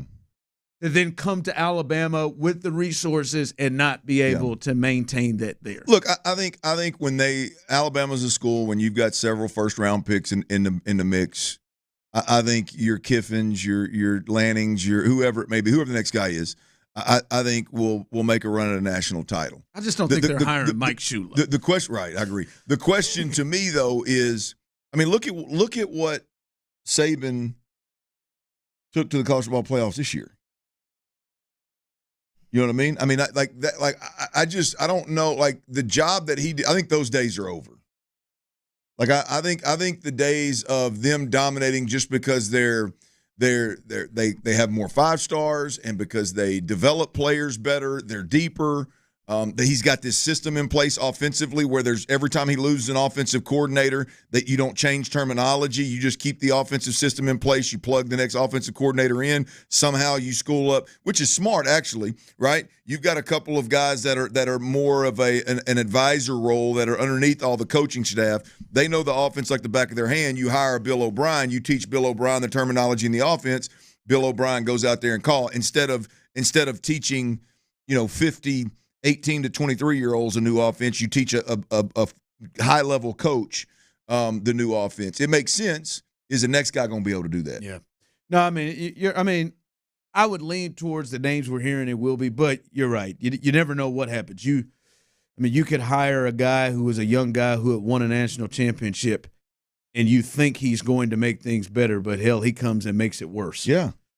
He's going like if Lane Kiffin takes the job. Well, Lane's probably got some of the similar terminology, but the point is, Lane's going to find a defensive coordinator. If that defensive coordinator gets hired away, like Saban was the defensive coordinator, yeah, and guys like Kevin Steele wanted to coach underneath him, right? And he had these relationships with all these former coaches that got fired, and they all went through there as advisors. Like I just don't know if the next guy is going to be able to pull all that stuff off. No one thought that Jimbo would be worse than Kevin Sumlin. Speaking of Tyler's turd list coming up as well. Yes. We'll get his top 3. Is that your trophy? That should be. We got a trophy. Right? We got a trophy. And before we hit Tyler's turd list, what's the floor production that the Texans need from their run game? We heard the owner. The owner wants this damn thing to improve. What is the floor production the Texans need on Saturday from their run game? We'll discuss all that coming up next. Ron Kraft Chevrolet, y'all. Sent my mom down there yesterday to check out a few things, man. They got huge savings on select Chevy Silverados right.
pass me the ball every time. This is banking reimagined. What's in your wallet? Terms apply. See CapitalOne.com/bank for details. Capital One N.A. member FDIC. Live from the Twin Peaks studios, Sports Radio 610 presents The Drive with Stoerner and Hughley.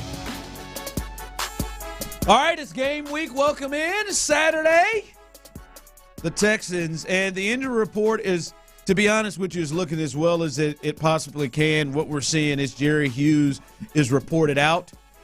Noah Brown, Robert Woods are game-time decisions, and everybody else, the Will Andersons, the Jonathan Grenards, the Malik Collins, the Sheldon Rankins, the Andrew Becks, they are all expected to play on Saturday, so as well as it can really be at this point. All right, if you missed it, maybe the line of the entire interview, we had the McNairs on, Cal and Hannah, they were on with us, also within the loop as well. You can check that out at the end of their show, and then right at the start of ours.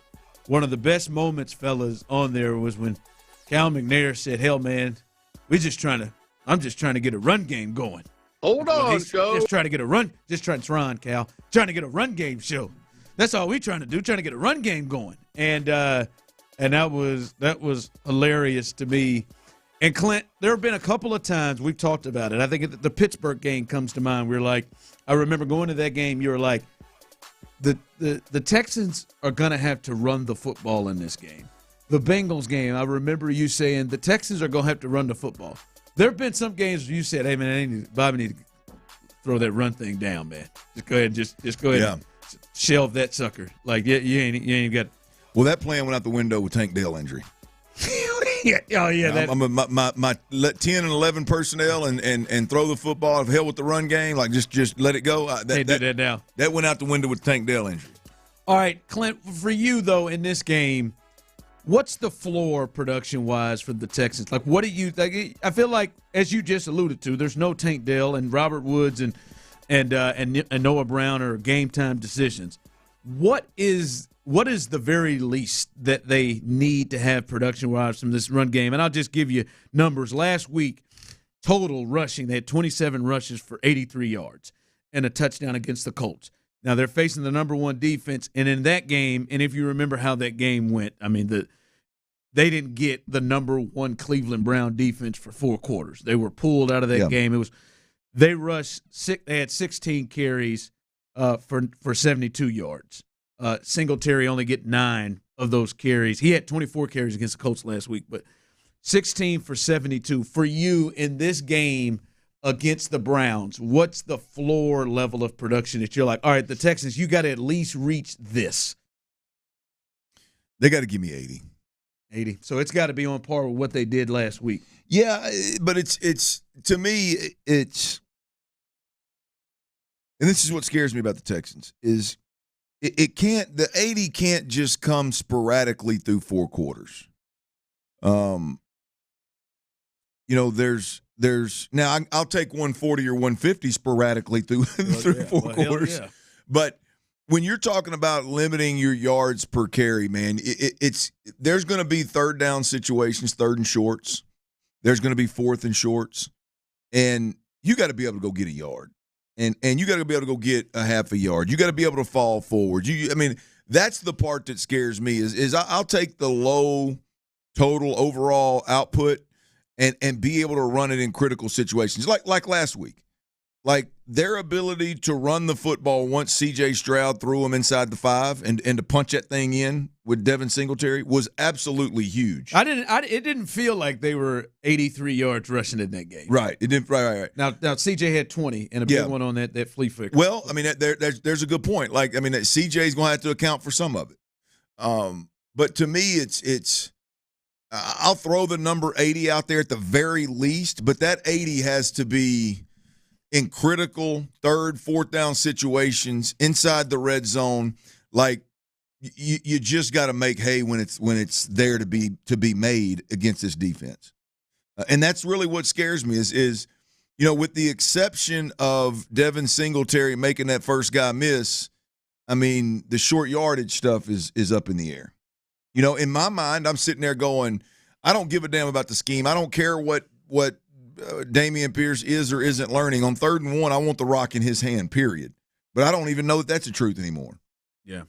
You know, so that's, to me, that's the concern there is if they're successful in those situations, 80 yards will get it done.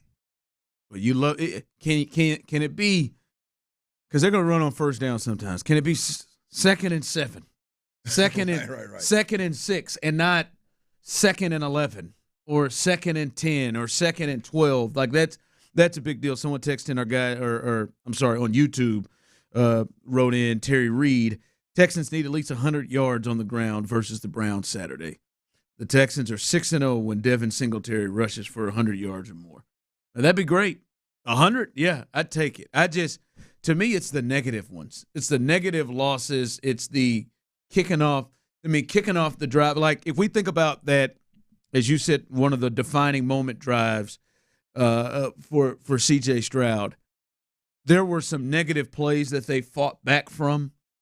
Boy, man, that is something you damn sure don't want to get into a habit of in this game on Sunday. Well, and 2-yard losses, that's a big deal on, running the football, kicking it off, and not being able to get yards. Well, I think that's the worry with this run game in general. I mean, look, Devin Singletary's been able to make some guys miss and go make hay, right? I mean, the problem with it is Bobby Slowik can't line up and go, man, we're going to run this thing on first down. And I can't even feel good about being in 2nd and 8.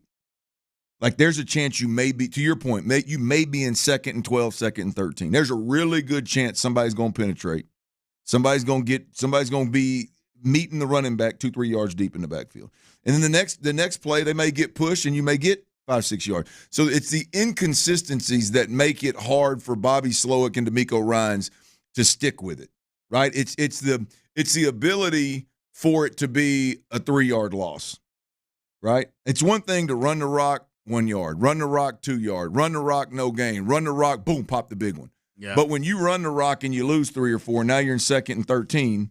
That's the thing. And now you're throwing, and they know you got to throw, and now you bring it in the strength of their team. Yeah, that's the thing that when I say effective or not effective or inconsistent, like that's where, if I'm Bobby, I've understood throughout the season why sometimes in hindsight you look up and go, man, he abandoned the run. Well, I mean, I know the numbers will tell you had 5 yards of carry, but the reality was they were getting some major penetration, right? And he felt better about dropping back in the pass protection than he did about the ability to get any push up front. So I understand why. That's the scary part about this particular run game. All right, 80, I'd push the button on that right now. All right. You'd take 80 right now. I'd push the button. I'd push the button for 80. Yeah, anything similar to last week would be big. And like you said, CJ may have to be a part of that.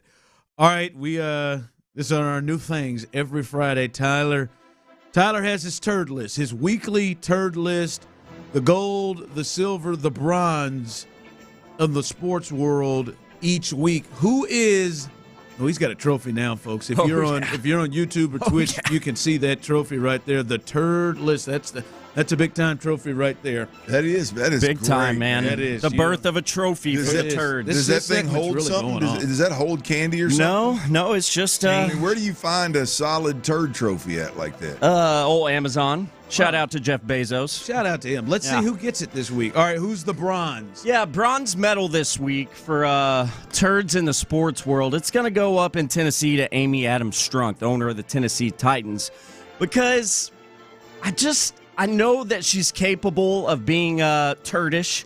I know she is capable of doing things that piss the people of Houston off. And most recently, it has been confirmed that the Titans, Amy Adams Strunk, they have requested an interview with OC the Texans, Bobby Slowik. Leave Bobby alone. You know we're already mad at you. We know you don't like us and that the colors are turning back to Houston. Don't try to spite us one more time and bring Slowik in to run your crap show. No one can even understand why Vrabel got fired. You look like an idiot. Amy Adams Strunk gets the bronze. My favorite is how Tyler makes it so personal for him. And by the way, if I were Amy Adams, I would have told my husband, listen, I'm just going to stick with Amy Adams. That's a tough one to hike with. That last name has been abused in these parts over the last month. Just go stick with Adams. That's what I'm going to. But I love you, but I'm going to stick with Adams. That's the bronze. Silver medal this week for turds out in the sports world.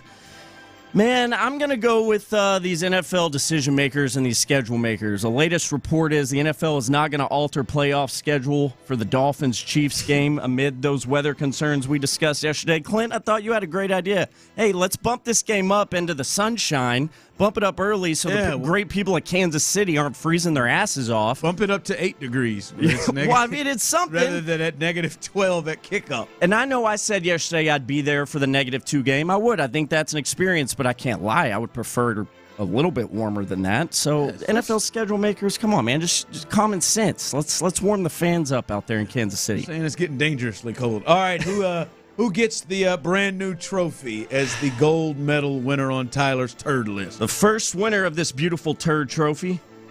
Man, I think we stumbled upon something just this afternoon on this show. I'm a little worried there's a tinge of ageism going on around the professional sports world right now, and we need to look out for these old geezers. The most recent news, Nick Saban, he's retiring. I guess that maybe is his own decision. We'll never know. Pete Carroll, he wanted to keep coaching. I guess he's too old. Seahawks said, hey, just go to the front office. Get out of here. You mentioned it, show Dusty Baker. I mean, he's been kicking ass as the manager of the Astros, but all of a sudden the old-timer is no longer the manager in Houston. So this trophy is going to be duplicated and sent out to all these decision-makers who might be, I think, showing some disrespect to our elders out there. So apparently Jim Crane is getting a trophy here. Yeah. He's old, but he's not as old as Dusty. Well, I guess that makes him feel good. Well, he got rid of Dusty is what you say. So Jim Crane, we got to treat our old-timers right, man. Bob Kraft's old ass, he got one. Like, come on, guys. You gonna get on Amazon and have old Jeff send one to Bama, one to New England, one to Seattle, right here, and Jeff one Bezos. Down here to Minute Maid, huh? You see it. You know your products. Get one of these to all those decision makers. We got to protect the oldies. You need to send that one right there to Crane because it's got that Astros orange. It's got a little tinge of that Astros orange in it. What you got coming up at the 4? Look, I've never been so happy to be wrong. In my life. Hell yeah. And I'm going to tell you exactly what I'm talking about. Tyler may or may not have just alluded to it. We're going to talk about that. And I tell you what, somebody's returning to Houston this weekend. Y'all better look out. He's coming for revenge. Tastes a little blood, huh? I'll tell you who that is, and we'll discuss next. But before we do that, I got to tell you about QC Kinetics, man. Right now, you can get lasting relief from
GetETHOS.com. KILT FM HD2 Houston. Insider access. Exclusive content. The Texans play here. Always live on the free Odyssey app. Sports Radio 610 presents The Drive with Stoerner and Hughley. Clint Stoerner's Football at 4. That's right, baby. And look, if y'all hadn't heard the big voice guy letting you know what the hell we got going on tomorrow from 2 to 6 p.m. on Sports Radio 610. The Drive is live literally at Tom's Watch House downtown. Caroline Street, Dallas Street, right there, boom, right across the alleyway from the House of Blues. It's not hard to find, y'all. Tom's Watch Bar is where we're going to be. Make plans to be down there, rally the troops, come hang out with us, and guess what? We're giving away front row tickets in the bullpen to the Texans, Browns playoff game Saturday afternoon. Wow, dude. We're giving away 3 pairs of tickets to the Texans Browns game Saturday afternoon. You got to be live and in person with the Drive, Tom's Watch House. You got to be there. Enter the raffle. Ron is doing a tremendous job with entertaining the crowd during the breaks and awarding these tickets to whoever's name gets pulled out of the hat. Showman. I'm telling you. I mean, the Drive on location is live all the damn time. It is. I think But now that we're giving away tickets to a playoff game right here in Houston, come on, man. Place ought to be packed. And of course, I have the power of when these tickets will be given. That is right. Away. And as Clint said it, and I want to make sure I'm clear, and you're clear, you can hear it. You got a chance to win it. 3 different tickets, 3 different sets, 3 different times. A playoff game in this bad boy. You heard the McNairs come on here earlier. They said it was sold out. But It's sold out. Greg Grissom, the president, he retweeted it earlier. It is officially a sold out. I think you can still a sellout, not a sold out. You can. I think you can still buy on the secondary market. But in terms of buying them through the Texans, they are sold out, baby. And so you can still get in. You can get in with Sports Radio 610, and I guarantee you this. A little happy hour on a Friday, Tom's Watch Bar. It's going to be a good time. Depending on what your bar tab is. It's going to be a party. Oh, no doubt. Depending on what your bar tab is, them old free tickets at the end of it would be nice, wouldn't it? And listen, I think what Clint said very clear, you have to be there to get those tickets. You can't sign your name up at 2:30, bounce, and still think you got a chance Well, to that'd get be a crying ass shame, It would wouldn't be, it? because I'll draw it. Pull your name. I get the feeling we won't be going through eight names like we do sometimes. If that does happen, I want you to put them on blast. Oh, hell, I If somebody signs up and I'm leaves taking a picture. and wins come on and now. doesn't get them, after that's next segment, we're going to do a segment about their name. Oh, it's going social media too. Tom's Watch Bar, downtown, Dallas Street, Caroline Street, that corner right there, right next to the House of Blues. I'm looking at it. Hell, it's catty corner, about 2.5 blocks away from the Toyota Center. So it's right down there in the thick of things. Great place to be. Hell of a time. I've looked at the pictures. I've never been to this place. Tyler, you ever been to this place? I haven't, man, and I'm in that area a lot. I've never been there. I'm a lounge watch party kind of dude. Yeah. And watch. I've never even heard of a watch bar. Yeah, that's what I was gonna say. I hadn't heard of it, but that area is great, and I bet it's. I looked at fun. some pictures, and it looks like it's off the charts. I'm feeling frisky for it. Are you? Yep. Well, you're gonna feel free. You got 4 hours of frisky tomorrow, then, big fella. Yeah, tear them up. You gonna get a workout in before we go? Hell yeah. That's what I'm talking about, man. Get it in, baby. Yeah. Tom's Watch Bar tomorrow. Just come hang out. Win you a couple of tickets to watch him Texans I like that kind of on Saturday afternoon. Come on. Omaha. Blue. Hey, I'm gonna be honest with you, Ron. I ain't never been more happy to be wrong. I ain't never been more happy to be wrong, and I apologize. Well, I don't know what I'm apologizing for. Hell, I was the one that was wrong, and if I been right, we'd be in a bad spot. This Kansas City weather, Chief, when you mentioned it the other day, When you talking about how bad it was going to be, and I said they ought to move this game. It's getting worse. I know.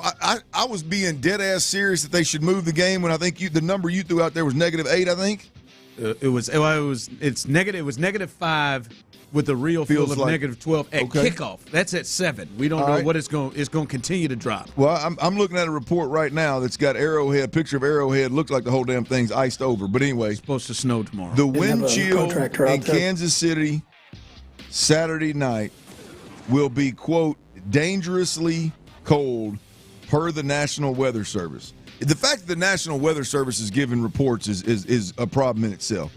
It is expected to be a wind chill of -30 degrees, one of the coldest games ever. Yep. NFL history ever. Tyler said he's out there for the experience. Oh, my gosh. Hey, I'm all joking aside, Ron, that's somebody's going to die in them stands cold.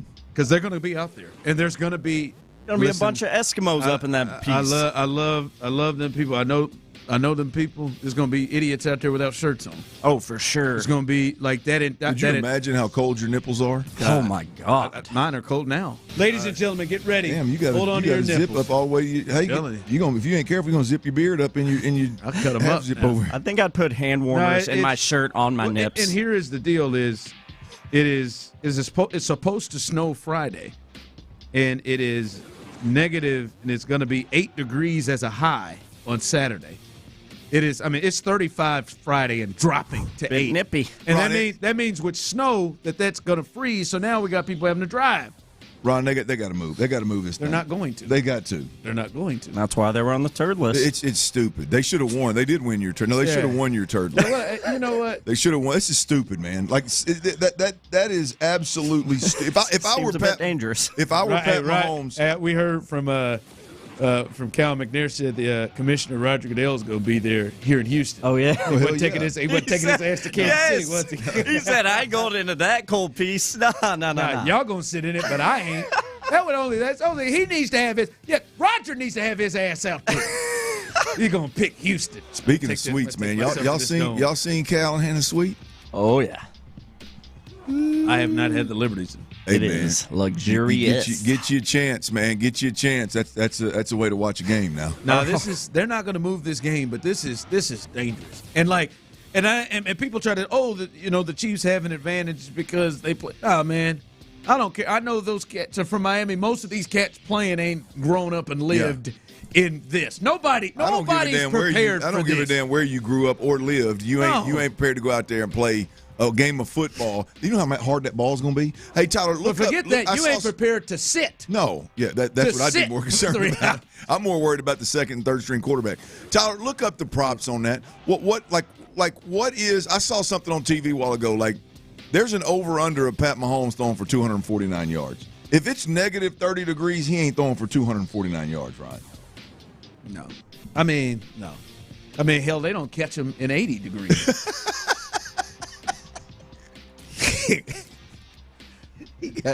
But hold on, give me some help on this though, real quick.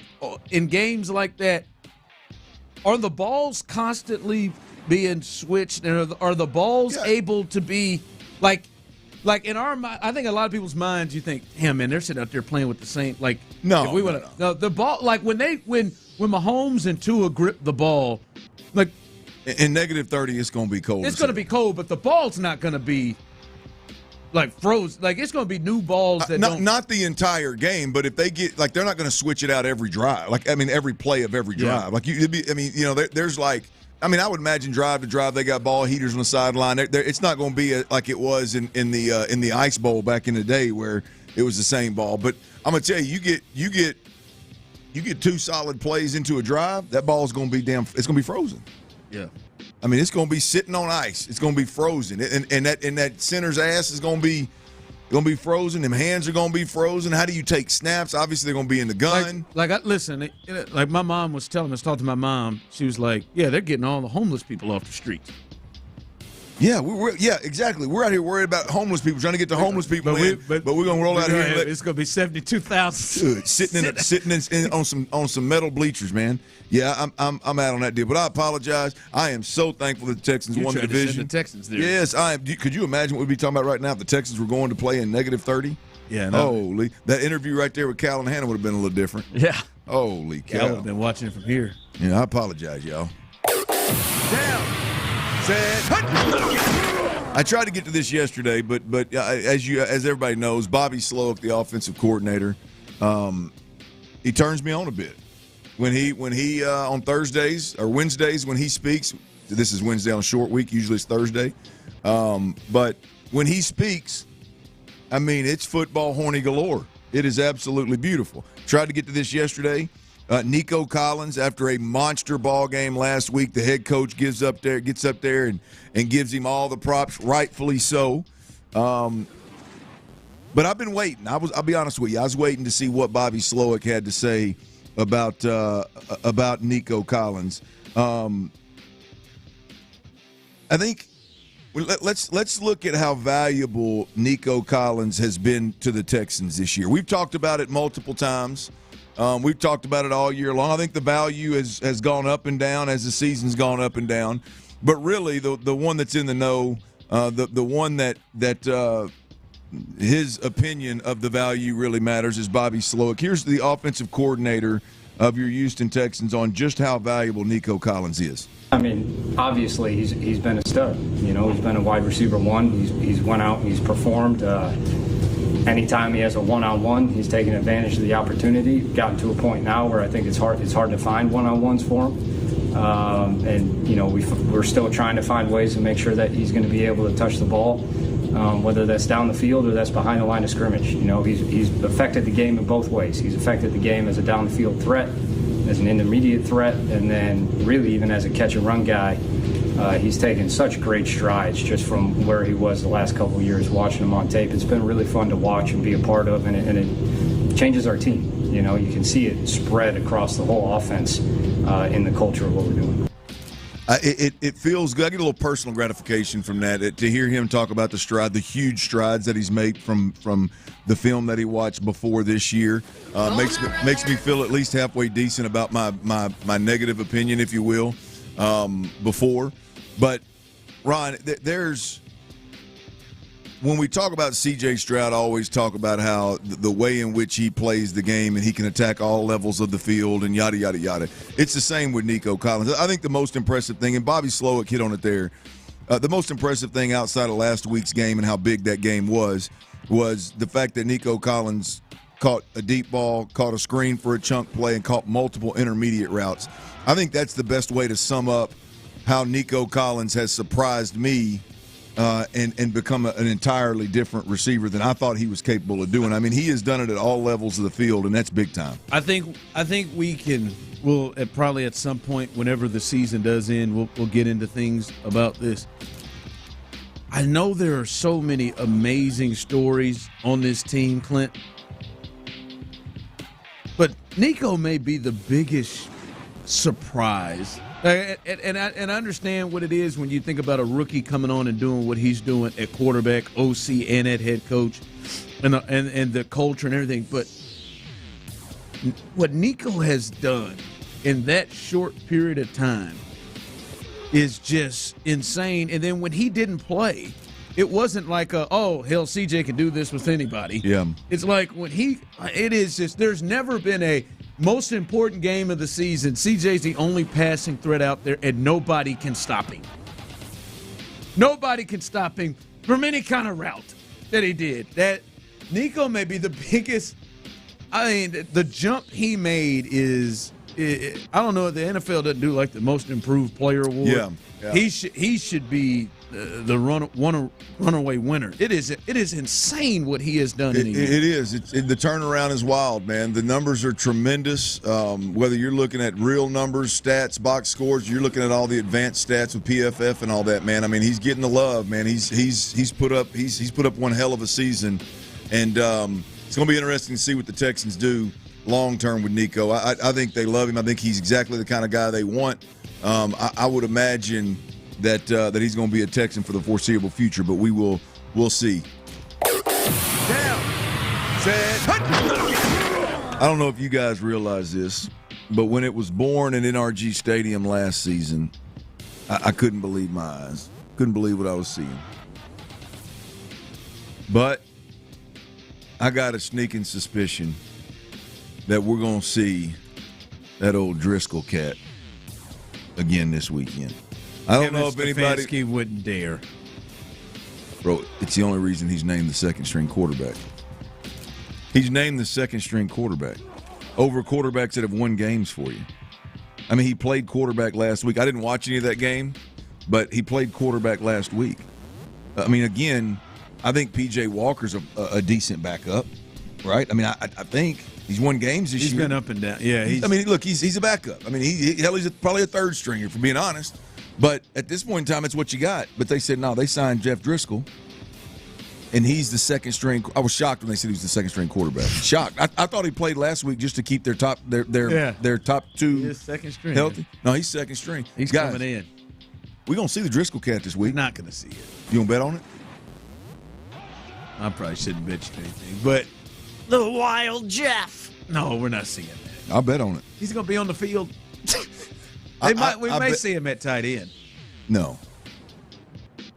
No, that was that's something I wish to forget that Nick Caserio let happen. Rock and roll, meow. It is when I was over. It was the end for me with Nick.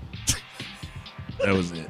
And he's getting close to making me eat my words, but it was the end for me. All right, 713-572-4610. Do you think Jeff Driscoll sees the field without injury? Do you think Jeff sees the field without injury? They better not do that. Football playing Jesse. They better not. All right, coming up. All right, this is made for Clint. I can't wait to see this. I got to see. There's some other things to get you ready for this game on Saturday to see if Clint approves. We'll discuss this coming up.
you get your podcasts.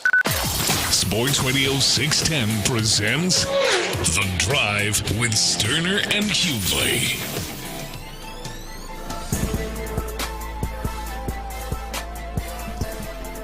All right, welcome back into The Drive. Just Tyler don't miss it, baby. He don't miss it. Tyler gonna get that damn picture. I'm gonna tell you that right now. What picture? Oh, you hadn't seen. I took a photo with the old McNairs. Oh, did you? He's already posted that sucker. Hell yeah, you did, man. Big smile. He didn't give us the patented smile. I'm a little disappointed. I was hoping he'd give us the patented, because I think if you had done that, I think Hannah may have done it.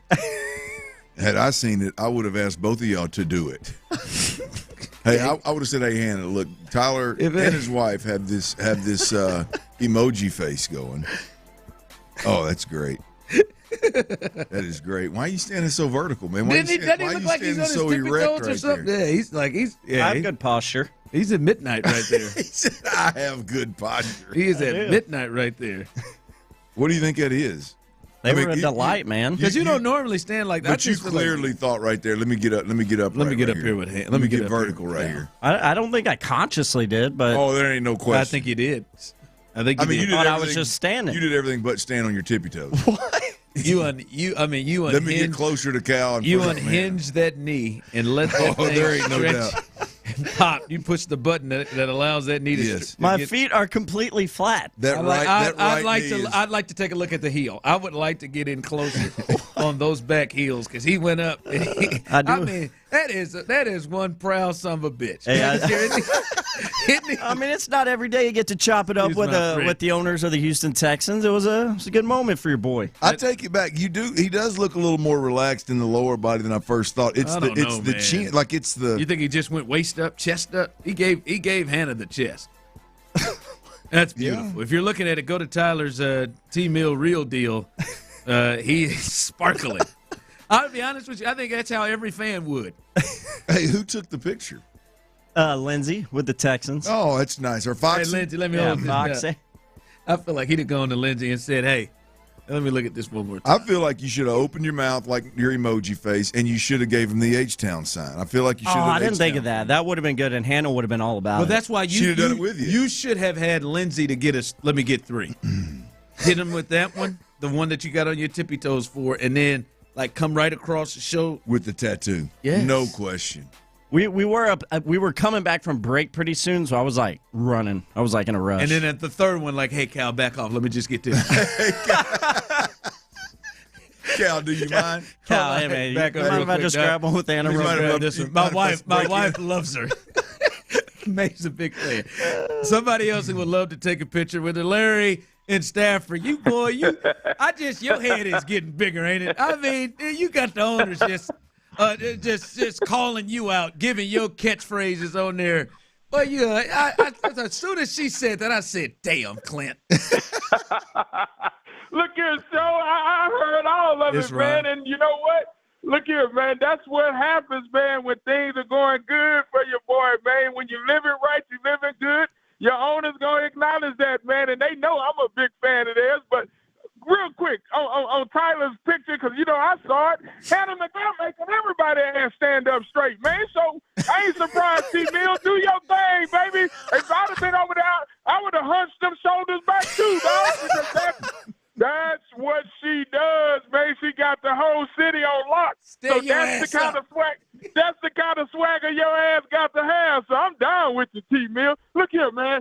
Look, that interview is just another example of the transformation that has gone on over there on Kirby, that has this whole city fired up, man, about what's going on this Saturday when the playoffs get to jumping, man. Because, look, we understand how dark it was. And just to see that energy and that passion and that light that Hannah and Cal are bringing to this thing, man, that's what it's all about. And so I was with you, man. Wear them damn red uniforms all the time you can, man. I would have went for it, too. And then when Hannah said it's bleeding or whatever, I was like, oh, man, she got that fire. But look here, man.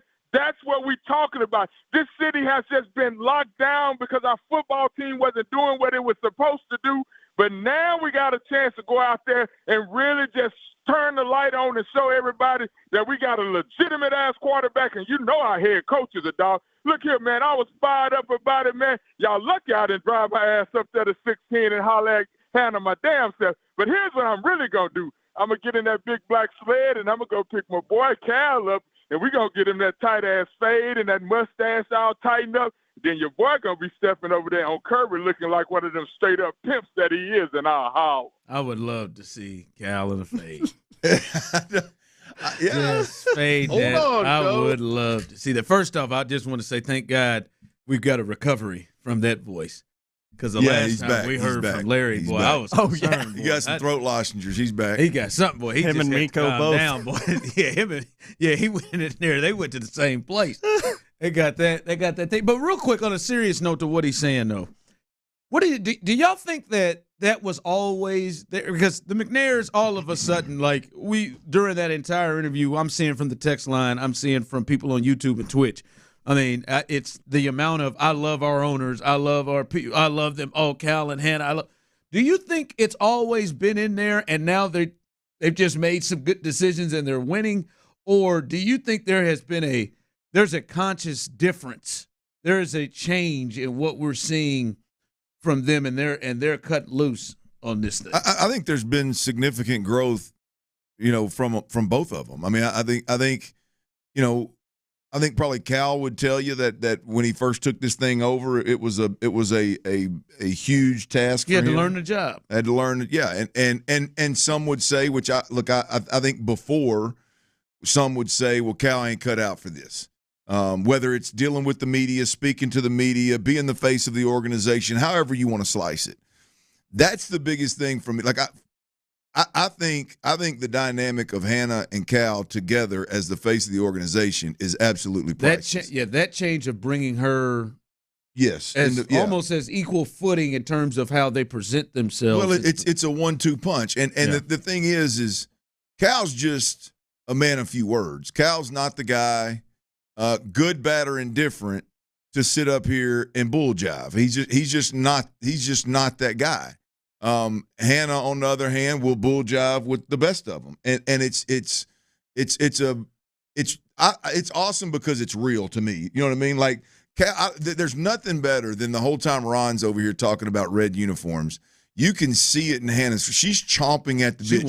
She is eating it up. She's ready. She's trying to figure out how she's gonna respond. There's gonna be a red out. And I would like my credit when that happens. Just want to put that out there right now. And then Cal is over here looking at Ron like he got bad BO. Like, just no, we already done it. We've already done it. We've already done it. We're not. I mean, it's a beautiful 1-2 punch.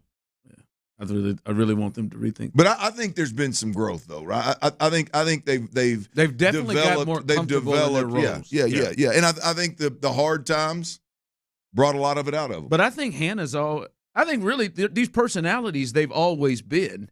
I do think winning helps, but the personality has always been, and now they've come right on out. All right, there's not a lot of questions outside of the injuries with the Texans, but I think there is one, and I think it is very important, and you're lying to yourself if you don't think it is. We'll discuss that coming up next. All right, look, I love a good dip, whether it's simply chip.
.com at 773 Network. That's AmericanEagle.com 773 Network. Live from the Twin Peaks Studios, Sports Radio 610 presents The Drive with Stoerner and Hughley.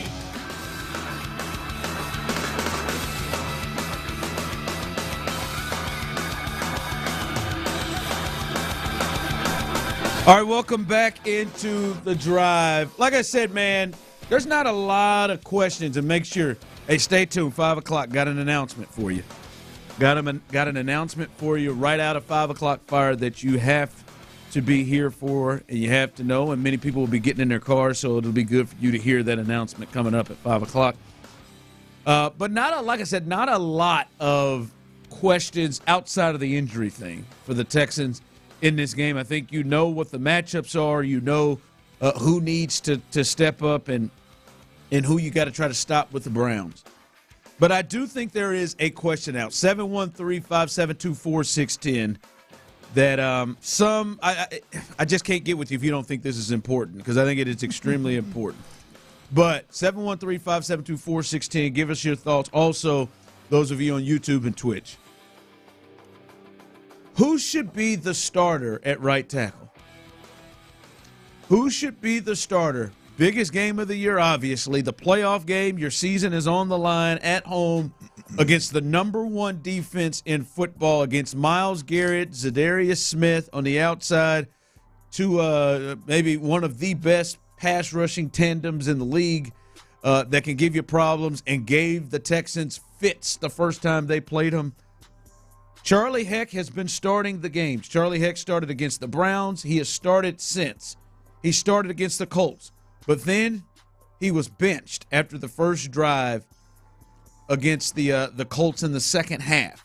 And then George Fant, who had been the one playing all year long, he played the rest of the way. He was there on that big drive in which they took control of the game. He was the one in the second half that played over Charlie Heck. Neither one of them have been on the injury report all week, so it's not an injury thing. Who should be the starter? 713-572-4610 at right tackle Saturday for the Texans. It's George Fant. It's George Fant, and there's no ifs, ands, or buts about it. George Fant has, you could say, even though Titus Howard didn't play well at guard, you can say that given all the injuries that occurred on this offensive line, that George Fant was the one guy that allowed them to weather the storm more than anybody else on this offensive line. His ability to step in and play right tackle at an above-average rate and really good at times, but more importantly, never poor. I think the only time you and I had a conversation about, oh, hell, what are we going to do, that included George Fant was a preseason game. Maybe the first preseason game of the year, first or second. I think it was the first, actually. But, look, George Fant is the better tackle. George Fant has started the majority of the games, played the majority of the season, and played really, really well. I do not believe that there was ever a competition mid-season when guys aren't even wearing pads and guys aren't even going full speed. I couldn't see that happening back in the day when there was full pads and legit practices, much less right now, where D'Amico Ryans and Bobby Slowik said week 12, after a guy's played well for you at right tackle, hey, we're going to have so-and-so's healthy now. We're going to have us a little competition. In fact, he played better than you this week in these walkthroughs that we call practice, and we're going to start Charlie Heck. I don't for 1 second believe that. Now, I don't know the reason why George Fant didn't start. Floored why he stopped. There's got to be a reason. There's got to be a reason, method to the madness, if you will. You don't buy that it's just that he beat out. No, absolutely not. I do not. Heck beat him out. No, I do not. Now, there may have been something there that, like George Fant had something that was banged up and he wasn't moving as good, and therefore the better option, the healthier option, was Charlie Heck, who could play full speed and was 100% healthy and was full go and was full of juice because he hadn't been playing, he hadn't been beat down the way George Fant. So George Fant needed some time off to recover. I could see that, but no, not like to paint the picture of, oh, there was a competition and George Fant he didn't win the competition midweek.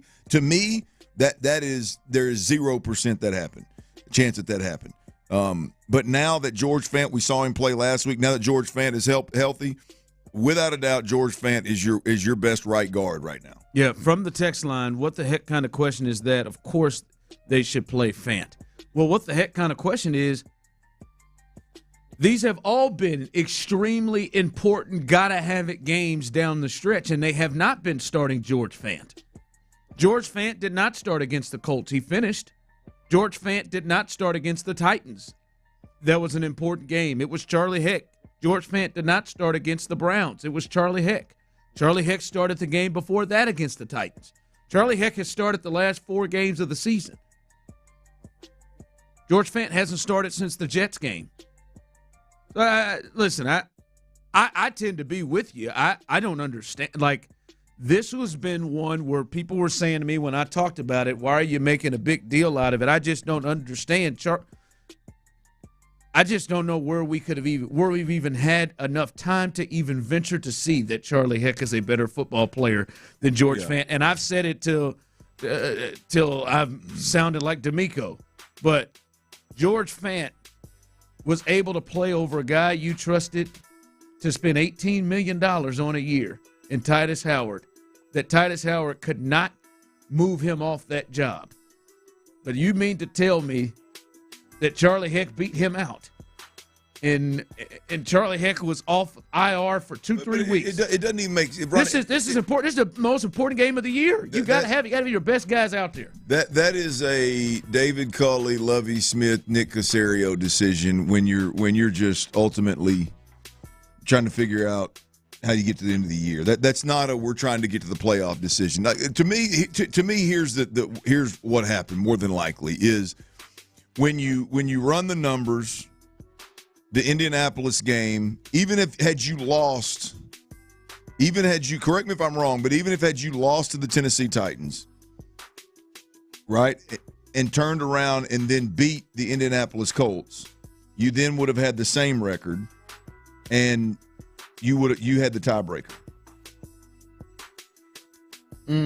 Depending on what happened with the other teams around them. Well, it seems to me like if you run the numbers, having Fant healthy against the Colts is more important than having him healthy against or having him bummed up against 2 different teams. There's something that went into George Fant. It's weird. He was never on the injury report those weeks. Yeah. There's something there though. There's not a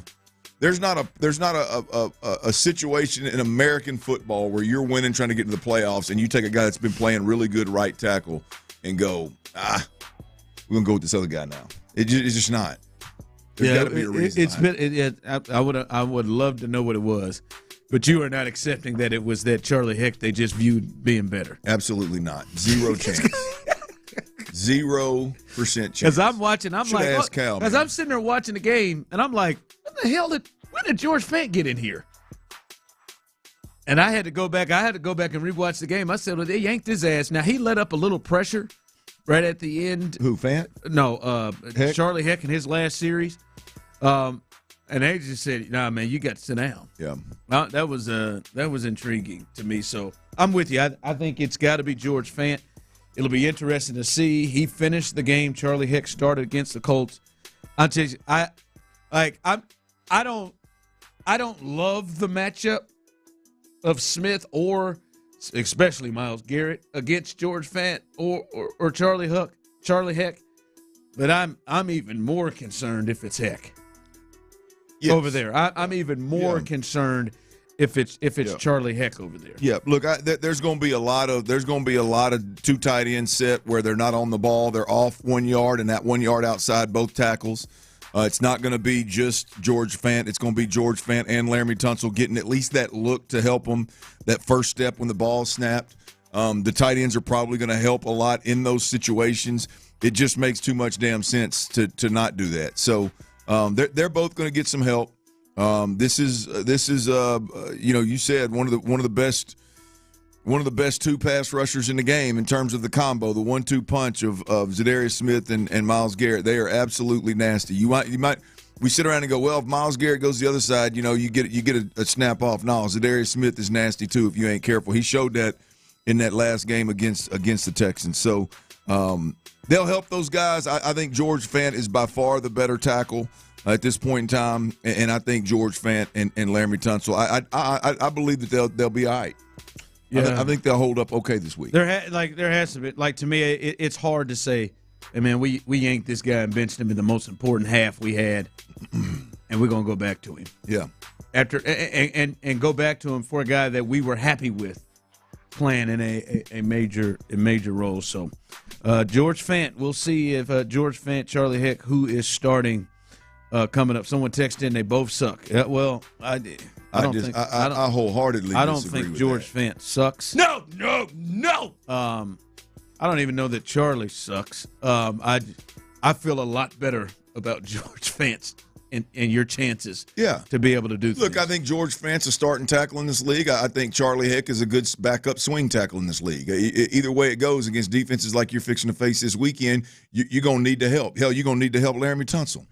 So whoever you got out there is going to need some help, and there's no reason that they shouldn't be able to hold their own when they got that much help, that much help.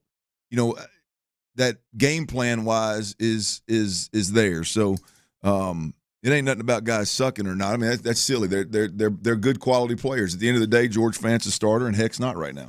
All right, listen up. Coming up as soon as we get back into this next segment, if you are a fan of the Texans and a listener, you need to be listening to this important announcement coming up. We'll let you know that, and we'll give you the absolute latest. There are 2 players that are game-time decisions, and we'll tell you who is already listed as out for this game, and some Astros news that we'll pass along to you as well. All of that coming up next right here.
Stoerner and Hughley. It's the 5 o'clock fire. Brought to you by Regions Bank.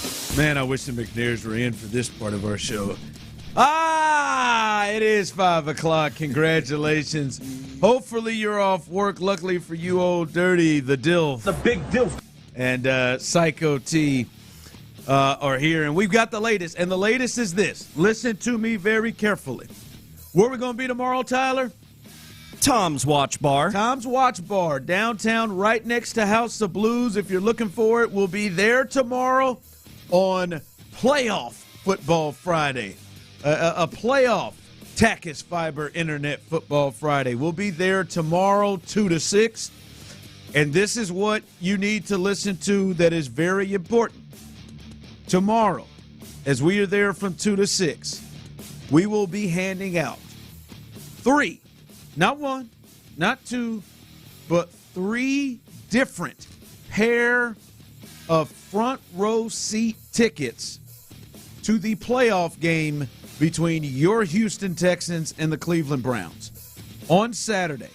Friday, if you didn't have tickets to the game, you didn't know, I was going to watch it at home on the couch or at the bar or whatever, going to go down to Twin Peaks or something and watch it, you got a chance to be in the building, which means you need to be in the building with us tomorrow at Tom's Watch Bar.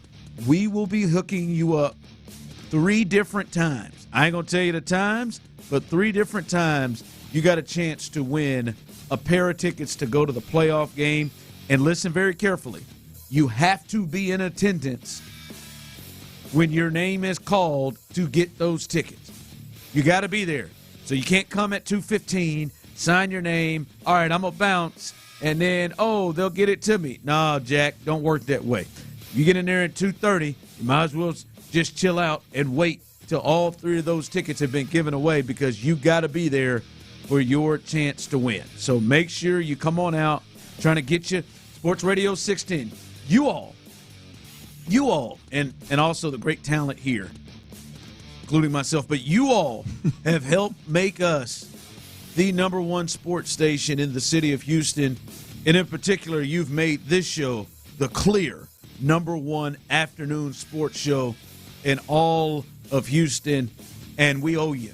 We owe you, and you got a chance. The top-ranked show in the city.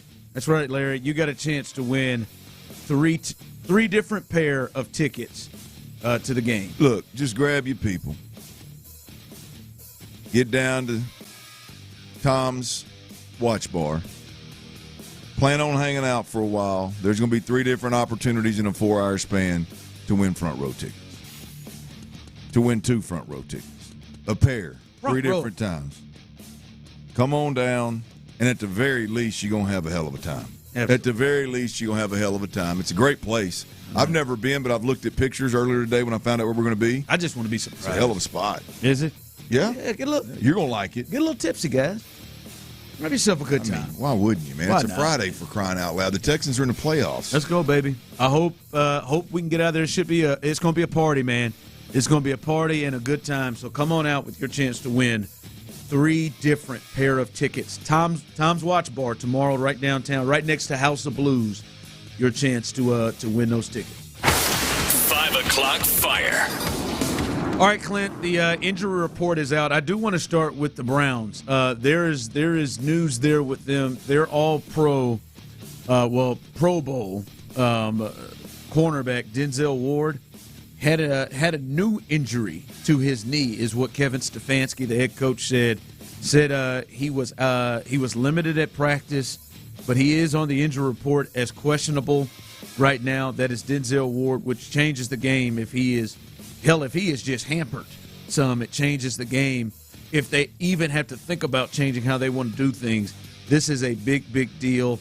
Ian Rappaport did earlier report, Clint, that from what he's told, he believes he is okay and will go. But it is still big here late in the week. Denzel Ward with the knee injury where they've now added him to the injury report. Yeah, look, as much man as they want to play, as much shallow zone as they want to play, he's a big key to that. Obviously, they got really good players over there. He's one of the better ones. The one thing, Ron, we talked about this a little earlier when it first broke, but the one thing that I love is I firmly expect Bobby Slowik to take a shot at him early and see what he's got. That's the kind of stuff that really turns me on about what Bobby Slowik brings to the table is let's check on you. I would be now. Look, obviously you don't go out there and force the issue, but I'll be surprised if in the first quarter we don't get some kind of shot taken at Denzel Ward just to see. Hey, if it may not present itself, they may keep a safety over the top. Nico's the only guy you got right now that's for sure going to play. That can say you think they're going to take a shot like they did the first play of the game? Well, again? I mean, I would damn sure, whether you throw the football to him or not, I'd damn sure have somebody out there running a go route and see how he flips him hips and see if he can open that stride up with a bum knee, and have somebody in that damn press box watching it. And if there's a problem with the gate, if there's a hitch in that get along, hey, let's get Nico over there as soon as we can, and let's take this shot on this guy. Let's go and push the envelope and see if we can't run him up out of the game. So he's clearly a huge part of what they do, and if he's healthy, he's going to be a guy that you got to be careful with. But I firmly expect Bobby Slowik to in some way, shape, or form find out what's Denzel Ward got early in this game. Find out. Just push him a little bit and see what he's got. And if there's any kind of hitch at all, let's go get him. Yeah, but that is news to watch. We'll see where they have him tomorrow. But he is officially listed as questionable. Now with the Texans, Clint, we're starting to get some clarification. With the official injury report, they have Jerry Hughes listed as out for this game. He will not play. The defensive end, the ankle, all of your ends have ankle issues right now. But Jerry Hughes is out and did not practice all week. Today, he is the only one who did not practice today. And the way that it is also listed is Will Anderson, Andrew Beck, Malik Collins, Jonathan Grenard, Sheldon Rankins. They are all expected to play at this point on Saturday. But Noah Brown and Robert Woods are listed as questionable, but reports are they are going to be game-time decisions. Very much like Robert Woods was a game-time decision last Saturday against the Colts. He and Noah Brown are game-time decisions. And Clint, Tyler, that's going to be a big watch because I think it's vital for them to have one of those guys, at least. Yeah. Now, they get them both, let's roll. They both practiced today, which is good news. But I think it's vital that they get one of those guys to go.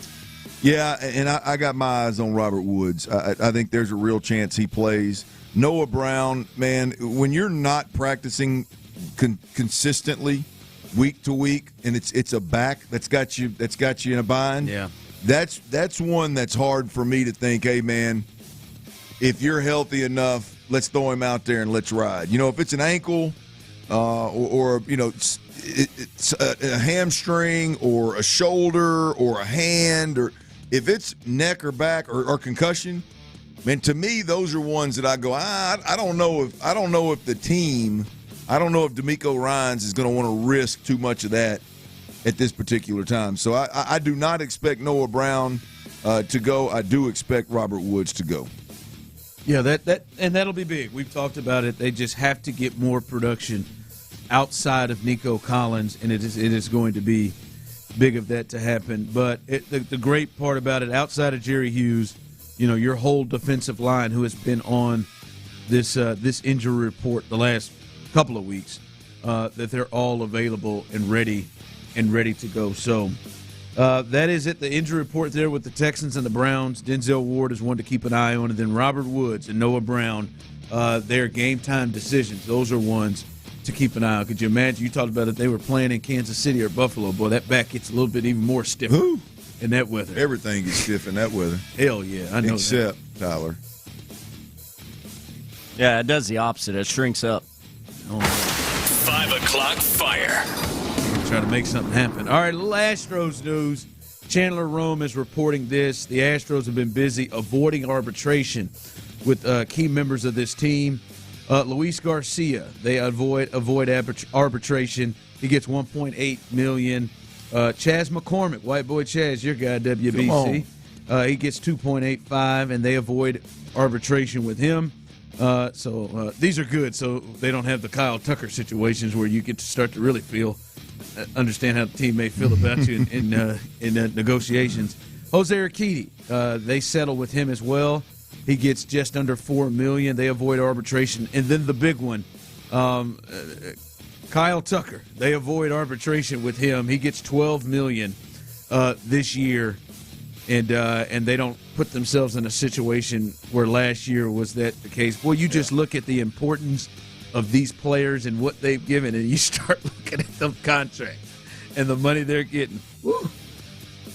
Yeah, with the Tucker deal, Tucker's got to be like, nah, I done heard enough. I done seen and heard enough. Go on, let me get 12 and get through the season. Let's get through this. Let's get through this. No, but man, look, it's good to know you got these crew back, and they got a lot of guys. I just look at this, fellas, and I'm like, I don't know about Luis Garcia because of the Tommy John situation. But Chaz, Chaz is going to be an integral part to this team. We've heard them talk about him being a starting outfielder in some form or fashion. There's probably a thought that Jose Urquidy is going to be a part of this, and Kyle Tucker is. And you think about how much they paying these jokers. I mean, they got to be able to have it to make some moves. Like, I mean, you know what I mean? Like, you're paying Kyle Tucker $12 million. That's a $30, $40 million player. I'm just saying when you start to look at the guys, he's all MLB, second team. He finished top 5 in the MVP voting. And you're paying him $12, and he's at his prime. Like when they say, boy, we need bullpen help, I feel like I'm looking at these numbers, and we skimping on bullpen help. He's really the only outfielder you're paying now. Yeah, I mean unless you take Alvarez DH. Yeah. I mean, he's like straight up. He's the only outfielder you're paying. Who's the third starting outfielder right now? Kyle Tucker, Chaz McCormick, and I ain't got. If they had to play right now, is it Dubon? Well, is Dubon? Am I leaving? Weren't they praising old Jake Myers recently? That's what. Yeah, they were giving a lot of credence to old Jake Myers recently. I literally tried to forget that. The last one I saw, Dana Brown said they're going to roll with Jake Myers in center, which puts white boy Chaz in left field. So that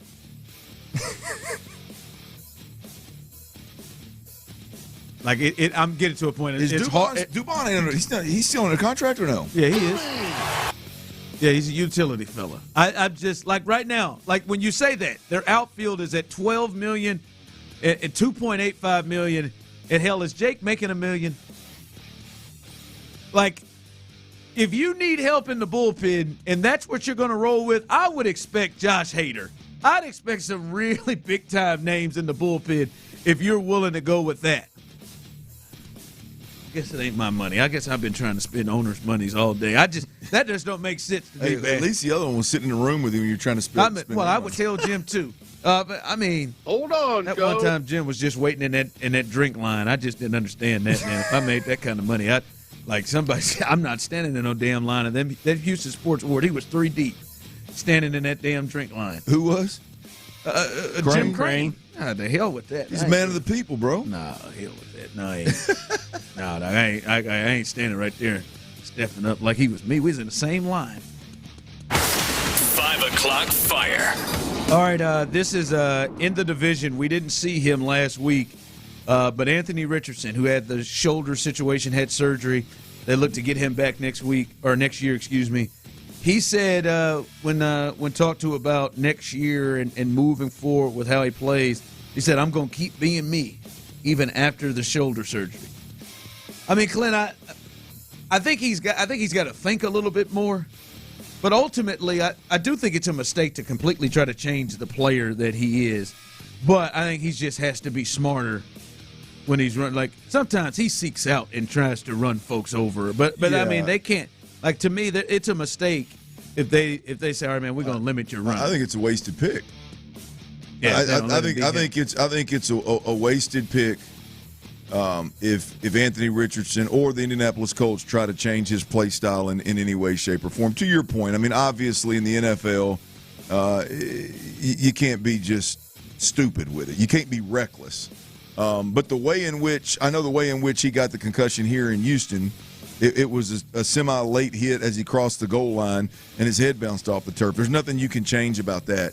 Anthony Richardson, in my opinion, Anthony Richardson is a long way away from being ready to play from the pocket 100% of the time in the NFL. You add them legs in there, he's ready right now. In fact, he's dangerous right now. In fact, he was showing it in them 2 games, absolutely. 2 or 3 games he played. In fact, he's better than 9-10 wins right now if those legs are a big part of it. So, I mean, you go from being a very great pick that makes sense with Shane Steichen, can be lights out good immediately when he's healthy, to – You think if he played, they would still be kind of in the situation they were this year? If he continued playing? I think there would have been some growing pains, yeah. I think there have been some growing pains. Record-wise. Yeah. So that's where I was going with it. I think with Gardner Minshew, you've got some obvious shortcomings that you've just got to do your damnedest to overcome and play with, and you lose a couple of games, whereas I think you lose probably – record's similar, but you lose in some different fashion. You got to learn. You got to play through some – a learning curve with Anthony Richardson. Imagine if Anthony Richardson was the quarterback with the way they were running the ball. Oh, my. With him last week, and you got to deal with him and kind of, that would have been a problem. All right, coming up, this I think a fair question, and I think the greatness that C.J. Stroud has shown thus far makes this even a realistic question. But going into Sunday's game, if you can be as objective as you can, who do you trust the most at quarterback, Joe Flacco or C.J. Stroud? We'll discuss that when we return, but I want to discuss this with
It's not, John, it's a total no-brainer running game. And the ability to run the ball on 1st and 10. Subscribe to Hootopia Football Podcast. Available on the Odyssey app or wherever you get your podcast.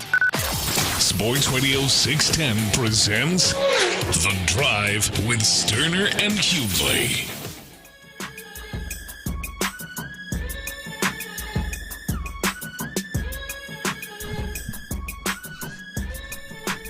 All right, Drive is live tomorrow. We are at Tom's Watch Bar downtown right next to House of Blues. Come on out. And you come out, you give yourself not one, not two, but 3 opportunities to win a pair of front row tickets to the playoff game between your Texans and the Cleveland Browns. So coming out, we'll be out there 2 to 6 as usual on this Football Friday, the playoff edition presented by Lamishi Wakana. How about that? There you go, up, boy. Baby. Smooth with it. They're stepping up now, baby. The Football Friday playoff edition presented by Lamishi Wakana. So come on out and hang out with us on Friday. On Saturday, simple question, 713-572-4610. Where are you at on this? Because you have watched C.J. Stroud all year. You know Joe Flacco. You watched Joe Flacco when they came to town. Now, CJ was not there. And clearly, CJ is a rookie, and then Joe Flacco is a guy who has been around, who has won a Super Bowl, has won a Super Bowl MVP. And I think the fact that this is even a viable question shows to what CJ Stroud has done this year. And this is a question that I think won't even be a question potentially in a year or two. But if I ask you right now, going into the game on Saturday, which quarterback do you trust the most? Do you trust the most on Saturday, Joe Flacco or C.J. Stroud? 713-572-4610. Which quarterback do you trust the most? Yeah, we're talking about just Saturday, this particular game. I've got to go with Joe Flacco, man. I mean, whether you talk about the fact that Joe Flacco has seen it all, he's played at an extremely high level for a long period of time. He's proven this year that he's still got what it takes to play at an extremely high level. He's carved up some pretty damn good defenses, en route to winning a lot of games. with the Cleveland Browns and making them a legit what I think is a legit Super Bowl contender at this point in time. So I love C.J. Stroud. I take him long term. I love our chances. Hell, I love our chance. I'll take C.J. Stroud if it's you got one drive at the end of the game for all the marbles. I would trust C.J. Stroud in that particular situation. But 4 quarters on the road, playoff game. I there's no way I could not go with Joe Flacco right here, given what I know about Joe's career and what level he's playing at right now. And I hear you on that because I'm with you. But I think you are confident. I think most of us are all confident in what CJ we're gonna get, right? Like I would assume that we'll get the CJ that has been there all year long, the guy that is steady, that has never had a moment get too big for him. Like last week, I think that adds more confidence to it. But there is just something to me that I am one that I do want to kind of see it first, and I do want to see what that's going to be like. This is going to be something he's never experienced. Last week was close to a playoff game, but at home, hopefully by the time that game kicks off, that place is going nuts. It's going insane. You get the feel, this is win or go home. The Browns will play at another level than normal. I think that they'll play at a different level, even though he wasn't out there than they played last time they played them, at a different level than maybe even the Colts played them. This will be something new, and Joe's just seen it all, man. It's hard right now. Like, as great as CJ is and as confident is that I believe that the moment won't ever be too big for CJ, and Joe's walked in the same playoffs, walked in and beat Denver on the road with Peyton Manning, then walked in the next week and beat Tom Brady in New England, and then won the Super Bowl MVP weeks after that. So that right there, it is just the experience thing, Clint. But I do think the overall, Clint, I do think the Texans have the quarterback advantage overall. Just the trust part of completely 100% positive, or closest to 100% positive of what you're going to get from the quarterback. I feel like I have more trust right now in Joe Flacco. Yeah, it's easy for me to get there. I mean, you've seen some, whether you think it's Joe at 38 and this small sample size of him coming off the streets, 5 starts, I believe it is, 4-1 in those starts, averaging 3 roughly. I'm doing math personally, 330 yards. Making big time throws. Look, he carved up the Texans defense, which is a good defense in this league. He carved up the Giants defense, which is a good defense in this league. And so, even if you look at the small sample size this year, he's had monster games against really good defenses. And, you look at CJ and you look at the Texans have struggled against the better defenses that they played. And so we're still in a mode of, while I'm a believer, and I doesn't mean you're not a believer. Like someone just texted C.J. Stroud, the man's only thrown 5 interceptions all year. Y'all smoking. He's just never been in this thing, and he's going and it's going against. Like we saying, man, I don't think you're crazy. Like I don't think, to use your term, you're smoking. That you have a belief that C.J. Stroud. I don't, and in most cases, if I were to say to you, hey, there's a dude on one side who's played in 15 playoff games and has a history of having one of the highest win percentages for a quarterback on the road in playoff games, a guy who has won a Super Bowl MVP and won a Super Bowl against a rookie who's never played in it.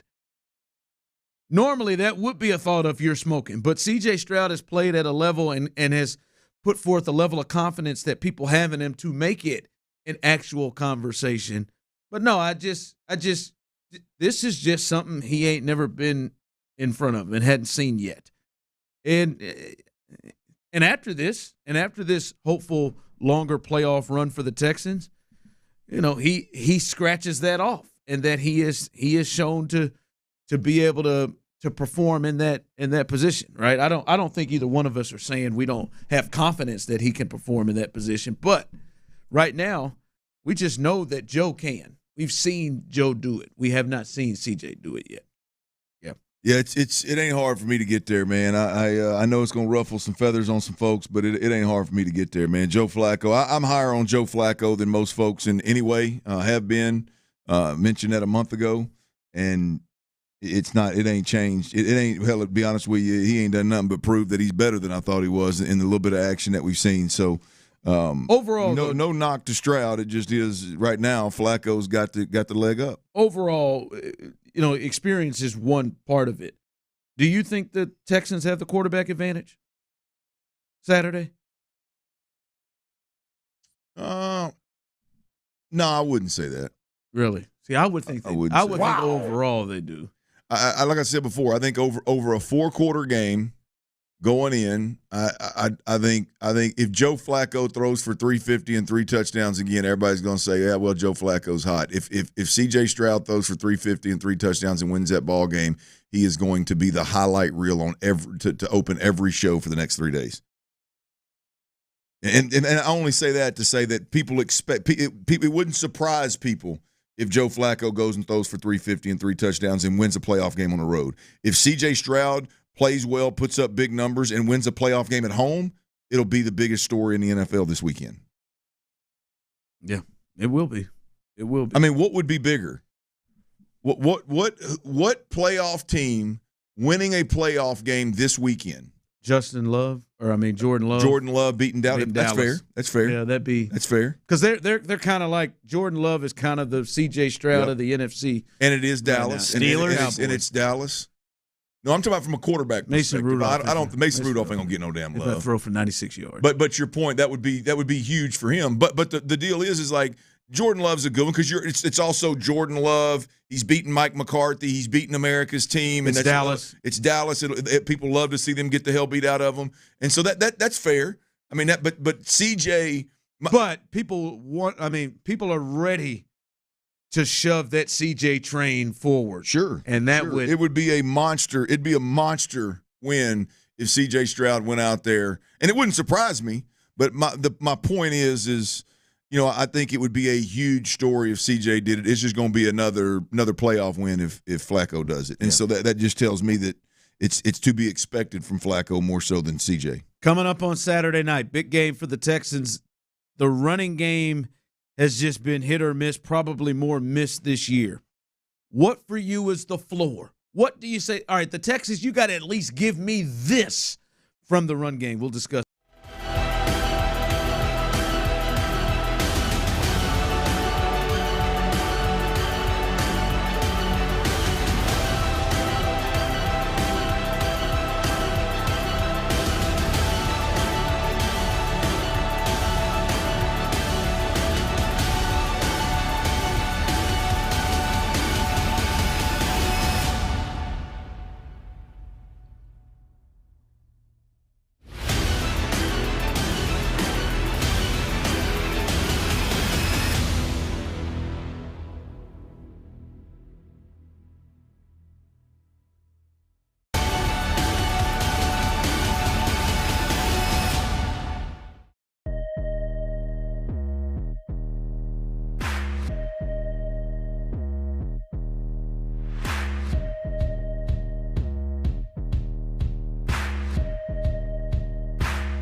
available feature. Intelligent 4x4 cannot prevent collisions or provide enhanced traction in all conditions. Always monitor traffic and weather conditions. Live from the Twin Peaks studios, Sports Radio 610 presents The Drive with Stoerner and Hughley.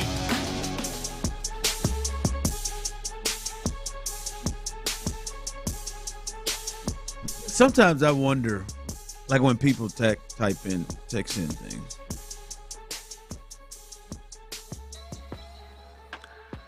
Hey,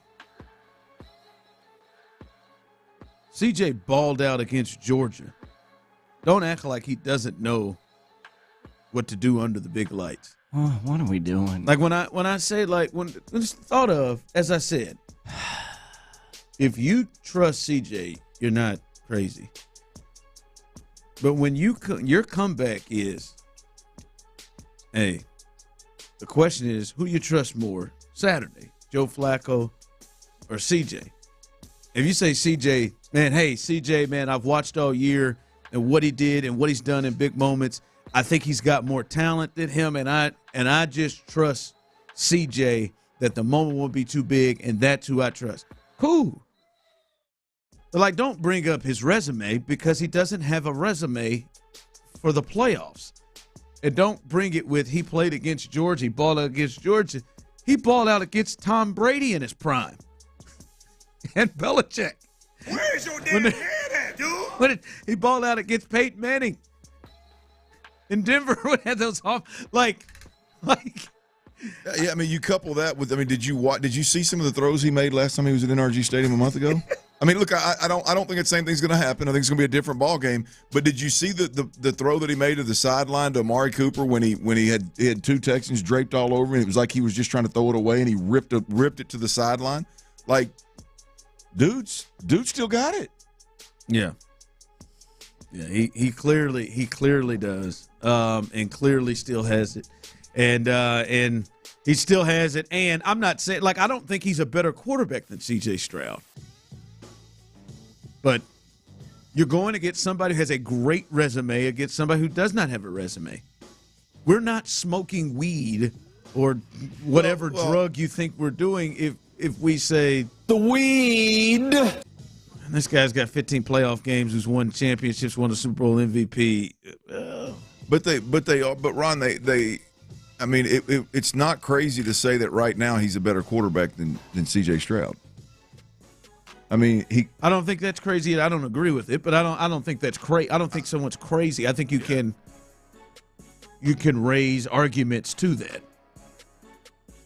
Yeah, like it's just like he's CJ's playing at an unbelievable level for a rookie. He's doing some really, really good things.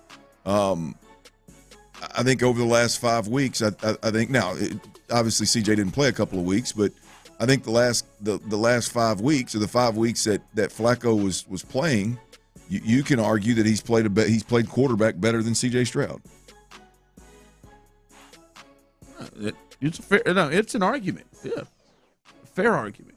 It is. All right. I want to hear from people as well. 713-572-4610. Also, those of you on YouTube and Twitch. For you on Sunday, just kind of a note here.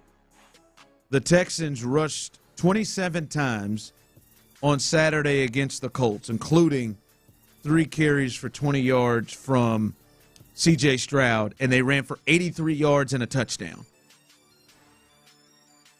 The first time they played Cleveland, they rushed it 16 times for 72 yards. What for you is at least the floor, man? You got to at least give me this, Houston. You got to at least give me this in the run game from a production point of view.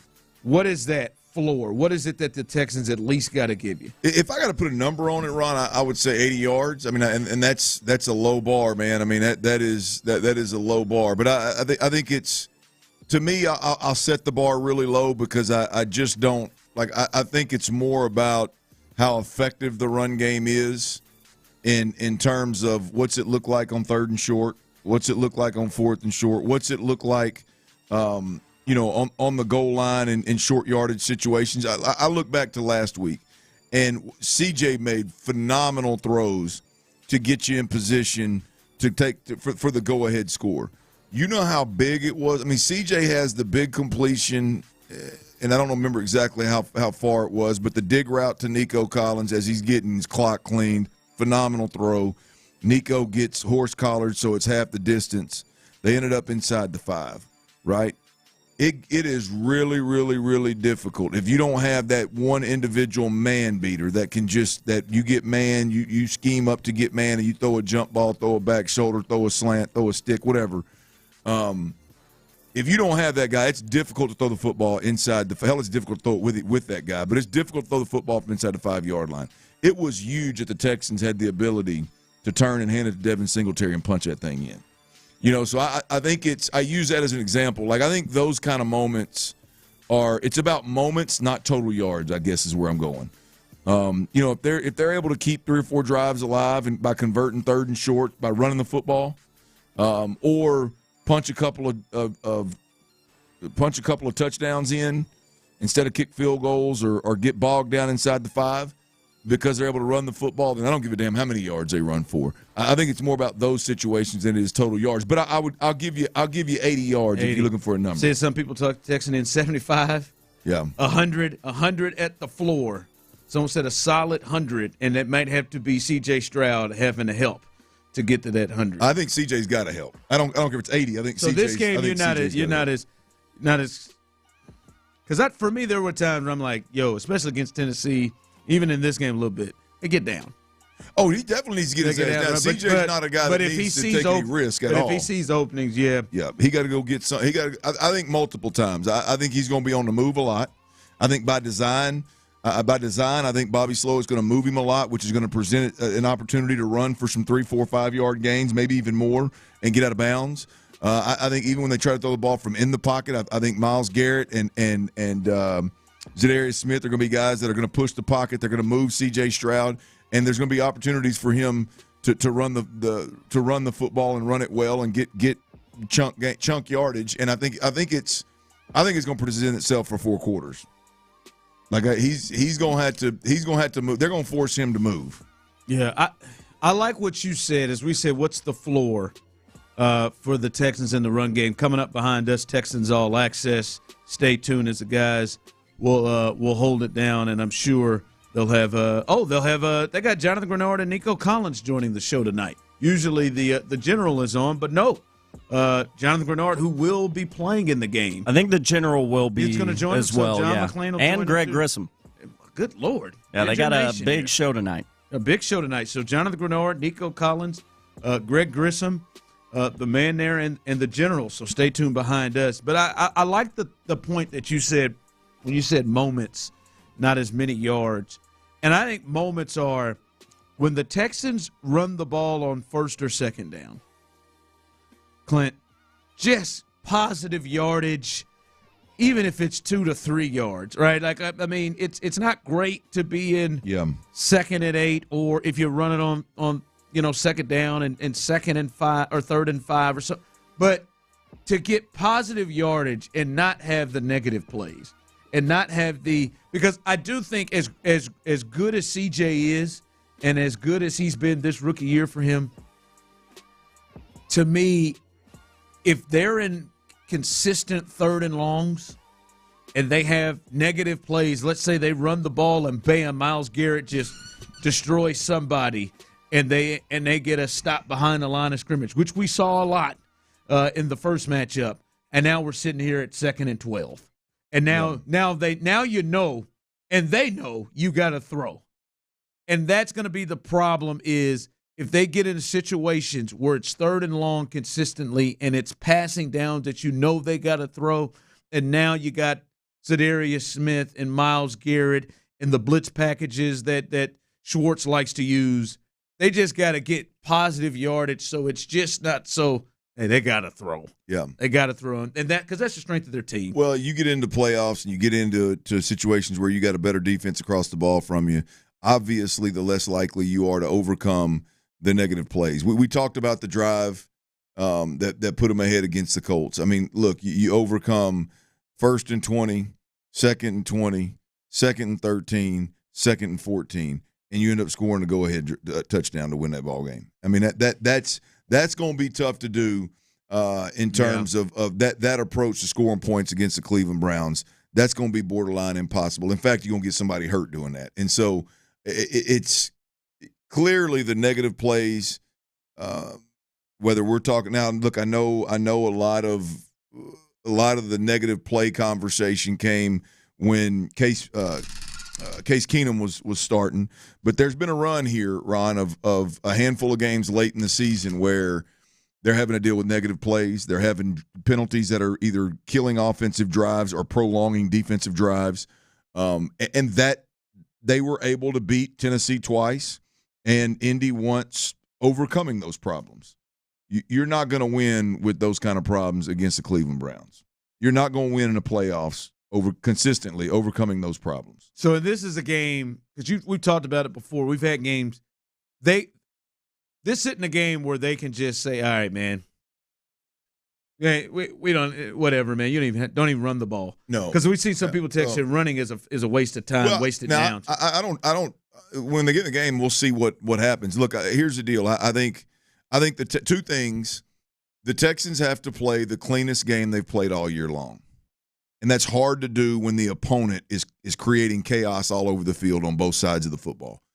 It's hard to not have pass interference when you got David Njoku and you got Amari Cooper out there ripping it up and the ball placement that Flacco has. It's hard to not have holding penalties and false start penalties when you got Zadarius Smith and Myles Garrett across the ball from you. It's hard, man.